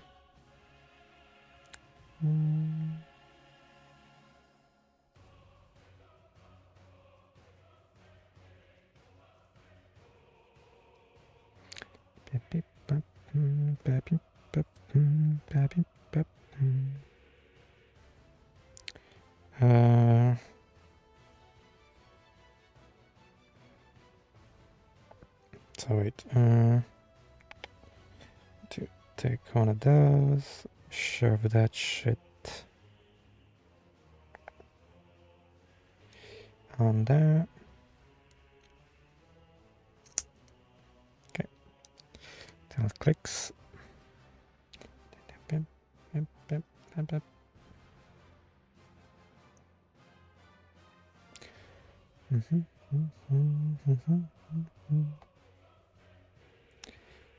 And this needs to be this way.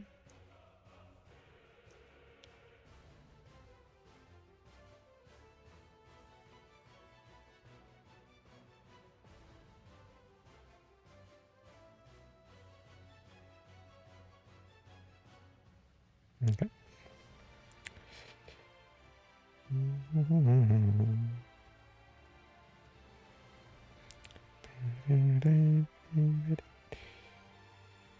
And the big cap goes in here.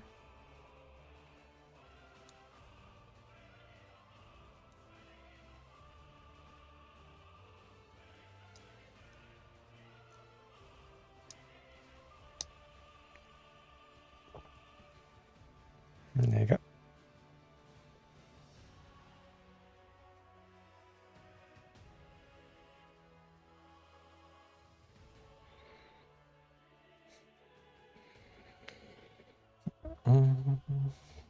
Okay, so I need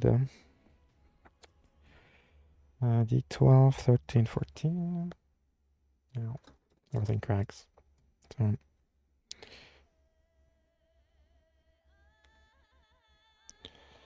12, 13, 14.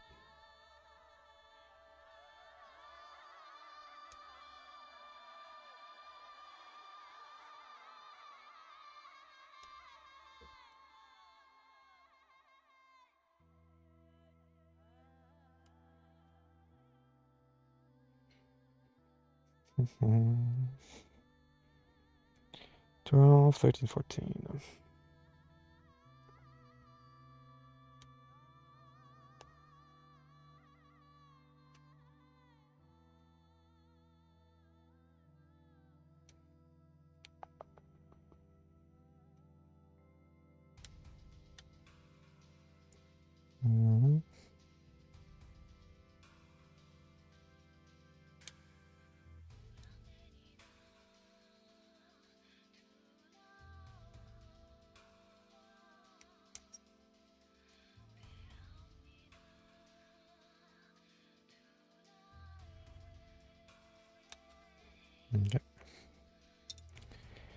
Anything else? Yes. C2. I have one of those pieces.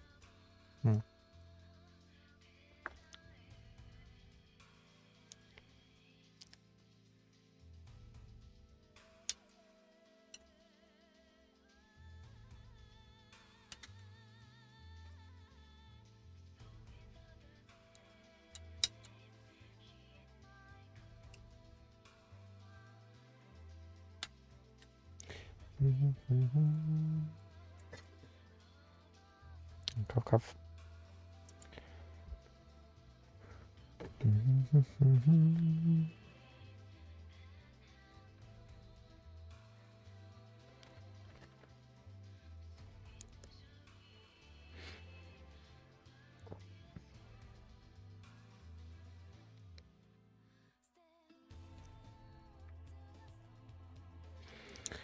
Those knobs are so strong, it's so annoying. Ow.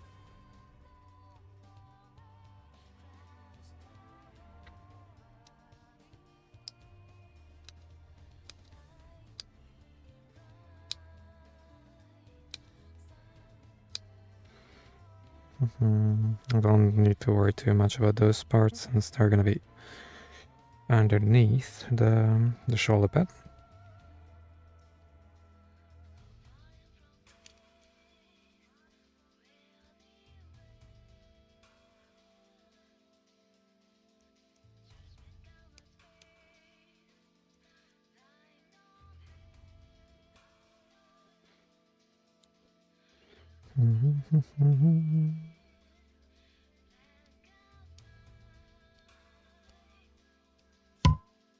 Bonk.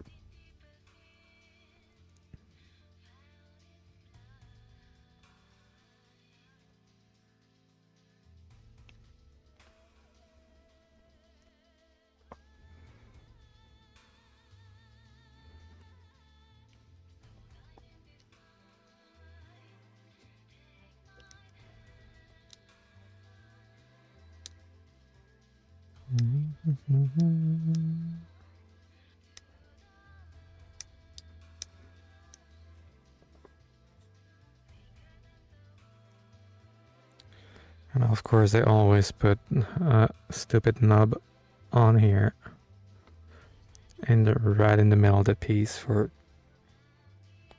some God's sake reason. And of course the strongest knob of the lot.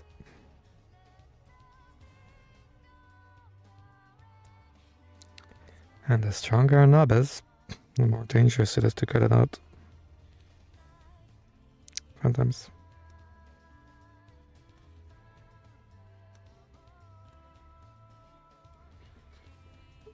Ow.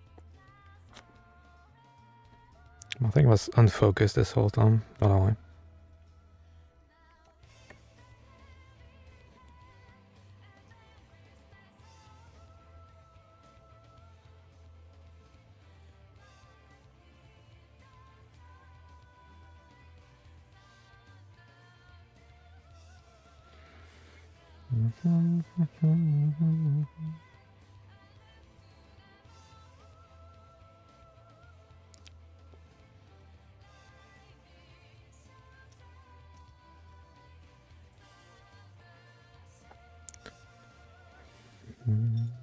Just check something.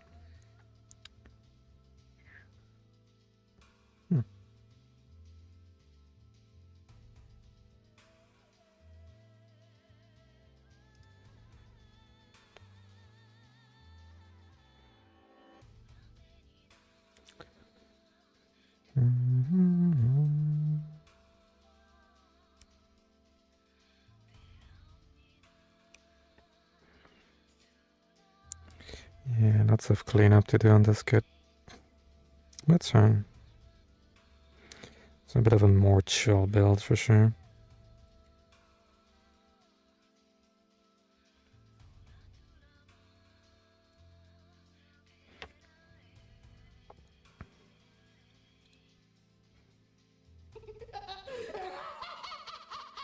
Thanks for the follow.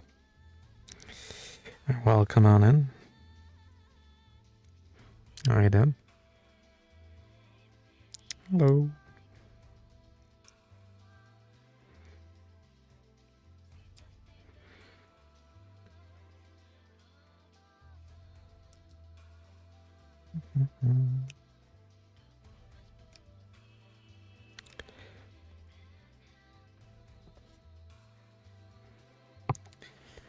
How are you doing on this fine Tuesday evening?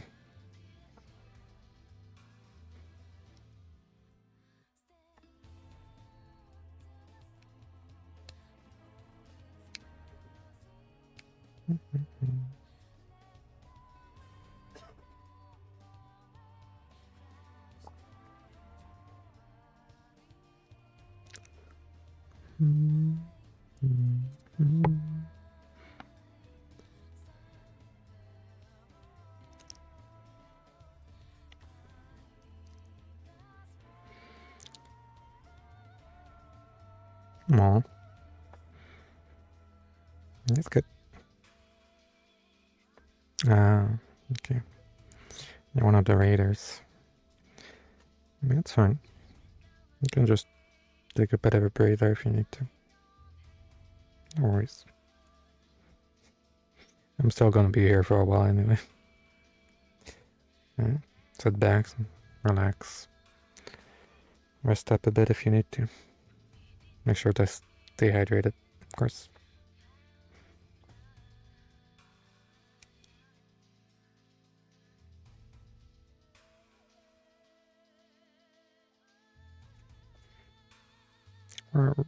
We're cozy little stream here.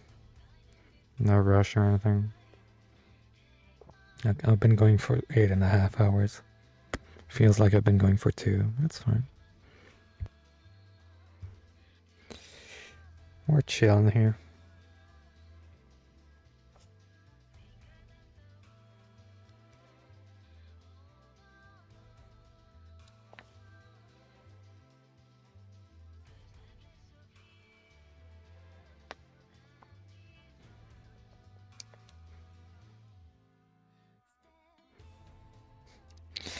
I mean, at first I used to do like 3 hours, 4 hours.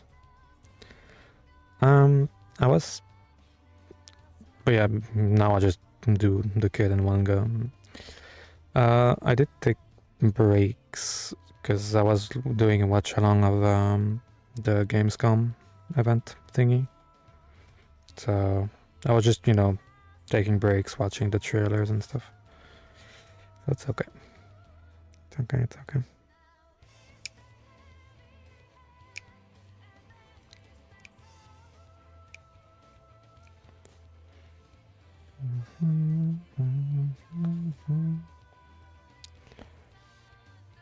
Six.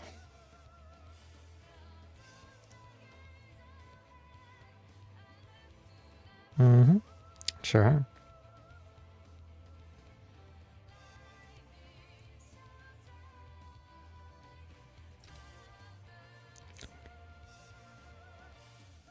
One goes in here. If it wants to, do it. Do it. Okay.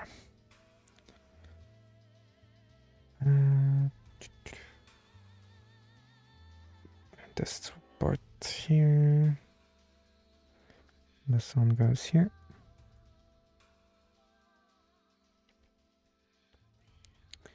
And this one goes here.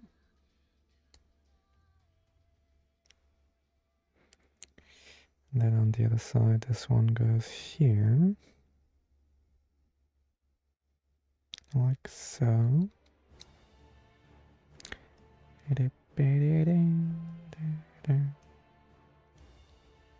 If I can find the right groove to fit it into, that is. There you go. And this one goes in here.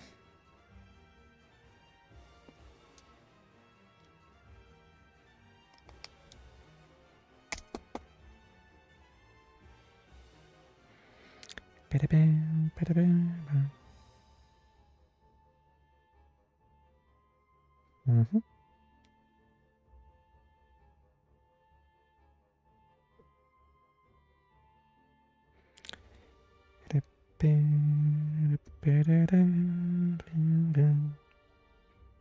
Just get rid of the cable real quick.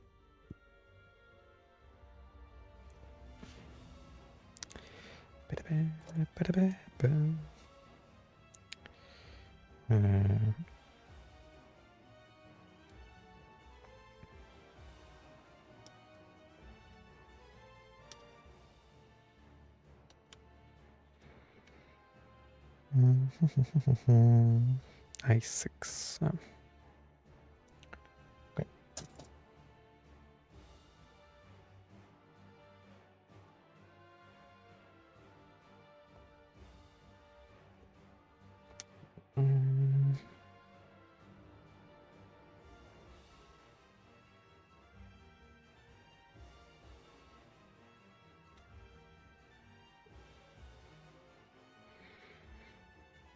That's a losing hazard.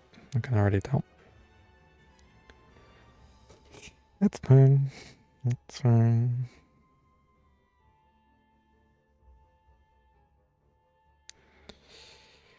Big one goes here.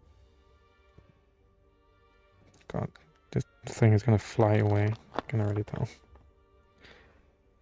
Gonna fly away, never to be seen again.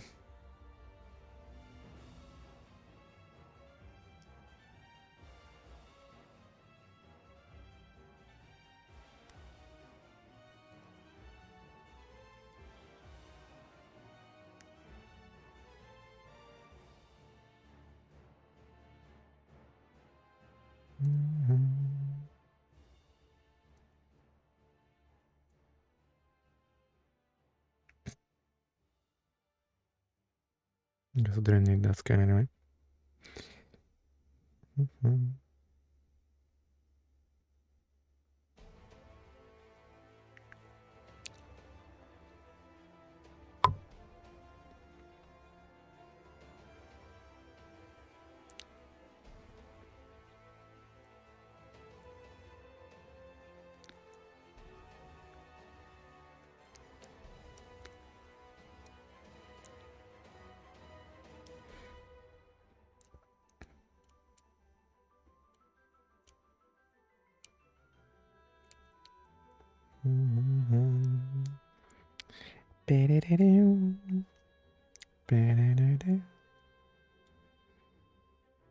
There you go.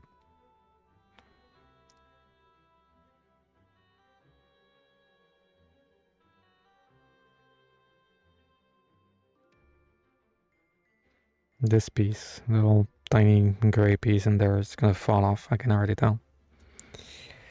Only one way to find out.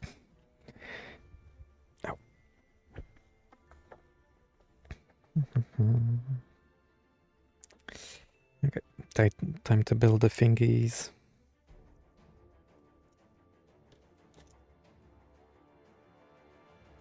Oh well. Thank you so much for the sub. Welcome on in. Really appreciate it. I need to make some emotes. Need to make some sub-only emotes. Though to be fair, I'm gonna rebrand. Well, not really rebrand, but do my actual VTuber model at some point, so I feel like it would be more smart to just wait for that and just make all of my emotes at the same time. Yeah, thank you so much anyway. I enjoyed the ad-free watching. It's pretty much all I can offer at this very moment. Yeah.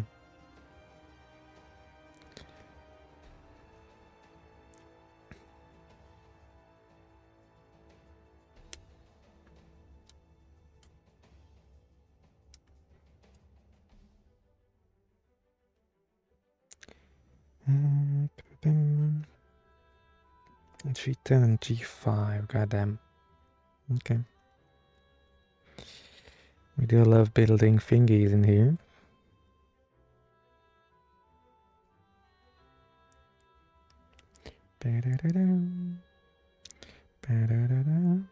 Oh, and enjoy the Founder's Badge too. I guess that's a good badge of honor in a way. G5. Where? There.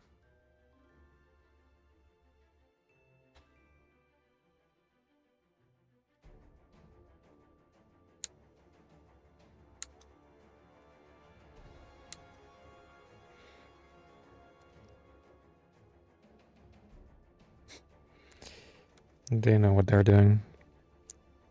They're telling me to take 3 tiny pieces, but there's 4 on the runner. They know I'm gonna lose one. They already know.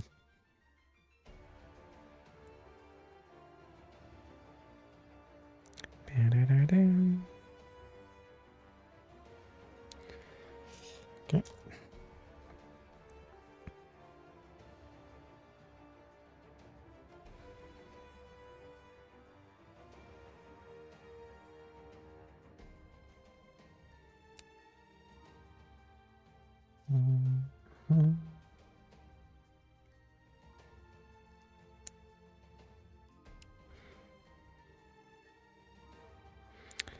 What type of games do I like?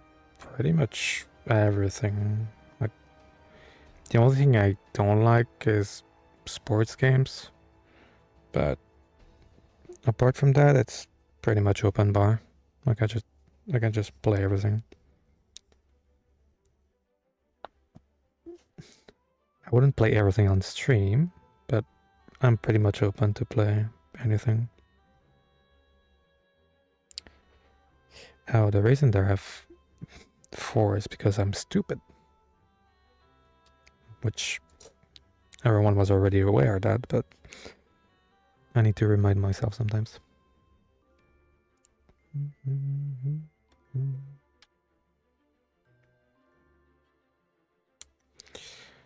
Yeah, lately I've been playing Hunt Showdown, Tekken 8, Peak.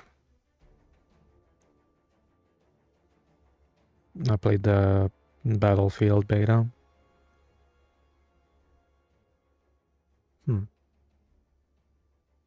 Yeah. That type of stuff. You know, just a chill experience. Hunt Showdown is really good. Granted, it's not for Battle on the Big Bridge. Granted, it's not for everyone, because it's really slow and methodical, but it's really great. I really like it. As soon as I started playing it, I just can't see myself playing any other FPS anymore, which is both a good and a bad thing.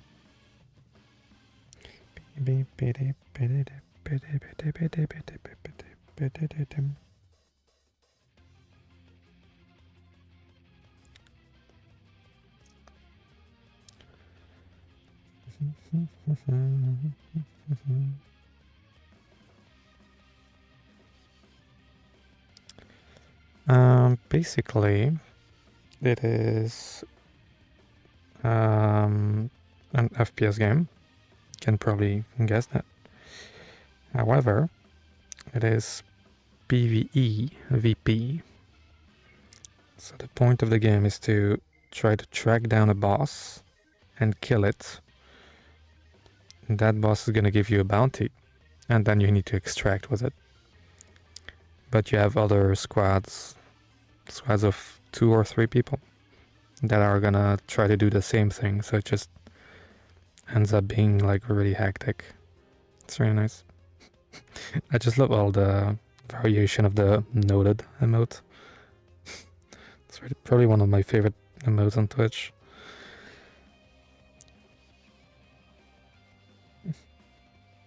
And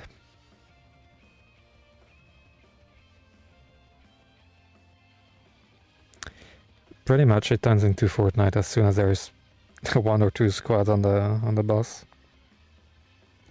That's a fun time though.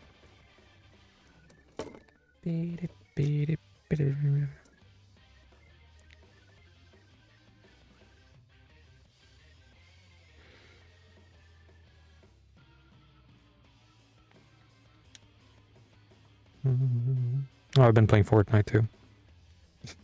Forgot about that one. It's a bit obvious, but yeah.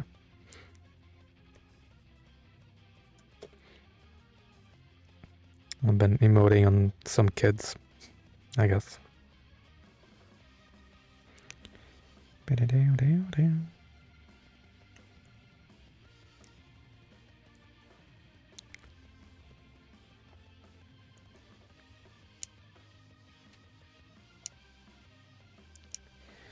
Yeah. What do you play?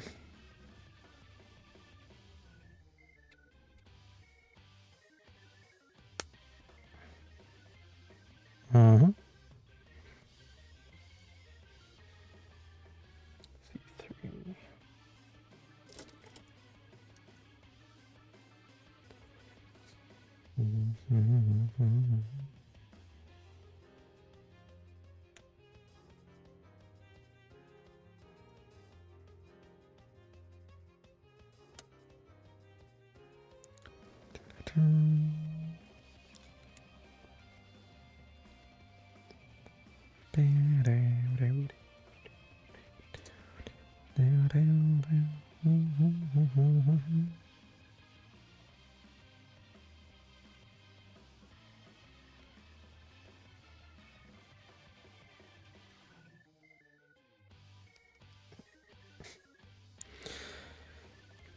Enjoying the game, but I like to play usually classic survival horror. Counter-Strike. I think I have close to 1,000 hours on Counter-Strike. I mostly played CSGO, but yeah, it's been a while. It's been a while. But yeah, I actually do like survival horror. Are you excited for Silent Hill Half, and Resident Evil Requiem? Question mark.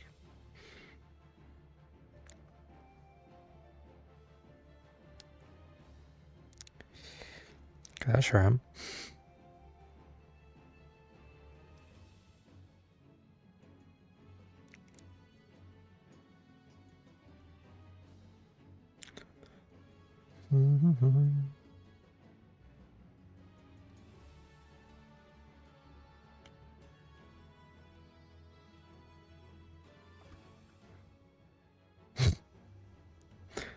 Okay, okay, Odomot, calm down.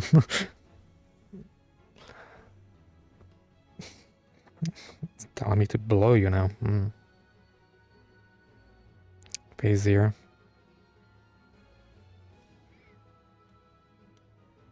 I'll have a look.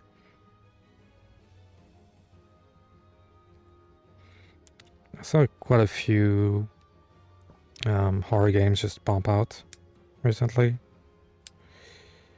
I think there was one, I don't remember the name of it, but it can track down when you blink, and basically takes the concept of the weeping angels and applies it to a mannequin, but it just tracks down with your webcam when you blink, and it just chases you down like that.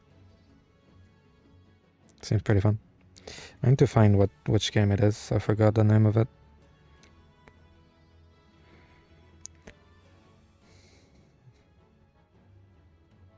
Yeah, I think I've seen it pop into my Instagram feed yesterday.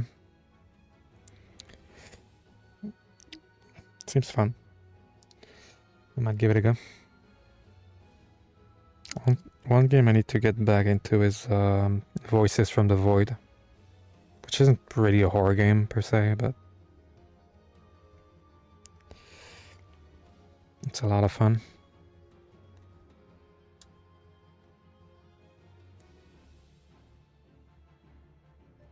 Yeah, I played it for quite a bit, but I stopped after a while because, yeah, I was busy with other stuff. It's not really a horror game. It has horror elements, like you're just scanning space to find signals, and the signals can trigger something in the map to happen. Like it can just suddenly get tracked by mannequins that just move whenever you turn around. You know, that kind of thing. And you just see a random mannequin on the other side of the courtyard, and you're like, you weren't there before. Yeah, it's fun. I need to play that more, and it's free too.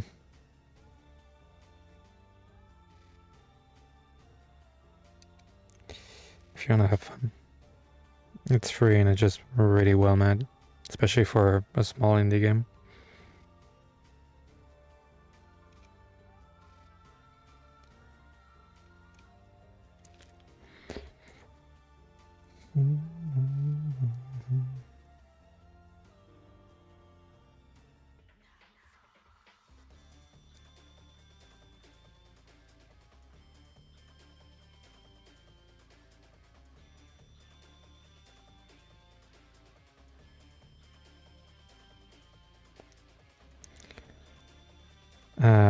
Put that the wrong way.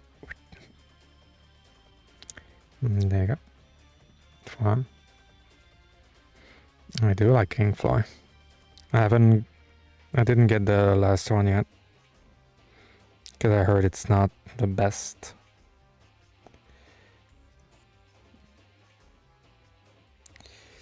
But I'm planning to get it. Yeah, that's what I heard. I heard it's not the best. I'm gonna need to clean up a lot of those parts here. It's not the cleanest ever. I don't know. I feel like the weapons lack a lot of oomph. Does that make sense?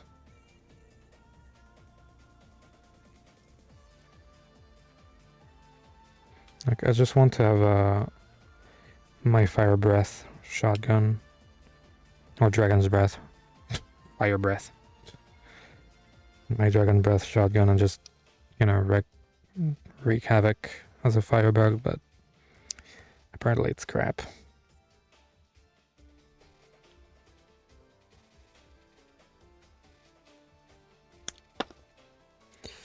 Yeah. It feels like it's lacking identity, which is weird to say for a game like that, but it's weird. Yeah. Like, it had the whole gruesome gore gameplay with some humor in there, you know, be like being obsessed with Dosh and stuff.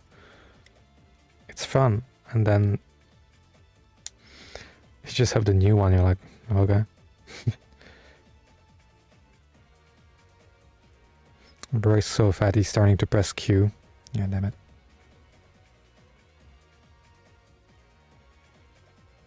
You can no longer talk in the game. What's even the point? I think they also have like specific characters for each class. And I'm like, just give me the character I like and just let me pick the class I want.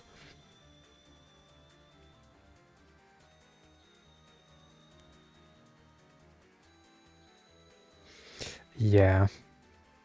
That's one of the reasons I don't want to play. Because I'm a Firebird main and no. No thank you. I don't want any.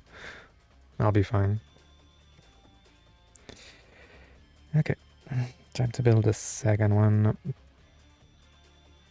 And then after that I'll just need to build the weapons. And then we'll be done. It's already been 9 hours. It's fine. 9 hour stream. Yeah. I feel like they kind of did the same thing as Payday 3. Like they took the whole identity of the game and they just stripped it away. And you're just left with a soulless husk of a game. Lost its identity. Does it look prettier? Kind of. It's not even that pretty, but... And yeah, I did buy Payday 3 on release. I'm not doing the same mistake again. And it's so expensive too. Bro, no. I'll be okay.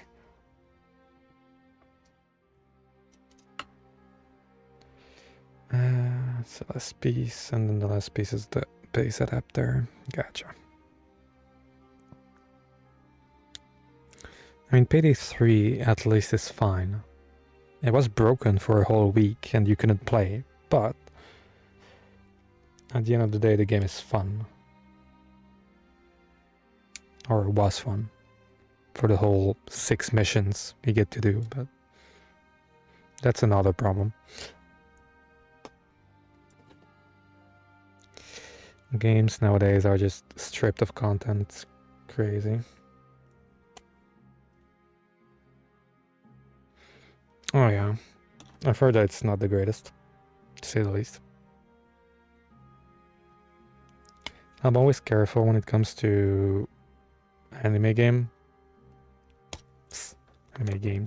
an S, because they tend to just ride the bandwagon and just the producers are just basically doing the most basic crap and just basically cashing out on an IP, which, I mean, they have all the rights to do, but if they own it, why not? But wasn't there like a Hunter fighting game too that they just released? And it was utter crap. Like, I remember seeing like a few fighting game content creators just trying it out and just refunding it in like refunding it in like an hour because it was so terrible.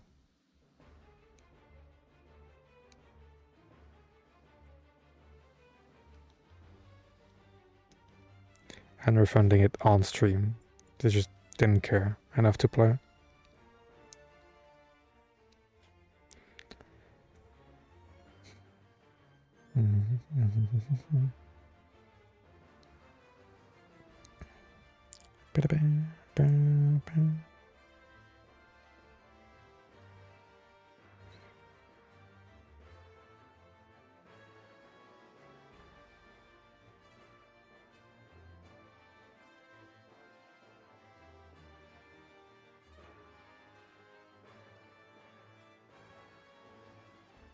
I'm just making sure everything's fine.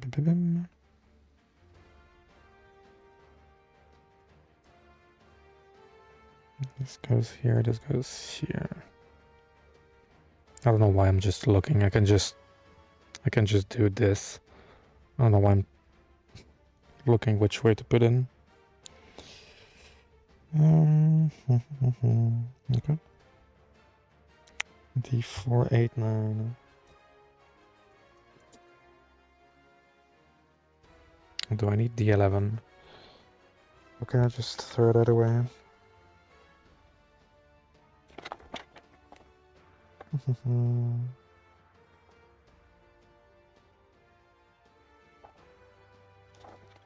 I probably do need D11 somewhere.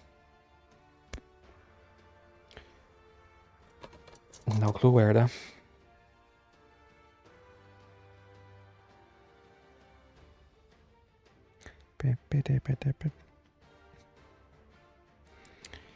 D4, D4, D18.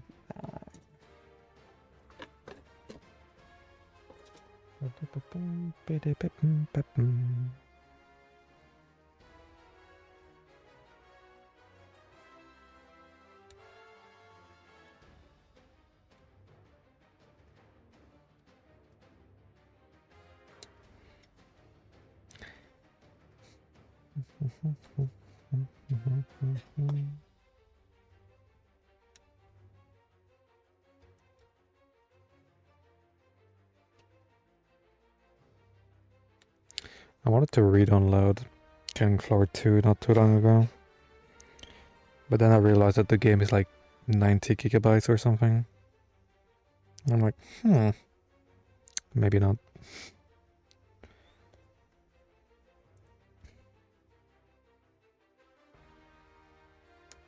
For a game that came out in 2015, it's whack. It's whack that it's so much space.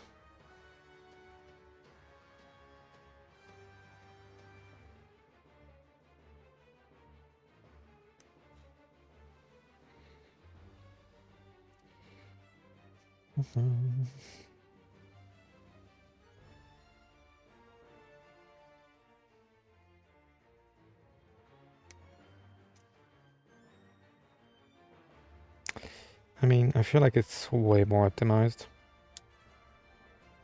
Because, yeah, some of those older games are just take so much space. Same for Payday 2, I think it takes like 80 or 90 gigabytes, which is crazy. For a game that came out in 2013 or 2014.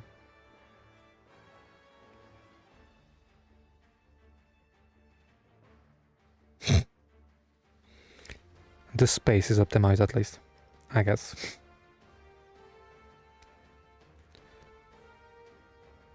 Yeah.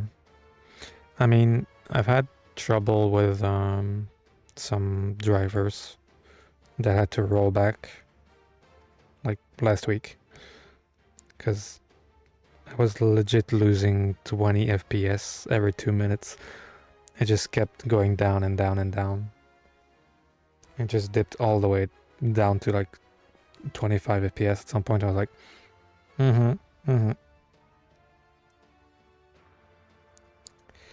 So depending on if you play on laptop or desktop, the drivers are cooked. So, and I play on laptop, so yeah.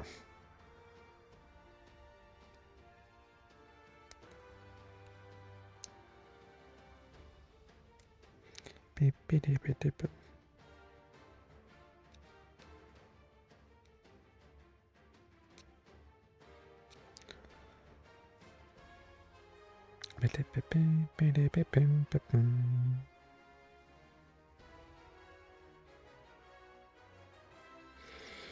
I mean, I have a 4070, so it's fine, but yeah. I mean, if you're telling me it's not optimized on top of all the other issues that it has, I'll be okay. I'll be fine.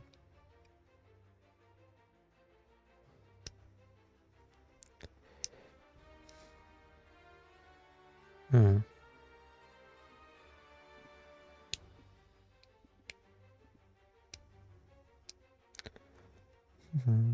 Yeah. That doesn't solve the fact that it's still not Killing Floor, sadly, but and I'm afraid that's not the kind of thing that can get fixed in one update, sadly. I'm sure they can get there.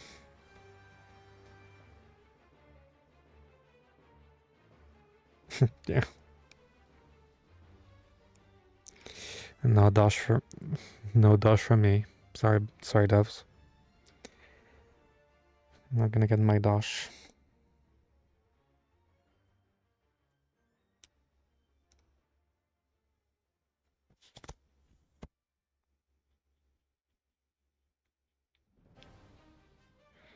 And we have passed this 9-hour mark. Yeah. It sure does feel like that. The kind of game you're like, oh, I'm feeling like playing Killing Floor, and just play 2 rounds and then you're like, eh. Because I was tempted to buy it, but I was like, realistically, how much will I play this? And the answer was not enough.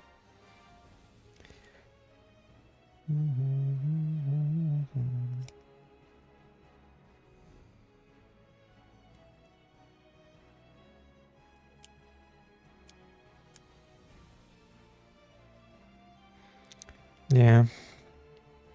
I'll just wait. If the game is probably gonna go on sale super hard because people don't like the game and just review bombing it, so it's gonna be okay. I'm not in a hurry in the slightest.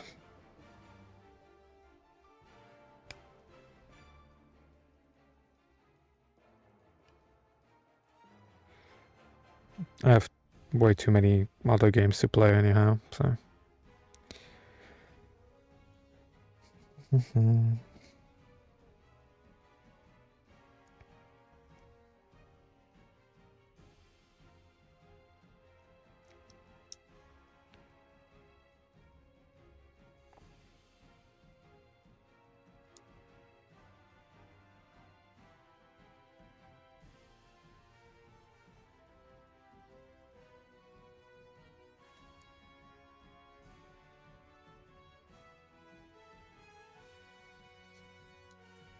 Good.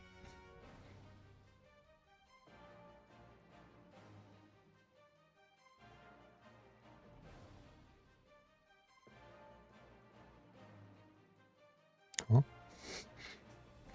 Hold on. Pause.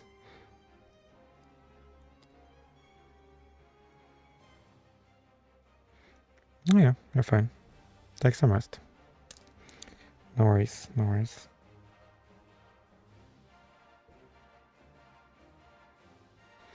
Oh, I did forget something.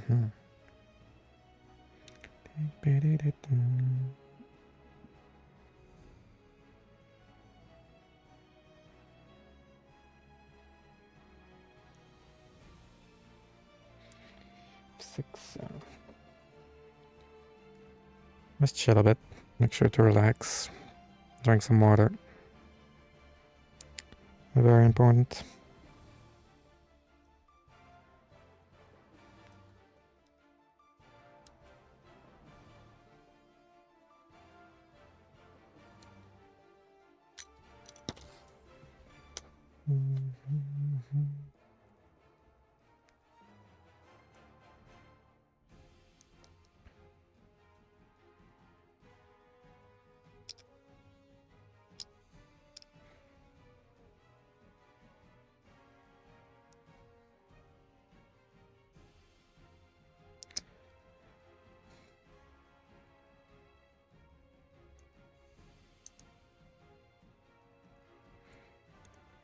Okay.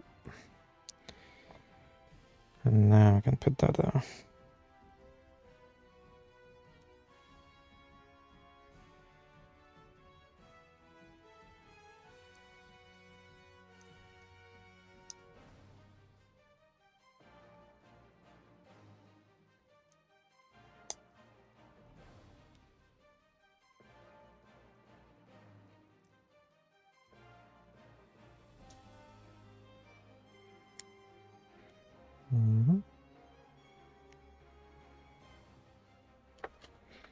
Yep, for sure. Don't be sorry.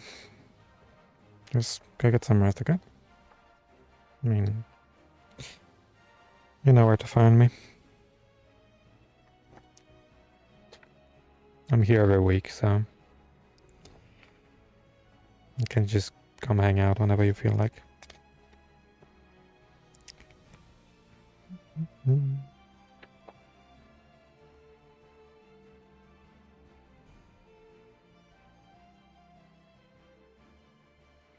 Yeah, you're fine. You're fine. Breathe in, breathe out. Take it slow. Take some time to breathe. Get away from the PC or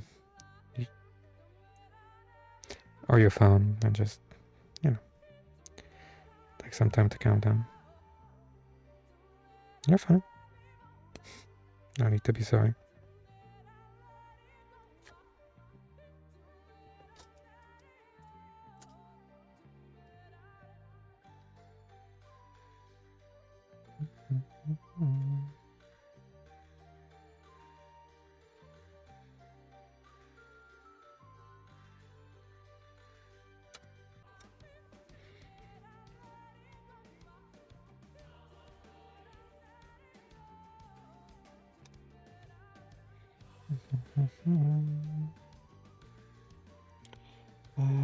D12.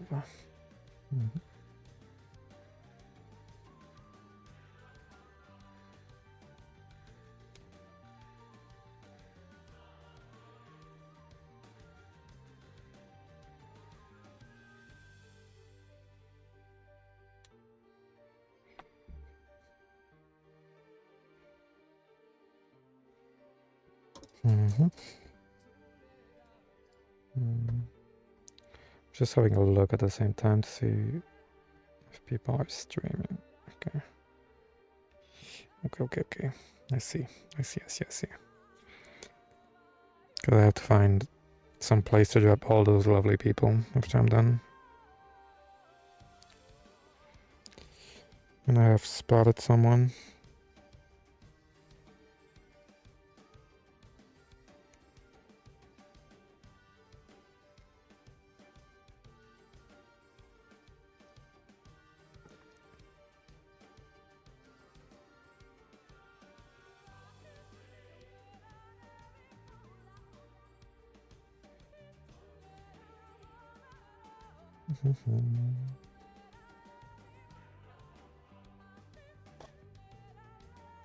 It's already 2 a.m. Okay.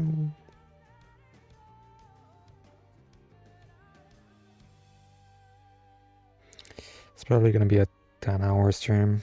10.5 hours maybe. Depending on how long the weapons take me. Should be fine though.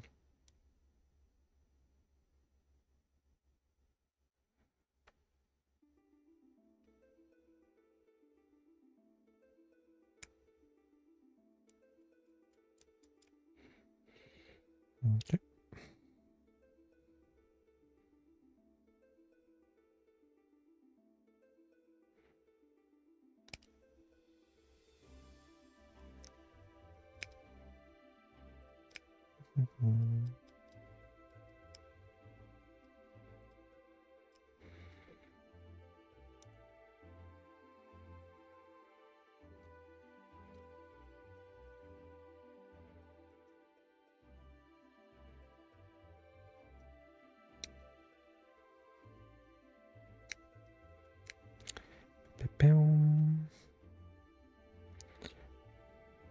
Only a few knobs left to clean on those blue parts, and then I'll be done with the main kit.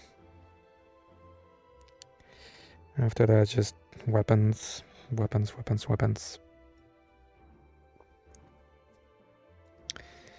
And then I'll be done.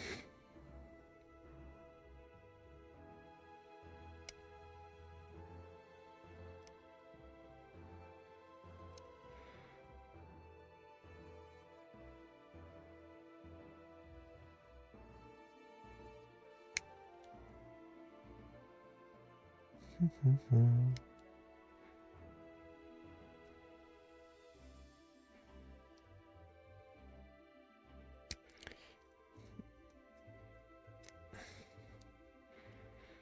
feel like I'm gonna hurt my finger just by holding the blade at this point.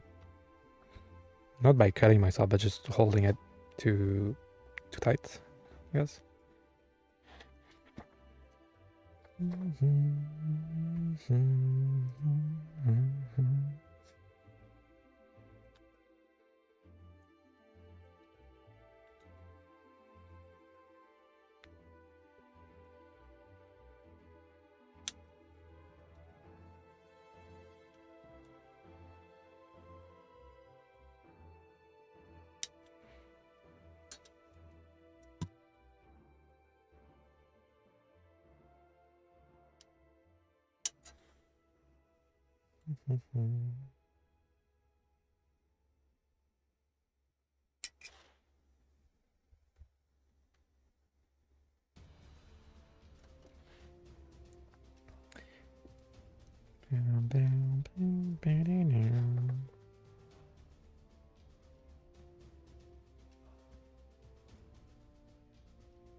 It's like just readjusting.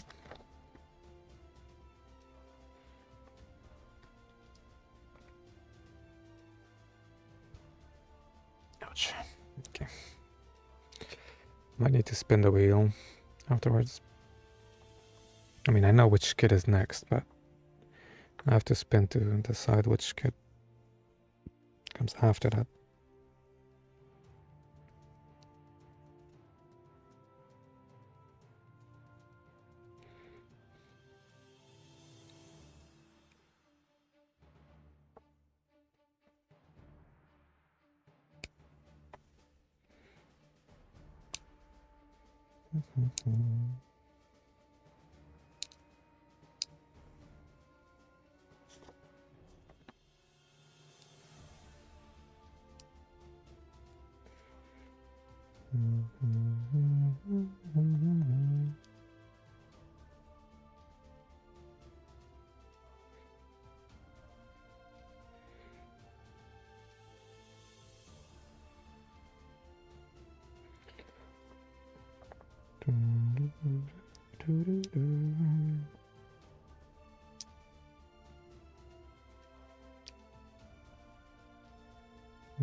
It's not good.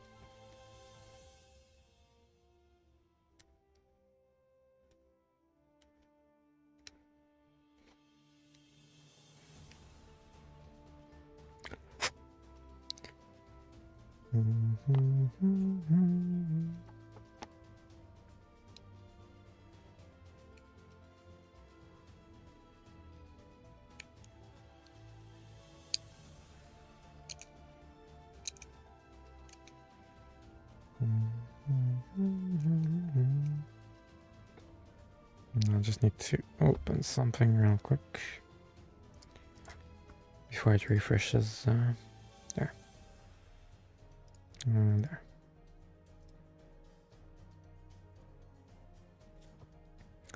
I got to do that before stream.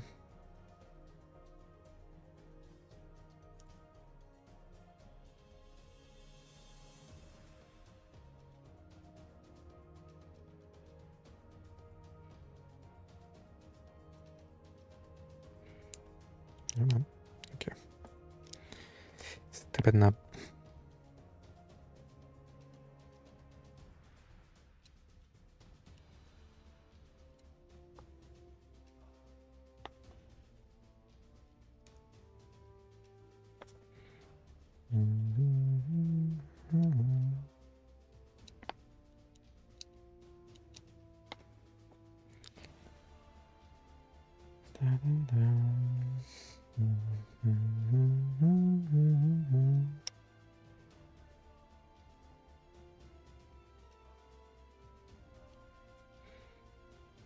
I just realized I have a whole runner just for the hand. And I feel like all of it is gonna need to be cleaned up. Sure, it's fine, right? Surely.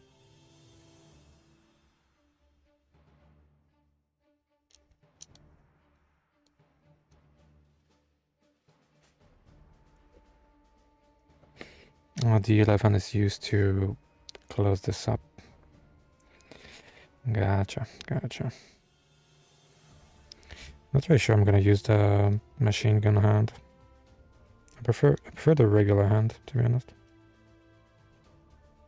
I mean, it's what makes the Gouf unique, I guess, but prefer it without. Prefer the style of it without, I guess.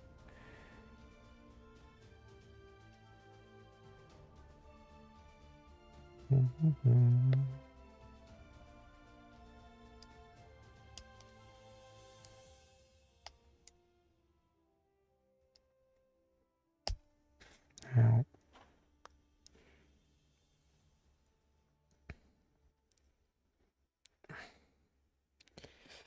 Okay. Just need to put this little piece here. And then to assemble the whole hand, machine gun hand. And then after that, I just need to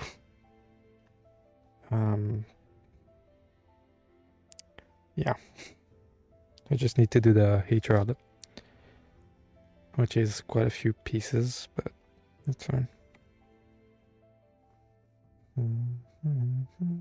I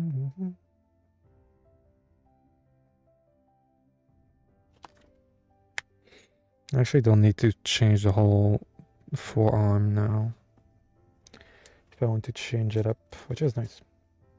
Just really nice.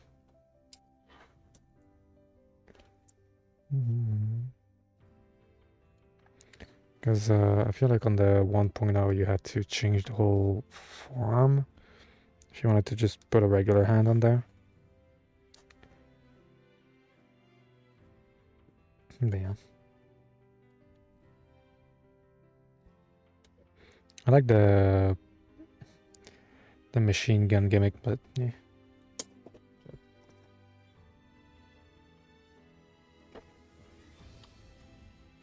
I mean this in the best way possible, but it looks goofy. With a double O. No offense, Bandai.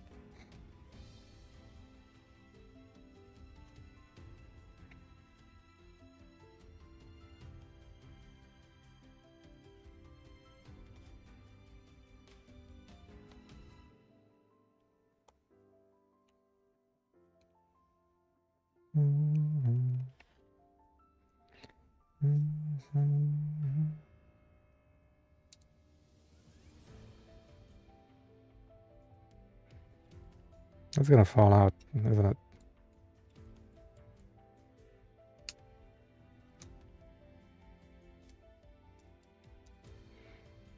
Seems fine. I'll just lose it when I least expect it. Just you watch.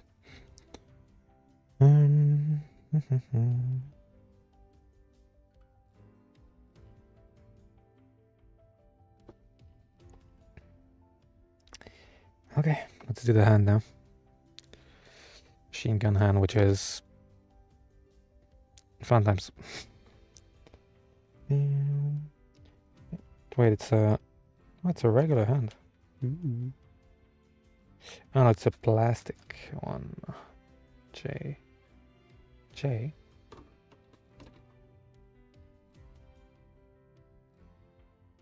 But it's H. Oh, it's. I was looking for the hand, but it's just in here. Stupid. G6.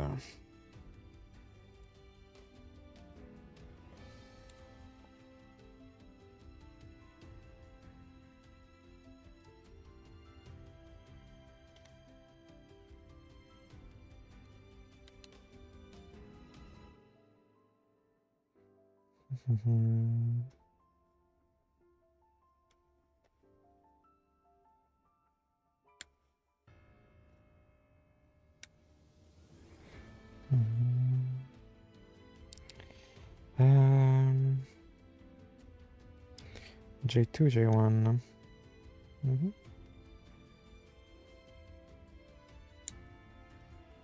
It's gonna need a lot of cleanup.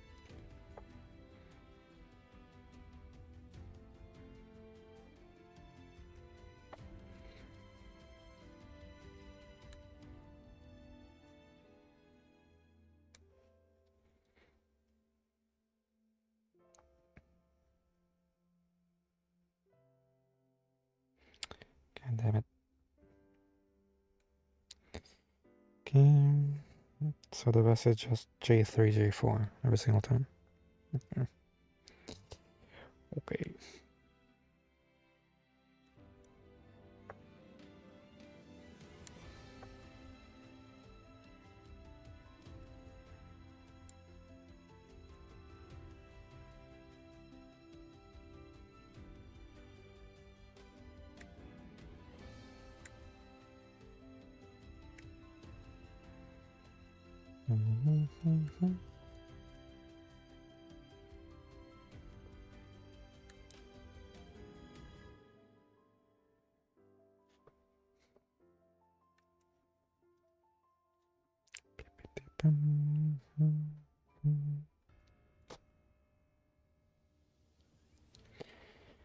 And then every single one goes with J4.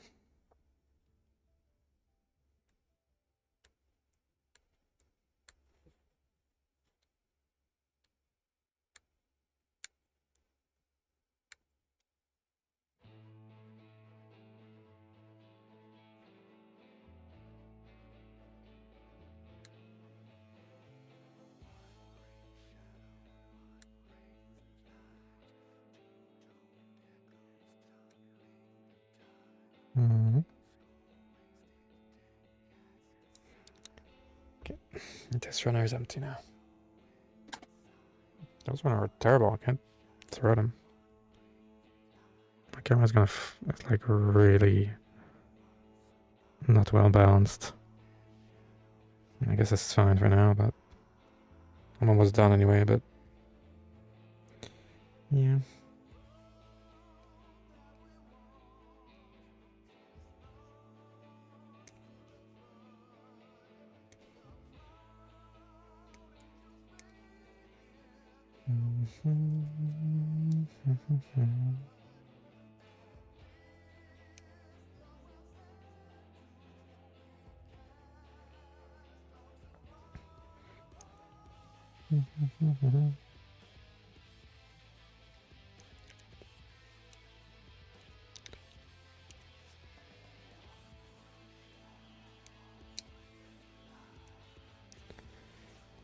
Okay. So there's a lot of cleanup to do here. As usual. Oh god, what is this? Those nubs are just already something else.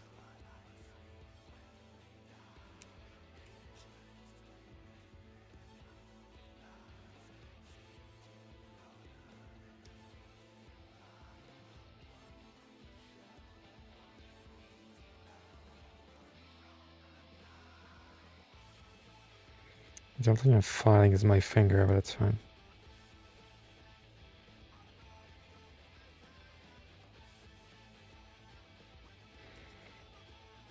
I was supposed to take pictures after this, but I might do that tomorrow.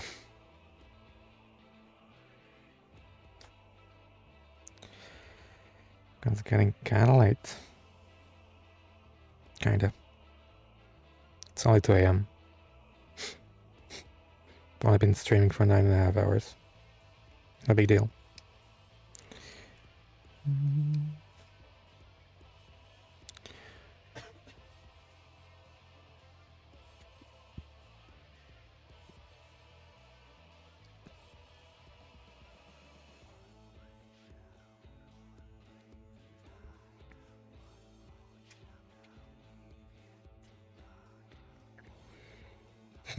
It's funny.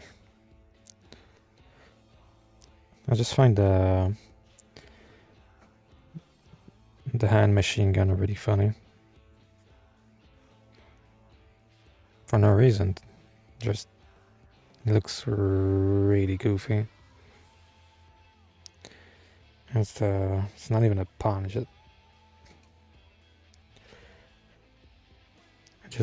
it does look silly in my opinion.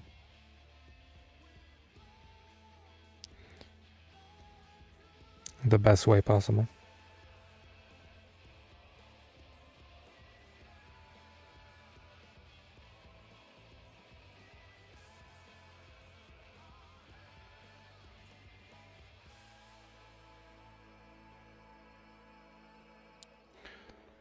I'm just realizing that I'm gonna have to paint those.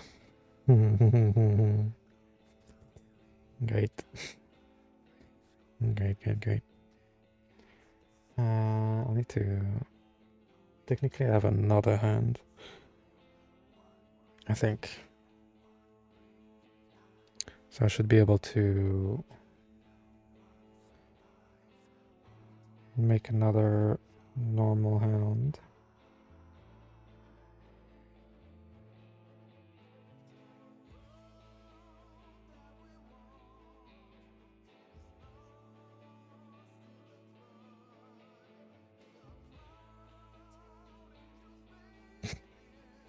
Looks so silly.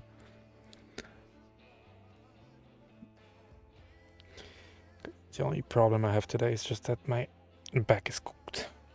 And back is kind of fucked up after almost 10 hours.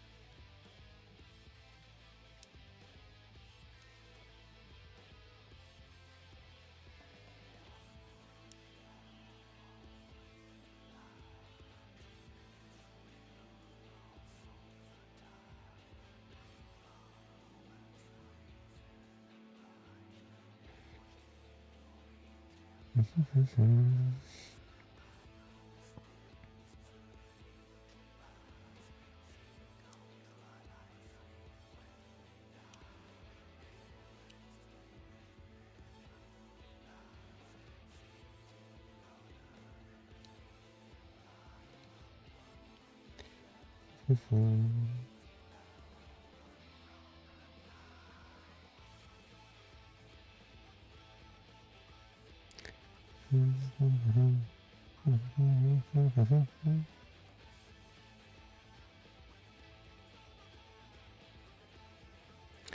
think I could do is paint the inside of those little Vulcans.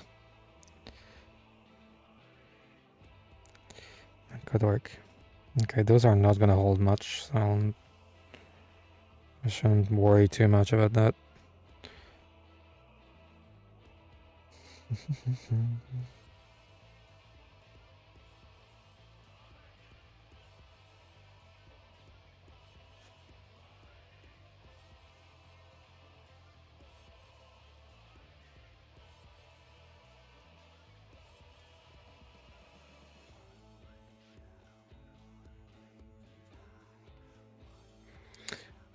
I still can't believe that I broke my custom.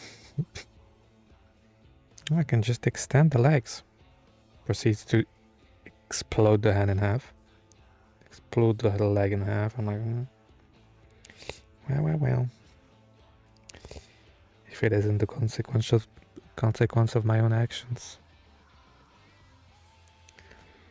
I'm not too fussed about it because I know it's repairable, but yeah.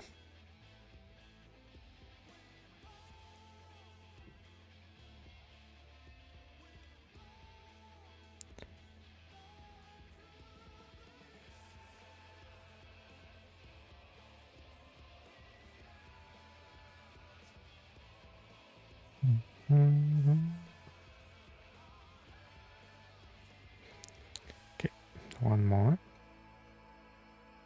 And then the arm is done.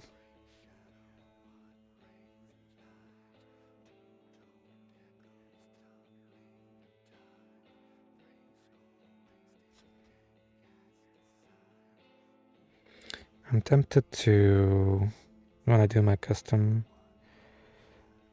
I'm tempted to just cut one of the spikes off.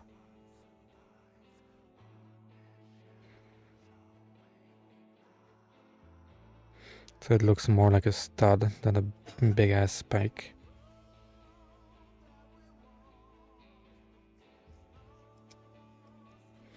I gotta say that the design of the original Gouf already grew on me.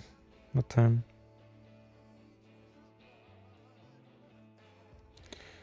I wasn't the biggest fan at first, but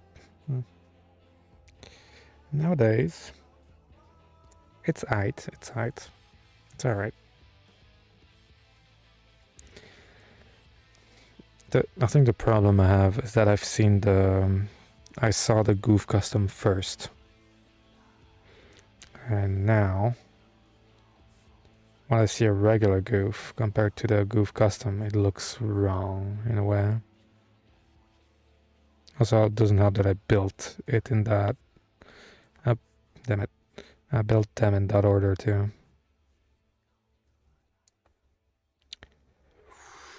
That's gonna be one of those, huh?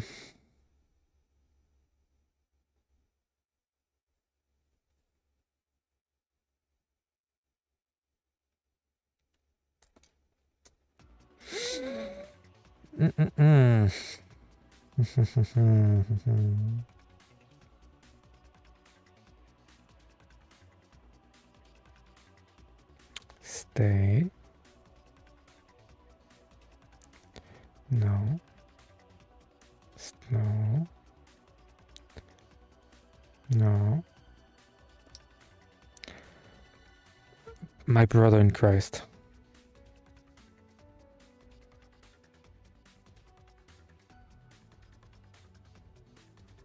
Stay in there for like 5 seconds. That's all I'm asking for. So I can close that some bitch up, and I didn't finish. I need a little piece here. I was gonna be in big trouble if I don't put that on there. G8.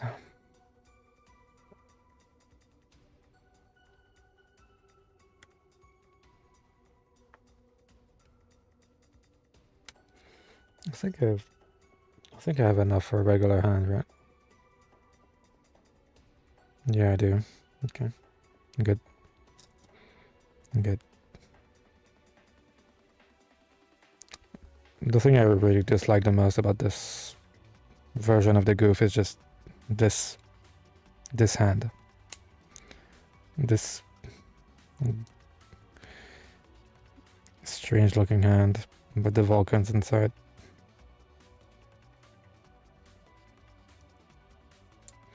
It looks overly cartoonish to me. Might be a hot take. I'm willing to accept discussions, but yeah, I'm not the biggest fan.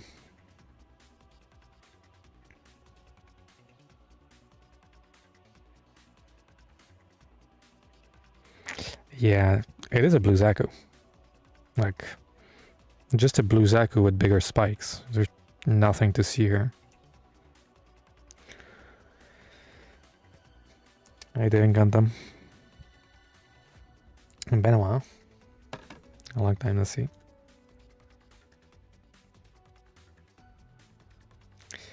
Yeah, tell me when though. It just has a bigger trump. Wait, is that how it's called in English? I don't even know. I mean, more power to you. Staying away from Twitch is not a bad thing. Yeah. Yeah. I've been trying to step up my game too. I'm slowly getting into nice.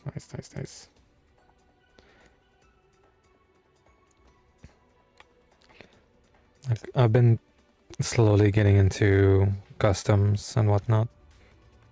I built my first custom last week, which I may have broken earlier this stream, but we don't talk about that.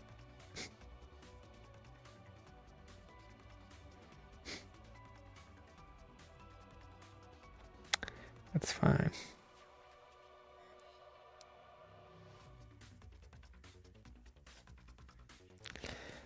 Yeah, I mean, hold on, let me just finish this song and then I'll show you real quick. It's really an easy repair anyway. It's really not that big of a deal. Nope. I'm getting there. I really don't like this hand. I won't say it enough. Okay, just need to put this on. Beep, beep. The only problem I have with this kit is that it has a lot of things that like to pivot out of place when you don't want them to. Okay.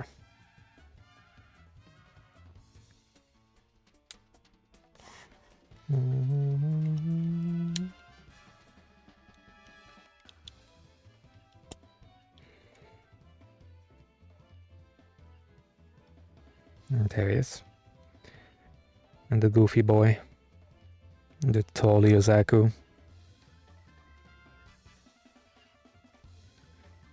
I'm gonna be painting him up, so that's why I'm not too worried if there's like a few issues here and there.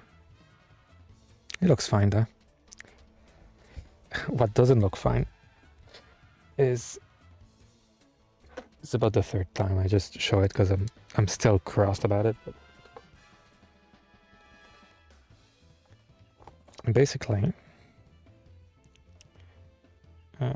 this is my first custom, which, you know, I just did a slight change of color scheme, nothing too crazy. And I was like, oh, this bitch is huge. And I just put it next to the Gouf. And I'm like, oh, and I can just make it even taller because he has like, you know, double jointed legs. And I proceeded to turn it, but yeah.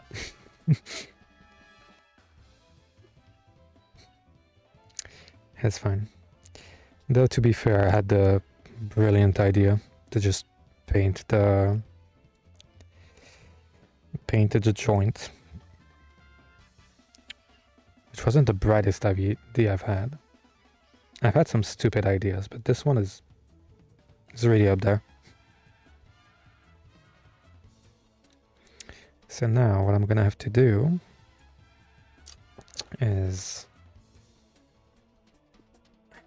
file that shit down, clean it up, do the same thing on the other side, drill a hole in the middle, little rod, same thing on the other side, together, plastic cement, done. Easy peasy. Easy peasy. I'm still kind of crossed that I broke it, but I know it's a quick repair, so it's fine. Yeah, it's easy peasy. East peasy. Yeah, I just like how it looks. I just wanted a bit of a more subtle. This is the Full Mechanics Kenbu from Kyokai Senki. Which is really nice. It usually goes on sale for 30% off if you can get it. It really does look nice. Like, it has a big ass sword too. Has a little machine gun on the arm. This is what I like just a cannon on the arm, not not this. This is goofy to me. And they'd be like, that's the point, it's a goof.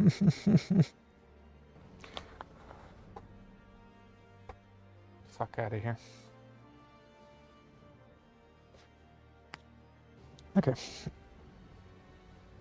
Okay, I just have a couple more things to build. And then we'll be done.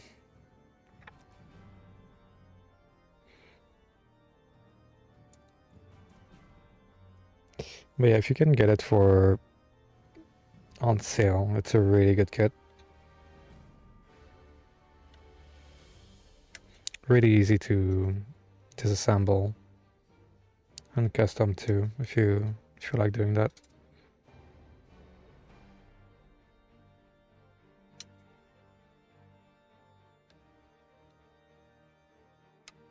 It's kind of a weird scale though. Yeah, Mealas Kambo. It's kind of a weird scale, like it's 1/48, which is kind of strange and doesn't really fit with anything, but if you don't care about that, it's a great kit.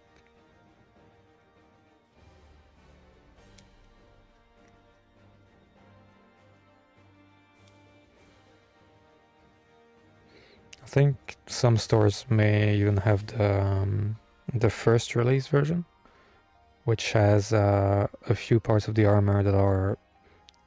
You have an alternate version of the armor for free, and you have a few clear parts as a bonus, so you can just have some peek at the inner frame, which is nothing. I think it's still available somewhere at some places, so it's really fun.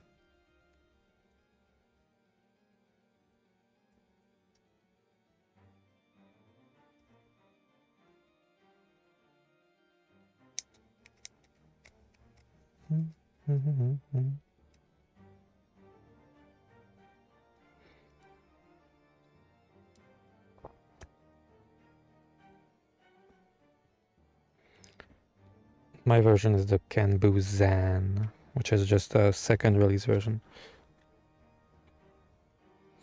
Oh yeah, for sure. It has a lot of flat blank areas, especially on the legs and whatnot. So yeah, if you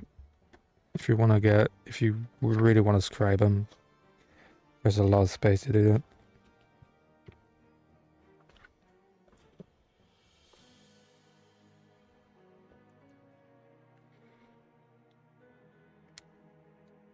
Oh, yeah.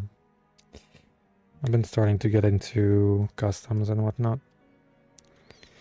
Next, I mean, the next custom I'd like to do is this guy here. I'll probably just do another color scheme, and I would like to do to put an LED mono eye in there, if I can.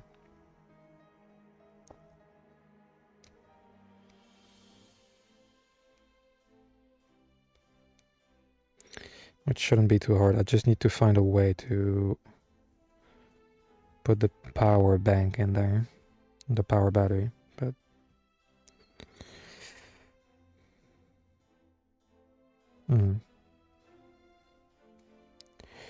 because I don't know where to shove the batteries in this, because it doesn't have a lot of open areas.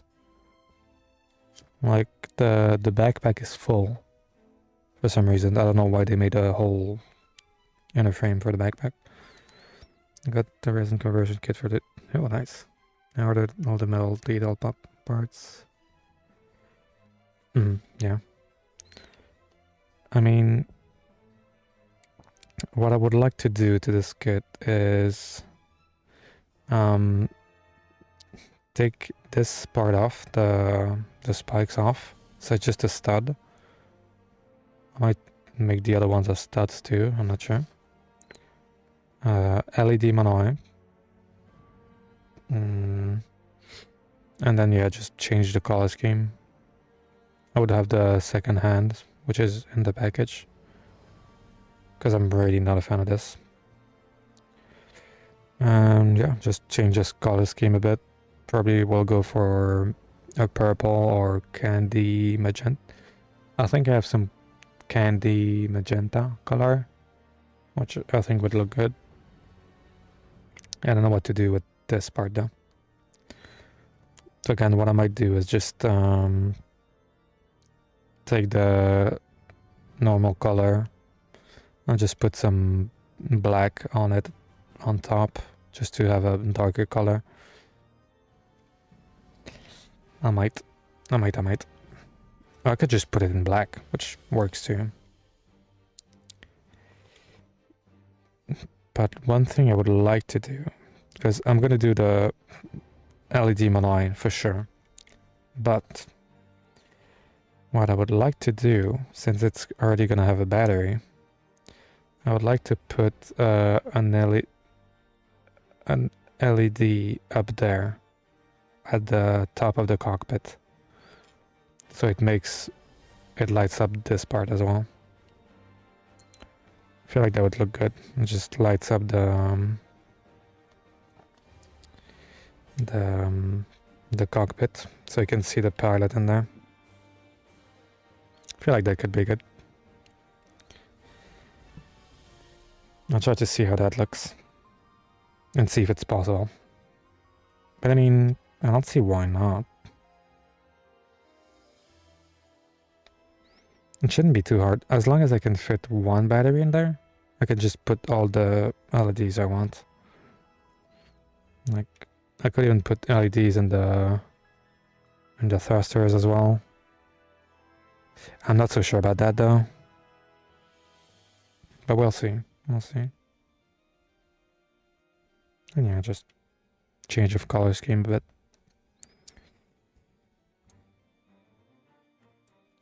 It's not going to be done anytime soon, I think, but that's the future project I'm going to be working on. I wanted something simple to begin with, so I did the Kanbu, which is just change of color scheme. Yeah. Now I'm getting into the nitty-gritty. Getting into the fun stuff.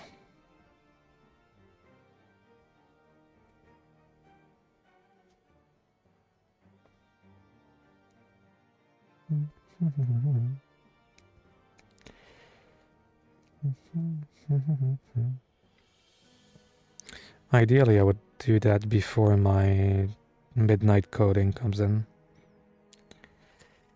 Because I feel like the midnight coding is going to take a while to build. Is it going to take a while to build? I mean, it's an MG. I don't think it's gonna take too long. Never mind. Never mind. I might build the other MJX I have at the same time. That might take a while. PC9. The joys of ordering a bootleg and them sending the wrong one. So you end up with a free kit because you can just ask for a refund. Hell yeah.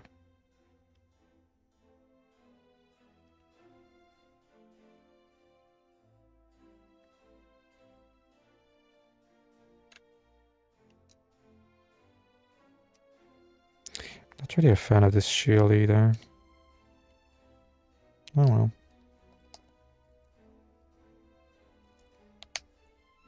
It'll probably be easier for me to just not put the blue part on there. So I can just spray it more easily. But I like to live dangerously, so I'm gonna do it anyhow.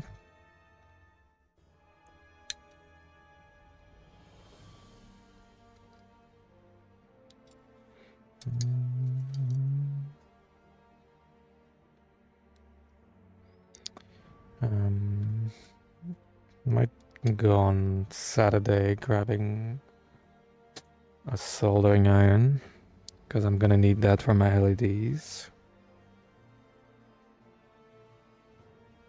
Yeah, should be fine.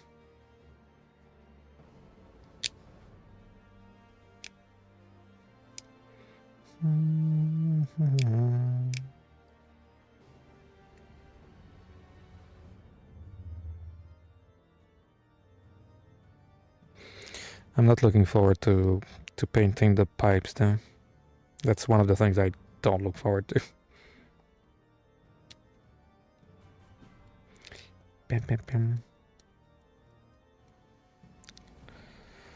I might just try to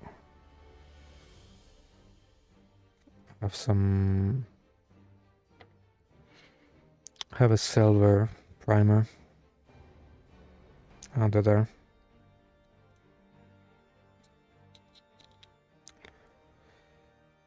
I like that would make it shine a bit more. We'll see, we'll see.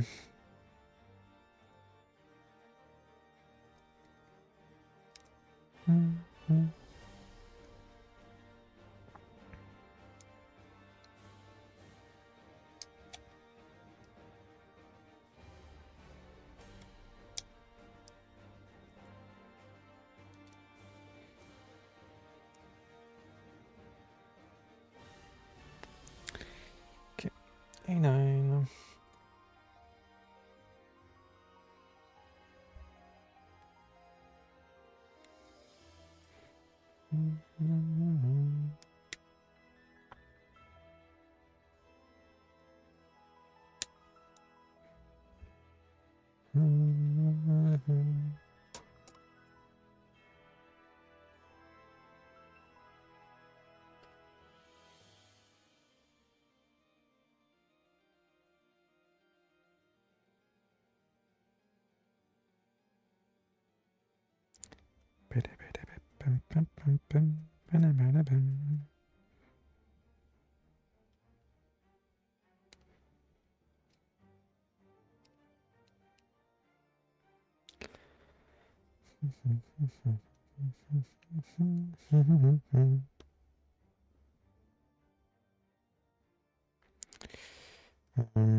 Actually wonder, should I spin the wheel or just do the kit I want to do next? Wonder. Because I have a kit I want to do. I'm not gonna say which. In case I jinx myself, but yeah, I'll probably spin the wheel. Why not? Why not? Why not?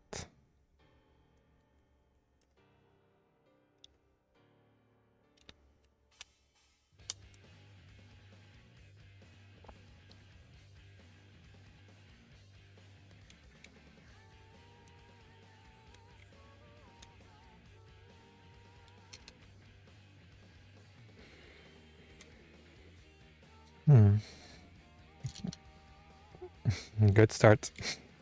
Good start.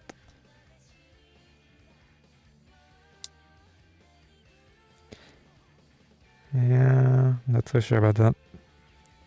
Probably gonna fall apart quite a bit.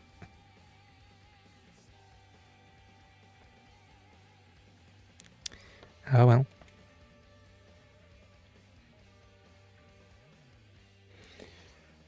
In 1920.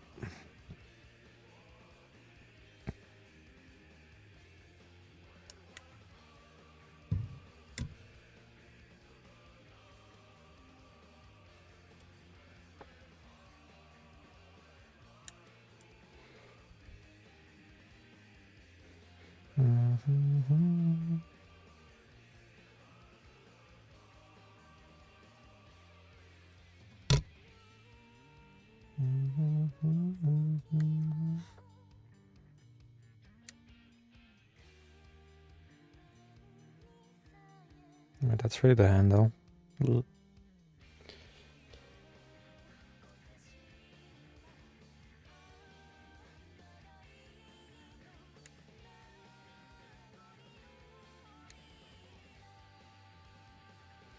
I actually wonder if it's UV.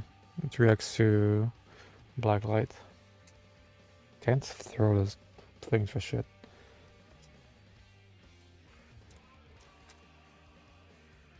Is it UV reactive?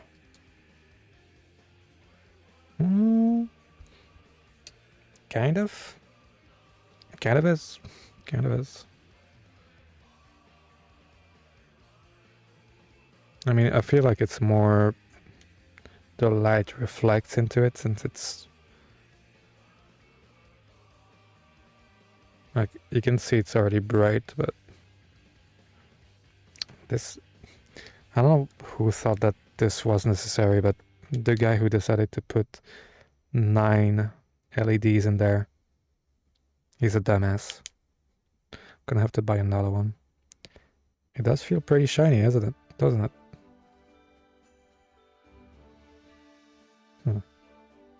Interesting. Flashbang. Interesting.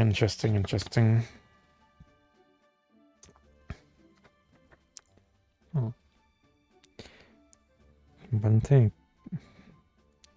Because with the color scheme I want to do... Because I have some... I have some clear red. And some clear blue.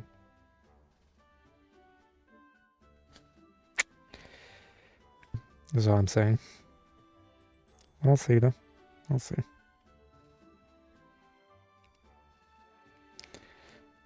I'll see. I'm not in a hurry anyway. I had to plan those things ahead.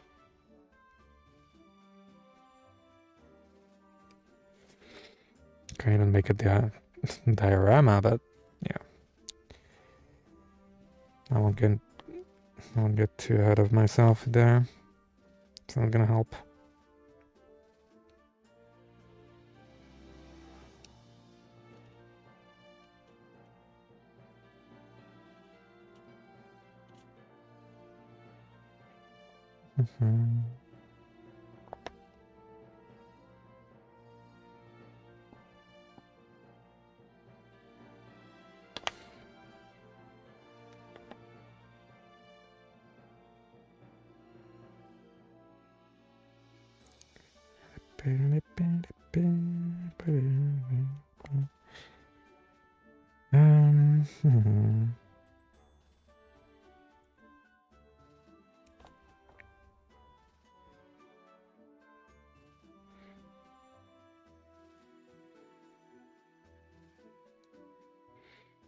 I didn't expect this to be the handle, I'll be honest.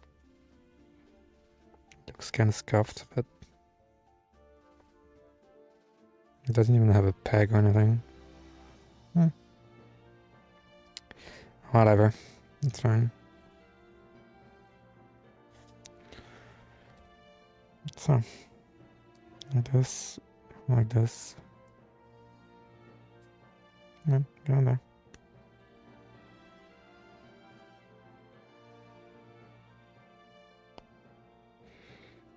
Okay.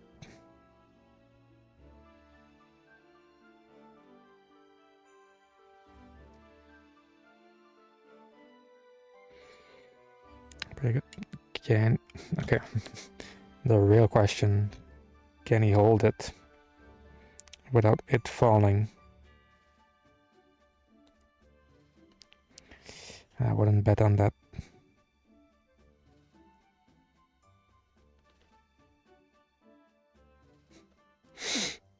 Yeah, press X to doubt.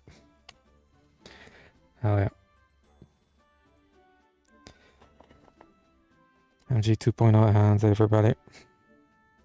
We love those, we love those. We don't. It's a lie, we really don't like those hands, they're terrible.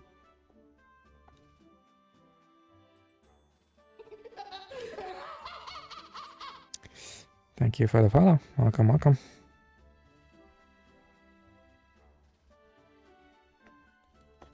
Okay, if you make it hold it super snug, it can hold it without falling. And the cockpit is open for some reason. That's fine. His fly was open. That's okay. Thank you for the follow. Welcome on in. I'm almost done. Almost. Keyword.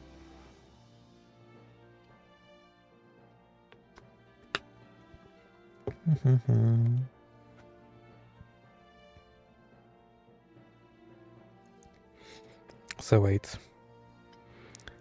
The heat rod doesn't have a single...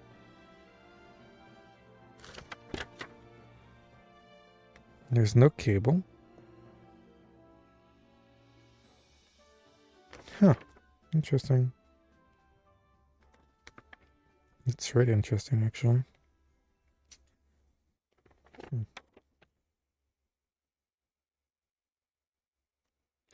Now they're telling me how to build the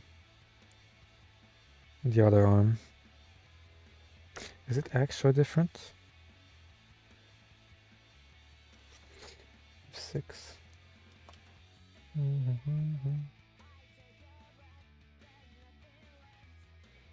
And the only difference that I can see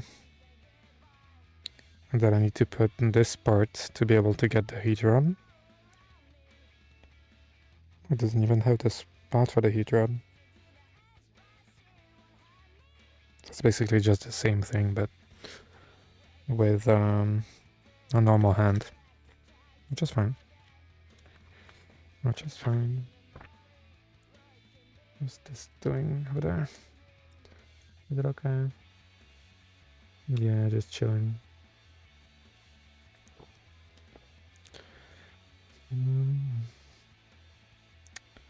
Okay, so that is done.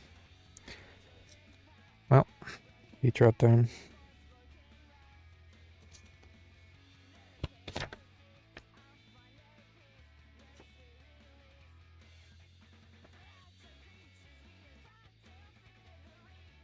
Or is it just that?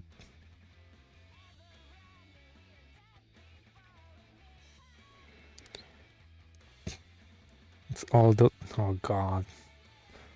I don't know if you realize, but...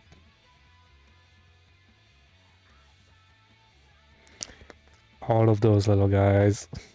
One after the other. Okay. Let me build the end point of it first. 7. I'm not sure how I feel about the fact that there's no cable in there. It's probably gonna be super loose. Just fine, I guess, but it's not supposed to be stiff, but it'd be nice if it was. That's for sure. So 10. And then 9.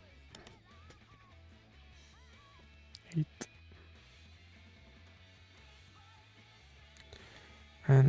7.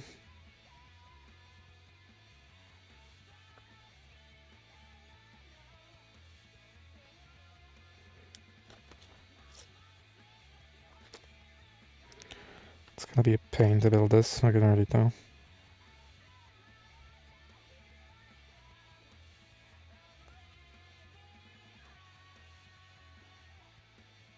I mean, not this. This is fine, but the rest.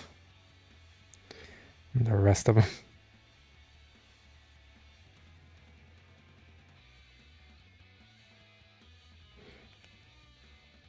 Okay. Can I just rip it? No, can't even rip it out. Crazy.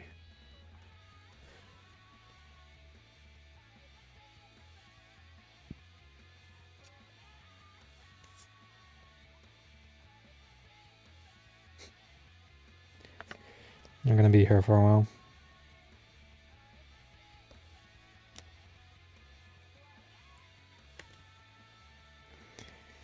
Only have to do that for all of the little beads of this thing. It's only gonna take forever, that's fine.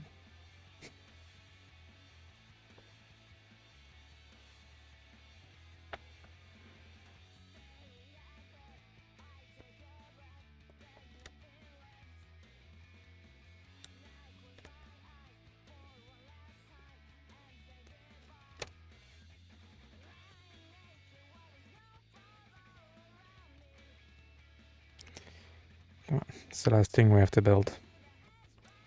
Trust.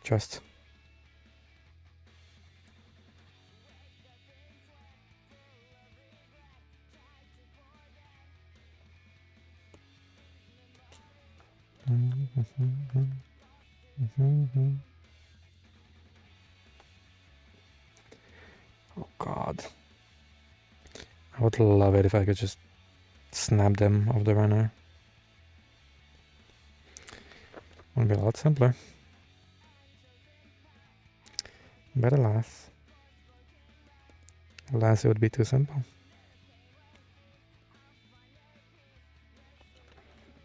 Starting to get hungry at 3 in the morning. Understandable.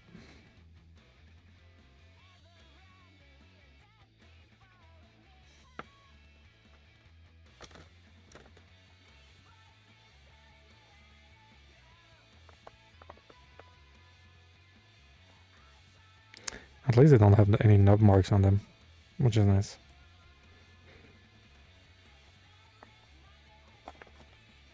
But yeah, it's a bit of a pain. Only have to do it once, though, so that's fine. It'd be funny if there were like 3 heat rods.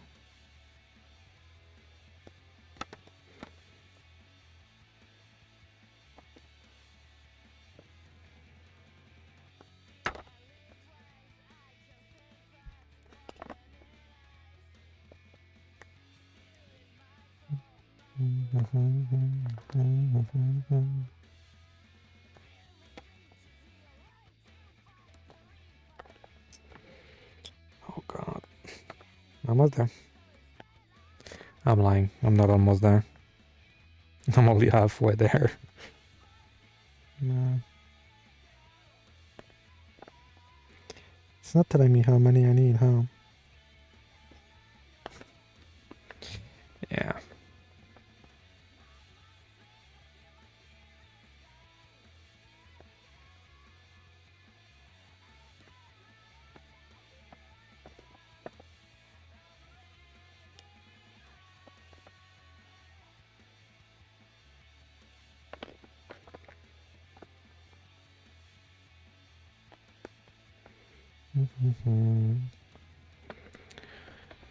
Good thing I'm not in a hurry. Okay, then.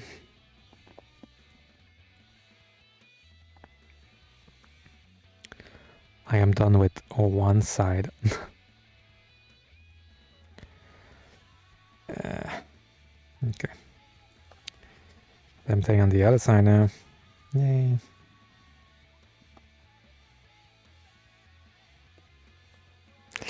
Hopefully it's actually sturdy enough to hold a pose.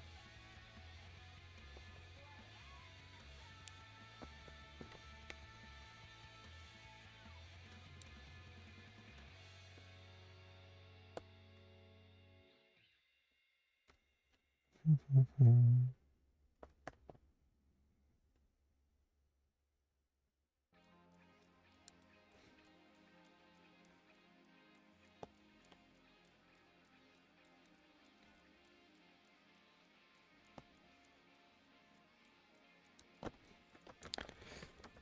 god. Almost there, almost there. It's the last thing I have to build. Almost there.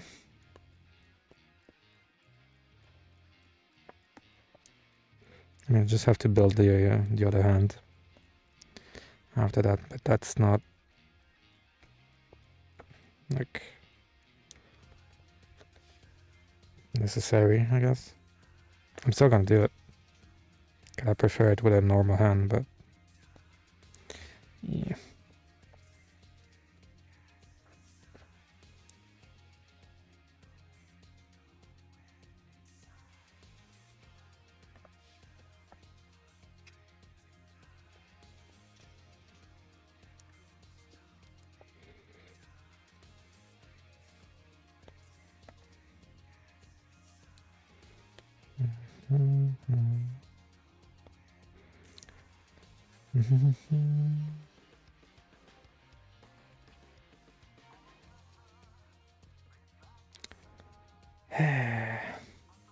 Threading.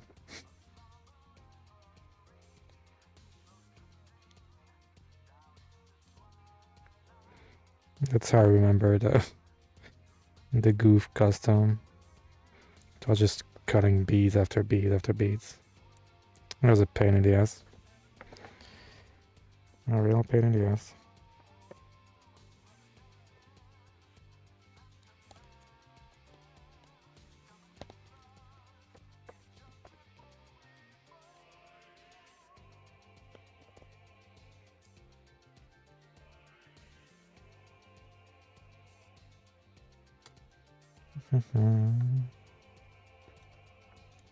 And last one.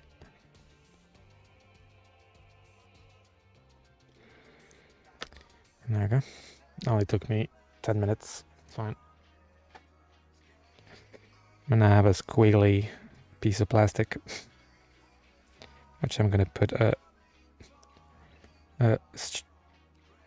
strangely butt plug shaped object at the tip of.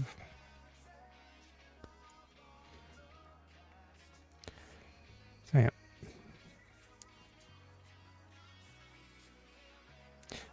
I'll probably have to do like a pose like this ish. Like, you know, that kind of pose.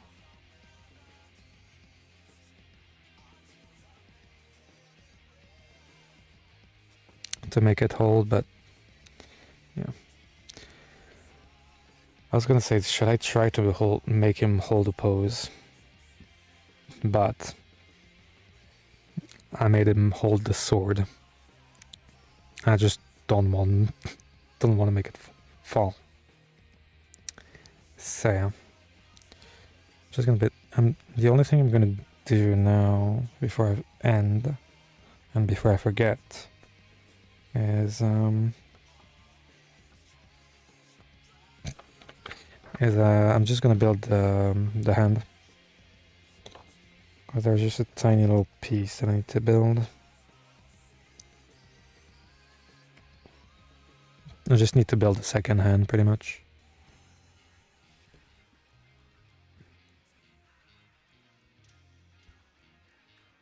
It's not really necessary, but I like it. I like the Gouf with 2 hands. It's probably how I'm gonna display it at the end of the day. Besides, it's nice to have options. It's very nice.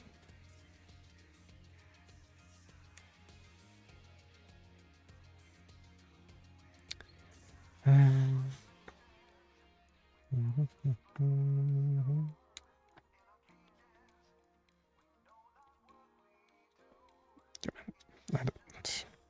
running out of spaces to put my fingers.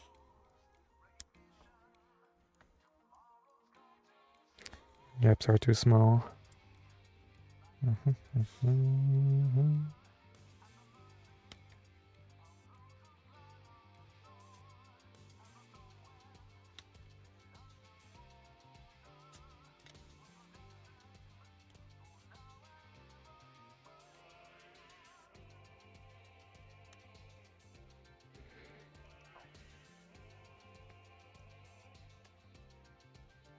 And the trigger finger.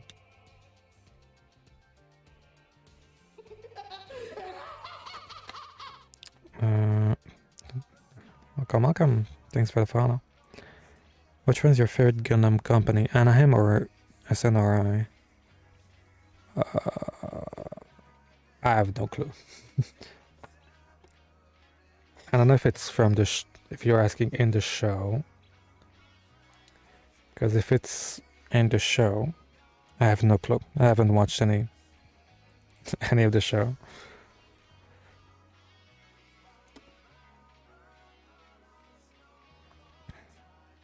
I sadly can't really answer that because I have no clue.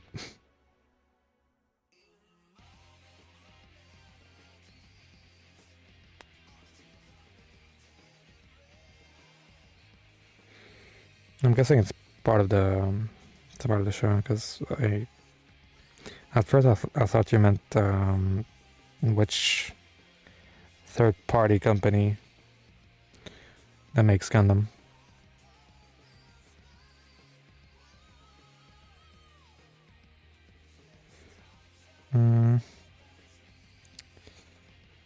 I don't know.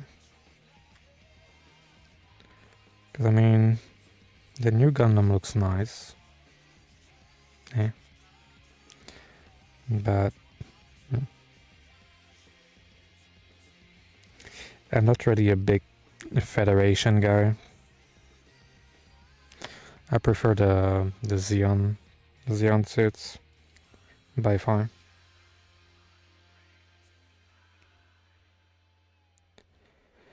I'm a bit of a mono-eye enjoyer. So I can't really say.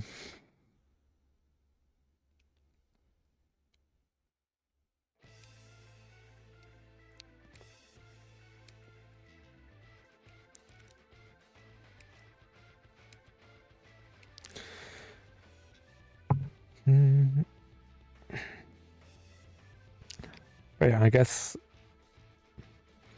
I like the Sazabi. Sazabi is really nice. But yeah.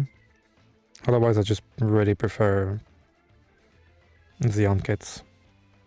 Or suits. So used to speaking in gunpla terms. So yeah. I guess that's my answer. Because I really can't give another one. Sadly.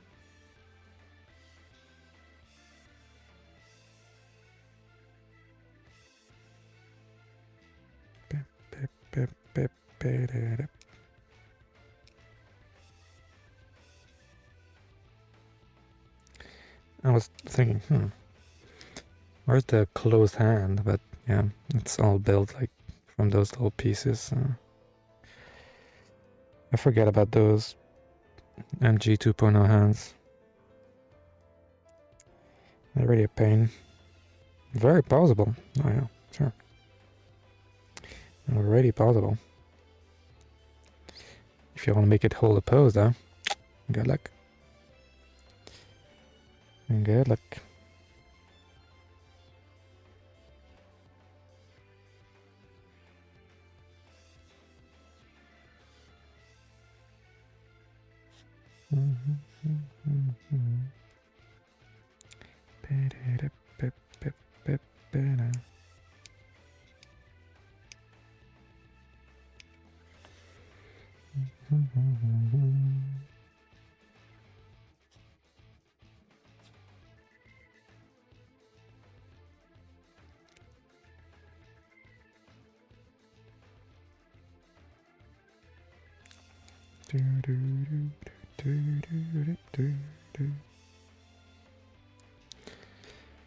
Okay, so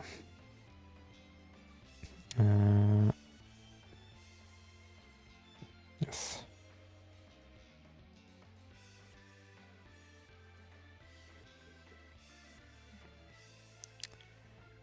Some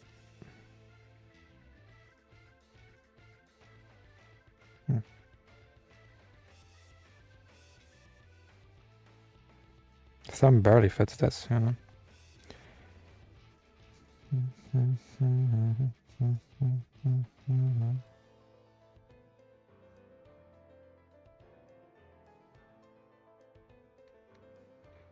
Come on, kinda.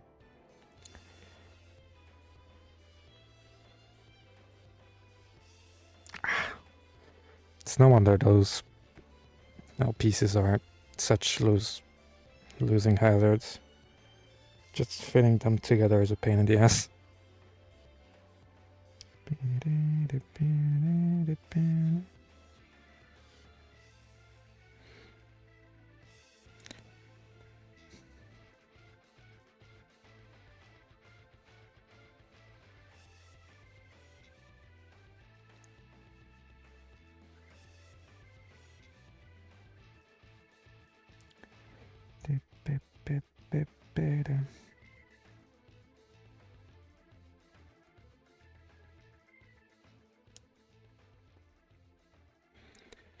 Mm-hmm. Okay.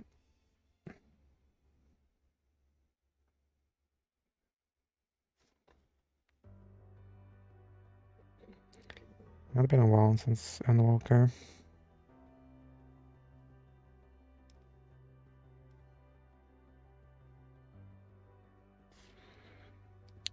Okay. I just need to put T8 down.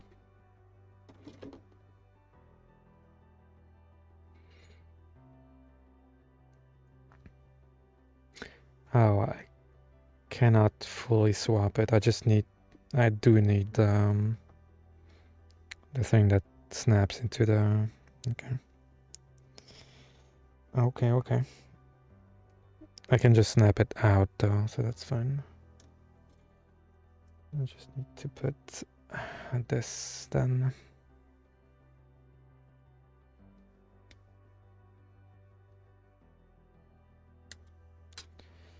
Okay. So once that is assembled, I can. Oh, that's action-based thingy. No, that's for the other heat rod, which I don't have.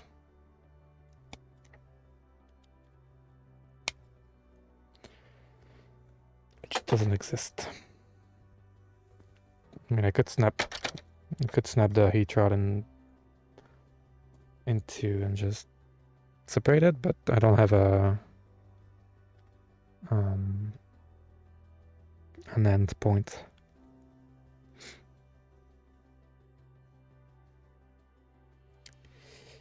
That's fine.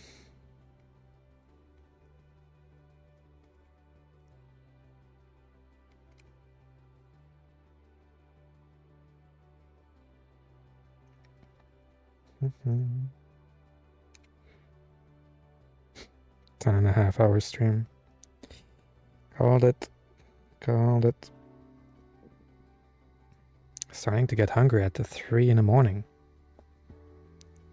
Who would have thunk?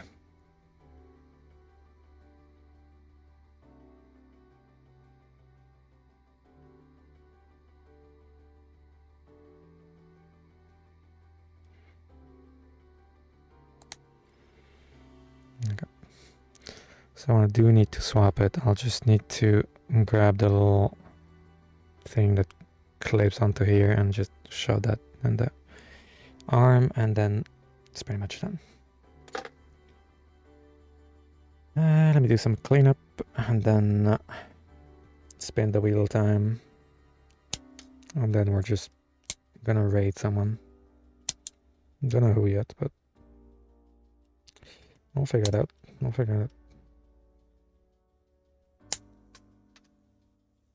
That piece went flying.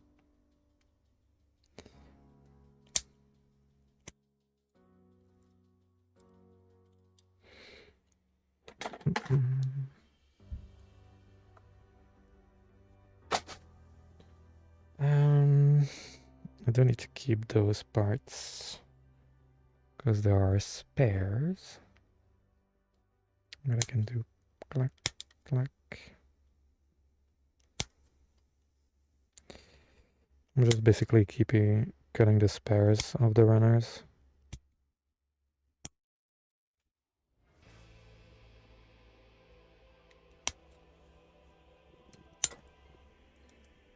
Because that could always be useful. Especially if I do a Zaku 2 custom. Yeah. Gonna need those. And then the little figures. And then... Peter.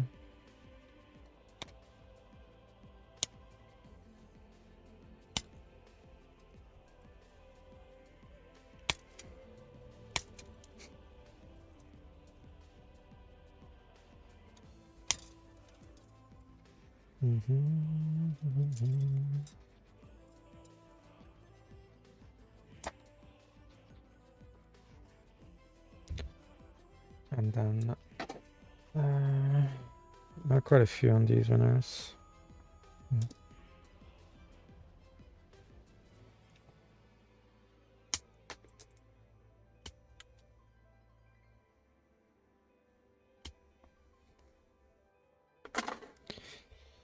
Okay. What's some? Is that? I have a whole. I have enough to make it a whole other like leg, maybe two. At least the inner frame. Don't know why I would need that, but might as well cut it either way.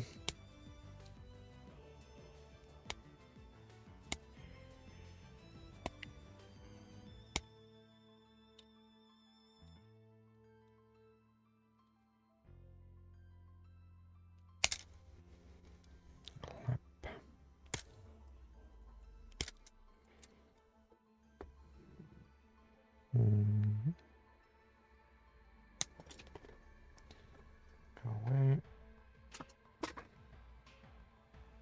Just two.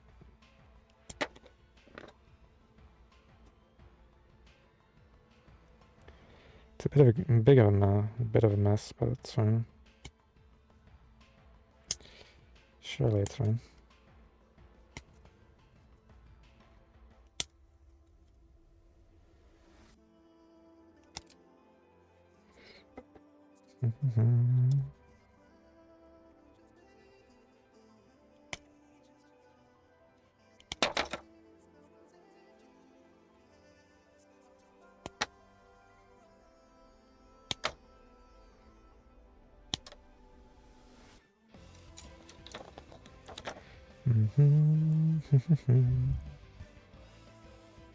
Muted my mic.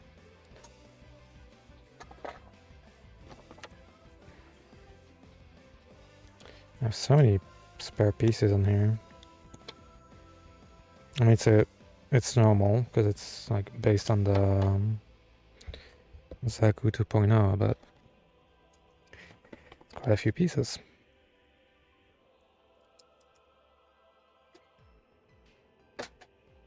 I can make a whole Zaku 2.0 leg with this.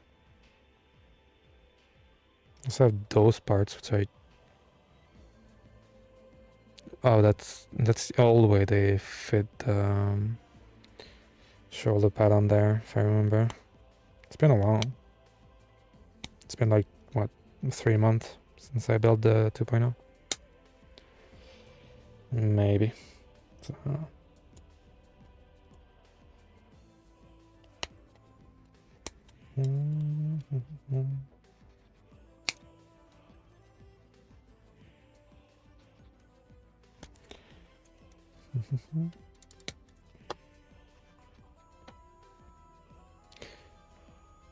Should probably just do that after stream, but I'll be honest, it's like it's gonna be 3:30 in the morning. I'm just gonna pack everything up and just eat something and go to bed.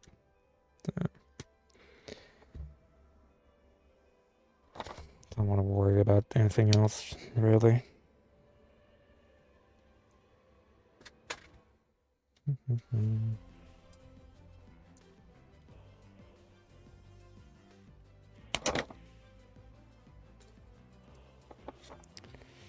So many spare parts, kinda.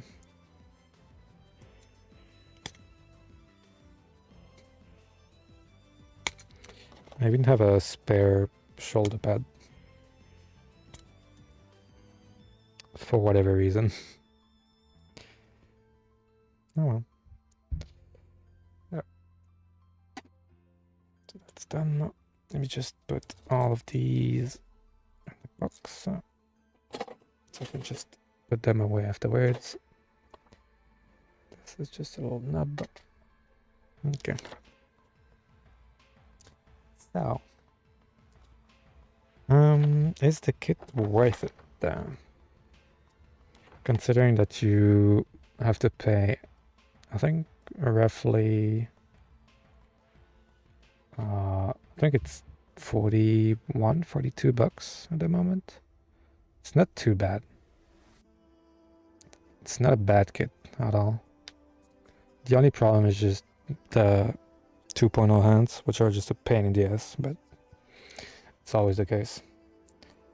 But apart from that, it's really solid. Really solid. It needs a lot of cleanup. That's why it took so long to build, I think. Because every single piece had to clean twice, pretty much. Hey, what can you do?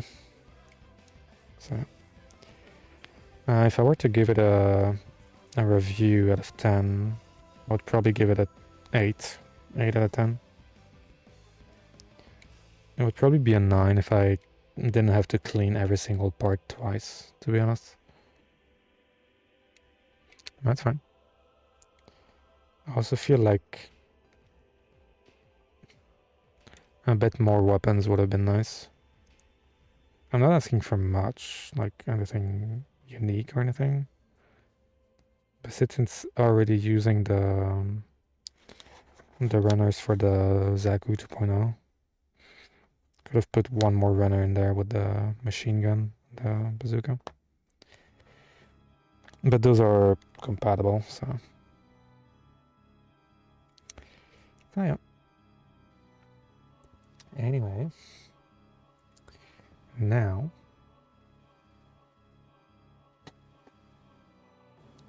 Now that that's done.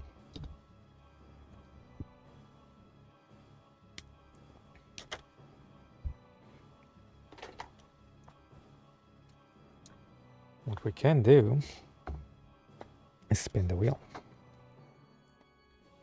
to figure out which kid is next.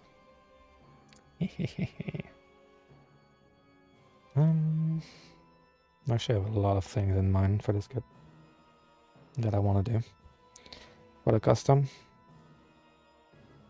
I'll see in due time though, because I need to figure it out first. Figure out what I can do, what I want to do, etc. Okay. Wheel of names. I was gonna pick it up. It does. Nice. Okay. I'll just do it manually, whatever.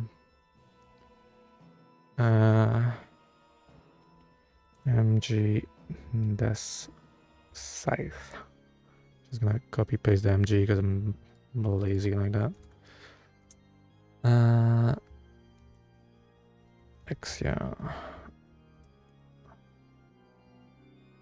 Astray. Blue frame. Second revise.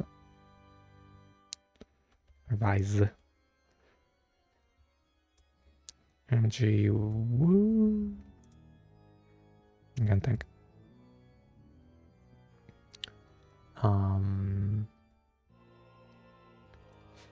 Okay. I don't have many master grades left, to be fair. RG RX 72 2.0. And I can do a HG double duty, which would be 2 HG kits in a row. That could work. That could work.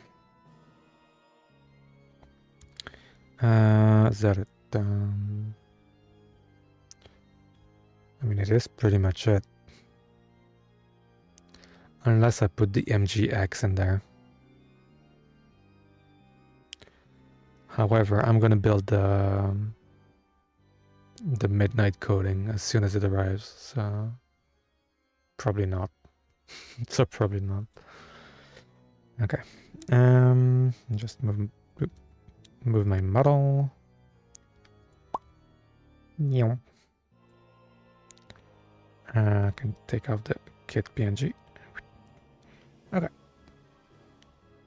So, for those of you who don't know how I usually do this, we're gonna do last man standing, which means we're gonna spin the wheel. It's gonna pick a kit. That kit is gonna be taken off the wheel, and then we're gonna spin again, etc., until there's only one kit on the wheel. The last kit on the wheel is gonna be the kit we're all gonna do the next time I have an open slot. Without further ado, 3, 2, 1, go.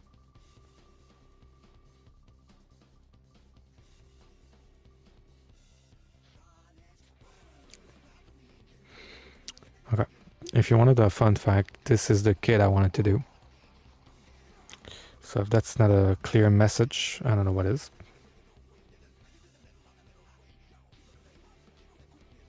That is the second kit I wanted to do.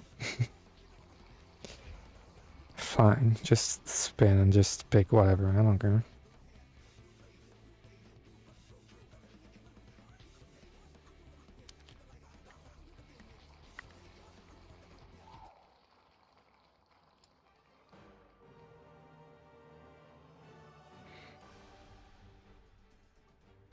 And then it's gonna get rid of all my MGs in a row.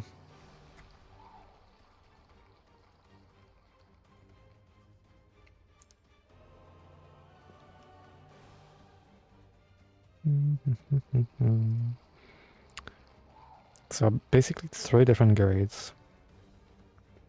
An MG, an RG, and 2 HGs. Okay. I like those odds. I don't like those odds. That's fine.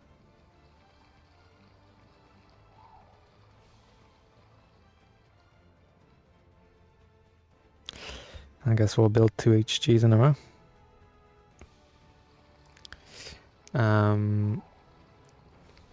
I'll have to figure out which HGs I want to build. One thing I want to do, because I only have 4 HGs at the moment. So what I'm gonna do is either gonna do the Armored Core 30-minute missions Orbiter and the Caliban, or I will do the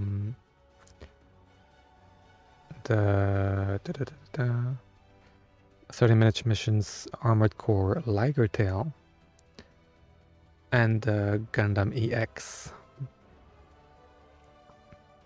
Probably like I'll probably do EX and Orbiter, because I feel like the Caliban is gonna be a really quick build.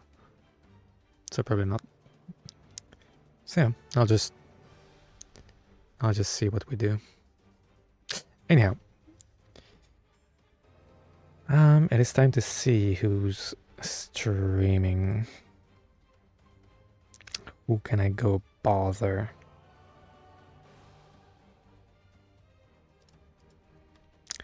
Let's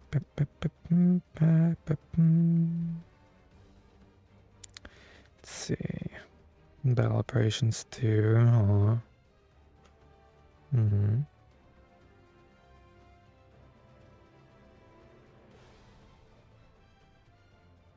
Mm-hmm.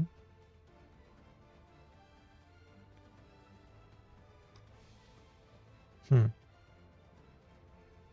Okay. Not many streamers in Gunpla to them. There's someone streaming with a painting a Gen gun custom, but they don't have Gunpla in their tag. They do, but it doesn't show up for some reason.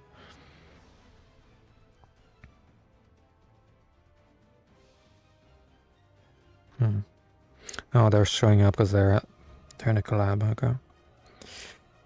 Okay. Hmm.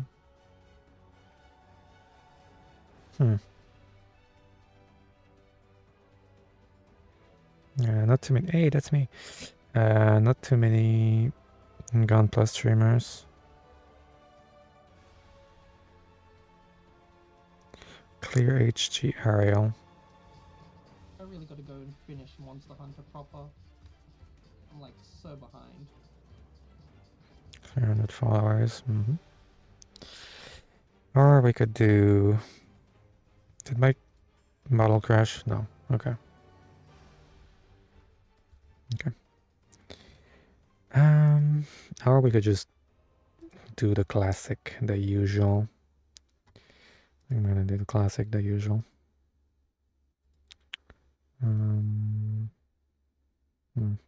She's lurking, isn't she? Not what she'll know. Anyway, I'm just gonna bring you guys over to Queen Serval. And thank you, Cat.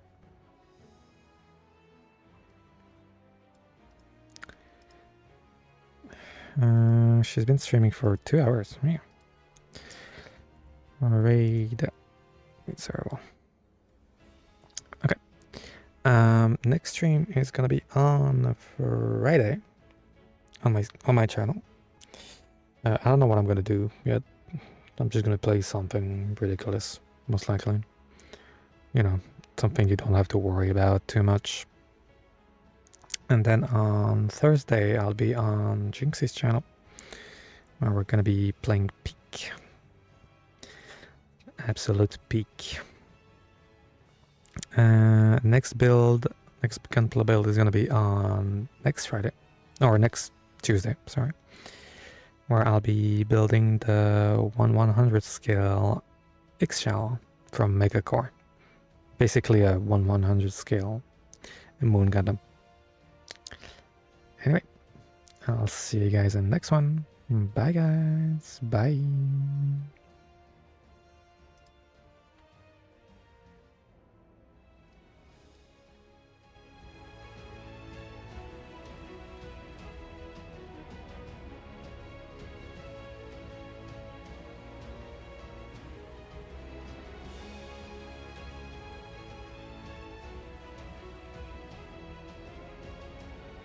Considering it was sort of cope, I see myself on the other screen.